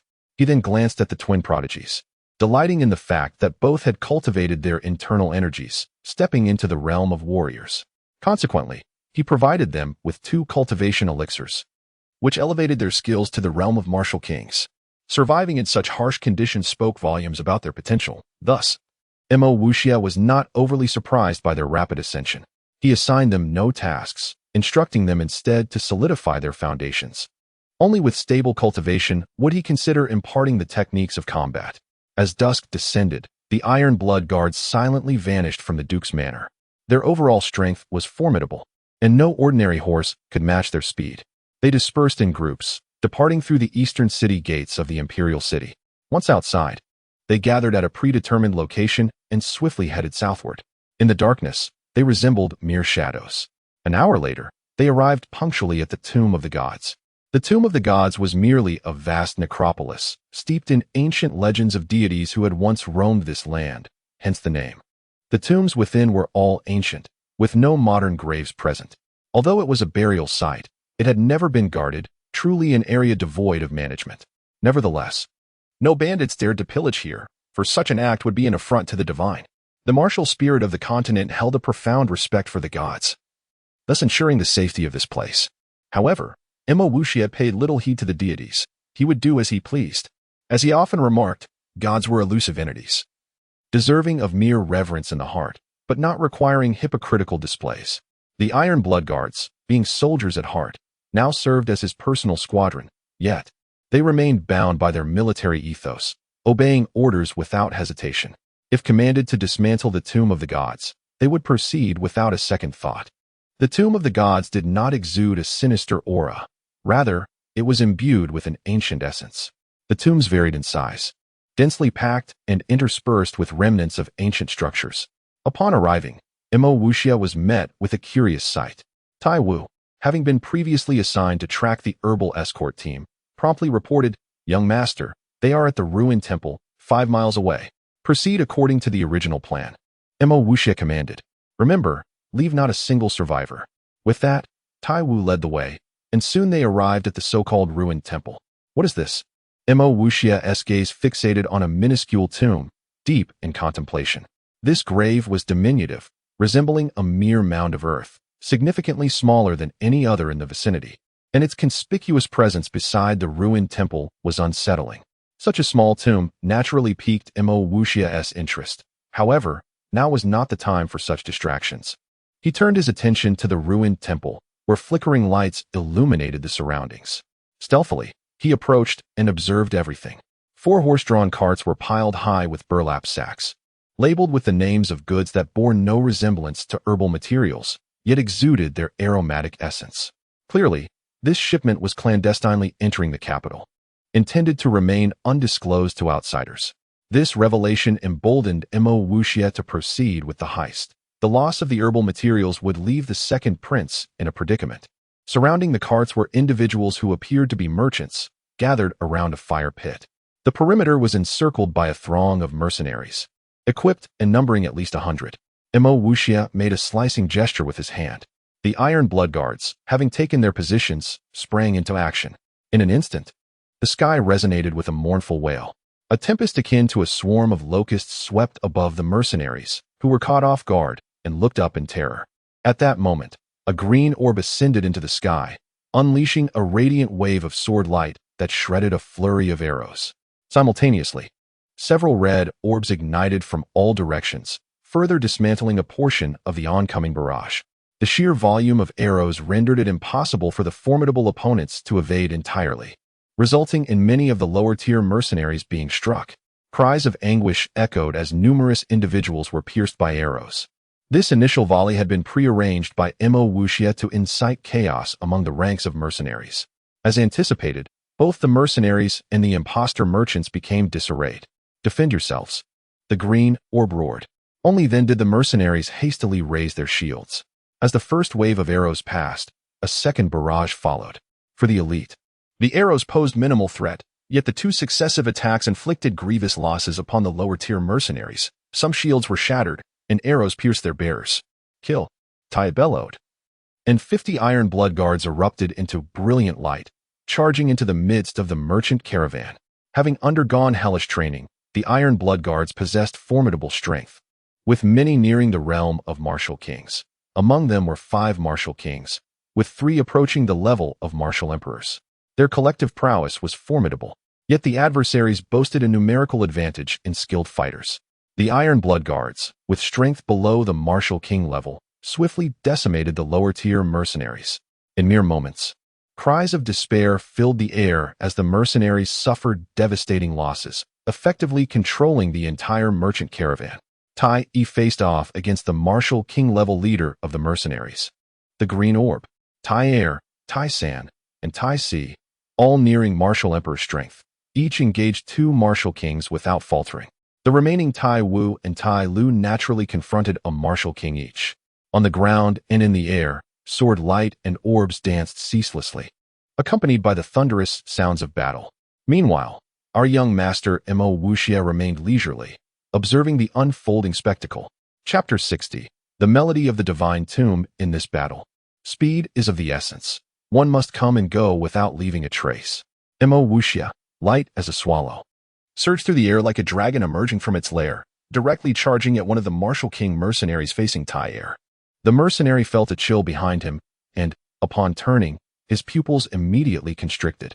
Mo Wuxia's moonlit sword technique had already been unleashed. The mercenary caught only a fleeting glimpse of the eternal silver light before Mo Wuxia pierced his chest. The ambush was a success. Tai Air was already suppressing 2 martial king mercenaries, and now only one remained. With a thunderous shout, he unleashed a brilliant crimson glow from his battle blade, causing the air to crackle with intensity. As his blade descended, the mercenary raised his weapon to meet it, but the sound of a dull thud erupted as Tai Air's weapon forcefully drove his down. The mercenary's own blade struck deeply into his arm. He was doomed. With a fierce cry, Tai Air's blade shone even brighter, cleaving the mercenary in 2, who then fell lifeless to the ground. Having vanquished his opponent, Tai Air immediately rushed to assist Tai San. The outcome was inevitable. The mercenary's defeat was merely a matter of time. Mo Wuxia, having successfully launched his surprise attack, soared to the top of the ruined temple, surveying the battlefield for any shifts in dynamics. Wherever support was needed, he swiftly descended to provide aid, only to return and strike again in a continuous cycle. Within the span of a tea break, all mercenaries below the martial king rank had perished, while the Ironblood guards suffered only minor injuries, with Tai San being the sole seriously wounded member. No casualties at all. In the skies above, the fierce duel between the strong continued. Tai Yi's blade swung with grandiosity, locked in a stalemate with the mercenary martial emperor. The air crackled with energy, light shooting in all directions, some striking the ground and piercing deep holes into it. Mo Wuxia's keen eyesight detected that if they remained in this deadlock, it would take at least half an hour to determine a victor. However, time was not on their side. Mo Wuxia called out, "Surround the martial king." The 5 martial kings of the Ironblood guards sprang forth, ascending into the air like 5 streaks of red light, charging toward the martial emperor. With their assistance, the mercenary martial emperor found himself at a disadvantage, barely able to defend against the onslaught. Caught between the direct assault from Tai Yi and the relentless strikes from all directions, the mercenary martial emperor, if faced alone, could have easily dispatched 5 martial kings. But this moment was different. He had already begun to show signs of defeat. The clamor of battle intensified, and in an instant, they reached a critical juncture. The winds surged. The martial emperor was covered in wounds from blades, and with a sudden roar, he spat out a mouthful of blood. His shout seemed to bolster the spirits of his comrades, and his presence grew formidable. Suddenly, his figure appeared to vanish, and amidst the encircling martial kings, a green tempest arose. The storm whirled around, emitting bursts of green light that made it increasingly difficult for the Ironblood guards to defend themselves. What formidable sword energy! He's unleashing his ultimate move. Mo Wuxia's expression darkened as he shouted, "Retreat, martial kings." Yet, even if the martial kings wished to retreat, they found themselves ensnared. The green light shot forth relentlessly, as if it had a mind of its own, pursuing them regardless of their evasions, forcing them to confront it head-on. The consequences of facing the martial emperor's attack head-on were dire. All 5 martial kings were flung through the air, crashing into the ruins of the temple. Tai Yi also found himself in a precarious position, feeling the overwhelming pressure from his opponent's ultimate move. With a fierce resolve, he too unleashed his signature attack. His body suddenly retreated 5 meters, the long blade raised high before striking down. A powerful blade aura, composed of green light, cleaved toward the tempest. Boom! A resounding explosion reverberated. Tai Yi was sent flying into the ruins, while the enemy was hurled out in a flash of green light. At that moment, a full moon suddenly appeared in the night sky. No, it should be said that this moonlight emanated from the top of the ruined temple. "Morning moon," Mo Wuxia shouted, as the first move of the moonlit sword technique transformed into a silver light wheel. descending toward the mercenary martial emperor attempting to flee. His countenance changed drastically, and instinctively he cried out, "The moonlit sword technique. Mo wuxia." Boom. The morning moon struck his chest, exploding upon impact. The once mighty martial emperor was left as nothing but a pile of bones. Mo wuxia leapt down from the temple, looking towards the 5 martial kings who were now staggering back, and inquired, "How are you all?" The 5 martial kings were in poor condition, each bearing bloody wounds that oozed profusely, their faces pale as death. "Young master, we succeeded." Tyre, though gravely injured, was visibly excited. "Bandage your wounds. We return to the city in half an hour." He swiftly tended to the martial king's injuries, and with his adept skills, the bleeding ceased almost instantly. Wrapping their wounds with bandages. "Young master, I believe these individuals are not mere mercenaries." Tai, the most skilled among them, continued. Mo wuxia glanced at him abruptly. "Go on." Tai elaborated. "They do not resemble local armed soldiers in plain clothes. I sense they hail from a certain family. In our martial Dao Empire, each family's cultivation methods are distinct, and their sword techniques unique. In other words, they are singular. As for wind surging through the world, to my knowledge, it is the renowned ultimate skill of the Wind and Moon Fortress." Wind and Moon Fortress? Is there any significance? Tai shook his head. The Wind and Moon Fortress is an ancient martial family, somewhat renowned in the southern regions, but beyond that, I cannot say. Mo wuxia's brow furrowed. "It seems we have encountered a formidable opponent. I hope that martial emperor is not a significant figure from the Wind and Moon Fortress, or else."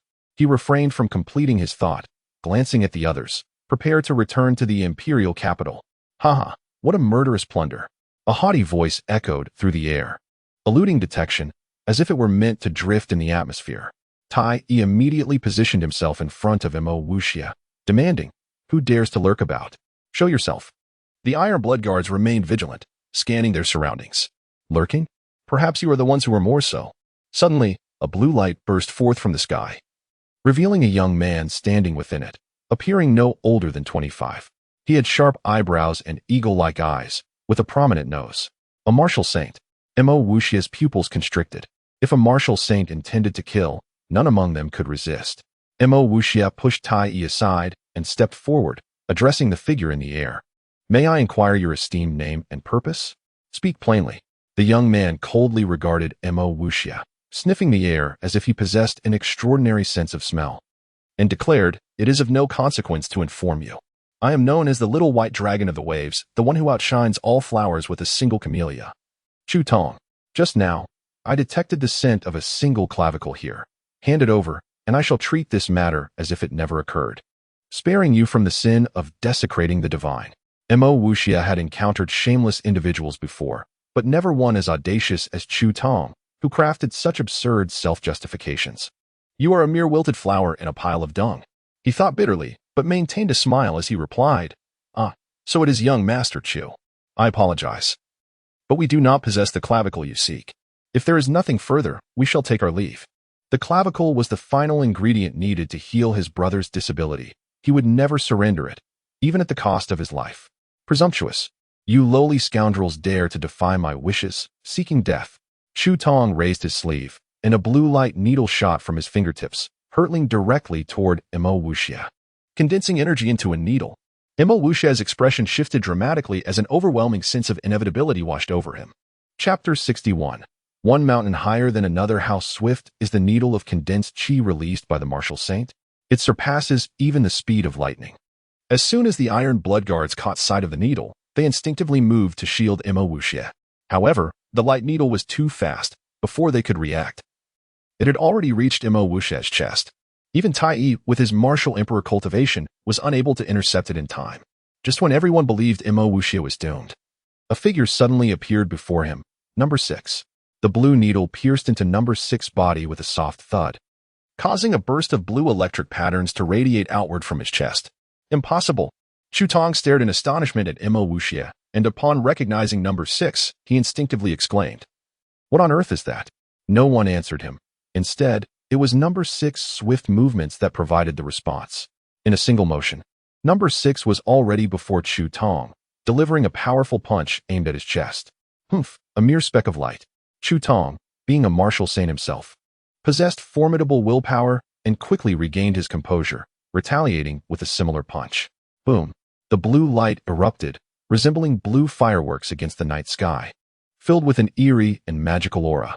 As their fists collided, number 6 was sent hurtling like a cannonball into the ruins of the temple, while Chu Tong was forcefully pushed back 10 meters.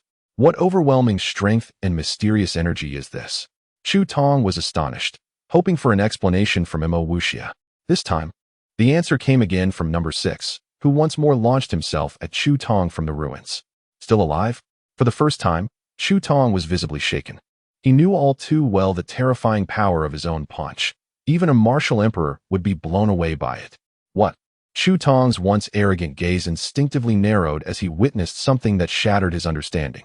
When his fist struck number 6, the latter's arm drooped, yet his other fist remained, still aimed at Chu Tong. Chu Tong, perhaps unable to fathom that anyone could withstand his second punch, sought to obliterate number 6, eager to see if anything more extraordinary could capture his attention. In truth, number 6 was indeed a legendary entity. As number 6 prepared to counter, sensing the might of Chu Tong's fist, he suddenly withdrew his punch and instead delivered a kick aimed at Chu Tong's groin. Chu Tong's outstretched arm bent instinctively as he attempted to elbow number 6's ankle.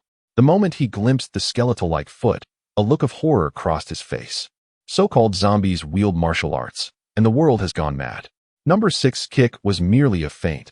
Before Chu Tong's elbow could land, his leg retracted, and he unleashed another punch. This time, it seemed number 6 had summoned all his energy, causing the air around his fist to ripple. Boom! Number 6's fist struck Chu Tong's chest with force, sending him hurtling like a meteor into the ruins of the temple. Silence ensued. The Iron Blood Guards swallowed hard. Though they could not discern the rapid exchange of techniques, they witnessed Chu Tong being sent flying. An astonishing feat, for a martial saint had been defeated. "You scoundrel!" A furious roar erupted from the ruins. Blue light emanated from Chu Tong as he slowly rose from the debris. His hair stood on end, clenched fists fixated on number 6, as if he had never before been so utterly vanquished, an affront to his pride. "Die!" Chu Tong clasped his hands before him, and a blue orb of light flickered into existence, swelling and compressing, then swelling again. Meteoric wave break. Chu Tong thrust his arms towards number 6, sending forth a fist-sized blue orb. No, more accurately, it was a blue sphere, the manifestation of Chu Tong's wrath. The orb soared through the night toward number 6. Unfazed by death, number 6 confronted the impending doom. Roar! Number 6 opened his mouth wide, releasing a guttural roar that defied categorization. Suddenly, a chilling cacophony of cracking bones erupted from his body, followed by an apparent doubling in size. Yet that was not all. A sword seemed to manifest behind his massive form. Indeed, it was a sword. Number 6 raised his intact arm high, grasping the sword's hilt, and with a swift motion, drew forth a grotesque giant sword. Black mist coiled around it, emanating a terrifying malevolence. Under the cloak of night, the darkness appeared to be devoured by the sword's ominous aura, strikingly vivid and fearsome. With a mighty swing, number 6 cleaved through the air. The glowing orb collided with the demonic sword. Boom! The earth-shattering sound reverberated as number 6's sword swung back, the orb surging forward to pierce through his chest, revealing a gaping and grotesque wound. Drops of green liquid oozed forth. "Ha! Let's see how long you can endure this." Chu Tong's self-satisfied grin returned, convinced of his imminent victory. Suddenly, his smile faltered. The seemingly lifeless number 6 tightened his grip on the demonic sword once more. The ghastly wound was being enveloped by flickering blue electric patterns of energy. Yet, number 6 displayed no fear, nor did he feel pain. As he lunged at Chu Tong with lightning speed, the sword poised to strike again. Chu Tong was truly alarmed this time, a genuine sense of fear creeping into his thoughts. Could he contend with such an adversary? Nevertheless, despite his trepidation, Chu Tong instinctively prepared to retaliate. He flicked his wrist, drawing forth a flexible sword. With a flourish, the sword was enveloped in a blue glow, pointing unwaveringly at the foe. As he thrust the sword forward, it struck the blade of the demonic sword. Once again, a terrifying spectacle unfolded. The black sword began to be gradually eroded by the blue light, the dark mist retreating rapidly. Mo Wuxia sighed. While number 6 was formidable, he was merely of martial emperor caliber. Had he possessed the strength of a martial saint, the scene of blue light consuming black mist would never have transpired. He understood that number 6 was on the verge of defeat. As the blue light entwined the long sword, the black mist dissipated, revealing the sword's extraordinary nature. It was the giant K sword, adorned with intricate runes from which wisps of black mist drifted, clearly the source of the sword's dark energy. Release. Chu Tong's long sword surged with blue light, forcefully repelling the giant K sword, while simultaneously, number 6 plummeted into the ruins with a thunderous crash. Gasping heavily, Chu Tong's eyes remained wide with astonishment. He instinctively glanced towards where number 6 had fallen, fearful of a sudden resurgence. Every trial tested his mental fortitude, and indeed, number 6 charged forth once more. Both of number 6's arms lay incapacitated, his form reverted to a normal size, and the sword vanished as mysteriously as it had appeared. Yet, he spun head over heels, hurtling towards Chu Tong, unleashing a furious gale. Impossible. Chu Tong felt as though his heart might burst. What manner of creature is this? I refuse to believe I cannot vanquish you. With a twist of his wrist, Chu Tong unleashed a flurry of swordplay, creating a cascade of sword shadows. With a void at their center, number 6's legs plunged into the empty space, and a sickening crunch echoed through the air. Mo Wuxia felt a pang of sorrow. If this continued, number 6 would be utterly obliterated. A thought struck him, and number 6 vanished from the web of blades. Gone. How could that be? Chu Tong looked around, unable to perceive how number 6 had disappeared. His level of cultivation could not sense such a phenomenon, a most peculiar occurrence.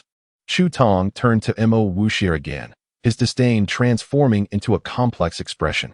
Hand over a single clavicle, or I shall unleash a massacre. This time, his tone lacked the previous arrogance, tinged instead with a hint of vulnerability. Chapter 62. The Mysterious Figure. Enough. Suddenly, a voice echoed above the ruins of the temple, imbued with an eerie chill. With the utterance of that single word, an overwhelming pressure descended, causing Chu Tong, suspended in midair, to plummet several meters. Who is it? Show yourself. Chu Tong scanned his surroundings, but could not discern the speaker's identity. Are you certain you do not wish to depart? The voice resonated once more, laden with a palpable intent to kill. Chu Tong cast a glance at Mo Wuxia, his eyes reflecting a sense of reluctance. He recognized that the formidable presence that had subdued him surpassed his own strength. Flickering with uncertainty, he flicked his sleeve and vanished. Thank you for your timely rescue. Esteemed senior, might I be granted the honor of your presence? Mo Wuxia spoke with utmost respect. Yet, there was no response, as if the enigmatic figure had already departed. He remained uncertain and waited for a considerable duration. Ultimately, he gathered all the herbs and returned to the imperial capital with the Iron Blood Guard. After their departure, a vague silhouette materialized in the air, gazing down upon the decrepit temple. Suddenly, a stooped old man appeared, lifting his gaze to the heavens. Leave. His voice, imbued with the weight of ages, conveyed an undeniable authority. It was evident that he was not the same entity that had previously reprimanded Chu Tong. The indistinct figure gradually faded from sight. The old man remained silent for a long while before he heaved a sigh, casting a glance at the inconspicuous grave beside the temple and then at the direction in which Mo Wuxia had departed. His form blurred, seemingly dissolving into the fabric of existence. The Fengshan tomb returned to its former tranquility. This endeavor, though fraught with tension, concluded without calamity, however. Mo Wuxia's Iron Blood Guard suffered the loss of 10 men, with the majority sustaining injuries. Such losses were unexpected and primarily attributed to the martial emperor-level technique wind chasing the world. The deceased were gone, and lamentation served no purpose. Upon returning to the Duke's residence, Mo Wuxia retreated into the tomb. He first visited the third stone chamber, discovering that the lower half of number 6 was gradually regenerating, while tendril-like veins sprouted from its chest, demonstrating remarkable recovery. Number 6, devoid of emotion, faced such grave injuries as if they were mere ephemeral obstacles, akin to withered grass rejuvenated by a spring breeze.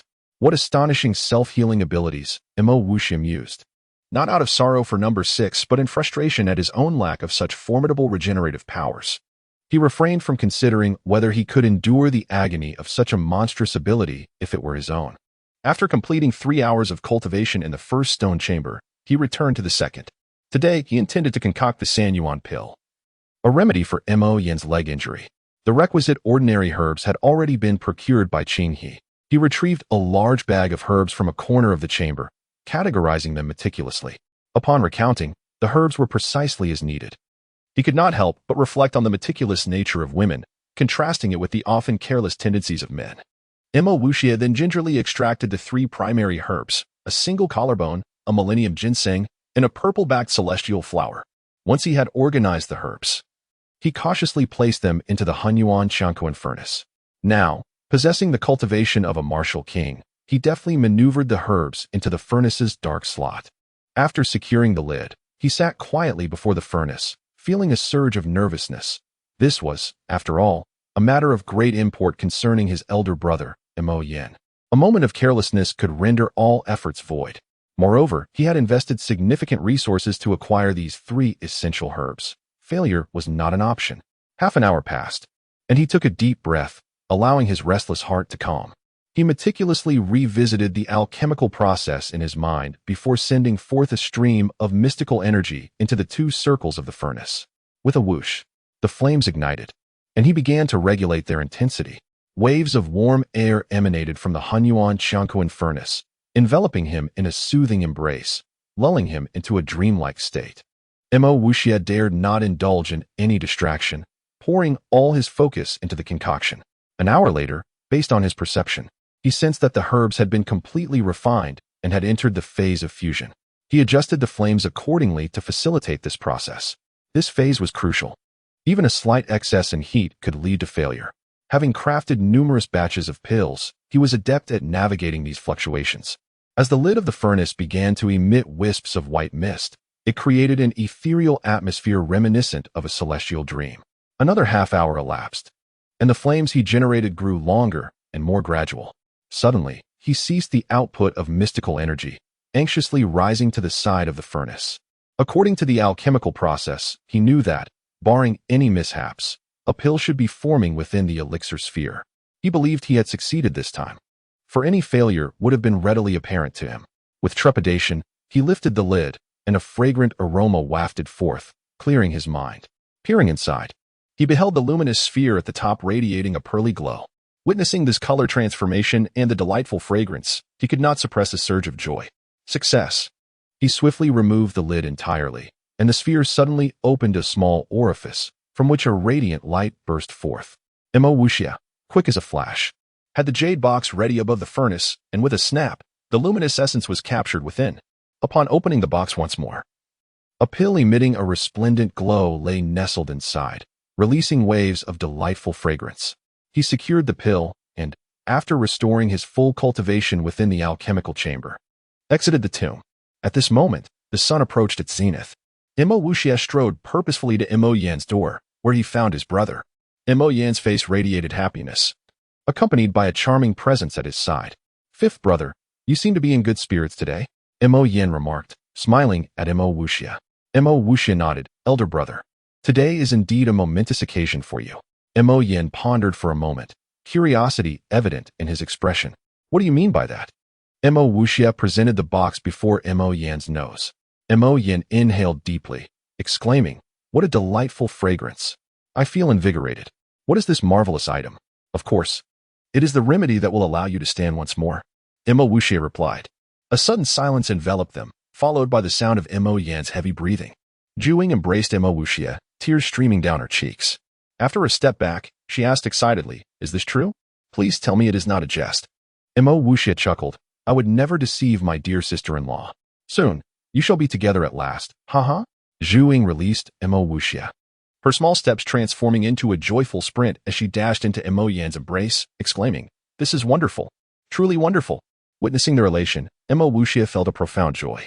Nothing could surpass the exhilaration of bringing happiness to his family. "Elder brother, let us go inside." Chapter 63. The Triad Elixir. Stand up. As the 3 entered the room, Wuxia pondered briefly, then swiftly inscribed a list of medicinal herbs onto a piece of paper and handed it to Juing. "Sister-in-law, it would be best if you could arrange for these herbs to be selected right away, then steam them in boiling water for an hour. By then, we shall have need of them. Remember, the water must be in a large bucket." Juing, filled with excitement, took the paper and declared, "All right. I will handle it personally. Wuxia, I am counting on you." Just then, Wuxia added, "By the way, sister-in-law, you must not enter without my permission, nor allow anyone else to come in." After Juing nodded and departed, Mo Yin still felt somewhat dazed, nervously inquired, "Will I really be able to stand again?" Mo Wuxia smiled reassuringly. "Elder brother, do not be overly excited. For now, you need not do anything. Remember, do not let your vital energy escape your dantian. And do not resist any changes within your body. Otherwise, there could be dire consequences. Whatever pain you feel, endure it, even if it seems unbearable." A look of determination appeared in Mo Yan's eyes as he replied, "Rest assured, elder brother, I fear nothing more than pain." Clearing the center of the living room, Mo Wuxia opened all the windows to allow fresh air to circulate. He instructed Mo Yin to sit cross-legged on the carpet while he positioned himself behind him. Placing his palms against Mo Yan's back, a surge of vital energy immediately flowed into Mo Yan's body. Initially puzzled by Mo Wuxia's actions, Mo Yan's expression shifted to one of astonishment as he experienced the overwhelming force of Mo Wuxia's vital energy, as if witnessing the most incredible phenomenon in the world. "Elder brother, focus your mind and clear your thoughts." At Mo Wuxia's urging, Mo Yin quickly repressed his surprise, entering a tranquil state of clarity. As Mo Wuxia's vital energy coursed through his palms into Mo Yan's body, it spiraled within, revealing to Mo Yin that his upper body was in excellent condition. With meridians as wide as a riverbed, the vital energy spiraled downward, and soon, Mo Wuxia identified the blockage in the meridians. The meridians were severely congested, resembling a tangled mess. They were filled with black impurities, reminiscent of Mo Wuxia's own experience during his period of ineptitude. Frowning slightly, Mo Wuxia instructed, "Elder brother, consume the elixir." Mo Yin opened the box in front of him and placed the triad elixir into his mouth. It dissolved instantly, transforming into a stream of medicinal essence that coursed through his body. This stream was not vital energy, but rather a pure medicinal effect combined with spiritual energy. Mo Wuxia's vital energy returned to his chest, guiding this essence downward to impact the obstructed meridians. With the first impact, Mo Yan's brow furrowed tightly. The struck meridian emitted a faint glow as the black impurities seemed to dissolve and vanish mysteriously, creating a surreal scene. As Mo Wuxia continued to strike the meridian, the impurities gradually diminished, and the blocked channels slowly began to clear. From Mo Yan's lower abdomen, a viscous black liquid began to seep out, exuding a foul odor that momentarily stifled the breath of both men. However, as time passed, Mo Yan's expression contorted in agony, his muscles twitching, clearly enduring a pain beyond normal human capacity. This treatment required an extensive duration, for hours elapsed, and the sky darkened, yet Mo Yin remained silent, gritting his teeth in resilience. Had it been the Mo Wuxia of the martial master stage, he would not have been able to sustain such an output of vital energy for so long. However, now as a martial king, his vital energy was more than 5 times that of a martial master, making the control of such output well within his capabilities. This was the reason Mo Wuxia, upon achieving martial king status, sought to concoct the triad elixir, even at the risk of offending the second prince. Mo Yan's white robe, pristine at the top, had become blackened like ink at the bottom. After yet another hour, Mo Wuxia finally withdrew his hands, though his complexion was somewhat pale, indicating that even a martial king found this arduous. "Sister-in-law, quickly bring in the wooden tub." As the door swung open, 2 servants promptly entered with the tub, followed closely by Zhu Ying. "Ah!" The servants gasped at the sight of Mo Yan's transformation. Even Zhu Ying could not suppress her astonishment, covering her mouth in disbelief. "Leave," Mo Wuxia ordered, ushering them out once more. He then lifted Mo Yin and placed him into the wooden tub. "Elder brother, you may come out when the medicinal water turns clear."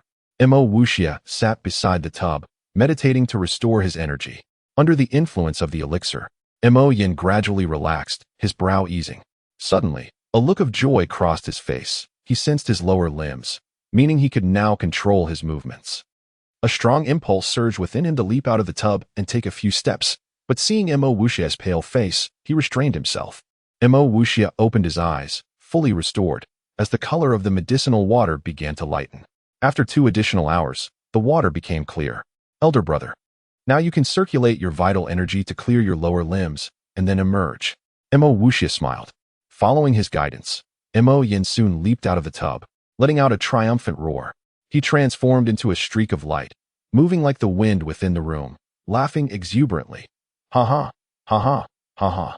Mo Xia suddenly appeared in the room, trembling at the sight of Mo Yin, and exclaimed, "My son, Tears streamed down Mo Xie's face uncontrollably.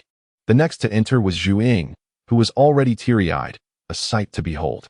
As the shadows in the room faded, Mo Yin knelt before Mo Xie, choking back sobs. "Father, father, I."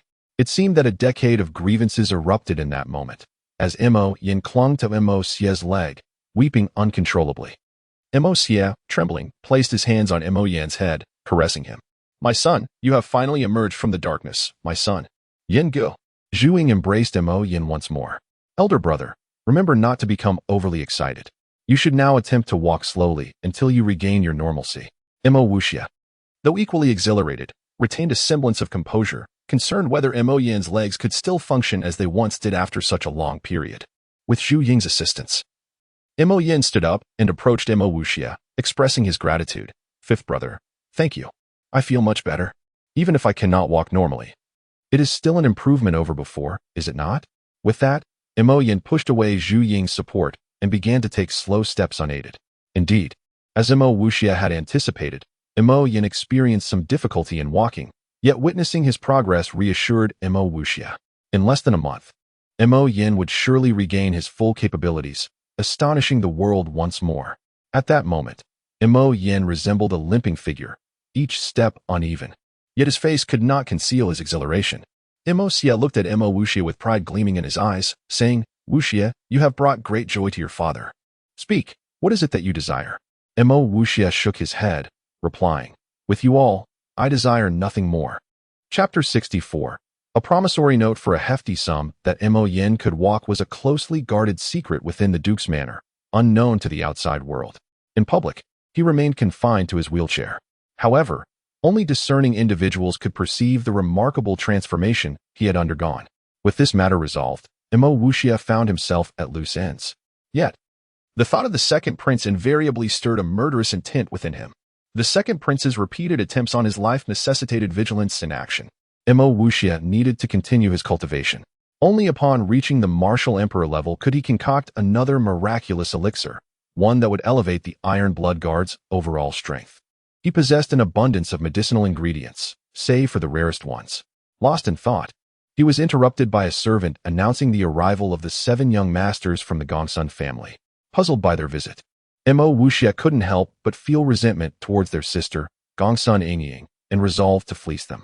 His courtyard had become a restricted area, with the Iron Blood Guard conducting drills within. Unwilling to expose their secrets, he received the visitors in the Duke's mansion's reception hall. As he observed the 7 men seated below, Mo Wuxia contemplated how to deal with them. "Did you seek me out? Why the silence?" he inquired. Gongsunda, forcing a smile that appeared grotesque on his face, replied, "Brother Mo, we have a request to make of you." Mo Wuxia nodded, prompting him to elaborate. "It's like this." Gongsunda began, "My sister mentioned a youth-preserving elixir called the Beauty Pill. My brothers and I have come to procure a few, if you have any to spare." Mo Wuxia inquired, "Do you all have paramours now, requiring you to maintain your appearances?" Gongsunda shook his head, chuckling sheepishly. "Not at all. My sister gave one of your beauty pills to 8th sister, who has become much younger and more beautiful. Our mother desires one as well, and as dutiful sons. We wish to fulfill her wish. Would that be possible?" Mo Wuxia's mind raced, and a plan formed. "Of course, I can give you some," he replied. "But do you know the price of a beauty pill?" Gongsunda promptly produced a stack of silver notes, grinning. "Here is our collective savings. A total of 500 taels of silver." Mo Wuxia shook his head. 500 taels? That wouldn't even cover the cost of the ingredients. "Did you know that one of my beauty pills costs 350,000 taels of silver?" "What?" Gongsunda exclaimed, leaping to his feet in disbelief. Mo Wuxia affirmed, "Indeed, 350,000 taels. How many sets of 500 taels do you have?" Gongsunda began counting on his fingers.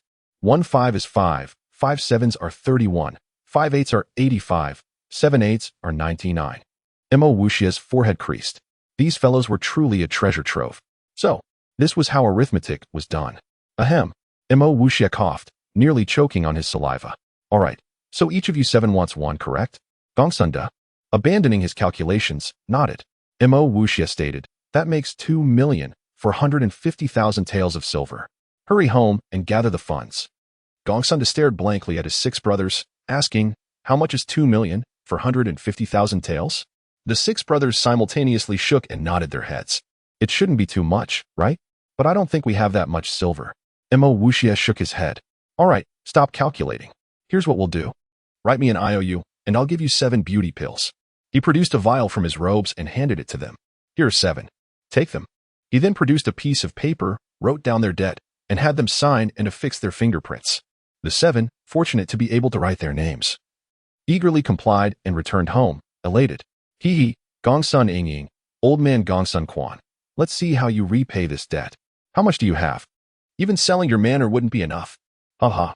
Mo Wuxia laughed uproariously after the brothers departed. Mo Wuxia had long since concocted the beauty pills but had neglected to distribute them. He decided to give some to Qinghe and Zhuing. Finding Zhuing was easy, as she was with Mo Yin, but Qinghe was nowhere to be found. Mo Wuxia found this strange. Qinghe rarely left the mansion. Where could she be? He searched every place within the Duke's manor she might frequent, but to no avail. Recalling the enigmatic words she had uttered to him the day before, he grew suspicious. Could Qinghe have left? Abandoned the Duke's mansion? A sudden fear gripped him, the fear of losing Qinghe. He dispatched people to search outside, but no one could find her. Even after an entire night. As Mo Wuxia sat in Qinghe's courtyard, she returned in the middle of the night. His first question was where she had been.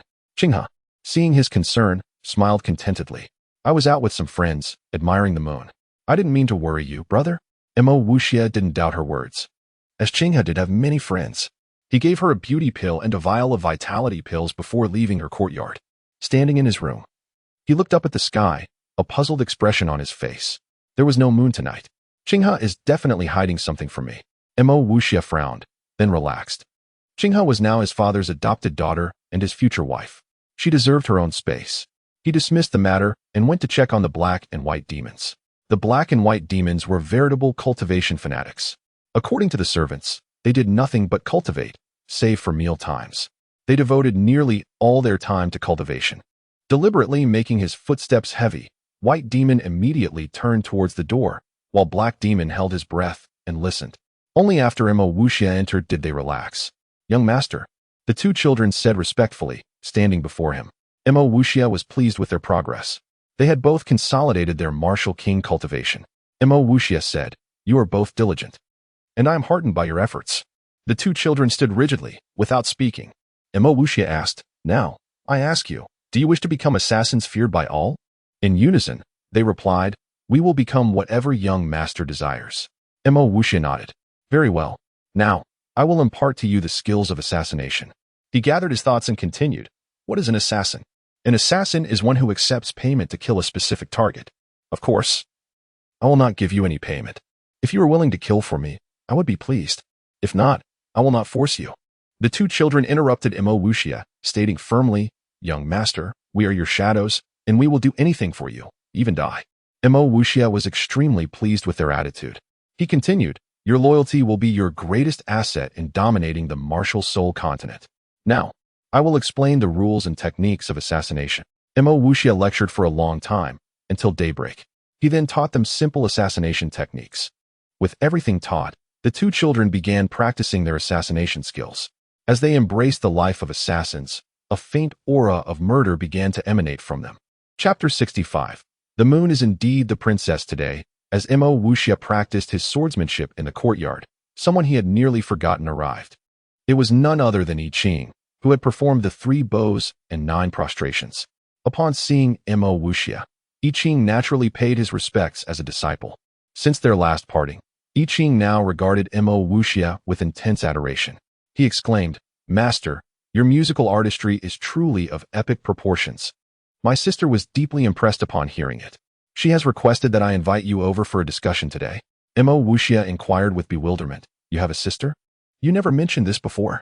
I Ching responded with a mysterious smile. It seems you never inquired, Master. Let us depart. You have already met my sister. Were it not for her, I would not have had the privilege of making your acquaintance. Mo Wuxia was perplexed. Who could his sister be? Despite his repeated inquiries, I Ching remained tight-lipped, only assuring him that all would be revealed upon their arrival. Thus, Mo Wuxia, filled with conjecture, accompanied I Ching to the music house. It seemed they were not heading to I Ching's residence, but rather to the music house. Could his sister be Yuo? The proprietor of the music house, of course, greeted them with obsequious flattery. Mo Wuxia, now flush with wealth, casually bestowed 100 taels of silver as a gratuity. Upon re-entering the rear of the music house, Emma Wuxie once more beheld the captivating beauty who haunted his dreams. Yue remained as ethereal and noble as ever, like a celestial being. However, Emma Wuxie suddenly felt a pang of unease in his heart. For some inexplicable reason, a hint of melancholy lingered in Yue's countenance. Yue, I never anticipated that we would meet again here, Emma Wuxie said with a smile. Yue rose gracefully and responded, Young master, I am astounded that I Ching has become your disciple. Should I, as his elder sister, address you as master as well? Could she be displeased by this matter? Emma Wuxie pondered inwardly before stating aloud, There has been a misunderstanding. I was unaware that I Ching was your younger brother. Perhaps we should disregard the master-disciple relationship. Yue demurred. Young master is indeed unconstrained, but one does not jest lightly about a lifelong commitment as a teacher. Emma Wuxie found himself in a predicament, unsure of how to proceed. Yue suddenly broke into a smile, as refreshing as a spring breeze, and suggested, I propose that we maintain our individual relationships, thus avoiding any awkwardness.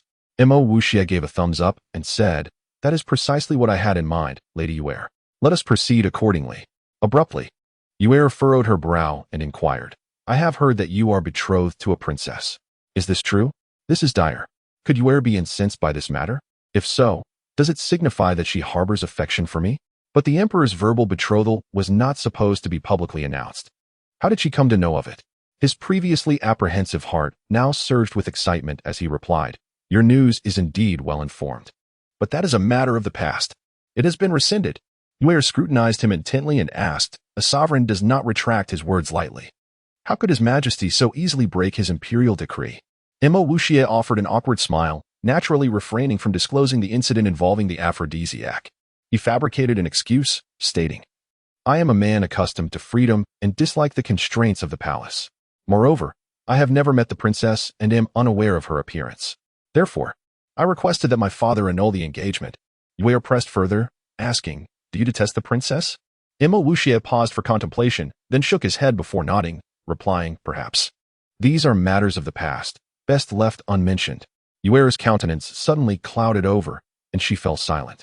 She seated herself on a soft cushion and said, Do you have someone in mind? Is it Zhuqing? Emma Wuxie became wary. How did Yue know so much? Why did she ask such a question? Yue continued, Why do you remain silent? Have I struck a chord? Emma Wuxie's heart was now in turmoil, but he still needed to respond. Of course not. That was merely an accident. I still intend to marry Zhuqing. As soon as the words left his lips, he regretted them. How could he utter such words in her presence? Indeed, Yue rose once more, her sigh tinged with a hint of sorrow as she said, I understand. It seems we are destined to be apart. A sudden pang of heartache struck Emma Wuxie, an inexplicable pang. At that moment, a figure entered from outside. It was a young man in his 20s, handsome in appearance, clad in golden armor, with a sword at his waist, exuding an air of imposing might. Emma Wuxie suddenly felt a sense of threat. Could this be Yue's beloved? Princess, your highness, the time has come for our return to the palace. Yue responded, taking the lead as she departed. Master, you have stirred up trouble. My sister is the princess of whom my father speaks. I Ching whispered into Emma Wuxie's ear before following the golden-armored man. Emma Wuxie's mind reeled, and he collapsed onto the ground, feeling as though the stars had fallen from the sky, and everything was in disarray. So Yue was indeed the princess. How could I have failed to realize that only someone of her stature could cultivate such a woman? He gazed in the direction of their departure, inwardly berating himself for his lack of perception. But the truth was now before him. Clearly, the princess was deeply displeased by his annulment of the engagement. Has everything fallen apart? Emma Wuxie dazedly exited the music house and gazed toward the palace, where a luxurious carriage was slowly receding into the distance. Emma Wuxie frantically pursued it on foot. Princess Ware, please wait. Allow me to explain. I was truly unaware that you were the princess. Please wait. Unexpectedly, the golden-armored man, mounted on his warhorse, blocked his path, saying, a toad lusting after a swan's flesh. Are you worthy? Begone. Emma Wuxie could not muster any anger. He could only watch helplessly as the carriage disappeared, as if his heart had departed with it. A piercing pain assailed him, causing him to double over. Now, he finally understood why he had not seen Ware since their meeting months ago. and why Yuer had suddenly appeared frequently in his sight since his father had proposed the marriage to the emperor. It turned out that she was assessing him. Now, due to his annulment of the engagement, Yueo was drifting further and further away from him. He regretted even more his statement about marrying Zhuqing. How could he have been so foolish? If it were merely the annulment of the engagement, there might still be room for redemption. But his statement about marrying Zhuqing had likely wounded the beauty. Words are like spilled water, impossible to retrieve. He had plunged himself into the abyss. He walked toward the Duke's mansion, while Xiao Xinzi followed closely behind in the carriage. This was originally the path back to the Duke's mansion, but for some unknown reason, he veered off course and arrived at the Drunken Flower Pavilion. The madam greeted him with enthusiasm, but Mo Wuxia paid her no heed. It seemed that his world had lost its light, and all he could see was the carriage heading toward the palace. "Madam, bring me a jar of wine." He entered a private room and tossed down a sentence and a stack of thousand-tael banknotes. Upon seeing the silver, the madam was as elated as if she had regained 100 years of youth. Soon, the wine arrived, along with dozens of courtesans, including the head courtesan. They entered and surrounded Mo Wuxia with affected voices, but Mo Wuxia's world was devoid of color. His heart had flown away. "Get out, all of you," he roared, scaring the courtesans into a hasty retreat. He raised the large jar of wine and began to drink from it, pouring it into his mouth. The wine flowed into his stomach, burning like fire, but only causing him greater pain. Chapter 66. The weight of emotion. How can one word, emotion, be so overwhelming? Has Mo Wuxia experienced heartbreak? Perhaps so. In any case, he finds himself engulfed in anguish and self-loathing. For the first time since arriving in this world, he has succumbed to intoxication. Like a wretched mass of mud, he was laboriously dragged back to the Duke's residence by Xiaoxing. When Mo Wuxia awoke, the sun had already risen high in the sky. Mo Xia stood by his bedside, a look of helplessness on his face, and inquired, "Speak. Why did you drown your sorrows?" Mo Wuxia chuckled suddenly. "It's nothing. I simply desired to drink, and one drink led to another."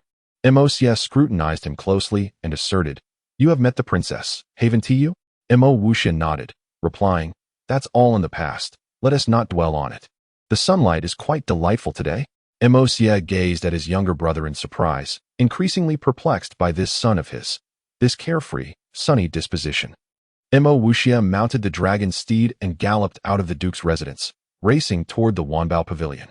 In truth, he merely buried his emotions deep within. Chu Yuan had long awaited his arrival, and his unexpected visit brought her immense joy. In the reception hall of Wanbao Pavilion, Mo Wuxia savored the fragrant tea that Chu Yuan had brewed for him. The delightful aroma enveloped him, permeating his very being and imparting a sense of tranquility. Initially, he had experienced a slight headache, but after enjoying a cup of fragrant tea, that sensation dissipated.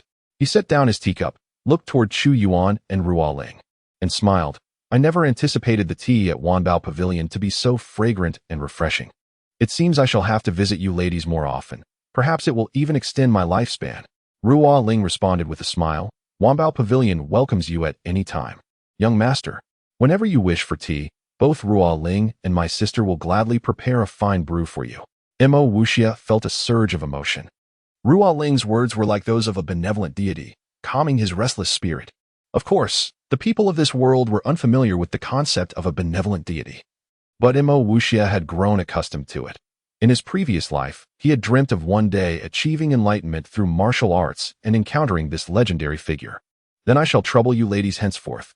Chu Yuan, still veiled in delicate gauze, spoke in a voice akin to celestial music. "Young master, I have personally refined a pill using your formula, yet no matter how I try, I cannot achieve the meticulous precision required for success. What could be the reason?" Having refined numerous pills himself, Mo Wuxia possessed some insights into alchemy. However, his understanding was limited to the experiences with his own primordial universe furnace, and he had little knowledge of their so-called alchemy. He replied with a smile, "Miss Chu Yuan, I am quite passionate about alchemy as well. How about we study it together?" Chu Yuan immediately nodded. "Please follow me, young master." Mo Wuxia followed her to the top floor of Wanbao Pavilion.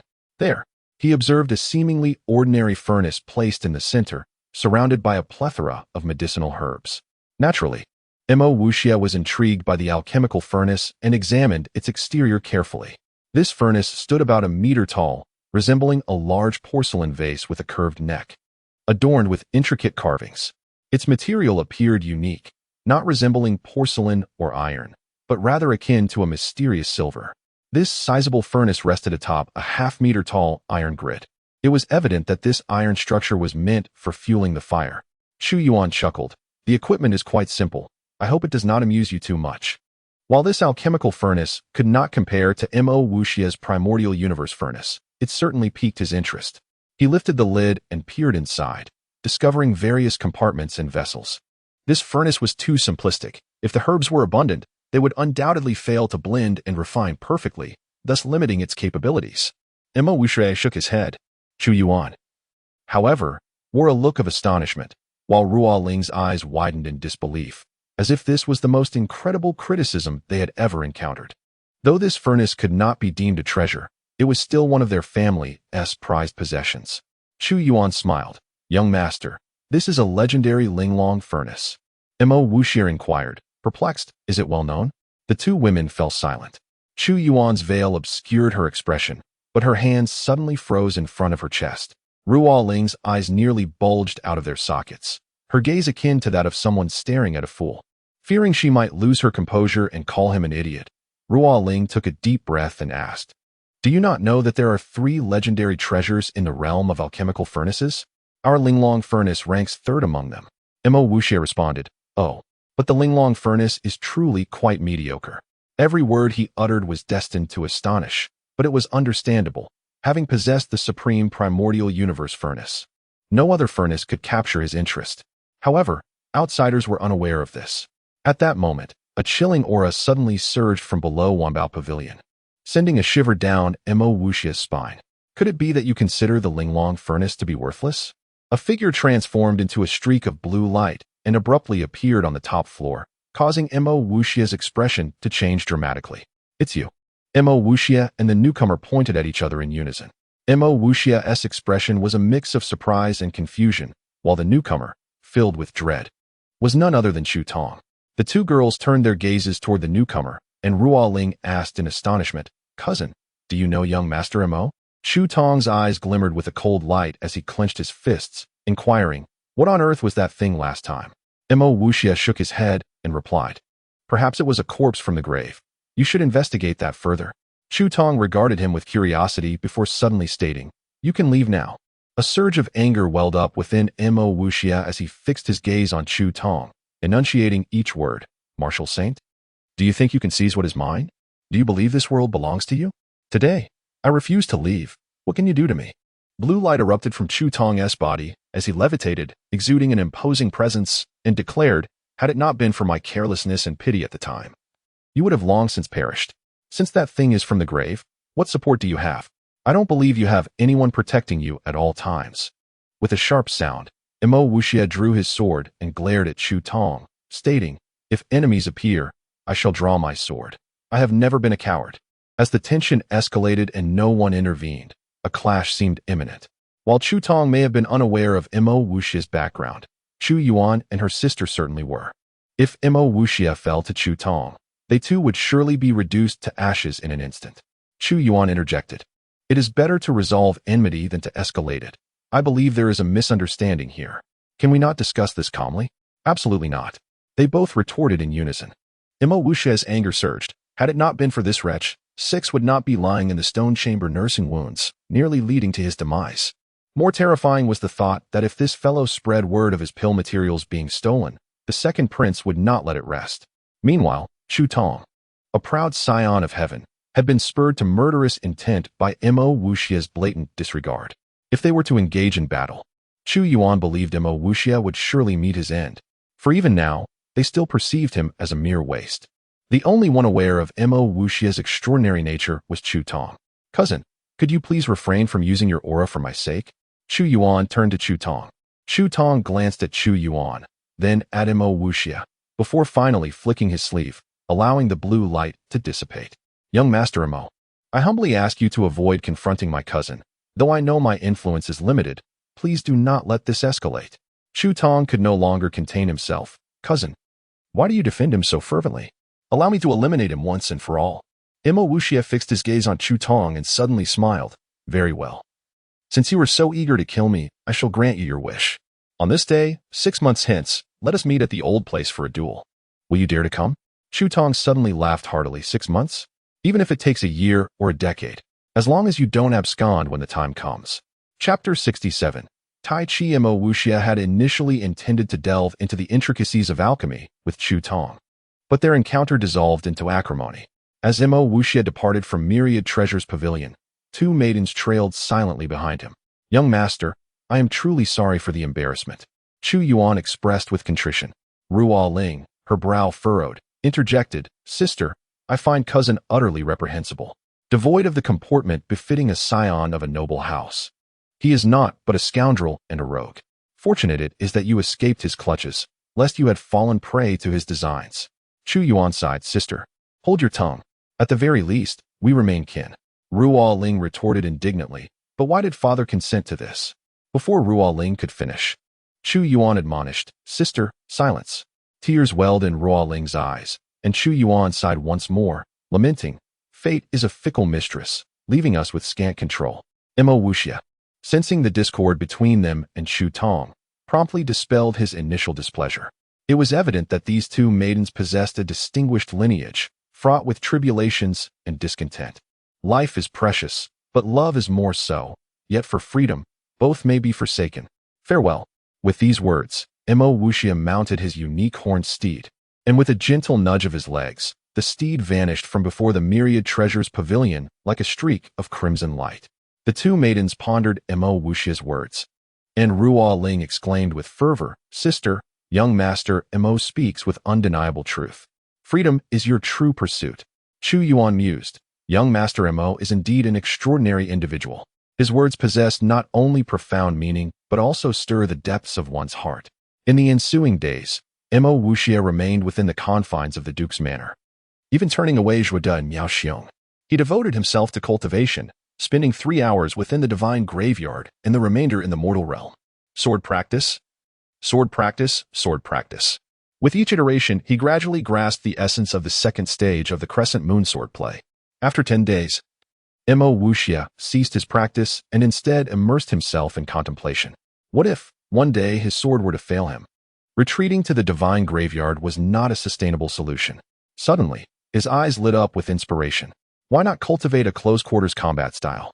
His mind raced through his memories, ultimately settling upon Tai Chi. Tai Chi embodied the principles of yin and yang, and even in his past life, he had never fully mastered its essence. Now, he would embark on the path of rediscovering Tai Chi. Tai Chi, rooted in the Taoist philosophies of Tai Chi and Yin Yang, integrated the principles of nurturing temperament, strengthening the body, and martial arts. It harmonized the principles of the I Ching, the meridians of traditional Chinese medicine, and ancient breathing techniques to form a holistic martial art that was both gentle and powerful. Tai Chi's style, characterized by its subtlety, fluidity, and alternating pace, guided practitioners towards a state of perfect harmony between mind, body, and spirit. Its emphasis on martial ethics elevated practitioners' character while enhancing their physical well-being, fostering a sense of harmony between humanity and nature. In essence, Tai Chi was a martial art that sought to unite humanity with nature. Only by attaining a state of oneness with the universe could one truly grasp its essence. 1 yin, 9 yangs, a novice's stance, 2 yin, 8 yangs. A scattering of hands, 3 yin, 7 yangs, a rigidity remains. For yin, 6 yangs, a promising hand. Only when 5 yin and 5 yang align does balance reign supreme. This was the mantra of Tai Chi. To master Tai Chi, one must progress through 3 stages. The first stage, refining essence into Qi, laid the foundation and was known as the gateway. The second stage, refining Qi into spirit, achieved a state of mental stillness and spiritual awakening, marking entry into the inner sanctum.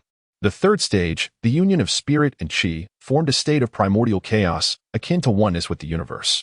The methods of cultivating Tai Chi swirled within his mind. The opening stance marked the transition from the formless to the tangible. The principles of the opening stance permeated the entire sequence of Tai Chi. A single opening stance encapsulated the essence of Tai Chi. By commencing with the opening stance, one could gradually grasp its nuances and enter the realm of Tai Chi use intention, not force. Mo Wuxia stood firm, his gaze fixed ahead, his feet shoulder-width apart, sensing the changes in his surroundings, breathing rhythmically with the air. Suddenly, he bent his knees slightly, his hands forming a circle before his chest. He rotated his waist, turned his body, and gently stepped forward, his bent knee twisting slightly as his Tai Chi hands embraced a sphere and pushed forward. As he practiced, a whirlwind arose around him, stirring dust and scattering leaves. After half an hour, Mo Wuxia abruptly halted, returning to the opening stance. His shoulders drooped slightly, as if his entire body was swaying. Then, a surge of qi emanated outwards, scattering the dust and leaves that had been swirling around him like ripples in water. In his previous life, he had only reached the stage of entering the inner sanctum. Now, he had naturally returned to that stage. If he could one day achieve a state of primordial chaos, oneness with the universe, and merge with nature, he could attain the ultimate path of Tai Chi. Mo Wuxia stood motionless, sensing the heavens and the earth, contemplating his recent insights. Another half-hour passed, and he opened his eyes, shaking his head. It is still so profound and abstruse. To achieve oneness with the universe is exceedingly difficult. Tai Yi, come here. Mo Wuxia beckoned, and Tai Yi trotted over. He drew an image of a roly-poly toy on the ground. Tai Yi, follow this drawing, and make me a roly-poly toy out of stone. Although Tai Yi did not know what a roly-poly toy was, he could easily create one based on the drawing. Without asking why, he immediately set about his task. The roly-poly toy was naturally for practicing push ants. Mo Wuxia summoned Tai Air, and the two engaged in unarmed combat. Tai Air launched a straight punch, aiming directly for Mo Wuxia's vital points. Mo Wuxia immediately entered a state of tranquility, stepped forward, placed one hand on Tai Air's fist and the other on his elbow. He borrowed the momentum of Tai Air's punch and gently guided it forward, then pushed it out in a spherical motion. Tai Air felt as if his powerful punch had entered water, and he watched helplessly as his fist made a circle in front of his chest under the guidance of the young master. Mo Wuxia perfectly redirected his explosive force, using the technique of 4 ounces deflecting 1,000 pounds to guide Tai Air's fist in a circle, causing it to strike his own chest. In other words, the force he had unleashed was now directed at himself. Combined with Mo Wuxia's added force, the impact was multiplied several times, sending his body flying backwards. Tai Air felt an intense pressure in his chest, and he had the urge to cough up blood. Mo Wuxia stepped forward with his other foot, grabbed Tai Air's hand, and pulled him back towards him. Tai Air involuntarily stumbled towards Mo Wuxia once more. Mo Wuxia retracted his foot, lowered his waist, and thrust his shoulder into Tai Air's chest. His shoulders seemed to vibrate at a certain frequency, creating a sense of oscillation. Tai Air was sent flying backwards, crashing into a wooden post. Ugh! Only then did Tai Air finally cough up the blood he had been holding back. Tai Air was severely injured. His chest, struck by his own fist, was slightly concave, and the area impacted by Mo Wuxia's shoulder was also indented. Mo Wuxia stepped forward and placed a palm on his back, channeling his Shen Qi to calm Tai Air's turbulent Qi and blood. Then, he massaged him, restoring Tai Air's body to its original state. Young master, what kind of fist is this? It's too powerful. Tai Air was horrified and even more impressed by the young master's strength. Mo Wuxia was extremely satisfied with Tai Chi. Individuals of the same level were no match for him. Tai Chi, a martial art of earth-shattering power that had never before appeared on the martial soul continent, had finally arrived. Chapter 68. The third prince's enticement. The second prince's immense consignment of medicinal ingredients had been intercepted, and since they were obtained through illicit channels, they couldn't be openly investigated, leaving him to suffer in silence. However, despite the inability to conduct a public inquiry, a clandestine investigation was inevitable, stirring up undercurrents throughout the capital. In due course, several days elapsed, during which Mo Wuxia remained sequestered, having declined visitors for nearly half a month. Today he was elated, as the dormant power of the martial king realm was finally exhibiting subtle transformations. Through assiduous cultivation, the Shen Qi within his Qi Si had coalesced into a dragon-like entity, coiled within, with intermittent surges conveying that he was at the pinnacle of the martial king stage, and a breakthrough was imminent with continued diligence. Fortunate times are often accompanied by auspicious events. A resplendent carriage halted before the duke's manor, and upon observing the insignia on the carriage, the guards stood straighter, displaying profound respect. The third prince alighted from the carriage, and the guards promptly rendered a respectful salute. Is Brother Wuxia available? The second prince appeared genuinely courteous, epitomizing deference. A guard replied, Your Highness, my lord is currently engaged in tactical exercises at home. Shall I escort you to him? The third prince responded with a smile. Since Brother Wuxia is practicing military strategy, I wouldn't presume to intrude. Please inform him when he has concluded his exercises that I await him here." The third prince's solicitousness evoked the image of a benevolent monarch, considerate of his subjects. Nonetheless, the guard entered the duke's manor. These guards were part of the Mo family's personal army, and strict orders had been issued that no information regarding Mo Wuxia's activities should be divulged. Thus, the guard could only communicate in this manner. Of course, should the third prince request an escort, the guard had methods to notify Mo Wuxia. Presently, Mo Wuxia emerged, a smile gracing his features. "Your Highness, your presence is an honor. Please, come inside." The third prince demurred. "I came today to invite you to the Myriad Treasures Pavilion." Mo Wuxia reflected for a moment and then chuckled. "Indeed, today marks the auction at the Myriad Treasures Pavilion. I had forgotten." The third prince smiled. "Let us proceed together." The third prince extended an invitation for Mo Wuxia to join him in the carriage, which Mo Wuxia accepted without hesitation. "Since our last encounter, Brother Wuxia seems to have become even more captivating," the third prince complimented. Mo Wuxia responded with a smile. "Your Highness is too kind. Is there anything I can assist you with?" The third prince waved his hand. "Nothing of consequence. I simply wish to engage in some casual conversation, as it has been some time since we last met." With ulterior motives, they journeyed toward the Myriad Treasures Pavilion, engaging in inconsequential banter along the way. Within the Myriad Treasures Pavilion, the third prince was once again ensconced in Mo Wuxia's private chamber. As for Mo Wuxia's commitment to provide Ruoling with elixirs every 10 days, he ensured that they were consistently delivered, even during his seclusion, by dispatching servants. Consequently, Mo Wuxia was not merely affluent, he was exceedingly wealthy. The auction commenced as scheduled, and after a brief introduction, the proceedings advanced to the main event. "Brother Wuxia, I hear you have been acquiring a considerable quantity of medicinal ingredients recently?" the third prince inquired. Mo Wuxia, uncertain of the reason for the question, replied, "Your Highness is remarkably well informed. Is there any impropriety in this?" The third prince responded, "The empire regulates medicinal ingredients. Excessive procurement may arouse suspicion." Mo Wuxia suddenly realized something and tentatively asked, "What kind of suspicion?" The third prince glanced at the auction floor and then turned back with a smile. "The political climate in the capital has been turbulent lately, and your substantial acquisition of medicinal ingredients is bound to attract the attention of those with ulterior motives. Some have already submitted memorials accusing you of sedition, suggesting rebellious inclinations. You must exercise caution." Mo Wuxia was unconcerned that such accusations would have any effect, as his father was there to shield him. However, he was delighted to have discerned the second prince's intentions, which likely involved insurrection. Mo Wuxia said, "Your Highness, my loyalty to the empire is unwavering. The accusation of sedition is baseless. However, I have heard rumors of a large consignment of medicinal ingredients destined for the capital." The third prince's eyes widened, and he looked at Mo Wuxia in astonishment. "It seems my second brother is restless. I didn't realize such a confidential matter had been divulged." Medicinal ingredients are an indispensable component of any conflict, regardless of the realm. The third prince was evidently aware of this matter. He seemed to confide in Mo Wuxia, adding, "I had intended to wait for this consignment to arrive in the capital and then employ certain tactics to expose it.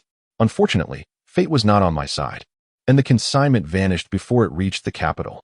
My second brother will be in dire straits this time." Mo Wuxia remarked, "It appears your Highness has a comprehensive plan. I was unduly concerned." The third prince smiled. "If I could secure your support and have the prince of the first rank, your esteemed father, speak favorably of me before the emperor, I believe the crown prince's position would be jeopardized." Mo Wuxia recognized the blatant attempt at co-optation and replied with a smile, "I can discuss it with my father." The third prince's face lit up with delight. "Excellent. If successful, I will ensure you are well compensated. Whatever you desire, I will fulfill to the best of my ability." Mo Wuxia outwardly agreed to the scheme, but inwardly, he scoffed. Neither the third prince nor the second prince were worthy of trust, and he secretly wished for them to engage in a deadly conflict. Suddenly, Mo Wuxia's gaze shifted to the auction hall, and he displayed astonishment. The auction was nearing its conclusion, and a mysterious grand finale was being presented. To Mo Wuxia's delight, the first item was a sword. The emerald sword, 3 feet in length, 5 centimeters in width, with an emerald hilt and a blade like moonlight, capable of cleaving through iron with ease, Ruoling described dramatically before commencing the bidding. The sword's versatility made it appealing to many, and the bidding quickly escalated. In a short time, the price soared to 1 million taels of silver. When the bidding reached the private chambers, it doubled again to 2 million taels of silver. Just as Ruoling was about to bring down the gavel, a voice echoed from outside the auction hall. 3 million taels. Everyone stared in astonishment. The Myriad Treasures Pavilion had a policy of not admitting guests once an auction had commenced. A young man, appearing to be 18 or 19 years of age, entered. His face was clean, his eyebrows were sharp, his eyes were like stars, and his demeanor exuded arrogance. Who is this person? Everyone wondered. Young Master Foam. You are fashionably late. Ruoling greeted the young man serenely. The young man replied with a smile. I encountered some petty thieves along the way, but I dealt with them. Miss Ruoling, you are as radiant as ever. Have you considered my offer to make you my woman? Ruoling responded with a smile. Young Master Foam. As the young master of the Wind Moon Stronghold, is this how you court a lady? I prefer gentlemen. The young man strode confidently to the front of the auction stage, gazed at Ruoling, and said with a smile, Can't you see that I am the gentleman you seek? Chapter 69. Turmoil resurfaces. Who is this imbecile? How dare he show such arrogance? The voice of Mo Wuxia reverberated through the VIP room, echoing across the hall. The young man turned abruptly, gripping his sword tightly, and declared, You have insulted me. I am Feng Xing. State your name, for I demand a duel. Just as Mo Wuxia leaned forward to intervene, the third prince pulled him back, expressing concern. Brother, you are being reckless. Feng Xing is the heir of Fengyue Fortress. Offending him is trivial, but the power behind him is formidable. This is unwise. Mo Wuxia shook his head defiantly. To hell with that. If he dares to covet Ruoling, I will deal with him myself. The third prince remained uneasy, insisting, Let me handle this. Mo Wuxia shrugged off his hand, asserting, I appreciate your concern, but I must teach him a lesson. His surname is Feng, right? Suddenly, a thought crossed Mo Wuxia's mind about the last incident at the Fengshan tomb, where he had slain a martial emperor of the same surname. It seemed that this grudge had long been established and was not to be feared now. He shouted, Hey Feng Xing, I am Mo Wuxia, a notorious scion of the capital. If you are not afraid of ridicule, I accept your challenge. Ruoling's face was etched with worry. At this point, she could no longer intervene. Enough of this nonsense. State your level. Mo Wuxia approached the auction stage, proclaiming, I am recognized nationwide as a martial arts waste. Suddenly, Feng Xing seemed to have an epiphany, bursting into laughter and pointing at Mo Wuxia. You are that waste? Huh, you crack me up. Unfazed by his mockery, Mo Wuxia replied after a pause, Have you finished laughing? If so, we can duel. Feng Xing appeared even more shameless, disregarding the martial arts code. I shall grant you this duel. With a clang, Feng Xing drew his sword and pointed it at Mo Wuxia. In an instant, a green glow enveloped Feng Xing, exuding a formidable aura. He was indeed a martial emperor. Not my cousin. The second prince had appeared in the hall unexpectedly. Cousin, why are you defending this waste? Feng Xing looked confused. The second prince admonished, This is the Wanbao Pavilion. Look around. Only then did Feng Xing notice the multitude of guards surrounding them, many armed with powerful crossbows, their sights set firmly on him. If he dared to act improperly, they would undoubtedly release their bolts. Just a few wastes. What is there to fear? Feng Xing scoffed, dismissing the threat. Waste. A figure suddenly emerged in the auction hall, none other than Chu Tong. Chu Tong gazed coldly at Feng Xing, waving his wide sleeves, releasing a glimmer of blue light. Feng Xing let out a pained cry, stumbling back and collapsing. Blood spilling forth. How dare a mere martial emperor cause trouble in my Wanbao Pavilion? You have one chance. Apologize to Ruoling at once, or face death. Chu Tong's gaze bore down on Feng Xing. Having witnessed arrogance before, Feng Xing's demeanor was now thoroughly shaken. Under Chu Tong's oppressive aura, sweat poured down his face. His back drenched. Perhaps we should let this go, Ruoling interjected, attempting to ease the tension. Chu Tong remained silent, his icy stare fixated on Feng Xing. Unable to withstand the pressure, Feng Xing gasped for breath, and with the support of the second prince, he approached Ruoling to apologize. Once the apology was made, Chu Tong vanished from the scene, and the auction resumed. To most, this was merely an interlude, but for some, the seeds of hatred had already been sown. 5 million. Mo Wuxia casually announced a staggering bid. Although Feng Xing feared Chu Tong, it did not mean he feared Mo Wuxia. His anger simmered within him, a wildfire ready to ignite. 6 million. Mo Wuxia discerned that this man was not only determined to win, but also eager to compete against him. 10 million. Mo Wuxia raised the stakes nonchalantly, appearing to bid without concern. The second prince scrutinized Mo Wuxia, his eyes darting, and suddenly remarked, Mo Wuxia, think carefully. Do you have 1,000,000 silver? Mo Wuxia shrugged, indifferent. If it comes to it, I'll sell everything I have. Our duke's mansion is worth at least 1,000,000. Ruo Ling burst into laughter at Mo Wuxia's humor. You truly have a way with words. Mo Wuxia replied nonchalantly, what do I care? I am the capital's ultimate scion. Feng Xing's expression shifted between rage and despair, ultimately falling silent, though his gaze burned with a desire for vengeance. In truth, 10,000,000 silver was an astronomical sum. Despite being the heir of Fengyue Fortress, he could not afford such a price, especially not against a scion, lest he be laughed at if word got out. Mo Wuxia turned to Ruo Ling. Ruo Ling, since no one else is bidding, shall we drop the hammer? Ruo Ling hastily struck the hammer 3 times, announcing Mo Wuxia's victory in acquiring the Ningbi sword. As for the silver notes, Ruo Ling would personally collect them from the Duke's mansion. As all funds were with Qing he cherished the new sword, feeling its perfect weight in his hand, confident in wielding the remnants of the moon's sword technique. Upon returning to the Duke's mansion, Mo Wuxia unsheathed his sword and then the Ningbi sword. Striking them against each other, the ordinary sword shattered while the Ningbi sword remained unscathed. What a splendid sword! As soon as Mo Wuxia arrived back at the Duke's mansion, he mounted his unique dragon steed and set off once more, heading straight for Miao Xiong's residence. Miao Xiong welcomed him warmly. Brother Miao, I need you to do me a favor, Mo Wuxia stated bluntly. Seeing the seriousness on his face, Miao Xiong understood this was no jest. Speak, brother Mo, and I shall see it done. Mo Wuxia continued. I need you to subtly inform Situ Zhe that his batch of medicinal materials has been taken by the third prince. Miao Xiong pondered this, realizing the gravity of the information. If mishandled, his own safety could be at stake. Mo Wuxia sensed his unease and assured him. This must be done discreetly. Rest assured, no one would dare trouble you. I will handle everything. With Mo Wuxia's guarantee, Miao Xiong resolved to comply. Thus, Mo Wuxia returned home, as a conspiracy began to quietly unfold under his influence. The once turbulent capital was on the verge of boiling over. Ultimately, the victor would be the one who had the right to speak. However, regardless of the outcome, Mo Wuxia would not be the loser, for the conflict was solely about the interests among the princes. Chapter 70. The birthday banquet of the second prince upon returning to the Duke's residence. Mo Wuxia encountered Ruo Ling aware of her intentions. He promptly summoned Qing He. Before departing, Ruo Ling urged Mo Wuxia to remain vigilant against Feng Xing, which deeply touched him. Such concern signifies a degree of care and respect from others. In the solitude of his courtyard, Mo Wuxia practiced his swordsmanship and Tai Chi before visiting the twin assassins, He Sha and Bai Sha. To be candid, he harbored high hopes for these 2 children, who trained relentlessly, embodying true zeal.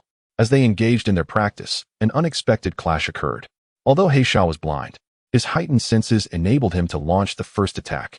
Both wielding slender swords, He Sha's blade erupted in a fierce crimson glow, striking towards Bai Sha's brow with the swiftness of lightning. Bai Sha parried expertly, deflecting He Sha's deadly thrust. Sensing the lethal aura in the courtyard and witnessing their cunning yet deadly techniques, Mo Wuxia felt a surge of admiration. Once their training concluded, he imparted to them the art of concealment and the execution of a decisive strike. The following day, Mo Wuxia received an unexpected invitation. It was the 30th birthday of the second prince, who had organized a grand court banquet and extended an invitation for Mo Wuxia to attend. He pondered the rationale behind this invitation, given that they were sworn enemies. Nevertheless, after much deliberation, he resolved to attend the festivities, believing that understanding one's adversary is essential for strategic advantage. To bolster his presence, he brought along a small contingent of Iron Blood Guards, led by Captain Tai Er. His carriage entered the city with great pomp, halting before the prince's residence. The second prince's palace, while not as grand as the duke's, exuded a stately aura characteristic of royalty. Upon arrival, 12 guards promptly approached to escort Mo Wuxia inside. He presented his gifts to the ceremonial officer, who announced his arrival with great fanfare. The palace was bustling with guests, filling the expansive garden to capacity. Mo Wuxia's presence drew considerable attention. Brother Mo, you have arrived, exclaimed Miao Xiong, approaching him with a knowing glance, as if to convey that the assigned task had been completed. Mo Wuxia nodded in understanding, stating, Today, We shall walk together.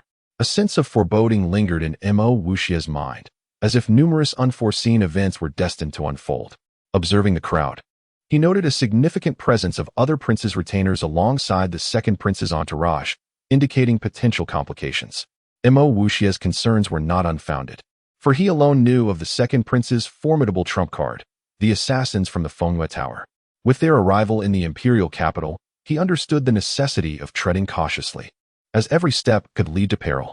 As noon approached, Mo Wuxia was surprised to see that Zhuide had not been invited. Just then, the ceremonial officer proclaimed, "His Highness the Crown Prince and the Crown Princess have arrived, presenting gifts of a pair of West Emerald glass." The Crown Prince, the heir to the empire, held significant sway in the capital. The second prince welcomed them warmly. "Your Highness, it has been some time. Your authority seems to have grown considerably."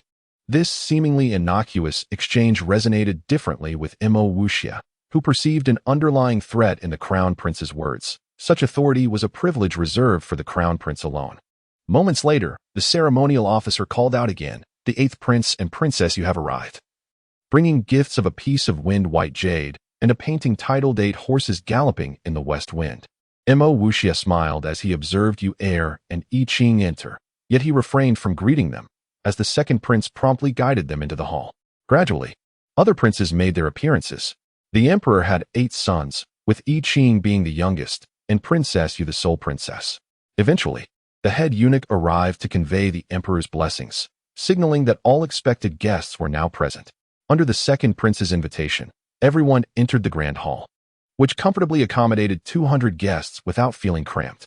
As the birthday celebrant, the second prince was the first to speak, offering customary expressions of gratitude, typical of official gatherings.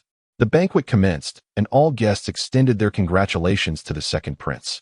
Mo Wuxia, too, offered his well wishes. "Your Highness, may you enjoy longevity and the fulfillment of your desires."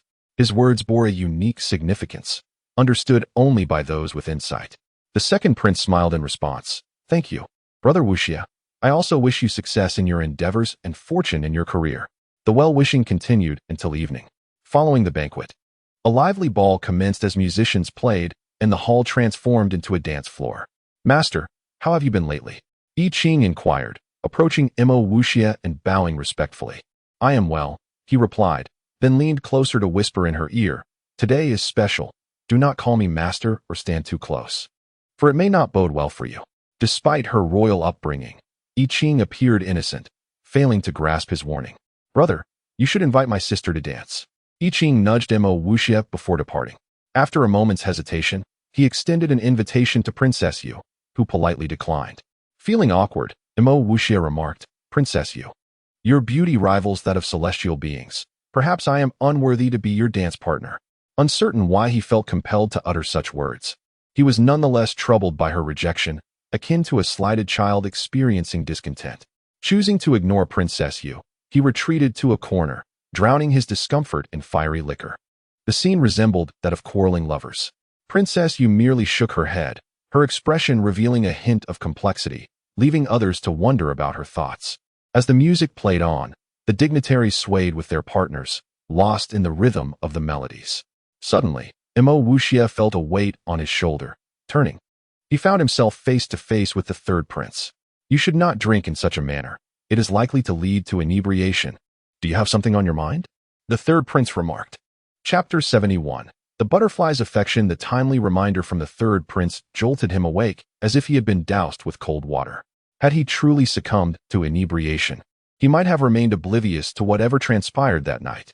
"Do tell, perhaps I may assist you," the third prince continued, appearing genuinely concerned for Mo Wuxia, though he was already aware of Mo Wuxia's infatuation with the princess. Mo Wuxia, disinterested in the conversation, shook his head dismissively. "What are you talking about?" The third prince, seated beside Mo Wuxia, glanced at the distant moon before turning back to him with a smile.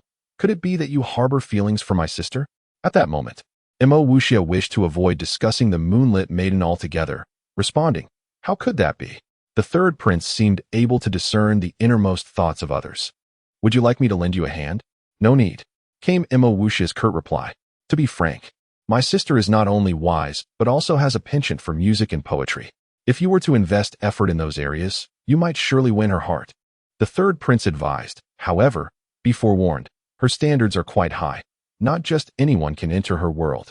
Mo Wuxia merely acknowledged this with a nonchalant "oh," having long since grown indifferent to the third prince's feigned flattery. The third prince then cast his gaze into the distance, suggesting, have you noticed the factions present here? Mo Wuxia surveyed the gathering, remarking, different factions have all been invited. It piques my curiosity. Suddenly, a surge of anger ignited within him. He noticed that Yue had accepted Feng Xing's invitation to dance. This realization did not escape the notice of the third prince either, both of them furrowing their brows in discontent. Given the nature of the gathering, it was not the time to cause a scene. Though Mo Wuxia was unruly, he understood the importance of decorum. Approaching the musicians, he commanded, stop. At the sight of his fierce demeanor, the musicians immediately ceased their playing, and all eyes turned towards them, while the second prince's face betrayed a hint of displeasure. My lord, do you not enjoy this piece? One musician inquired. Mo Wuxia retorted, is this what you call music? Step aside and allow me to perform. Then you shall see whether this can still be considered music. His intention was clear, to interrupt Yue and Feng Xing's dance. As anticipated, Yue disengaged from Feng Xing and turned her beautiful gaze towards him, filled with curiosity and expectation. Mo Wuxia seized the musician and pulled him away from the instrument platform, taking his place. He plucked the strings, making a few adjustments before casting a brief glance at Yue and addressing the assembly. This piece is titled The Butterfly's Affection, expressing the sorrow of lovers parting, wishing for their reunion across the vastness of the world. I hope that all lovers may ultimately find their way back to one another. As he began to play, the audience listened, bewildered.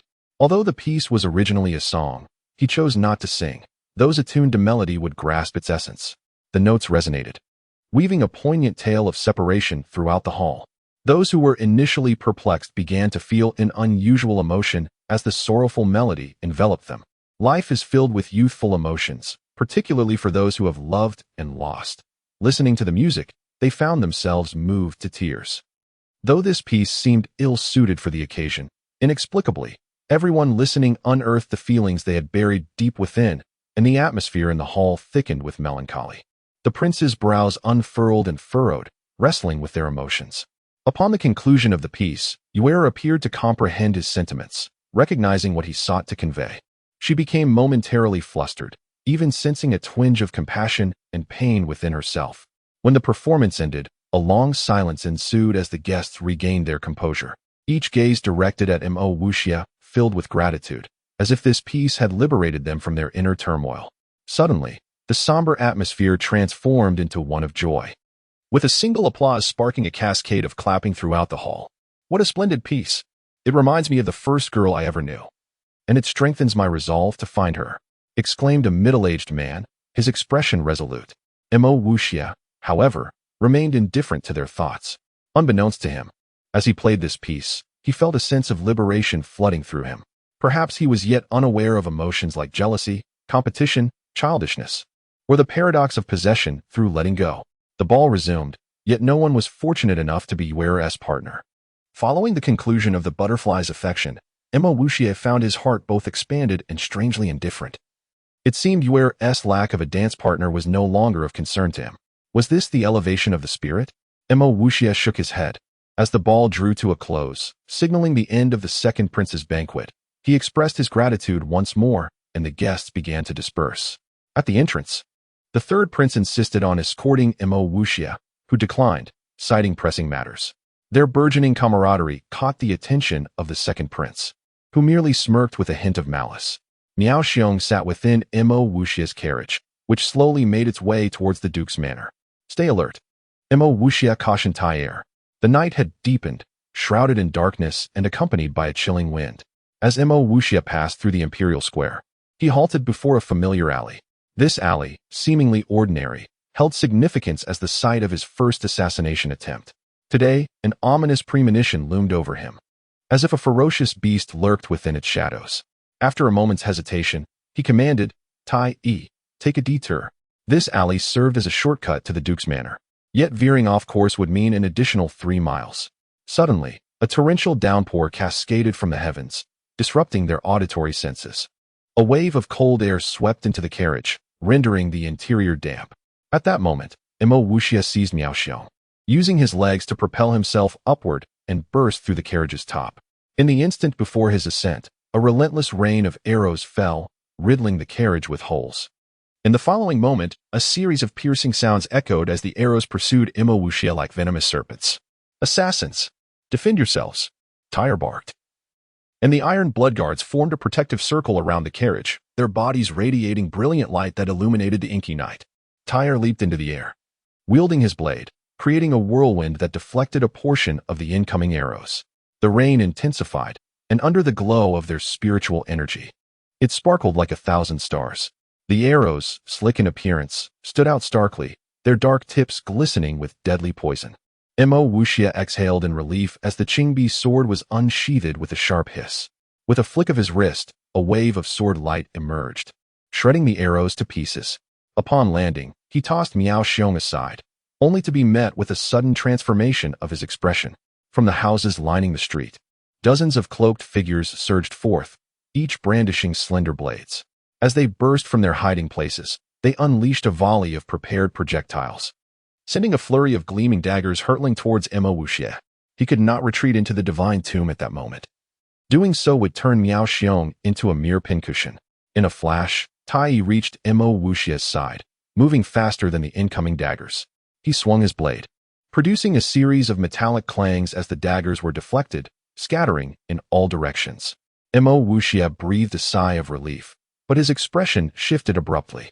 A chilling sensation crept down his spine, followed by the ominous sound of arrows slicing through the air. A crossbow bolt. Without needing to look, Wuxia made an astute judgment. Chapter 72. A tumultuous night. An ordinary bolt would hardly have stirred Wuxia, but this one cleaved the air with a piercing shriek. A testament to its formidable power, the hallmark of a heavy crossbow. As the projectile entered the sphere of light, it revealed itself to be akin to a miniature spear, its tip gleaming with a frigid light that mirrored the visages of the iron guards and assassins alike as it hurtled toward Wuxia. The event unfolded in a mere instant. The crossbow spear, a fleeting black dragon, was already upon Wuxia's back. A chill ran down his spine. He could not evade. To do so would mean certain death for Tai, who stood before him. Such a loss was unacceptable. Channeling every ounce of his Xian Qi into the azure jade sword, he caused it to erupt in a dazzling display of its inherent luster. The silver light, as brilliant as a spotlight, banished the encroaching darkness, a beacon of luminescence. With a swift, precise motion, Wuxia arced the azure jade sword twice, creating a crescent of pure light. Twisting at the waist, he followed the sword's trajectory, unleashing the crescent in a powerful strike toward his attacker. A deafening roar echoed as the crescent moon collided with the crossbow spear, sending a shockwave rippling through the air. Wuxia staggered backward, his face flushed, nearly colliding with the now-aware Tai. "Deal with the assassins," Wuxia bellowed, forestalling Tai's attempt to assist him. Without hesitation, Tai plunged into the fray, his warblade reaping a chorus of agonized cries. Having unleashed his technique, Wuxia swiftly regained his footing, despite the energy wave's impact. The crossbow bolt, wrought entirely of refined iron, had been twisted and deformed by the crescent moon's force. Its trajectory altered, it careened into a nearby dwelling with a resounding crash, reducing it to rubble. Wuxia's gaze pierced the distant shadows. With a fluid motion, he vanished like a phantom, ascending to the rooftops and traversing them with ethereal grace until he reached the crossbow's location. 3 figures clad in black were in the midst of reloading the weapon. Before they could react, a black wind swept past, sending them tumbling from the roof. Impressive. A super crossbow from the Myriad Treasures Pavilion. No wonder it possesses such explosive force. With a single hand, he hoisted the massive weapon, which normally required 2 men to lift, and aimed the loaded crossbow at the ongoing battle. He would bide his time. His observations indicated that the assassins were faltering, the tide turning in favor of the Iron Guards. He was certain that a master lurked behind the assassins, and he intended to use the super crossbow to eliminate that threat. His intuition proved correct. As the assassins retreated, a figure emerged from a nearby building, radiating a verdant light, a veritable embodiment of vitality. At that precise moment, Wuxia released the trigger. Thwack! The iron spear hurtled forth, piercing the luminous figure before plunging into the ruins, triggering another explosion. Ack! The verdant light emitted a piercing shriek as the spear pierced it. However, the light did not dissipate. instead ascending toward the rooftops before vanishing from sight. A few more assassins cried out in agony as the knight once again succumbed to the patter of rain. Mo Wuxia retrieved a remaining crossbow spear and descended to the battlefield. "What are the losses?" he inquired, his gaze taking in the scene. "Young master, 3 iron guards have fallen, and 4 are gravely wounded," Taia replied. A pang of anguish shot through Mo Wuxia's heart. The death of an iron guard was akin to a piece of his own flesh being torn away. He entered the ruins and forcefully extracted the 2 spears. The one struck by his crescent moon was warped and cracked, on the verge of destruction. Not a complete loss. At least I've acquired a super crossbow capable of harming a martial emperor, he mused, turning to Tai. "Return to the manor." Back at the Duke's manor, Mo Wuxia sought to reassure Miao Xiong, who was visibly shaken by the night's events, his eyes wide with terror. Mo Wuxia meticulously examined the super crossbow, deeming it an invaluable asset for his current circumstances. He entrusted it to the Iron Guards, instructing Tai to find someone capable of reforging the damaged iron spears. Mo Wuxia spent the entire night within the god's tomb.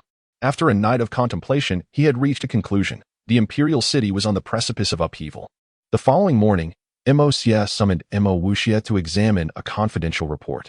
"Wuxia, this secret dispatch comes from Qiao Qijiang, the East City Commandant. What are your thoughts on the current situation?" Mo Xia inquired. Mo Wuxia replied, "It appears that most of the officials who attended the Second Prince's banquet last night were assassinated, and none of the deceased were affiliated with the Second Prince. It requires little deduction to discern the mastermind. The Second Prince is clearly responsible. For him to defy convention in such a manner suggests that he has initiated his plans and is acting without regard for the consequences." Mo Xia nodded. "You are correct. The Second Prince is about to act. While the evidence may point to him, there is no irrefutable proof. Even the emperor cannot punish him. Furthermore, this is a conflict between princes. Unless it escalates to an extreme, His Majesty will not intervene." Mo Wuxia frowned. "Can the emperor not see that the imperial city is on the verge of chaos?" Mo Xia shook his head. "You are still somewhat naive. In truth, regardless of the schemes or the strength of any individual, everything remains under the emperor's control.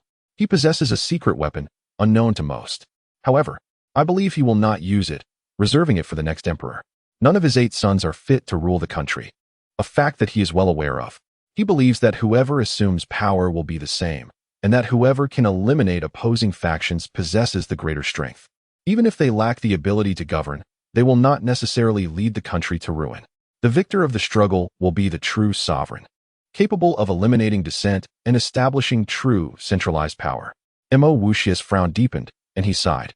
"The imperial family is devoid of kinship and affection. It is, as they say." Mo Xia nodded. "What are your plans?" Mo Wuxia's eyes gleamed with wisdom, like the mantis stalking the cicada, unaware of the oriole behind. "I intend to ensure that I Ching emerges as the ultimate victor." Mo Xia pondered for a moment. I Ching is indecisive and timid, hardly the material for a ruler. However, he is the easiest to control. "It seems you have a plan. Be cautious. I am aware of your actions last night." Mo Yin entered from outside, his aura unstable, a hint of murderous intent lingering in the air.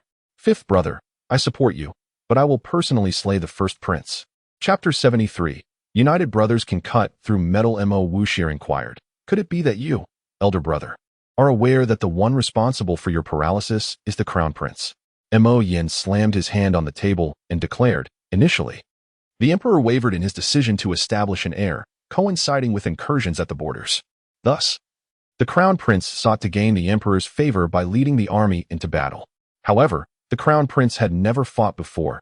Ultimately, the emperor appointed me as the commander while he took on the role of military supervisor." Mo Yin clenched his fist tightly and continued. "While the commander appears to wield the greatest authority, the military supervisor embodies the emperor's oversight of the troops, and with the crown prince in that position, the situation becomes even more precarious. The crown prince lacks military acumen and yet actively obstructs me, leaving me powerless against him. Consequently, enmity has brewed between us. The crown prince, disregarding the greater good, secretly poisoned me, resulting in a grievous injury during a fierce battle with the enemy, plunging me into a decade of darkness." Mo Wuxia fell into contemplation and then asked, "To my knowledge, such poison is exceedingly sophisticated. I suspect even the crown prince could not procure it." This poison does not originate from the martial arts empire. Thus, the crown prince must have some backing, a powerful faction behind him. Mosia had not previously considered this depth. He had always believed his son's injuries were inflicted by the enemy. Only now did he grasp the truth. An invisible aura of sword intent emanated from him as he interjected. The crown prince's mother bore the surname Dan and died young. Her family is the reclusive Danshan Pavilion, which is shrouded in mystery. They are not only adept in the art of poison, but also in crafting various concealed weapons. Furthermore, the Danshan Pavilion is home to assassins whose names strike fear across the continent. Only they possess superlative assassins, such as the Shadow. Mo Wuxia turned to Mo Yin and cautioned, "Elder brother, should you kill the crown prince, it may provoke the Danshan Pavilion. You must tread carefully." Mo Yin gritted his teeth and replied, "Even if he has the heavens on his side, I shall pierce through that sky." Mo Xia patted Mo Yan's shoulder and proclaimed with fervor, "Now, that is my son." Mo Wuxia understood that the spirit of the Mo family is to brandish the sword against any foe, regardless of their stature. It is this very spirit that enabled his father to ascend to the pinnacle of the sword path. "Elder brother, let us pierce through the heavens and see just how vast the void truly is." Mo Yin exclaimed, "United brothers can cut through metal." The assassination operation was indeed grand in scale, resulting in the deaths of nearly 50 ministers. Such a significant event should have caused a considerable uproar. However, for reasons unknown, several days passed, and the imperial capital remained as tranquil as ever, devoid of any commotion. It seemed that after the second prince's assassination of several adversaries, he fell silent and made no further moves. The imperial capital appeared unchanged, as if the assassination had never occurred. Yet, this unsettling calm only heightened Mo Wuxia's anxiety. Was this the calm before the storm? He felt a sense of confusion. Today, the third prince paid a visit. Unlike his usual poise, the third prince appeared somewhat sullen. "What troubles you so, your highness?" Mo Wuxia feigned ignorance, already aware of the answer. The third prince clenched his fist and said, "Esteemed brother, all of my 3 capable subordinates have been slain. Now, I find it challenging to mobilize any plans. I need your assistance." Mo Wuxia realized why the third prince had been so discreetly uncommunicative. It was evident he was now at a loss without his capable aides. It seemed the other princes were in a similar predicament. The second prince was indeed ruthless. Through the third prince's words, he quickly deduced the unfolding events and asked, "How may I assist you, your highness?" The third prince replied, "I require the military authority of the Dowei army. I believe, given your standing in our uncle's esteem, that it should not be difficult for you to facilitate this." Mo Wuxia pondered for a moment and responded, "Your highness, the Dowei army is the capital's defending force. Only the emperor's command can mobilize them. I fear I may not be of much help in this regard." The third prince shook his head, "Esteemed brother, I am aware of that. However, leveraging our uncle's national renown, a mere word to my father should suffice. You must assist me." Mo Wuxia feigned difficulty, saying, "This truly is a challenging matter. Moreover, should the military command fall into your hands, I fear the other princes may become restless, and all attention will turn towards you. Even with the Dowei army under your control, achieving significant outcomes may prove difficult." The third prince, unwilling to concede, pressed, "What then do you suggest?" Mo Wuxia rose and paced for a moment before stating, "There are indeed options, but it hinges upon your capabilities." The third prince's eyes brightened, "Esteemed brother, please enlighten me." Mo Wuxia smiled and said, "I also learned of the assassination that night. I too narrowly escaped death. I harbor a deep-seated enmity toward the perpetrator. Assisting you also serves my purpose, and I must repay this grudge. From my observation, you are not the only one facing such dilemmas. The other princes must be contending with similar challenges. If one person cannot confront another, why not unite forces?" His words struck a chord with the third prince, who exclaimed, "How could I have not thought of that?" Mo Wuxia continued, "Your highness, I need not elaborate on how to win over the other princes. That is your forte. Focus on your tasks, and I shall propose this to my father." With Mo Wuxia's assurance, the third prince's spirits soared, and he hurried back to the palace. His worries alleviated. Meanwhile, our young master furrowed his brow, sensing that a grand conflict would soon engulf the imperial capital. The reasoning was simple. The third prince desired military power, not only to contend with the other princes, but also to seize the throne. Mo Wuxia approached Mo Xia, asking, "Father, can we secure the military authority of the Dowei army?" Mo Xie contemplated and replied, "The eastern city Dowei is my ally. The western city Dowei is acquainted with me, and for the southern city, I shall merely find a way to replace them. The northern city possesses the weakest forces and can be overlooked. As for the overall commander of the Dowei, it is merely a figurehead." Understanding dawned on Mo Wuxia as he queried, "Are you suggesting that if all are our people, the imperial command would merely be a facade?" Mo Xie beamed with approval, saying, "You have made me proud. You have finally matured." Mo Wuxia smiled and remarked, "Father, the second prince has already bloodily eliminated the capable subordinates of the other princes, severing their connections and rendering their original plans unfeasible. The third prince sought my counsel precisely for this reason. I foresee his ambitions soon surfacing." Mo Xie nodded. "In that case, I shall begin the process of replacements." Suddenly, he recalled something and added, "Wuxia, do not be deceived by the emperor's seeming vitality. It is merely an act. His health is deteriorating, and he could pass at any moment.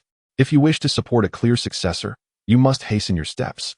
Remember, the struggle for imperial power lies in the elimination of rivals." Mo Wuxia appeared contemplative as he replied, "Father, I require the privilege to enter the palace." Mo Xie produced a gold token and handed it to him, saying, "With this, you may enter and exit the palace freely. None shall dare to obstruct you, save for the emperor himself." Mo Wuxia accepted the gold token and immediately made his way to the palace. Chapter 74. The schemes to make you emperor with the golden badge in hand. Mo Wuxia faced no obstacles in locating I Ching. I Ching appeared as bashful as ever. "Master, what brings you to seek me?" Mo Wuxia regarded him earnestly and inquired, "Are you aware of the assassination incident that night?" I Ching replied, "I have heard my sister mention it. It seems quite grave." "Well, indeed, her keen perception is remarkable. Such a woman is regrettably born as a female. Had she been a male, she would undoubtedly have been a deserving sovereign." He then asked, "What are your plans for the future?"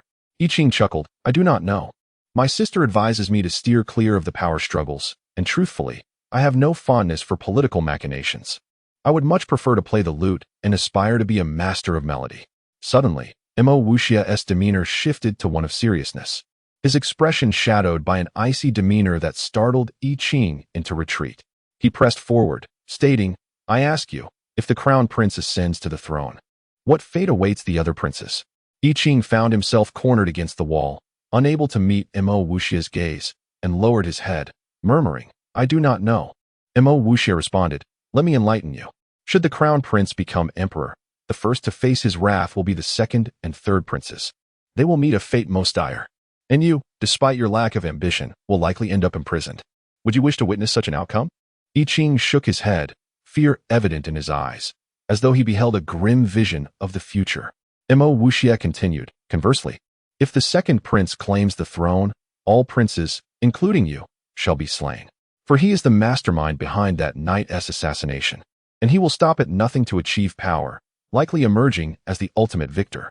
If you do not awaken to this reality now, you will have no choice but to carry your hopes to the underworld." I Ching collapsed onto the floor, panic etched upon his features, as if he could already envision his own demise. "Tell me, do you wish to die?"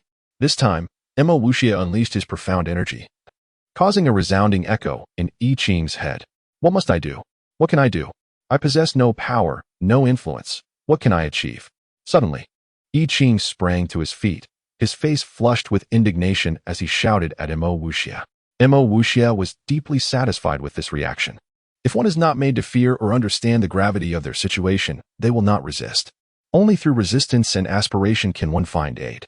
"If I were to offer you the chance to become emperor, what would you do?" I Ching appeared bewildered, uncertain of his thoughts, and replied, "No. I do not wish to be emperor. My father is well, and I only desire for him to remain." Mo Wuxia shook his head, saying, "Your father?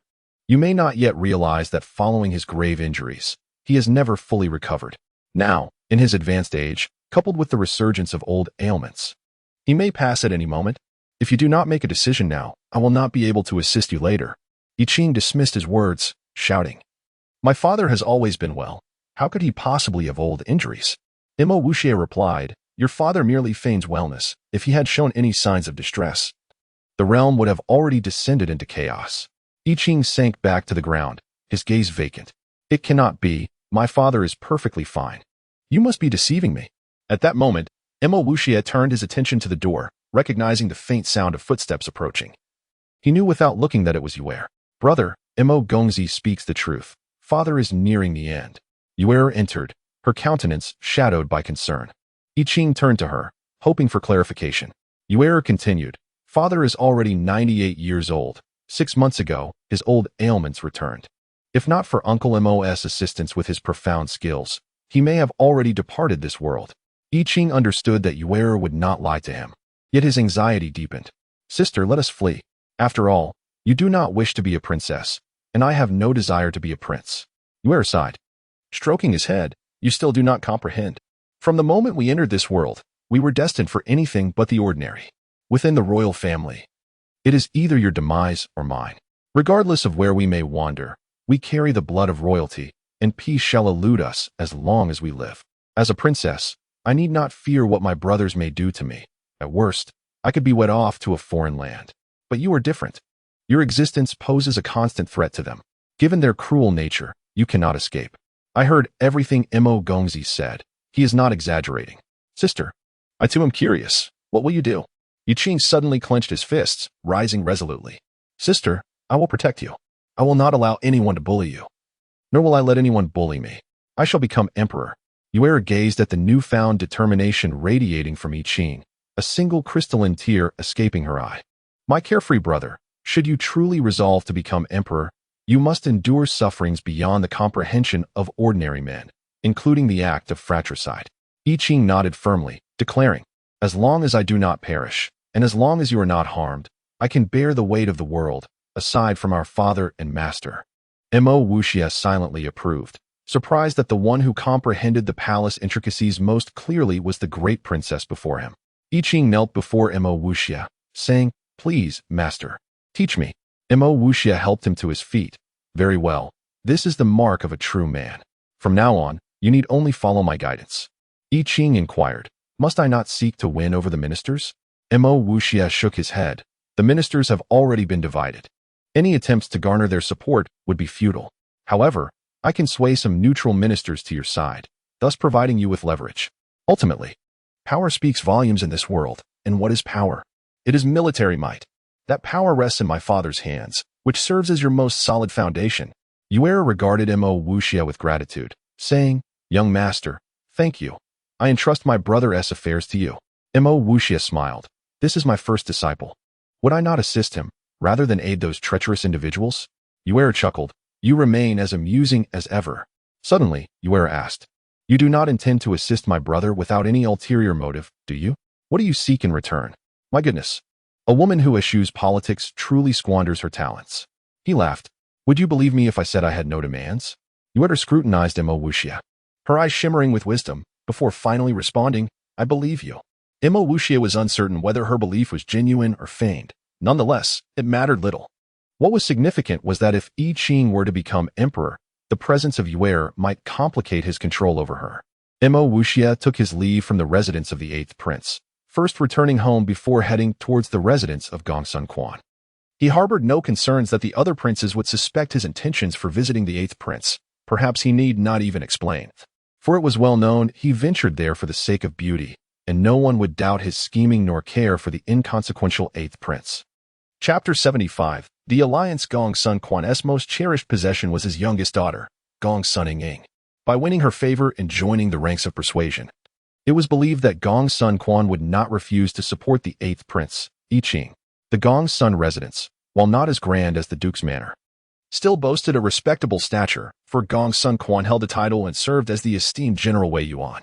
Mo Wuxia's remarkable steed, the dragon horse, came to a halt at the Gongsun estate, whereupon guards promptly approached him. Dismounting, Mo Wuxia announced, I wish to see Gongsun Ying. Please convey my request. The guards disappeared only to return, much to Mo Wuxia's astonishment, with Gongsun Ying herself coming forth to greet him. Speak quickly. What brings you here?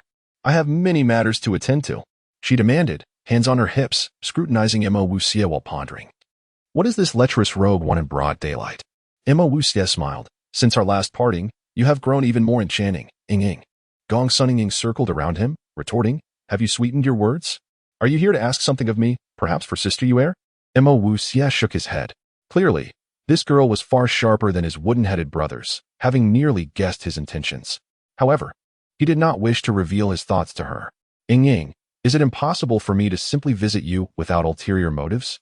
Gong's son Ying countered. Everyone knows you are full of schemes. Do not toy with me, or I shall leave. In response, Mo Wuxia produced a bottle labeled Vitality Pill. It was a substantial vial containing 25 pills. The sight of the pills made Gong's son Ying's eyes light up, and she eagerly seized the bottle. Now you are speaking my language. Come in. With the promise of treasures from Mo Wuxia, Gong's son Ying's steps became buoyant, leading him inside. The Gongsun residence was indeed peculiar, with nearly everyone training in martial arts, especially Gongsun Quan's 7 sons, who were engaged in lively sparring. Ah, brother-in-law, what brings you here? Gongsun Yang waved from a distance. Indeed, brother-in-law, do you still have any beauty-enhancing pills? Give me one for my fiancée, chimed in Gongsun Qi, joining his brother. Mo Wuxia nearly burst into laughter. Ever since he gifted them beauty pills, their attitudes had transformed drastically. Now referring to him as brother-in-law, Gong's son Ying flushed, casting an annoyed glance at her brothers. What nonsense are you two spouting? You will make me angry. Gongsun reprimanded his 2 younger brothers. What are you two blabbering about? She has not married her brother-in-law yet, so refrain from such talk. Indeed. The men of the Gongsun family were true characters, with Gongsun being particularly eccentric. Gong's son Ying stamped her foot and continued leading Mo Wuxia onward. Cough, cough. What is this? How have I become your husband? There must be some misunderstanding. Mo Wuxia scratched his nose, realizing this place was quite intriguing. Suddenly, Gong's son Ying turned, a frosty demeanor enveloping her as she coldly demanded, Repeat that? Mo Wuxia replied, Is there no misunderstanding? Have I truly become your husband? A flush rose on Gongsun Ying's face, her finger trembling as she pointed at him, clearly agitated. I would never marry a pig or a dog, let alone you. If it were not for the pills you provided, you would know the consequences. Mo Wuxia heaved a sigh of relief, spreading his hands. Thank goodness. You one team marry me. Unspoken, he thought. So, you prefer to marry pigs or dogs. Truly, that's beneath me. His expression nearly earned him a beating from Gongsun Ying. This time, Mo Wuxia dutifully followed her into a small courtyard filled with potted flowers, exuding a natural ambience. Upon entering a room, he sensed a distinctly feminine atmosphere. However, the neatly arranged weapons inside somewhat diminished the charm. Clearly, this was Gongsun Ying's personal chamber. Seated at a round table, she said, Feel free to ask any questions. After a moment's thought, Mo Wuxia ventured. Ying, I understand you share a close bond with you, correct? Gongsun Ying shot him a glare. Isn't that an obvious question? We are the best of friends, confiding in each other. Wouldn't you agree? Her words reassured Mo Wuxia. If one day, princess, you were to marry far away, would you feel sorrow? Gongsun Ying scrutinized him, then replied, So, you already know that Huangpu Jingyu is the princess. She forbade me from mentioning it. But who she marries is her own decision, not yours. Even the emperor cannot restrict her. I believe you are overly concerned, she added, a sly smile creeping onto her face. Do you have feelings for my princess sister? Mo Wuxia could not deny it. A refined gentleman deserves a virtuous lady. Why should I not? However, the princess harbors no such feelings for me. This is merely unrequited love. Gongsun Ying pouted. At least you possess some self-awareness. Yet, you still haven't answered my question, he pressed. Gongsun Ying contemplated seriously. If the princess were to marry far away, it would mean I could never see her again. Naturally, I would be unwilling. Mo Wuxia responded. Your reluctance mirrors my own. He added, To be frank, I have received credible information that the emperor's health is failing. Once the crown prince ascends, he will exile all princes to distant territories, and our princess will be wed to the Empire of Light. Gongsun Ying sprang to her feet, her exquisite face marred by displeasure. How can the crown prince do such a thing? Mo Wuxia nodded. Indeed, the crown prince is utterly despicable. He must not be allowed to ascend. They swiftly established an alliance. But he is the crown prince. His ascension is a formality. Gongsun Ying countered. Mo Wuxia smiled. As long as the emperor has not passed, the crown prince can still be dethroned. In my opinion, you heir's brother, I Ching, would make the best heir. If my uncle supports I Ching, and if Uncle Zhua also lends his support, it would not be difficult to depose the crown prince. As my father already favors I Ching, Gongsun Ying exclaimed, Then what are we waiting for? Let my father support the princess's brother.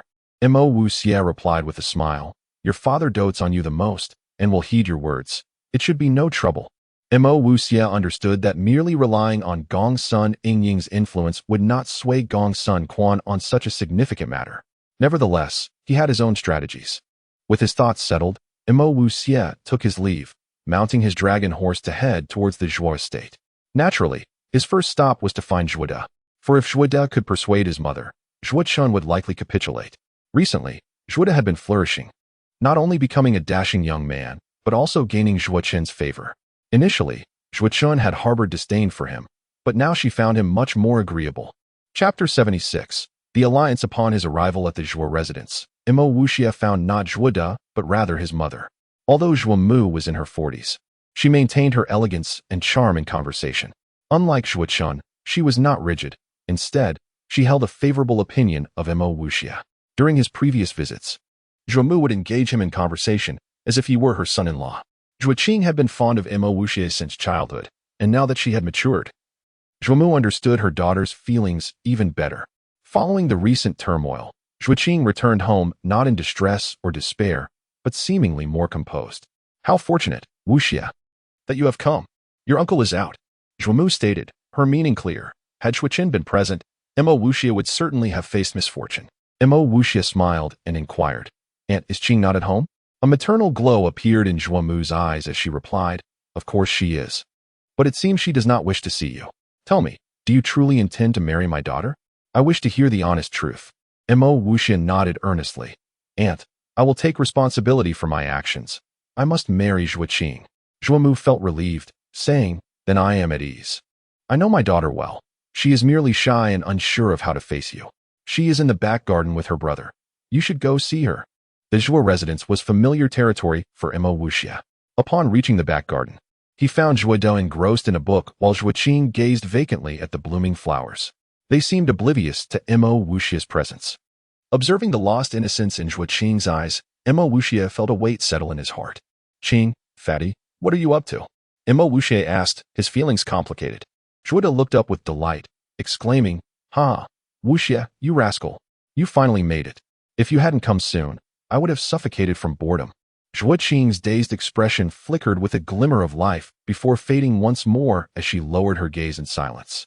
What are you reading? Mo Wuxia queried. Math. Have you lost your mind? You actually find this interesting? Zhuode replied, I have no choice. I don't know what got into Dad insisting I stay home and read this nonsense. It's utterly dreary. I feel like ending it all. Mo Wuxia chuckled. Then why not just stop reading? Zhuode retorted. If I don't read, I'll die even faster. Dad checks my progress every night, and if I can't answer, it's punishment for me.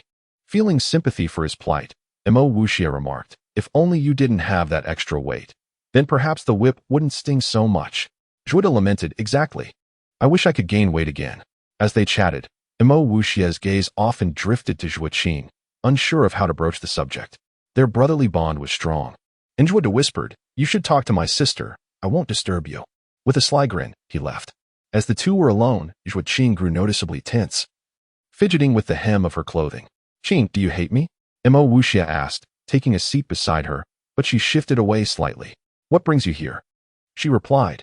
Things have been tumultuous lately. The winds of change in the capital are swift, and I've had little time to visit you. I was wrong last time. Please don't be angry. Is that why you came, to apologize? Zhuoqing asked. Mo Wuxia's heart ached. Was this truly the same innocent girl he once knew? The current Zhuoqing felt like a distant star. I have been thinking of you, hoping for your happiness. Your current demeanor only deepens my sorrow. He jumped down from the pavilion, taking a deep breath to ease his mood, though the weight in his heart only grew heavier. In the past, Zhuoqing would have leaped onto his back to play. Mo Wuxia plucked a flower and offered it to her, saying, My dear Qing, smile for me. Zhuoqing remained unmoved. Look, I'm a little bee buzzing in the flower garden, flitting about. Gathering nectar, he made a playful display, pretending to be a bee. Even munching on the flower he had picked. Zhuoqing merely regarded him with indifference, devoid of any smile. Mo Wuxia then produced 2 beauty pills from his pocket, offering them to her. These 2 pills will make one youthful for a decade. If you take them now, you will remain as you are for 10 years. Your mother, too, will remain unchanged. Isn't that wonderful? Zhuoqing suddenly asked, Do you truly like me? Of course, I would protect you with my life. He declared. You will marry me, right? Mo Wuxia stood before her, placing his hands on her shoulders, gazing deeply into her eyes, and said earnestly, Qing, look into my eyes. I will marry you, protect you, and ensure you are filled with joy every day. Zhuo Qing smiled, her expression sweet. She suddenly threw herself into Mo Wuxia's embrace, choking back tears as she said, But father, once he allow you to marry me, he says you're no good. Mo Wuxia held her tenderly, realizing her concerns. Don't worry.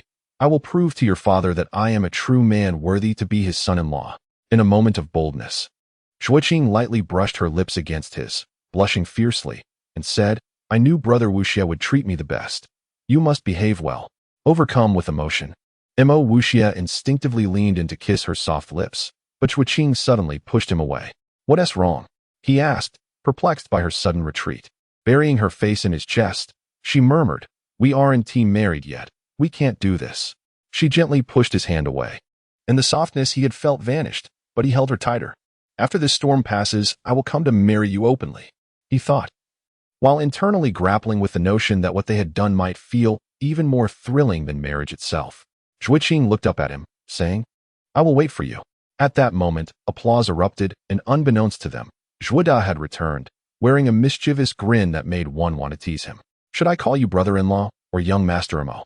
Mo Wuxia chuckled. What do you think? Zhuo Da pondered for a moment and said, Forget it. Thinking about this will shorten my life. You didn't come to our home for nothing today. Tell me what's on your mind. Mo Wuxia cradled Zhuo Qing and returned to the pavilion, where she remained nestled against him, indifferent to Zhuo Da's presence. Thus, Mo Wuxia detailed the current situation in the capital to Zhuo Da and laid out his requests. Finally, Zhuo Da remarked, This matter is of great importance, but I can persuade my mother to speak with my father. Whether it succeeds, I cannot say. Ultimately, it hinges on Uncle Mo's position. My father typically heeds Uncle's counsel during significant events. Chapter 77, Ascension to Martial Emperor, Bonus Chapter 1. More Wuxia departed from the Zhuo residence, his spirits exceptionally buoyant. He had overlooked a crucial detail. Although Zhuo Qin held the position of Imperial Minister of Finance, he had once served as a strategist within the Moi army. Given this connection, it was reasonable to assume that Zhuo Qin would likely accede to any request made by Moi. Instead of discussing Zhuo Qin with Moi, More Wuxia returned to his chambers alone. He had numerous pressing matters to attend to, one of which was particularly urgent. Recently, he had sensed a distension within his qi, indicating an imminent breakthrough. This sensation had intensified today, bordering on an explosive pressure. More Wuxia immediately entered the divine tomb and commenced meditative cultivation. With the Hunyuan Gong operating at full capacity, the spiritual energy within the stone chamber converged upon him, drawn into his body and refined within the Taijuta's yin-yang fish, transforming into pure profound energy. Time elapsed swiftly, the 3 hours passing in what seemed like an instant. As the allotted time drew to a close, he distinctly heard a sonic boom emanating from his qi, as if something had ruptured. Focusing his consciousness within the qi, he witnessed a breathtaking spectacle. The qi, a profound and mystical area within the human body, could be likened to a space where stored profound energy resembled a cloud of mist. When circulating profound energy, this mist would transform into a soaring dragon, rapidly expelling its power. At this moment, the cloud of mist undulated and surged ceaselessly. This tumultuous process persisted for an extended period until, unexpectedly, the cloud underwent a peculiar transformation. A colossal pressure seemed to descend from above, compressing the swirling mist within the qi. The mist rapidly descended, eventually condensing into a singular bead. Indeed, it was a bead, diminutive in size, akin to a grape. Within the vast expanse of the qi, the bead began to emit a radiant glow, resembling a dazzling pearl or a twinkling star. Buzz! The entire qi reverberated, and the bead unleashed a light of immense brilliance, illuminating the entire space. The light vanished as quickly as it appeared, yet it imparted an overwhelming sense of power to More Wuxia. This light was the essence of profound energy, now contained within the bead. He opened his eyes, his gaze filled with elation. Martial Emperor. He had, without a doubt, reached the Martial Emperor realm. His extraordinary journey had once again undergone a profound transformation. Only those at the Martial Emperor level could truly claim to have entered the ranks of the elite. Amidst these turbulent times, this augmentation of power would enable him to accomplish a great many things. He proceeded to the alchemy chamber and, without delay, began concocting several elixirs, the Great Restoration Pill and the Spirit Gathering Pill, among others. The Great Restoration Pill, as its name implied, was designed to rapidly replenish profound energy. A single pill could swiftly restore 30% of one's profound energy, ensuring sustained output during combat. The Spirit Gathering Pill was another elixir that enhanced cultivation, far surpassing the properties of the Primordial Essence Pill. Consuming a single Spirit Gathering Pill could elevate one's cultivation by an entire realm. Thus, if he were to ingest one, he would undoubtedly ascend from Martial Emperor to Martial Saint, with minimal side effects, limited to those below the Martial Emperor realm. It should be noted that the later stages of the Martial Emperor realm were characterized by increasingly sluggish progress, due to the immense amount of profound energy required. This underscored the miraculous nature of the Spirit Gathering Pill. However, he did not intend to consume the Spirit Gathering Pill himself. While it possessed few side effects, he feared that it might subtly alter one's disposition, leading to a reliance on elixirs for cultivation, thereby hindering his progress. For the Iron Blood Guards, however, this was a once-in-a-lifetime opportunity. Their natural talents were generally unremarkable, with Tai Yi being the most promising. However, Tai Yi's cultivation was limited to the Martial Emperor realm, and further advancement seemed impossible. The same applied to the other members. But with the Spirit Gathering Pill, they could ascend to new heights. He exited the Divine Tomb, and his first action was to summon all the Iron Blood Guards and have them consume the Spirit Gathering Pills. Overnight, the Iron Blood Guards underwent a qualitative leap. Tai Yi reached the Martial Saint realm. Tai Air through Tai Lu all attained the Martial Emperor realm, and the remaining members remained at the Martial King stage. As for those previously at the Martial Master level, they had long since perished in battle, leaving only the elite among the elite. What kind of team would the Iron Blood Guards become? Even Moy was deeply moved, thrilled, and secretly delighted. This unit, though fewer than 40 strong, could potentially sweep through the entire Royal Knights. Mor Wuxia had no intention of selling the elixirs he had concocted later, as he was no longer in need of money. The Primordial Essence Pill, the Youth Preservation Pill, and the Vitality Pill were sufficient to secure his place among the wealthiest individuals. The overall elevation of the Iron Blood Guards naturally filled him with joy and pride. However, as the leader of the Iron Blood Guards, his own strength seemed somewhat inadequate. Thus, he re-entered the Divine Tomb and proceeded to the third stone chamber. He intended to subdue the guardians of the stone chambers, using these formidable entities to enhance his overall strength. Number 6 had fully recovered and stood silently in the center of the stone chamber. Mor Wuxia observed Number 6 for a moment before nodding and proceeding towards the opposite side. At the far end, of course, was an 8 trigrams teleportation array. By defeating each of the stone chamber guardians, the 8 trigrams formation would automatically appear. He stood upon the array and was immediately transported to the 4th level. The 4th level was identical to the 3rd. However, as a pillar of light descended, another zombie-like figure materialized. I am Number 5, guardian of the 4th stone chamber. Defeat me, and you shall be my master. Number 5's voice was identical to Number 6. However, to Mor Wuxia's surprise, Number 5's strength far exceeded Number 6, reaching at least the Martial Emperor level, and possibly even the Martial Saint level. Number 5's pupils were blood red, emitting an eerie crimson glow, like a demon from hell. Number 5 carried a 3-foot-long sword on his back. As the sword was drawn, it emitted a resounding hum. The sword was as black as ink, radiating a faint dark aura, like a demonic blade. Pointing the sword at Mor Wuxia, Number 5 moved slightly, transforming into a streak of red light and appearing before Mor Wuxia, thrusting the sword towards his chest. Mor Wuxia knew that the red light was not the color of profound energy, but rather the light emanating from Number 5's eyes. It seemed that the sword had slaughtered countless lives, emanating a terrifying and tragic aura of slaughter, and giving the eerie impression that it contained an evil spirit. The thrusting sword immediately alarmed Mor Wuxia. The azure jade sword shimmered with a silver glow, emitting layers of light, striking the demonic blade. Bang! Mor Wuxia staggered backward, his blood surging. At the moment of contact, he felt a strange, yielding force impacting the azure jade sword, then passing through the sword and into his body, causing his blood to surge. The Hunyuan Gong rapidly circulated, dispersing Number 5's strange, profound energy and expelling it from his body. The azure jade sword was an unparalleled treasure, capable of slicing through iron like mud. Yet, in the clash with the demonic blade, it had gained no advantage. What swift swordplay, what a sharp blade! Mor Wuxia marveled inwardly. Number 5 had little time for contemplation. His mission was to defeat more wuxia, forcing him to retreat. Suddenly, Number 5 leaped into the air, bringing the demonic blade down in a mighty chop, creating a black curtain of light. How fast! More wuxia stepped to the right, rising to his full height. The azure jade sword adhered to the demonic blade, and the two treasures grated against each other, emitting a piercing screech.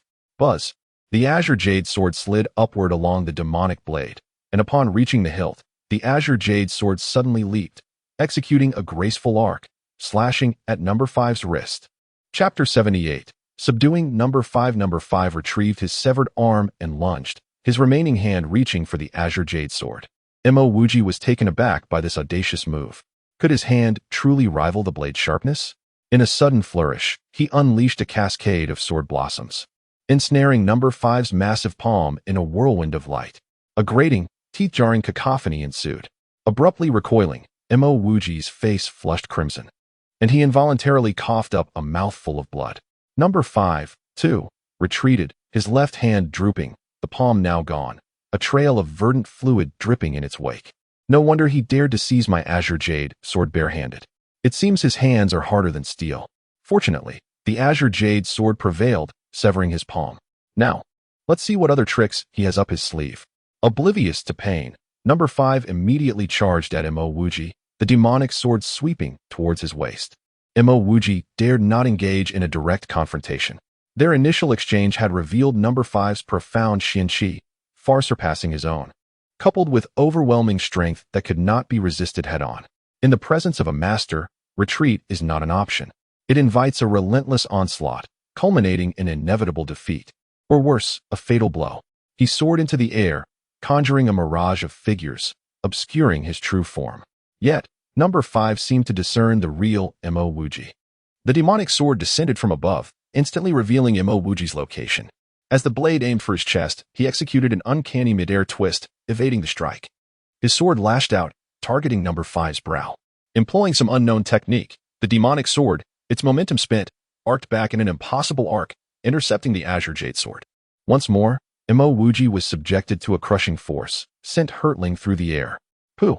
He crashed to the ground, spitting out another mouthful of blood, this time suffering internal injuries. Such formidable swordsmanship, capable of anticipating my every move. Mo Wuji understood that Number 5's prowess did not stem from swordsmanship superior to the crescent moon swordplay. Rather, it was the qualitative disparity in their power. Steel-nerved, he resolved to unleash a decisive blow, testing the limits of Number 5's strength. Planting a hand on the ground, he rose with a surge of power. The azure jade sword traced two arcs, then coalesced into an enigmatic trajectory, manifesting a crescent of silver light. Now, wielding the crescent moon technique of the crescent moon swordplay with the cultivation of a martial emperor, he found it far easier to execute. The resulting technique exuded an aura of terrifying pressure. The air around the crescent moon distorted, as if on the verge of shattering space itself. As the azure jade sword plunged into the crescent, it erupted in blinding silver radiance. Starlight flickered in Mo Wuji's eyes as he suspended the azure jade sword in midair, then began to rotate it rapidly in accordance with his hand gestures. With each revolution, the silver light intensified until the crescent resembled a miniature sun. Suddenly, he slammed his palm onto the sword's hilt, launching the azure jade sword with a resounding roar. However, the azure jade sword could not match the speed of the crescent. The crescent detached from the azure jade sword, silently and imperceptibly, striking Number 5's chest. Boom! A dark patch appeared on Number 5's chest as the demonic sword intercepted the crescent, resulting in a deafening explosion. The entire stone chamber seemed to tremble momentarily, though in reality it remained untouched. Number 5 staggered back, retreating 10 meters. The demonic sword pressed against his chest, its blackness seemingly devoured by the silver light, emitting countless sparking silver tendrils with a hissing sound.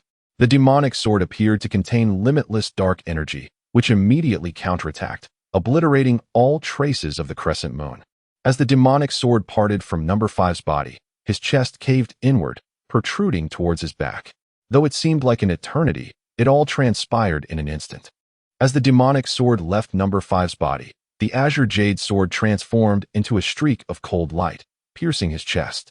The tip of the sword emerged from his back, green fluid gushing from the tip, tracing the length of the blade. Success! Mo Wuji breathed a sigh of relief. He knew that the crescent moon might not inflict significant damage on number 5, hence the powerful thrust of the Azure Jade Sword. Is it over? Still not admitting defeat, Mo Wuji stared at number 5 in bewilderment. Oblivious to pain, number 5 grasped the hilt of the Azure Jade Sword, slowly extracting it from his chest with a grating sound. He tossed the Azure Jade Sword to the ground, turned to Mo Wuji, and the demonic sword flared once more. Clearly, number 5 was still capable of attacking. Mo Wuji retreated a step, realizing that he had lost. Now, number 5 was severely wounded, making this the optimal moment to subdue him. To squander this opportunity meant not only losing the Azure Jade Sword, but also having to start anew, diminishing his chances even further. He stood his ground, took a deep breath, and regained his composure. Slowly raising one leg, he brought his knee to his abdomen, toes pointing downwards. Simultaneously, he slowly raised his arms to shoulder height. Tai Chi Fist, White Crane spreads wings. Indeed, he intended to use Tai Chi Fist to engage number 5. He had deduced that number 5 possessed immense strength and unfathomable Xian Qi, rendering him no match. Therefore, he would employ the principle of yielding to overcome strength, characteristic of Tai Chi Fist. The demonic sword struck like lightning. Mo Wuji shifted his raised foot in a semicircular arc, evading the demonic sword. His other foot followed, tracing another circular path. As he brushed past number 5, his foot veered slightly to the right, causing his shoulder to collide with number 5's. Number 5's body, as hard as steel, transmitted an indomitable force through his shoulder. Undeterred, Mo Wuji yielded slightly as number 5 charged forward, dissipating the terrifying power. A slight tremor ran through his left arm, then collided violently with number 5's shoulder. Boom. Number 5's momentum halted abruptly, his body propelled backward like a cannonball. Mo Wuji was not unscathed, though he had dissipated number 5's immense power. Redirecting it required considerable skill and mental fortitude. Yet, in that instant, he succeeded. Even so, his shoulder felt numb. However, his primordial chaos technique was miraculous. Immediately activating it, the numbness vanished. As number 5 was sent flying, he stepped out again in a circular yin-yang pattern, pursuing number 5 like a phantom. Grasping number 5's severed left arm, he pulled back, sending number 5 flying towards him once more. His other hand immediately landed on number 5's elbow, his entire body soaring into the air. Leaping back a step, simultaneously, he exerted a slight force, pulling number 5's body in accordance with his rhythm. Just as number 5 was involuntarily flying towards him, he released number 5's arm. His palm suddenly appeared before number 5's chest, facing downwards, fingertips pointing forward, striking number 5's sunken chest. Yet, the strike contained little force. After the initial strike, a slight tremor ran through his hand. Retracting it, he curled his fingers, striking number 5's chest once more with his knuckles. Again, a tremor ran through his hand. Suddenly retracting his curled fingers, he dropped his hand completely, rotating the back of his palm outwards, striking number 5's chest in the same location. Chapter 79, Support from the Chancellor. With a thunderous crash, the concave chest of number 5 ruptured, a gaping hole exploding forth as flesh and blood splattered in all directions. Number 5 staggered backward, colliding with the stone chamber wall before collapsing to the ground, the enchanted sword falling beside him. Mo Wuxia gasped for breath. This seemingly elegant strike concealed profound intricacies and peril. A slight miscalculation could have led to number 5 inflicting grievous harm upon himself. The perfection of Tai Chi was unleashed through him. Once captured, number 5 was compelled to move in accordance with his rhythm, unable to halt his momentum, akin to a man battling the waves. Once the tumultuous tide surged, he would inevitably rise and fall with it. His fighting style exemplified this principle. In his final blow, he channeled all his mystical energy, combining it with the energy that number 5 inadvertently released in response to his rhythm, resulting in a decisive strike. He fixed his gaze on number 5, who lay prone on the ground, uncertain of his fate. He retrieved the condensing jade sword and, with unsteady steps, approached number 5, kicking the enchanted sword aside. His eyes fixed on the gruesome wound on number 5's back. Suddenly, number 5 stirred, lifting his head. The crimson light in his eyes dimmed significantly as he intermittently expelled green liquid from his mouth. Master, number 5 is at your service. Mo Wuxia finally exhaled in relief. Should number 5 refuse to concede defeat, he would have no choice but to dismember him with the condensing jade sword. What abilities do you possess? What stage are you at? Mo Wuxia inquired. Number 5 replied, Master, I am a grand sword master, proficient in swordsmanship, and I have attained the martial saint realm. Mo Wuxia nodded, saying, You should be capable of defeating me. You have not exerted your full strength, have you? Number 5 responded, Everything here is a test for the master. As it is a test, we servants naturally do not give our all, instead suppressing our cultivation to correspond with the master's level. Mo Wuxia felt a wave of understanding wash over him. He had long suspected that number 5 was of a higher tier than himself, yet he also bore flaws, and now the truth was revealed. Reflecting on number 6, it seemed he too had suppressed his martial emperor cultivation to the level of martial king. Mo Wuxia then asked, What lies within the 5th stone chamber? Number 5 responded, Master, in the 5th chamber resides the 4th servant at the martial emperor level. I do not recommend you attempt the assessment there. The chances of success are virtually non-existent. Mo Wuxia, self-aware, acknowledged the allure of the martial emperor rank. His curiosity was piqued. He yearned to comprehend the terrifying entities that existed beyond the 5th chamber. He glanced at number 5 and asked, Are you all right? Number 5 replied, The servants of the divine tomb are immortal. As long as the divine tomb exists, we can heal ourselves. Mo Wuxia nodded, realizing that both number 6 and number 5 shared this trait, and number 5's words exhilarated him. He deduced that all servants were indeed immortal. Hasten your recovery, he urged before returning to the 1st stone chamber and then back to the realm of reality. The steward announced that the elder wished to see him. Mo Wuxia proceeded to the study of Mo Xie. There was another person present, none other than Zhuochen. As he entered, Zhuochen turned his gaze toward Mo Wuxia. Uncle Zhuo, Wuxia pays his respects, Mo Wuxia said, bowing deeply. After all, this was the future father-in-law, and a friendly demeanor was imperative to avoid dire consequences. Wuxia, you seek my support for I Ching. Do you have justification? Zhuochen addressed him directly. Mo Wuxia proceeded to analyze the current situation in the imperial capital before stating, Uncle Zhuo, you are a great sage. I believe that should the 2nd prince ascend to the throne, his vindictive nature will not spare either of us. You must understand that you oversee the empire's finances. The 2nd prince would never entrust such a vast domain to one he does not trust. At that time, not only would you face demotion, but you could even face life-threatening peril. Of course, these are merely my conjectures based on the unfolding events. How you choose to navigate this is entirely up to you. Zhuochen, a perceptive man, was well aware of the shifts within the capital. He fell into silence, seemingly contemplating the stakes. To be cautious in times of peace. I never expected this young scion to have such insight. I must admit, I view you in a new light. He then turned to Mo Xie and asked, Elder brother, what is your opinion? Mo Xie replied, Wuxia has matured. He has his own convictions. The future belongs not to us, but to the youth. Therefore, Wuxia's decision is my decision. Zhuochen hesitated for a long moment before resolving. Since elder brother supports I Ching as emperor, I have no reason to oppose it. Moreover, Wuxia's analysis is quite sound. I do not wish for Daer to encounter any misfortune, so I shall support I Ching. Mo Xie turned to Mo Wuxia and said, Wuxia, we only lack Gongsun Lao. If you can win him over, the 3 of us can jointly submit a petition to depose the crown prince and establish I Ching as the heir apparent. Mo Wuxia shook his head and replied, Father, you may underestimate the 2nd prince. Mo Xie and Zhuochen exchanged glances. Mo Wuxia continued, as I mentioned. The 2nd prince possesses the most formidable power in the capital, the assassins. He can eliminate anyone in the shadows. Currently, the crown prince and the 3rd prince have already been stripped of their wings, indicating that he has subdued the major officials within the court. At that point, he will certainly petition to depose the crown prince and have his majesty appoint him as the crown prince. This is merely an optimistic scenario. The grim reality is that the 2nd prince will not bide his time.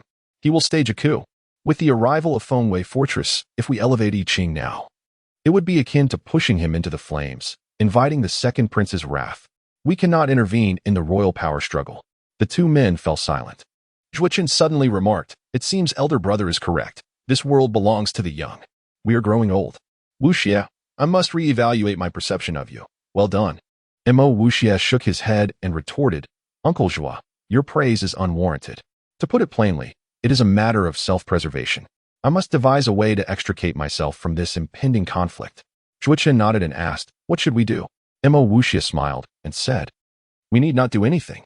Once the 2nd prince takes action, We will rally behind I Ching under the pretext of upholding justice and rooting out treachery, eliminating all adversaries.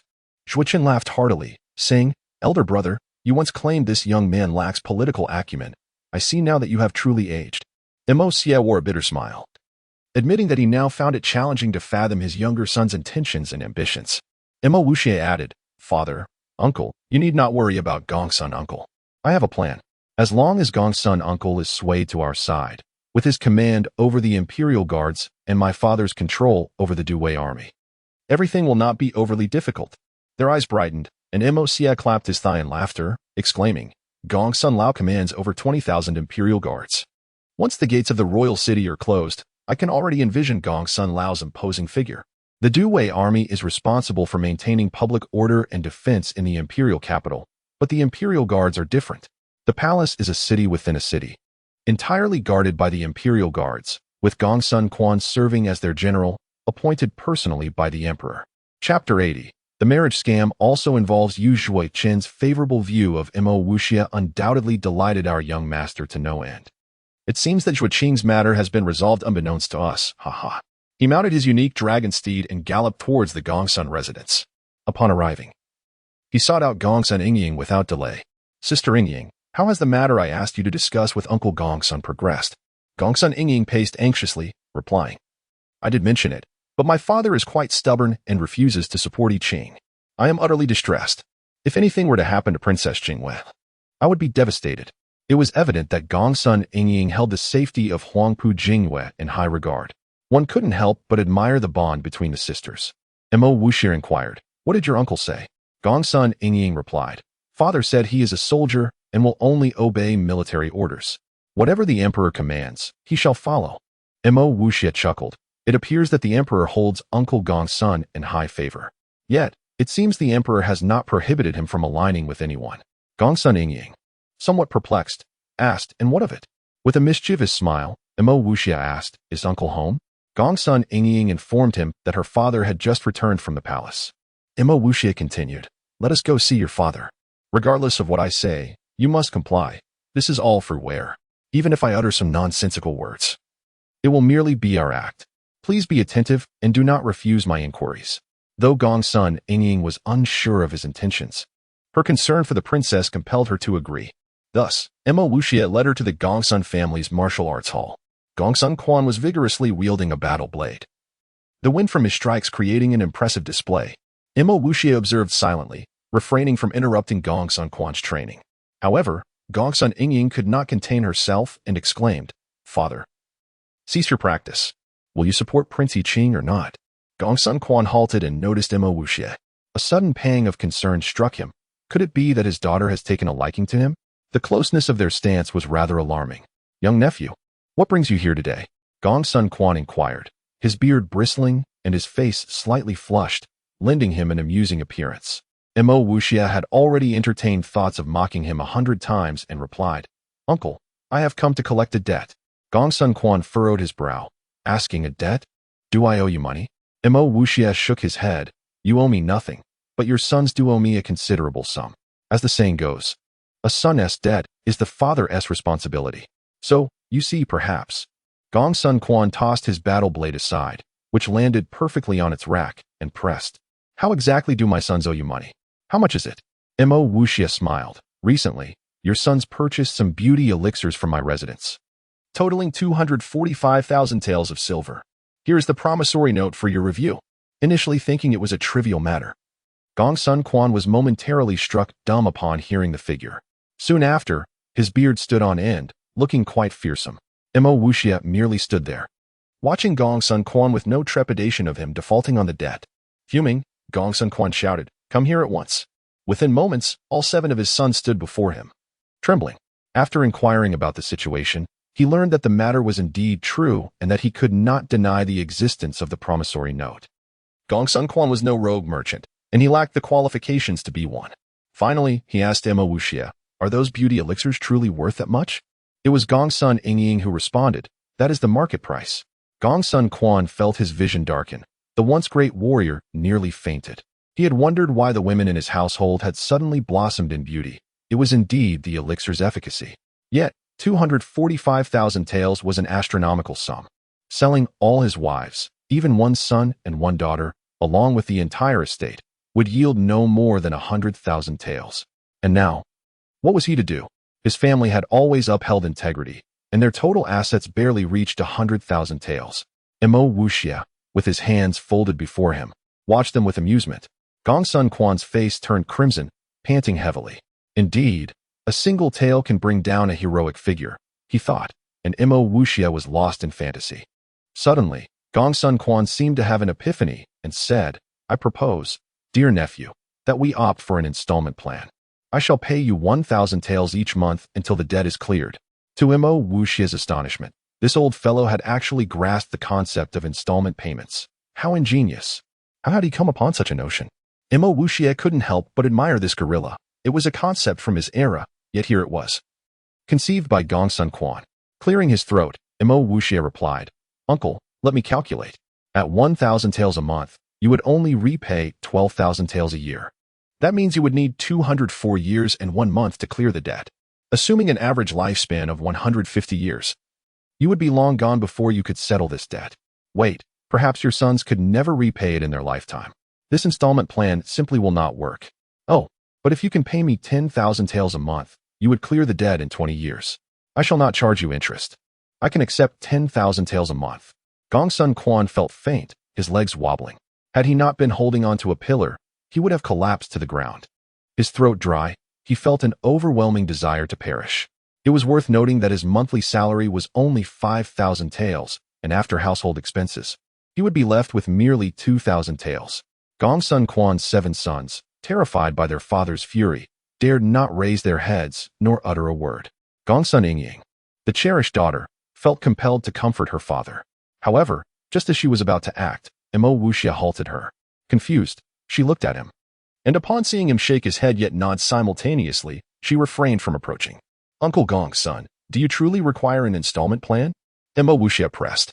This time, Gongsun Quan collapsed to the ground, exclaiming, just kill me. My life is hardly worth that much silver. Mo Wuxia exchanged a glance with Gongsun Ingying, who hurried to assist her father. Mo Wuxia joined her, supporting Gongsun Quan from either side. Uncle Gongsun, I have long harbored affection for your daughter, Ingying, and she shares genuine feelings for me. Let us do this. Consider the debt as my betrothal gift, and I implore you to bless our union. Gongsun Ingying's eyes widened in astonishment, initially intending to chastise Mo Wuxia, but upon noticing his earnest gaze and recalling his earlier insistence for her to comply with his wishes, she held her tongue. She clung to her father's arm, playfully pleading, Father, my happiness rests in your hands. Gongsun Quan was taken aback, pondering the absurdity of the day's events. Why was everything unfolding before him? When had they grown closer? Stupefied, Gongsun Quan stammered, You two are truly together? Both Mo Wuxia and Gongsun Ingying nodded in unison. To enhance their performance, Gongsun Ingying even released her father's arm and nestled into Mo Wuxia's embrace, appearing utterly enamored. Father, uncle, please grant us your blessing. They chimed together. Gongsun Quan, suddenly animated, burst into joyous laughter. Ha ha, this is splendid. Now I shan't have to repay the debt. Ha ha. Mo Wuxia was left speechless. This father was a dismal failure, willing to barter his daughter for the sake of money. If they were to exchange roles, perhaps Mo Wuxia would have to agree as well. This could be described as a mutual affection, a beautiful act of kindness, which would also alleviate debts. How delightful that would be. Chapter 81. Deception in Marriage. Observing the exuberant and boisterous Gongsun Quan, Mo Wuxia felt an odd sensation, as if this fellow exuded an aura of childlike innocence. This was hardly the demeanor of the esteemed General Wei Yuan. Clearing his throat, Mo Wuxia interjected, Uncle, since you have graciously agreed to our endeavor, might you consider bearing witness to it? Gongsun Quan nodded in agreement, proclaiming, Indeed, it is only fitting. You should promptly summon a matchmaker and prepare the betrothal gifts. This will lend legitimacy to our arrangement. Elated, Mo Wuxia instantly acquiesced. Outside the Gongsun residence, Gongsun Ingying cast a mischievous glance at Mo Wuxia, suddenly pinching and twisting his flesh, causing his face to turn a shade of purple. Dear aunt, might you be a tad gentler? He grimaced, contemplating how fortunate he was that this was merely an act. Had he truly wed her, it would have surely led to a life of tribulation. Gongsun Ingying sweetly smiled and cautioned, Behave yourself, for this charade is solely for the sake of our dear princess. Should you take it to heart, well, you can imagine the dire consequences. Best to rid yourself of any unsavory thoughts. With that, she returned home. Mo Wuxia silently echoed her sentiment, hoping she would not take things too seriously. Upon returning to the duke's manor, he promptly clarified the proposal to old Mo Xia, being careful to omit any mention of a fictitious engagement, for the elder was quite stern regarding matters of marriage. Mo Xia jestingly scolded him for not being enamored with the princess, revealing that he had already set his sights elsewhere. Naturally, he spared no effort in orchestrating his son's matrimonial affairs. The following day, a procession bearing betrothal gifts, stretching nearly a mile, made its way to the Gongsun estate amidst the sound of drums and gongs. The Gongsun manor was adorned with festive decorations, predominantly in shades of red. The two elderly gentlemen exchanged pleasantries, culminating in Gongsun Quan receiving the gifts with a smile. This grand display consumed the entirety of the day. Once the well-wishers departed, only the three Mo men and the immediate Gongsun family remained within the duke's residence. At long last, Mo Wuxia set his cunning plan into motion, intending to enlist Gongsun Quan into the ranks of a unified front. Without a moment's hesitation, Gongsun Quan flatly declined, a reaction Mo Wuxia had anticipated. Initially, he considered leveraging a debt note to coerce Gongsun Quan into compliance, but soon realized that Gongsun Quan's unwavering integrity would prevent him from compromising his principles over a mere debt. Thus, he resorted to the ruse of a marriage proposal. As the adage goes, one must appeal to both reason and emotion to achieve their ends. He feigned a sense of difficulty, addressing Gongsun Quan as father-in-law, stating, "It seems that joining our cause is no longer optional. The Mo family has pledged support for the unified front, and Ying concurs. As she is now my fiancée, any future developments will inevitably implicate you as well. It is prudent to establish a united front now to ensure the ascension of the unified front to imperial status. In the aftermath, not only will you earn the title of Duke Protector, but you will also gain favor with the new ruler, ensuring a prosperous future for your 7 brothers-in-law. What is not to gain?" Gongsun Quan began to waver, his fingers alternately tightening and loosening. Observing this subtle shift, Mo Wuxia pressed on, "Consider this. Father-in-law, with my father's backing, any adversaries will be akin to striking a stone with an egg. The ascension of the unified front is merely a matter of time. And should you choose to join us now, your family will undoubtedly reap the rewards once they take the throne." He paused, knowing that Gongsun Quan lacked deep cunning, and anticipated that the implications would dawn upon him soon enough. With a smile, Mo Wuxia urged, "Old Quan, do not be so obstinate. Surely you must realize that we are growing old. The future belongs to them. I have come to terms with this, so why do you hesitate?" Gongsun Quan paced back and forth, before finally exclaiming, "Mo, do you truly believe you can secure the throne for the unified front?" Mo Wuxia nodded. "I have already replaced 4 commanders in the capital with our loyalists. The chief commander is merely a figurehead. Moreover, I have secretly mobilized a force of 500,000 troops back to the capital. If we incorporate your royal guards, we shall face no threats whatsoever." Gongsun Quan acquiesced, stating, "In that case, I shall support the royal son of the unified front." Mo Wuxia clapped Gongsun Quan on the shoulder, exclaiming, "Let us go celebrate this alliance." Watching the two indulge in revelry once more, Mo Wuxia squeezed Gongsun Ying's hand, announcing, "It is done." Suddenly, Gongsun Ying twisted his flesh again, spinning him around until he nearly wept from the pain. Mo Yin, in his wheelchair, observed with amusement, "Fifth brother, you are soon to be wed. I am delighted. And fifth sister, you must take good care of this fellow." Gongsun Ying blushed at the remark, retorting, "Do not worry, brother, should he dare to misbehave. I shall ensure he is suitably punished." Mo Yin feigned concern, though a playful grin flickered across his face at Gongsun Ying's words. Meanwhile, Mo Wuxia sighed in relief, thankful that the entire situation was merely a charade. The 7 Mo brothers, a lively bunch, engaged in idle chatter with Mo Wuxia until night fell, and they finally dispersed around midnight. Our young master, however, remained diligent in his training. While others rested, he immersed himself in seclusion within the divine tomb, a routine he maintained without fail. As the spiritual energy in the first stone chamber dwindled, Mo Wuxia transitioned to the alchemy chamber. This time, he concocted a variety of elixirs, including the Great Restoration Pill, the Yuan Recovery Pill, and healing potions. Among these, The 9-turn soul reviving pill excited him immensely. Its name alone hinted at its extraordinary power, promising revival as long as one still possessed breath. However, the stringent requirements for its creation meant that, despite selecting numerous ingredients, he could only produce a single pill due to insufficient materials. To achieve great feats, one must first prepare ample resources. Recovery potions often outweigh all else in importance. He distributed the Great Restoration and Yuan recovery pills to the Iron Bloodguard, planning to test their mettle at Fengyue Tower. Fengyue Tower was a den of assassins, a secret weapon of the Second Prince. Mo Wuxia, having survived multiple assassination attempts, harbored a profound vendetta against the Second Prince, and having seized his materials, felt that mere vengeance was insufficient. He now aimed to eradicate the entire Fengyue Tower. The Iron Blood Squad donned their stealth attire, disappearing into the night under Mo Wuxia's leadership. Their collective strength had vastly improved, boasting a martial sage, 5 martial emperors, and the remainder being martial kings. On this dark and windy night, the Iron Blood Squad vanished like smoke into the shadows, seamlessly blending into the night. If one were to observe closely behind Mo Wuxia, they would discern 2 indistinct figures, his shadows. Chapter 82. Eradicating the Fengyue building. Soon, the Iron Blood Guards arrived at Xianting Terrace. After a slight ripple on the water's surface, they submerged. The lotus leaves in the pond swayed gently as they drew closer to the Fengyue building, which remained as tranquil as ever, devoid of any sentinels.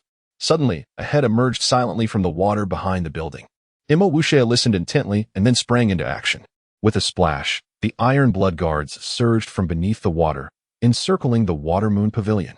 In that moment, the sound of swords unsheathing echoed from within the Fengyue building, a continuous clanking that counted to 30. With a signal from Mo Wuxia, dozens of Iron Blood members immediately drew torches from their backs, stripped off the wax paper wrappings, ignited them, and hurled them into the Fengyue building. As the torches entered, a flurry of shadows flickered, extinguishing the flames before they could catch. Simultaneously, Mo Wuxia made a gesture indicating execution, and the Iron Blood Guards charged inside. The momentary glow of the flames revealed the positions of the assassins within, allowing the Iron Blood Guards to pinpoint every location with precision, resulting in a cacophony of clashing weapons and anguished cries. In an instant, the Fengyue building was ablaze with countless lights, especially the red glow, illuminating the night completely. Mo Wuxia, along with Iron Guards 1 through 6, vanished into the darkness, keenly observing the unfolding situation. Suddenly, 7 green orbs of light illuminated the top of the Fengyue building, signaling the appearance of the martial sovereign assassins. Iron Guards 2 through 6 advanced once more. The battle escalated, reaching heights above the ground.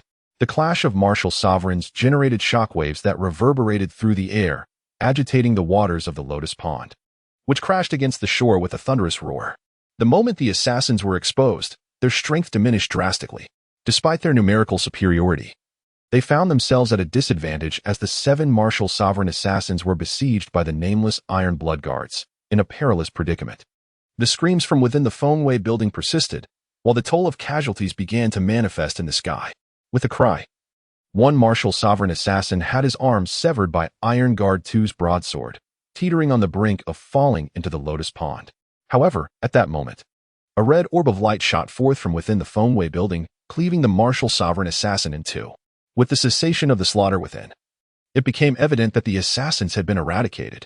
The remaining martial sovereign assassins, already in dire straits, faced even graver circumstances with the loss of one of their own. Just then, another 30 red lights surged upwards. The Iron Blood Guards surrounded the remaining martial sovereign assassins, who now found themselves in a desperate struggle. Suddenly, an icy sensation gripped Mo Wuxia, causing his expression to change drastically. A blue orb of light appeared atop the Fengyue building. A martial saint. Iron Guard 1 immediately charged forward. Before the martial saint could intervene, he was intercepted by Iron Guard 1. In an instant, the clash of blades echoed, a thunderous sound resonating as 2 martial saints, equally matched, propelled themselves skyward with their unleashed energies.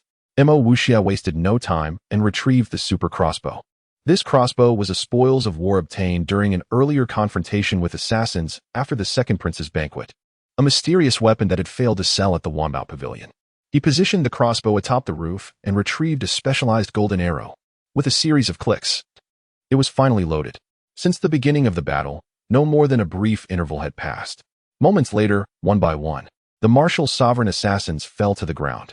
Meanwhile, the two martial saints were nearly soaring into the clouds.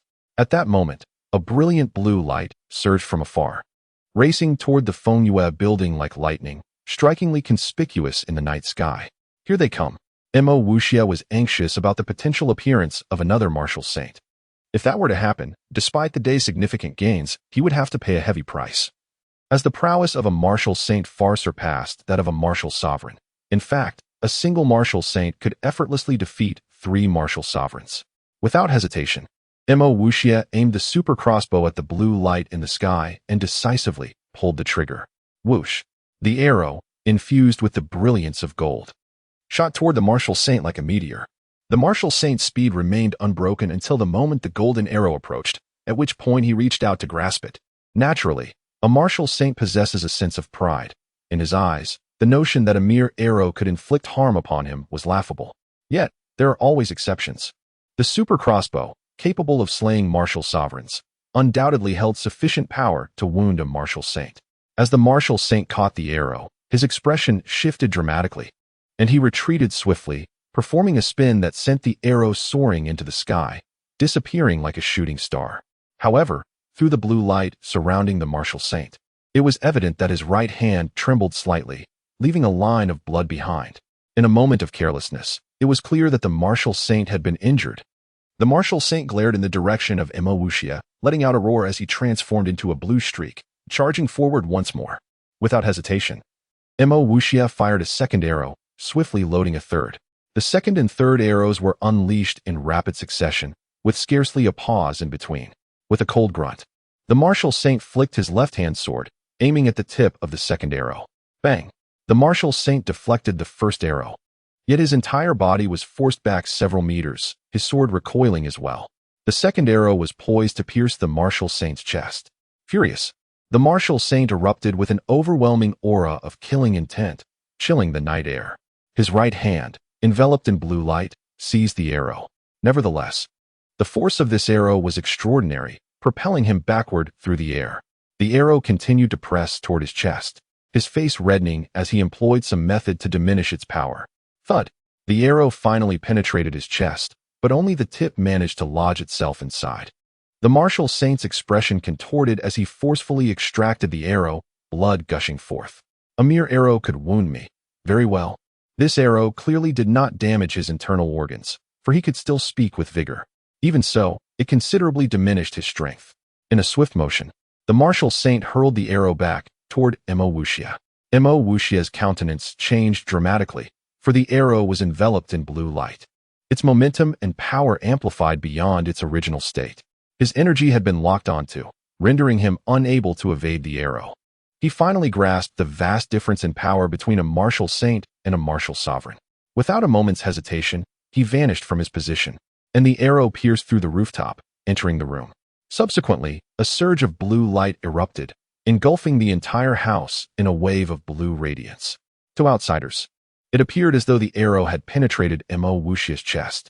The martial saint, hovering in the air, furrowed his brow, sensing an instinctive prickling in the air. Yet he had witnessed Mo Wuxia's figure vanish amidst the explosion. Mo Wuxia's form reappeared in the same spot, a sly smile playing on his lips as he regarded the martial saint. The martial saint turned abruptly, his pupils constricting in shock at the sight of an indomitable opponent, a realization that shattered his understanding. In the spirit of reciprocity, Mo Wuxia drew forth the Ningbi sword, unleashing the Crescent Moon ultimate move directed at the martial saint. Chapter 83, The Powerful Counterattack of Number 5, The Residual Moon Sword Technique.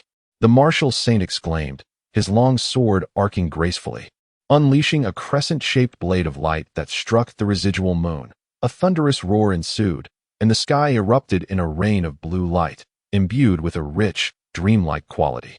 Since mastering the residual moon sword technique, the most formidable move in Mo Wuxia's arsenal had been this second-phase skill, yet to his astonishment, it was effortlessly countered.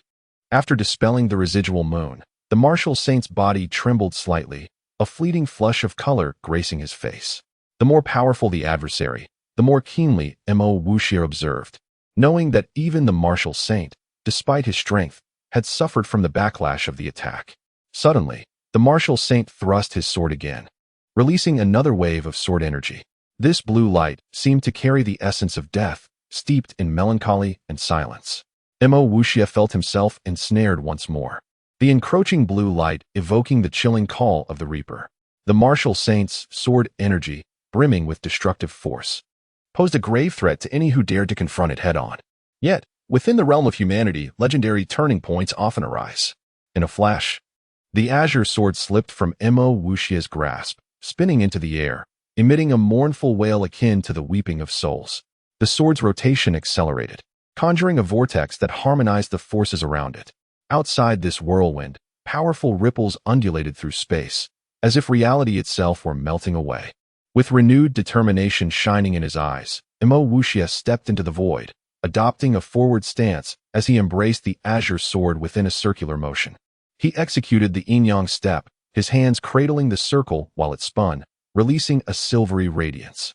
This light emanated from the very material of the azure sword, and intriguingly, it intensified as if ignited by his profound energy, glowing like a full moon. Suddenly, his shoulders sank slightly, a tremor coursing through him, and with a gentle tap of his hand against the sword's hilt, he unleashed his attack. The azure sword shot forth, no longer recognizable as its original form, but rather a colossal sphere of silver light. The martial saint's sword energy collided with this luminous sphere. A deafening roar erupted as silver and blue energies intertwined, unleashing a cataclysmic sound.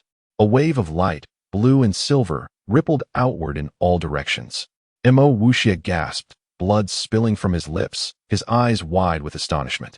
This strike had not vanquished the martial saint. It had only left him grievously wounded, while Mo Wuxia himself was drained of all strength. In that moment, he had poured every ounce of his power into merging the essence of Tai Chi with the Dawning Moon technique, amplifying its potency beyond measure. Yet it had still fallen short against his foe. The reason for this fusion lay in the inherent duality of Tai Chi, which allowed for the amplification of any skill. With a flick of his hand, the azure sword returned to him, and he plummeted to the ground. The martial saint, wearing an expression of contemplation, suddenly inquired, "Dawning Moon, how has it mutated? Who are you from the Mo family?" Yet, silence reigned, for Mo Wuxia had fallen silent amidst the ruins. Even if Mo Xia himself were to come, you would still perish. The martial saint, directing his long sword towards Mo Wuxia's direction, swiftly carved a cross in the air, sending a beam of blue light hurtling toward him. Mo Wuxia, gazing at the rapidly approaching lethal strike, bore a strange smile that perplexed the martial saint, as if it foretold ill omens.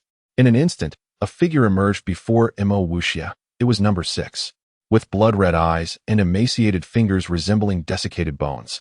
Number 6 continued to swell in size, brandishing a black sword before him as the blue crosslight collided against it.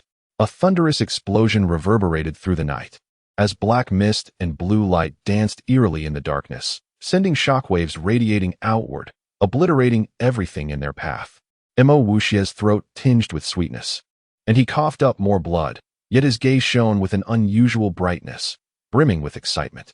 Number 6 had thwarted the martial saint's deadly strike, albeit at the cost of sustaining a grievous wound, a horrific cross-shaped gash marring his chest. In this confrontation, Number 6 combat prowess no longer posed a threat to the martial saint's life. The martial saint, bewildered, rubbed his eyes, questioning his vision. Yet, in that moment, a shadow leapt from Mo Wuxia's position, soaring directly toward him. "What is this?" The martial saint recoiled. Terror etched on his face as he beheld yet another strange entity. Number 5. Number 5 possessed formidable power, exuding an ominous aura that instilled a profound sense of danger in the martial saint. With blinding speed, Number 5 materialized before the martial saint, wielding the demonic sword overhead, aiming directly for his skull. The martial saint met the blow with his sword, but the impact sent him flying over 30 meters. Number 5, obeying Mo Wuxia's command to eliminate the martial saint, would not relent until his task was complete. In a flash, Number 5 was upon the martial saint once more, gripping the demonic sword tightly as he thrust it toward the martial saint's chest. The martial saint, already weakened, coughed blood as he sought to defend himself. His long sword, glowing fiercely with blue light, attempted to block the incoming attack, but the demonic sword merely deflected it aside.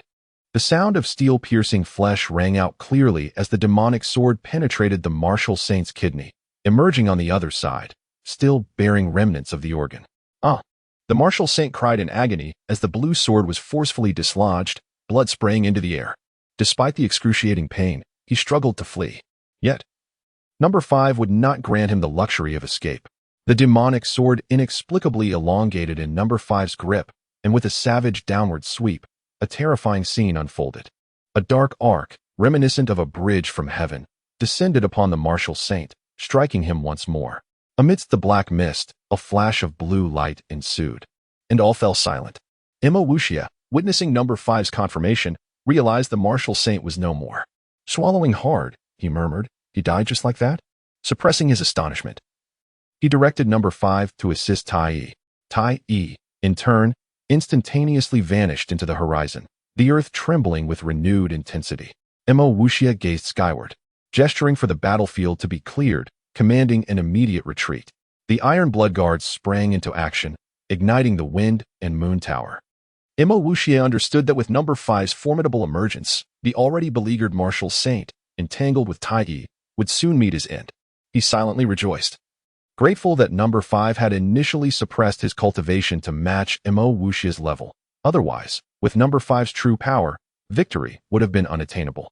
The ease with which Number 5 had dispatched the martial saint stemmed from the latter's prior injuries inflicted by Emma Wuxia, rendering him incapable of unleashing his full strength against the sudden arrival of Number 5.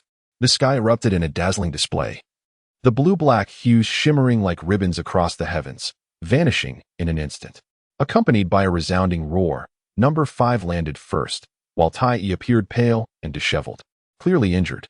Number 5, emotionless, regarded Emma Wuxia, revealing a deep sword wound that laid bare his bones, a ghastly sight that sent chills down the spine. After recalling Number 5, Emma Wuxia vanished alongside the Iron Blood Guards, leaving behind the Wind and Moon Tower, now consumed by flames. Chapter 84. The coming storm. On the morning of the 5th day, Emma Wuxia transformed into a beam of white light and soared towards the imperial palace. Today, the third prince was paying a visit. The urgency of the situation was palpable as the third prince wasted no time and got straight to the point. The emperor was gravely ill and on the verge of death. Emma Wuxia was already aware of the emperor's condition. It was an eventuality he had anticipated, yet it caught him off guard. For the severity of the illness had arrived much earlier than he had expected. The third prince inquired, "Wuxia, do we have full control over the capital's military?" Emma Wuxia nodded, and the third prince's face lit up with delight. "Our success hinges on this crucial moment." They conferred for a while longer before the third prince took his leave. Naturally, Emma Wuxia was in accord with the third prince's plan. But the ultimate decision of whom to assist rested solely with him. The third prince was merely a pawn in his game. The winds of change were about to sweep through the capital. If the third prince could rebel, then surely the second prince would not remain idle. Seated in his chamber, Emma Wuxia drummed his fingers on the table, deep in thought. With both the second and third princes poised to rise against the throne, it was evident that the second prince held the advantage, provided he remained passive. Clearly, he must adopt a wait-and-see approach, given the second prince's vengeful nature. Once he took action, the other princes would undoubtedly meet their doom. Suddenly, he stood up. Although he had been sidelined by the princes, no one could guarantee his safety. Should anything happen to Qing, he would have no excuse to quell the chaos. The third prince had initially planned to assault the imperial city at dawn, which left in time to extract Qing and Yue. He promptly boarded a carriage heading towards the palace. Arriving at Qing's residence, he intercepted Qing and Yue, who were en route to the palace. He sighed in relief. If Qing and Yue entered the palace, the situation would become dire. "Master, my father is gravely ill. Why do you stop me?" Qing questioned, visibly displeased. Yue, too, was perplexed. In the thick of the matter, the involved parties were often blinded, while the bystanders held clarity. After Emma Wuxia revealed the third prince's plan to them, Yue composed herself and asked, "Young master, what should we do now?" Emma Wuxia replied, "We must leave the palace immediately, otherwise, you risk your lives." Qing, being a devoted son, was unwilling to abandon his ailing father, yet Yue opposed their entrance into the palace. Thus, they followed Emma Wuxia back to the duke's residence. At that moment, the duke's manor was the only secure sanctuary in the capital, bolstered by the formidable Emma family army. Once he ensured Qing and Yue's safety, Mo Wuxia proceeded to the East City Commander's residence. Xiao Qijiang had already received news of the Emperor's critical condition and anticipated Mo Wuxia's intentions. Mo Wuxia's command was singular, to eliminate the commander-in-chief without delay. Currently, the military forces of the capital, north, south, east, and west, were under the control of Mo Xia's loyal subordinates. Mo Wuxia had long been granted authority, and naturally, Xiao Qijiang knew precisely what was required of him. When Mo Wuxia returned to the Duke's manor, night had fallen, and dawn was approaching. The three of them sat in the study. Mo Xia looked at Mo Wuxia and asked, "The Emperor will not last 3 days. Is everything prepared?" Mo Wuxia nodded, affirming, "Everything is in place." Mo Xia continued, "Excellent. The military is entirely within our grasp, and the palace guards are also under our control. The imperial city will not experience significant upheaval, but we must remain vigilant regarding the support from the prince's familial factions." Suddenly, a ripple in the air signaled the appearance of a shadowy figure behind Mo Xia. The figure spoke coldly, "Master, a force of 200,000 troops has emerged 30 miles outside the capital. This army belongs to the southern forces stationed at the Beast Forest." Mo Xia stood up and took a step forward. "The general of the Demon Suppression Army is Tuoba Yi, a confidant of the Second Prince. I did not expect them to arrive so stealthily at the capital. The Second Prince's subordinates indeed possess remarkable talents." Mo Yin frowned and said, "Father, the Demon Suppression Army has been guarding the Beast Forest. Based on my information, the forest has been restless lately. Could this lead to disaster?" Mo Xia replied, "Anything is possible. However, everything remains within my control. For my northern army of 500,000 is also stationed 30 miles north of the capital. The Demon Suppression Army will not stir up any major turmoil." It was evident that Mo Xia had meticulously planned every detail. Mo Wuxia exhaled in relief. Suddenly, the atmosphere shifted, and Mo Xia furrowed his brows, revealing a sudden excitement as he asked, "Ing Yi, what is it? Speak." Another shadowy figure appeared, clad in black, and respectfully reported, "Master, I have discovered the whereabouts of the eternal warm jade." Mo Xia swiftly grasped the shadow, which then revealed itself as a middle-aged man, his shoulders firmly held by Mo Xia. Overcome with excitement, Mo Xia asked urgently, "Where is it?" "The ancient divine sword pavilion," the figure replied. Mo Xia's breathing quickened, and he burst into laughter. "The ancient divine sword pavilion. How could it be there?" Mo Yin raised an eyebrow and asked, "Father, why are you seeking the eternal warm jade again? Could it be?" Before Mo Yin could finish, Mo Xia's gaze silenced him, prompting him to refrain from further speech. Mo Xia explained, "The previous piece of eternal warm jade has begun to weaken. Hence we must secure this one from the ancient divine sword pavilion." Mo Yan's brow furrowed deeply, "But what kind of power does the ancient divine sword pavilion wield?"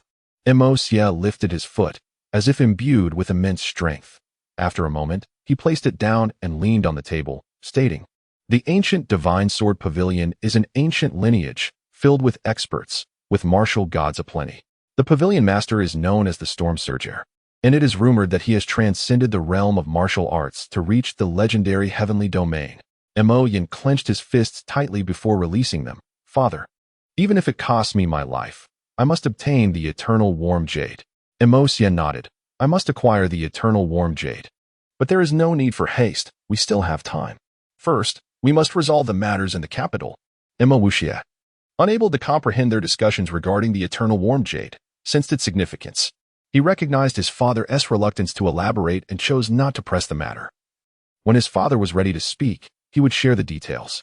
Mo Xia closed his eyes, took a deep breath to regain his composure, and declared, "It has finally begun." At that moment, the imperial city underwent a dramatic transformation. A contingent of assassins emerged seemingly from nowhere, charging towards the palace gates. As they reached the entrance, the gates swung open automatically, allowing them entry before sealing shut once more. Gong Sun Quan stood atop the city walls, observing the departing assassins with a glint of coldness in his eyes. After the assassins entered the palace, the second prince led his 3,000 elite soldiers out of his residence, racing towards the imperial palace. Meanwhile, the third prince's forces, also comprising 3,000 soldiers, converged with the other princes and made their way towards the palace. In the crown prince's residence, the crown prince, shielded by his elite guards, had arrived at the palace ahead of them. "General Gong Sun, the fate of all rests upon your shoulders." The crown prince clenched his fists, maintaining an appearance of calm. unaware that General Gongsun, relying on his imperial guards, had already allied himself with the Qing. The allied forces of the second and third princes finally clashed, unleashing a fierce battle. However, the third prince's coalition was suddenly infiltrated by the Thousand Assassins, causing chaos and disarray among his ranks. Surrounded by his guards, the third prince fled in panic. Chapter 85. The Change of Fate. 2. Imo Wuxia arrived at the East City Commandant's mansion, where Qiao Qijiang had long been waiting. "Your Highness, let us commence our actions." Qiao Qijiang appeared somewhat anxious. Imo Wuxia shook his head, stating, "When the clam and the snipe quarrel, it is the fisherman who benefits. We must remain patient." Standing atop the watchtower of the commandant's mansion, he beheld flames erupting from the palace, the cries of battle shattering the night's tranquility. After another half hour, Imo Wuxia smiled, saying, "General Qiao, the Demon Suppression Legion will arrive at the imperial capital within half an hour. You must do one thing: hold the city gates steadfastly, and at that time, the Northern Army will come to your aid." Qiao Qijiang immediately released a messenger hawk. On the city walls of the imperial capital, the commandant's army began to stir, and soon all were atop the battlements, standing ready. Having completed this, Imo Wuxia and his iron blood guards advanced toward the imperial city. At the city gate, Gongsun Quan promptly opened the doors to let them in. Gongsun Quan declared, "Everything is under control." Imo Wuxia replied, "Then let us proceed." The imperial guards, numbering 20,000, dispatched 10,000 of their ranks, immediately charging towards the palace. Imo Wuxia, still accompanied by the Iron Blood Guards, mysteriously vanished within the imperial city.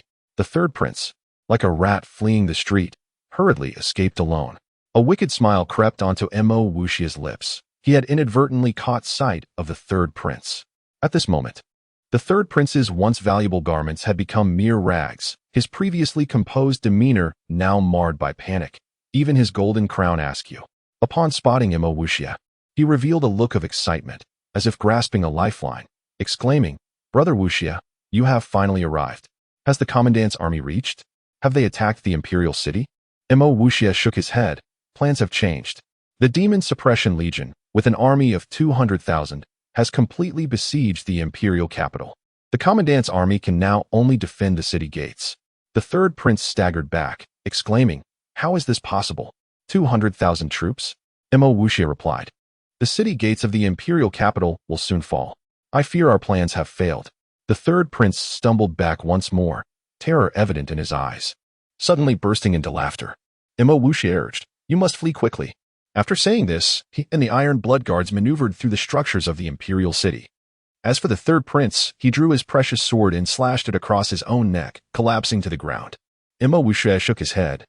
The royal family was indeed heartless. Had he truly wished to assist the third prince, he would have inevitably ascended to power, yet alas. The third prince was not a wise ruler, nor one he could control. Navigating through numerous buildings, Imo Wuxia finally reached the heart of the imperial city.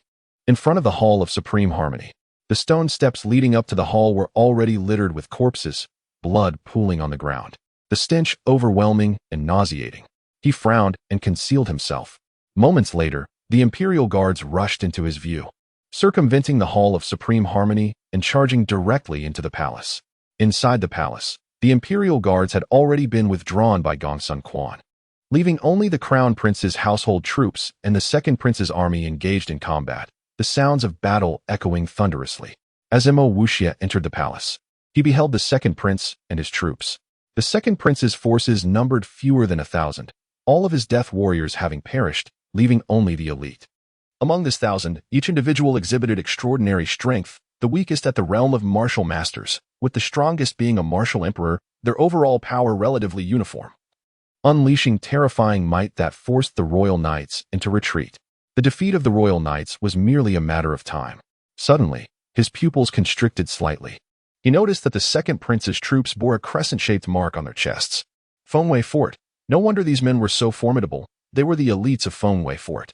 After a brief period, the once renowned royal knights were completely annihilated. Following the second prince was Feng Xing, a long sword stained with blood in his hand, his eyes gleaming with excitement, as if slaughter was his true calling. With the royal knights vanquished, the palace faced no further opposition. Under the protection of Fengyue Fort's elite, the second prince charged toward the emperor's chambers. The crown prince had arrived at the palace earlier, and naturally, All his forces were stationed outside the emperor's chambers. The two factions finally encountered one another outside the emperor's quarters. "Brother, you have lost," the second prince stated, looking across. "Second brother, who has lost and who has won is still uncertain," the crown prince retorted, as 100 men emerged from within the palace, each with a red heart mark on their foreheads. "Danshan Pavilion." The second prince's expression darkened, declaring, "Even so, you shall die. Attack." At the second prince's command, his army surged into the crown prince's ranks, the clamor of battle resounding once more. 1,000 men against 3,000. This was akin to striking a rock with an egg. However, the second prince's 1,000-strong contingent was no ordinary force, and they began to break the crown prince's men into disarray. At that moment, the crown prince suddenly called out, "Cousin, it is now your turn." The figure he referred to as cousin was a man in his 40s, with dark hair and sharp brows. This man was none other than Danshan Pavilion's most formidable heir, Danjozi. Danjozi shouted, "Poison formation." Immediately, all those following Danjozi simultaneously flicked their sleeves. Wisps of smoke billowed from their sleeves, swiftly enveloping the second prince's forces. Poison mist. Mo Wushia's eyes sparkled as he realized he was fortunate not to have appeared earlier, or he would have fallen victim. "Such a trifling poison mist cannot harm me," the second prince boasted, his laughter echoing through the palace. "How is this possible?" Danjozi's complexion changed dramatically. The second prince, amidst the poison mist, remained unfazed, remarking, "To be frank, we consumed antidotes before arriving.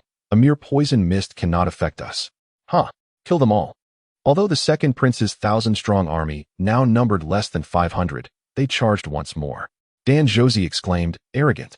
Almost simultaneously with his words, a peculiar weapon slipped from the sleeves of Danshan Pavilion's men. This weapon appeared to be constructed from steel tubes bound together with 9 slender pipes. As Danjozi commanded to fire, a barrage of objects resembling bee stings shot forth from the dark tubes, those trapped within the poison mist. Members of the second prince's army erupted in cries, one by one collapsing. "Humph, these trivial bee king stings are of no consequence." Feng Xing suddenly soared into the air, swinging his long sword downward, unleashing a slender sword light that accurately struck the launching device of the bee king stings. Boom, boom, boom. The launching device shattered by half. Furious, Danjozi shouted, "Kill." Like a dragon, he lunged at the airborne Feng Xing. While 100 men from Danshan Pavilion infiltrated the second prince's ranks, the wails of agony resounding throughout the palace. Feng Xing was overwhelmed, crashing to the ground. And despite the second prince's forces having been well prepared, they gradually found their movements slowing against the relentless torrent of poison, one by one losing their heads. Half an hour later, the battle concluded. All of the second prince's men lay dead, including Feng Xing, who was slain by Danjozi. The crown prince approached the second prince with a leisurely gait, smiling. "Second brother, you have committed treason. Now, I, the crown prince, can execute you on the spot. Do you have anything to say?" The second prince's expression fluctuated, suddenly bursting into laughter. "Had my assassins not been annihilated, do you think you could be so arrogant? Even so, go outside the city and see for yourself. The 200,000 soldiers of the Demon Suppression Legion are already attacking the imperial capital. Do you truly believe you can still claim victory?" The crown prince chuckled. "If you die now, will the Demon Suppression Legion still pledge allegiance to a corpse?" With that, the crown prince thrust his sword fiercely, and a hole appeared in the second prince's chest, blood gushing forth as he fell to the ground, unwilling to accept his fate. The crown prince chuckled. "If you had refrained from mentioning the Demon Suppression Legion, I might have allowed you to live a wretched existence. You are courting death." At that moment, hurried footsteps echoed as the imperial guards surrounded the emperor's chambers, leaving no room for escape. Gong Sun Quan remarked with a smirk, "Indeed, this fellow is truly seeking his demise." The crown prince nodded. "Though General Gong Sun arrived a tad late, it is for the best. Let us swiftly clean up the aftermath and guard the city walls of the imperial capital." However, Gong Sun Quan retorted coldly, "The crown prince's treachery in plotting rebellion and the murder of a royal prince constitutes an unforgivable crime. Seize him." Chapter 86. Change of fate. The crown prince was momentarily dazed, yet the icy tip of the imperial guard's spear encircled him. With fewer than 20 injured members from the Danshan Pavilion, they were no match for the myriad forces of the imperial guard. Mo Wuxia clapped as he strode in, flanked by the Iron Blood Guards. As he advanced, he proclaimed, "Third prince, the second prince's treasonous plot has been thwarted." The Crown Prince's abduction of the palace to command the lords is a heinous crime, compounded by the fratricide, making you worthy of 1,000 deaths. The Crown Prince glared coldly at Mo Wuxia and barked, Mo Wuxia, cease your reckless words. Unfazed, Mo Wuxia turned to Gongsun Quan, saying, General Wei Yuan, am I not correct? Gongsun Quan nodded, affirming, you speak the truth. Mo Wuxia continued, my father and the emperor are brothers, and I, too, am of noble blood in the palace. Therefore, shall we entrust the task of dealing with these treacherous ministers to the Mo family? With a wave of his hand, Gongsun Quan commanded the imperial guard to withdraw. Mo Wuxia cast a glance at Dan Zhouzi, smiling. Now, with the imperial guards sealing off the royal city, and the Dui army guarding the city walls, not to mention the 500,000 troops of the northern garrison outside, you need not even consider escape. Dan Zhouzi scoffed. Who could possibly hinder my departure? Mo Wuxia shrugged nonchalantly, saying, I have but one question for you. Should your answer please me, I might consider granting you a chance at survival. Dan Zhouzi fixed his cold gaze on Mo Wuxia, awaiting his inquiry. Aware of the dire circumstances, he understood that a wrong answer could lead to his doom, jeopardizing the plans of the Danshan Pavilion. Just as Mo Wuxia was about to speak, the sound of synchronized footsteps echoed from outside, indicating the arrival of no fewer than 1,000 men. The iron blood guards parted, revealing a figure clad in white, behind whom marched the Mo army, including the likes of Yi Qing and Huangpu Jinghua. Mo Yen. Both the Crown Prince and Dan Zhouzi exclaimed in unison, as if they had seen a ghost. Indeed, the figure in white was Mo Yen, adorned in white battle armor and a sword at his waist. His presence radiated a chilling intensity as he coldly fixed his gaze upon the Crown Prince. Your Highness the Crown Prince, are you surprised to see me? Mo Yen advanced slowly, each step resonating ominously, akin to the heartbeat of a man. The Crown Prince staggered back, his back pressed against a pillar, clutching it with trembling hands. You are supposed to be paralyzed. Mo Yen pressed closer, causing cold sweat to trickle down the Crown Prince's brow. Do you believe that your feeble poison could render me permanently disabled? The Crown Prince, truly frightened, pressed his head harder against the pillar, exclaiming, Impossible. You cannot stand. My cousin's poison is unbreakable. Suddenly, he fell silent, as if realizing something. Mo Yen, too, halted. Until now, everything had been mere speculation, but his previous inquiries had only been a test. If the Crown Prince was not the perpetrator, he would not have revealed the truth, and now, Mo Yan's intent to kill had crystallized. I merely wish to know, why did you poison me? Mo Yan turned, gripping the hilt of his sword. The Crown Prince suddenly met Mo Yan's shadow with a wretched smile, saying, Why? Because you are the white-robed general. I aspire to be the Crown Prince, to achieve merit, and you obstruct my path. Thus, you must be eliminated. With your demise, all accolades shall be mine. Mo Yan turned back, a faint smile gracing his face. No wonder you were appointed as the Crown Prince upon returning to court. It all makes sense now. The Crown Prince retreated again, pressing against the dragon pillar, panic washing over him anew. What do you intend to do? Mo Yan replied, 10 years of paralysis. Who knows the torment I endured? Suddenly, his hand moved, and the onlookers were blinded by a flash of blue light. One of the Crown Prince's arms flew off. Mo Yan continued, 10 years of paralysis. Who can fathom the depths of my hatred? Another flash of blue light soared, and the Crown Prince's other arm followed suit, ascending into the sky. Stop! You cannot kill him, Dan Zhouzi shouted, though fear was etched across his face. Mo Yan turned, a serene smile upon his lips. Oh, I almost forgot. You were also part of that ordeal. As a martial arts master, I respect strength. I grant you the first strike. Dan Zhouzi roared, you must realize. You are opposing the Danshan Pavilion. Think carefully. Mo Yan nodded. I am fully aware. Not only do I desire your death, but I shall also hold the entire Danshan Pavilion accountable for your treacherous schemes. In an instant, Mo Yan's figure blurred, and a blade of light darted towards Dan Zhouzi. The latter scrambled to defend himself. Clang! The two passed each other, and Mo Yan's sword returned to its sheath as Dan Zhouzi collapsed to the ground. Unable to withstand even a single move from Mo Yan, whose swordsmanship had reached an extraordinary level. Mo Wuxia's keen eyes discerned the subtlety of their exchange. Though they merely brushed past one another, it contained profound implications. Mo Yan's strike transcended space, piercing directly into Dan Zhouzi's heart. He recognized this as the moonlit sword technique. Yet it was a maneuver he had never seen before. Mo Yin patted his shoulder, saying, "Fifth brother, thank you." Mo Wuxia shook his head. "As long as you can resolve your inner turmoil, you may do as you please." Mo Yin replied, "That is enough. Taking one life and injuring another is sufficient. The technique I used was the third stage. Practice diligently, and with your talent, you shall soon surpass me." Mo Wuxia had only mastered the second stage, lacking time to practice the third. After this incident, he resolved to return and train earnestly. "Those of the Danshan Pavilion shall perish."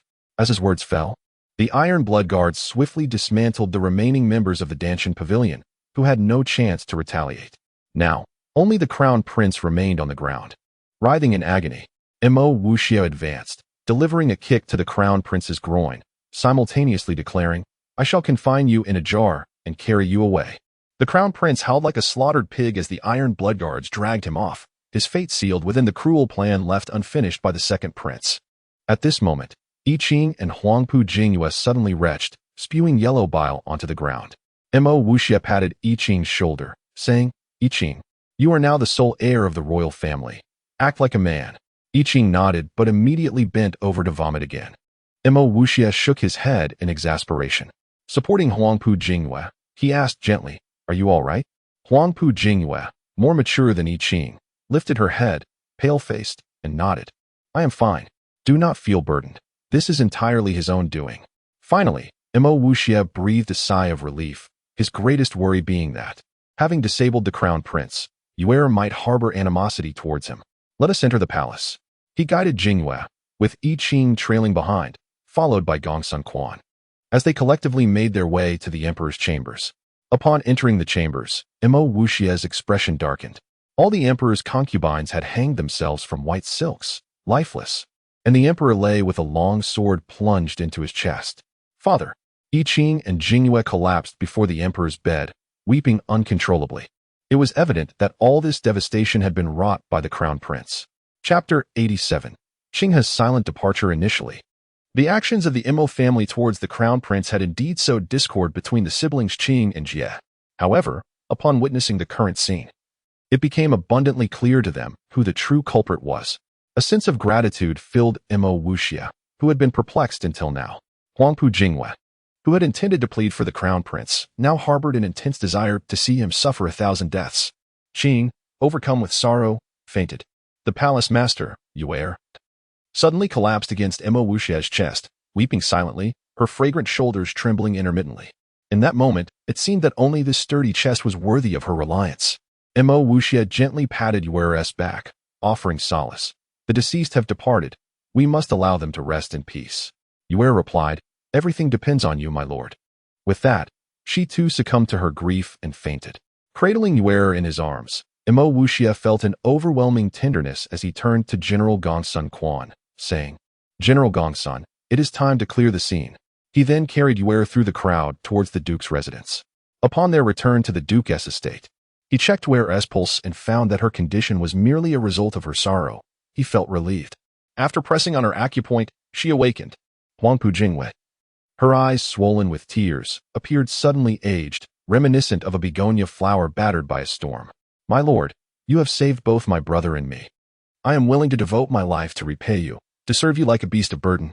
However, you must protect Qing. He is my only kin." Mo Wuxia sighed. "Qing is my disciple. Naturally, I shall assist him. But you need not trouble yourself. Simply be yourself. As for repayment, I see no need for that. Besides, I am not in want of maidservants." Suddenly, Huangpu Jingyue asked, "Do you have feelings for me?" Mo Wuxia nodded, unable to deny it. "Yes, I do." Huangpu Jingyue declared, "I can marry you." Mo Wuxia felt his heart race. He had not anticipated that amidst this conspiracy, he would gain a wife. The sudden turn of events left him momentarily dazed. After a brief contemplation, a pang of pain struck him as he said, "If your intentions are merely to repay a debt of gratitude or to offer your body as a bargaining chip for my protection of Qing, then I believe we should part ways from this moment forth. I, Mo Wuxia, am not that kind of man. Such actions would only cause me to lose respect for you. Your image in my heart has already lost its perfection." With that, he left his room without a backward glance, leaving Huangpu Jingyue to weep upon his vast bed. Huangpu Jingyue turned over and cried, utterly heartbroken. Outside, Mo Wuxia sighed again. In a single night, He had lost all his family. Perhaps such a pain was unbearable for anyone. Feeling restless, he wandered into Qinghe's courtyard, only to find it empty and devoid of sound. Qinghe seldom ventured out, especially during these tumultuous times when the streets were already under martial law. Recently, however, it had become increasingly difficult to find her. "Qinghe, are you there?" Mo Wuxia called, but received no response. Where could she have gone? A sudden sense of loss washed over him. He searched Qinghe's secluded quarters and inquired with the maidservants, who reported that they had not seen her since last night. Suddenly, one maidservant recalled something and returned from her room, holding a piece of letter paper. Opening the letter, Mo Wuxia found Qinghe's handwriting. "Brother, I am leaving. This time, I truly am departing and will not return. Brother, please do not come looking for me. You will not find me. Listen to me. Do not do anything foolish. Do not traverse the world for me. It is not worth it. Qinghe." On the letter, there were traces of tears. This was evidently Qinghe's sorrow. Mo Wuxia felt an inexplicable pain in his heart. He bent down, struggling to regain his composure. "Qinghe, have you truly left?" Mo Wuxia stumbled, collapsing to the ground, startling the maidservant, who rushed to assist him. "Get away from me. Leave," he shouted, and the frightened maidservant fled. Memories flashed through his mind, and suddenly, he grasped a crucial piece of information. The last time Qinghe sought him out, she spoke in riddles, saying that if she went missing, he should not look for her. "So you had decided to leave from the very beginning. But why? Where could you be going?" He struck the ground with his fist, shattering the stones beneath him, blood staining the rubble, yet he remained oblivious to the pain. Anguish consumed him. Had he only listened carefully to Qinghe's words, perhaps she would not have left or would have been unable to do so. After a moment, he rose, determination etching his features. "Qinghe, you are my sister and also my beloved. Regardless of where you are, I will find you. Wait for me. As the saying goes, a home cannot be without its master, nor can a nation be without its ruler." 3 days later, in a daze, Qing ascended the throne, becoming an emperor and renaming the country Qingyuan. Naturally, those who contributed to the salvation of the nation were duly rewarded. General Gongsun Quan, previously a distinguished general, was granted a ducal title and named protector of the nation. Zhuo Qin became the chancellor of the empire, awarded the title of Duke of Supervision. Miao Xian was appointed as deputy minister of war, receiving a countship. Mo Wuxia retained his previous titles but was also specially appointed as the Grand Duke, his authority surpassing that of the emperor. Huangpu Jingyue was honored as the Princess of Peace for the empire. As for our young master Mo, he bore no title, but his sole privilege was the freedom to enter and exit the imperial palace at will, with the emperor himself bowing before him. After the rewards were bestowed, it was time to unveil the guilty parties. The former crown prince was declared missing, while the faction of the second prince, Tuobiyi, was stripped of their titles and sent for trial in the Ministry of War. After the court session, the somewhat anxious young Emperor Qing descended from the dragon throne and exclaimed, "Master, I am utterly exhausted. This role does not suit me. Shall I relinquish it to you?" Mo Wuxia chuckled, shaking his head. "As for me, I have no desire to be this foolish emperor. You must work harder, understand?" Qing suddenly asked mysteriously, "Master, tell me the truth. Has my sister been with you? She hasn't returned for 3 days. Are you planning to marry her?" Mo Wuxia nearly rapped his knuckles against his head, but thought better of it, considering that Qing was now adorned in a crown and royal robes. At least he had grown up and was now an emperor, unfit for such casual reprimands. "Your sister has been feeling rather down lately. I shall speak with her." Qing smiled. "Master, just tell me honestly, do you have feelings for my sister?" Mo Wuxia laughed lightly, scolding him playfully. "You little rascal, you already know the answer. I must take my leave." With that, he exited the Golden Luan Hall, ignoring Qing's calls behind him. In truth, during these past 3 days, Mo Wuxia had not returned to his own quarters, but had remained in Qinghe's courtyard. He had dispatched everyone he could to seek news of Qinghe. Yet 3 days had passed, and she remained elusive, as if she had vanished from the world without a trace. As he wandered the streets, he felt lost, as if Qinghe had taken his very soul with her. Suddenly, he collided with a young girl, sending her sprawling to the ground. Mo Wuxia hurriedly apologized. To his surprise, the girl laughed and said, "Ah, it's you, my little husband. You seem so distracted. What are you planning to do?" Mo Wuxia snapped back to reality, recognizing that familiar voice. "Ying, why are you sitting on the ground? How improper. Get up." Gongsun Ying playfully grasped his hand. rising to her feet before leaping onto his neck, her legs wrapped around him and her arms encircling his chin. "Little husband, are you not going to take me home?" Amused, Imo Wuxia laughed, feeling the shadows of sorrow lift from his heart. "Wife, let us go home." He took off running, disappearing into the streets like the wind, leaving bystanders in a state of bewilderment. Esteemed readers, your diligent engagement through bookmarking and bestowing accolades would serve as an inexhaustible and perpetual wellspring of motivation for the author. Though their betrothal was merely a consequence of circumstance, a palpable distance persisted between them. With the advent of Gongsun Ingying, Imo Wuxia found his spirits buoyed and playfully seated her atop his head. He then charged through the streets like a wild bull. Gongsun Ingying, her laughter ringing out like tinkling bells, slapped his back with gusto, exclaiming, "Faster! Giddy up!" Imo Wuxia roared in response, "Here I go." He channeled his xuanqi, dashing forth with the swiftness of the wind, causing Gongsun Ingying to nearly tumble backward. Fortunately, she clung to his chin, her wrist straining to maintain her grip. Imo Wuxia, however, winced in pain, his teeth grinding. "Good heavens, can't you be a bit gentler?" Imo Wuxia feigned annoyance. "You're about to wrench my head off." Gongsun Ingying scoffed, "Precisely. I'll twist it off, and you can use it as your own chamber pot." "How delightful." Heh. Imo Wuxia was rendered speechless, realizing the young woman's mind did not operate within the confines of normalcy. Before long, the Gongsun estate loomed ahead. Imo Wuxia furrowed his brow. "Ingying, we've arrived. Aren't you going to dismount?" Gongsun Ingying, with a sly grin, retorted, "Escort me inside, all the way to my boudoir." Imo Wuxia responded with a suggestive smirk. "To your boudoir? What mischief do you have in mind in broad daylight? I am the epitome of innocence." Gongsun Ingying scoffed. "You innocent? Don't make me laugh. Besides, we're engaged, so there's no harm in being seen together. My father wouldn't object, so what are you afraid of?" Imo Wuxia's heart skipped a beat. He cautiously inquired, "Ingying, you're not taking this seriously, are you?" Gongsun Ingying retorted, "Marry you? Go take a good look at yourself in the mirror. Now get inside." Imo Wuxia was once again rendered speechless, realizing the young lady was indeed impetuous.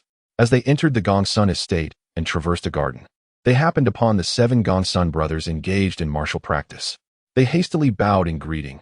"Ah, brother-in-law, are you not weary?"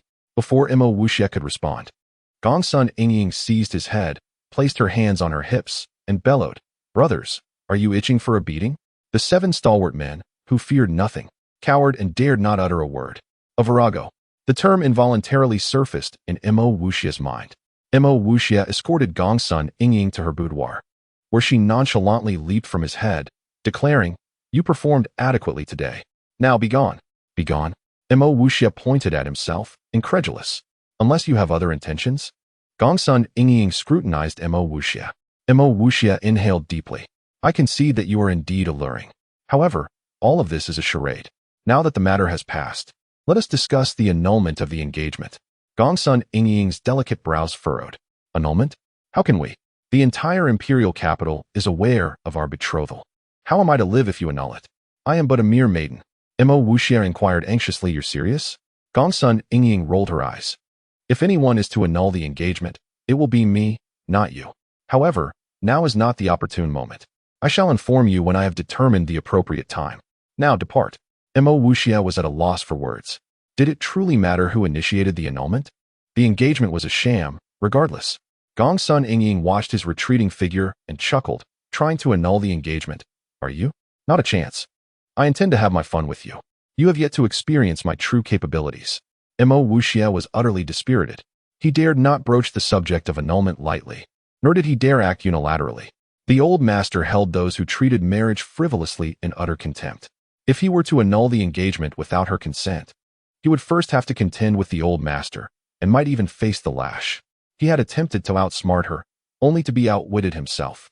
He felt an impulse to end it all. Why had he conceived such a foolish scheme in the first place? He had ensnared himself. He paid a visit to Myriad Treasure's pavilion, seeking solace, only to discover that Chu Yuan and Ruo Ling had departed and would not return for a month. He was unaware of the 2 exquisite women's destination, but at the very least, it meant his despondent mood would not be alleviated. Upon returning home, he intensified the Iron Blood Guards training. To avoid disturbing Yuer's rest, he had relocated the training grounds. After overseeing the Iron Blood Guards training, he checked on the Black and White Shades. The Black and White Shades were perpetually engaged in cultivation, their lives revolving around nothing else.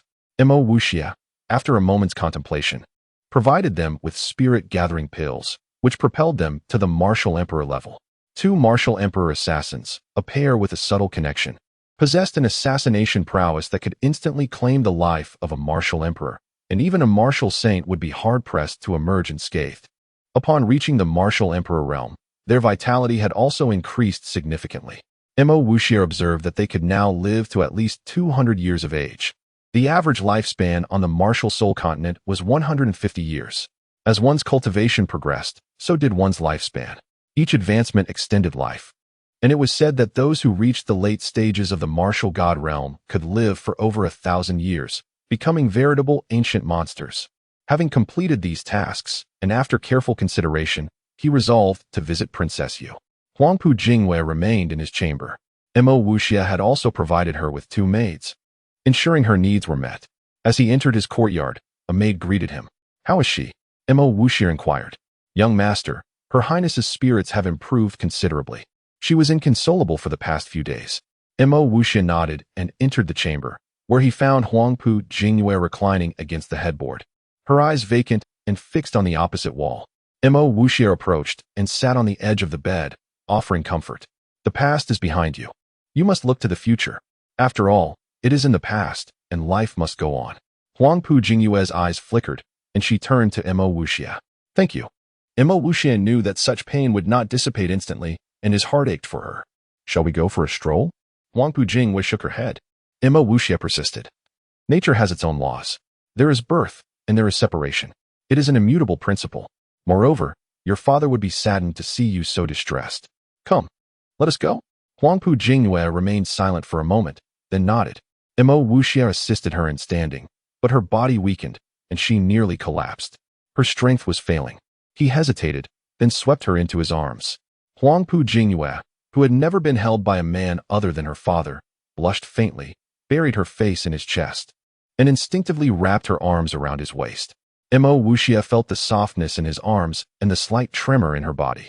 Realizing that this woman was no longer the ethereal, otherworldly being he had once known, but a real woman.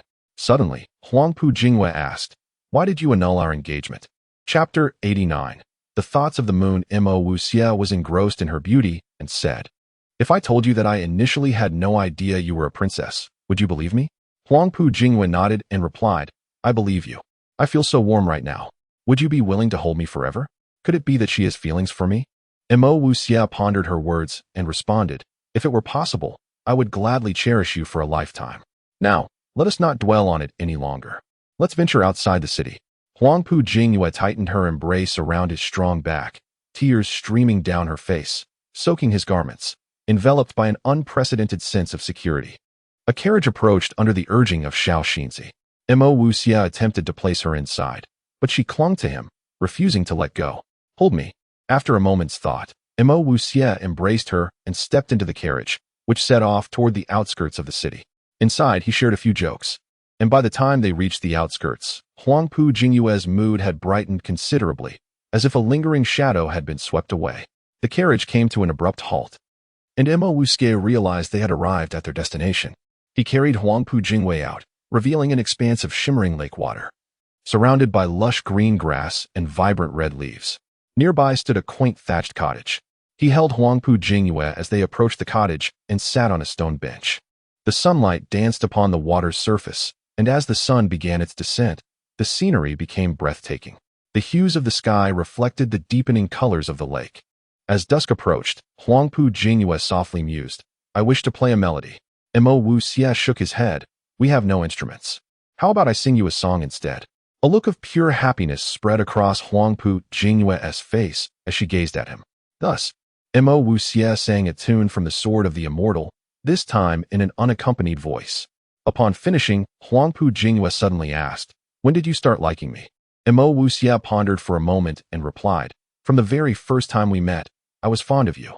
Alas, you vanished without a trace, and I searched for you in vain, believing you had ascended like a celestial being. Yet, one day, the fairy returned to the mortal realm, allowing me to find you." A radiant smile illuminated Huangpu Jingwei's face. Who wouldn't relish being praised? Mo Wuxia inquired. "Even now, I remain uncertain of your feelings. Huangpu Jinghua leaned closer to him and murmured, "Fool. If I didn't like you, would you still see me so often?" Overwhelmed with emotion, Mo Wuxia could only hold Huangpu Jinghua tightly. In that silence, they felt each other's heartbeat, an atmosphere that seemed to make the sunset linger. The red leaves shimmered with a gentle glow, creating a beautiful tableau. After a long pause, Huangpu Jinghua finally shifted and surveyed the surroundings, exclaiming, "The scenery here is truly stunning. Do you often come here?" Mo Wuxia replied, "No beauty compares to yours." Her cheeks flushed with warmth. Huangpu Jinghua asked, "You still haven't answered my question." Mo Wuxia was taken aback. "What question?" With a hint of jealousy in her tone, she said, "I asked if you frequently visit this place. Have you ever had a girl who nestled against you like this?" Though she was clearly feeling envious, Mo Wuxia felt a sudden heaviness in his heart and replied, "Indeed, I used to come here often. However, it was always Qinghe who accompanied me." Huangpu Jinghua exhaled. "Do you have feelings for Qinghe?" Mo Wuxia answered honestly, "Not in the past." Huangpu Jinghua pressed on, "And now?" Mo Wuxia did not shy away from the truth, nodding, "Yes."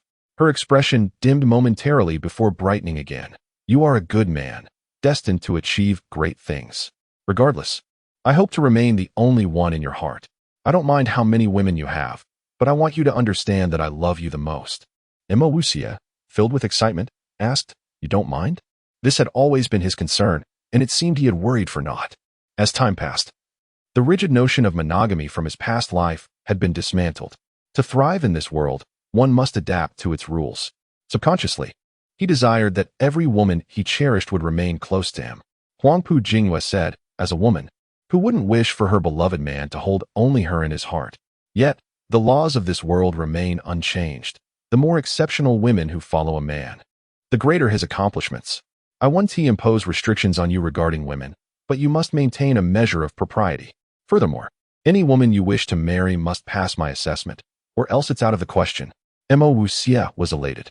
He hadn't anticipated that Yu Er would be so understanding, considering his future even before their marriage. He embraced her once more, declaring, "I will protect you with my life." Huangpu Jinghua replied gently, "I believe in you." With a sigh, Mo Wuxia confided, "You may not know this, but I have never seen my mother. My father has been away waging wars for years, leaving me alone at home.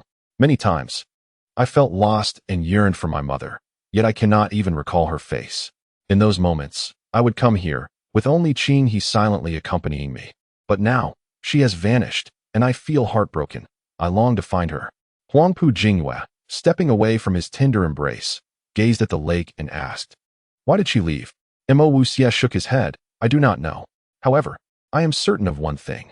She would not leave willingly unless compelled by some grave circumstance." Huangpu Jinghua inquired, "Where is her family?" With a bitter expression, Mo Wuxia replied, "She is an orphan. My father brought her home, and we grew up together as innocent children." She looked at him earnestly. "Is she already your woman?" Mo Wuxia nodded. She continued, "If that is the case, I will accompany you in the search." "What is that?" Huangpu Jinghua suddenly stepped into the thatched cottage and spotted a sword-shaped symbol on the ground. Mo Wuxia instinctively jumped up and entered the cottage. This was undoubtedly Qinghe's handiwork. She must have left it intentionally. A sword, what could it signify? Mo Wuxia furrowed his brow. Suddenly, he spoke bitterly again. "You say you do not wish for me to find you, yet you leave clues behind. Rest assured, I understand your intentions." Huangpu Jinghua commented, "This sword seems to be a symbol, or perhaps a location. What place do you think bears such a sword?" Mo Wuxia shook his head, "I do not know. Let us return, and I will inquire with my father."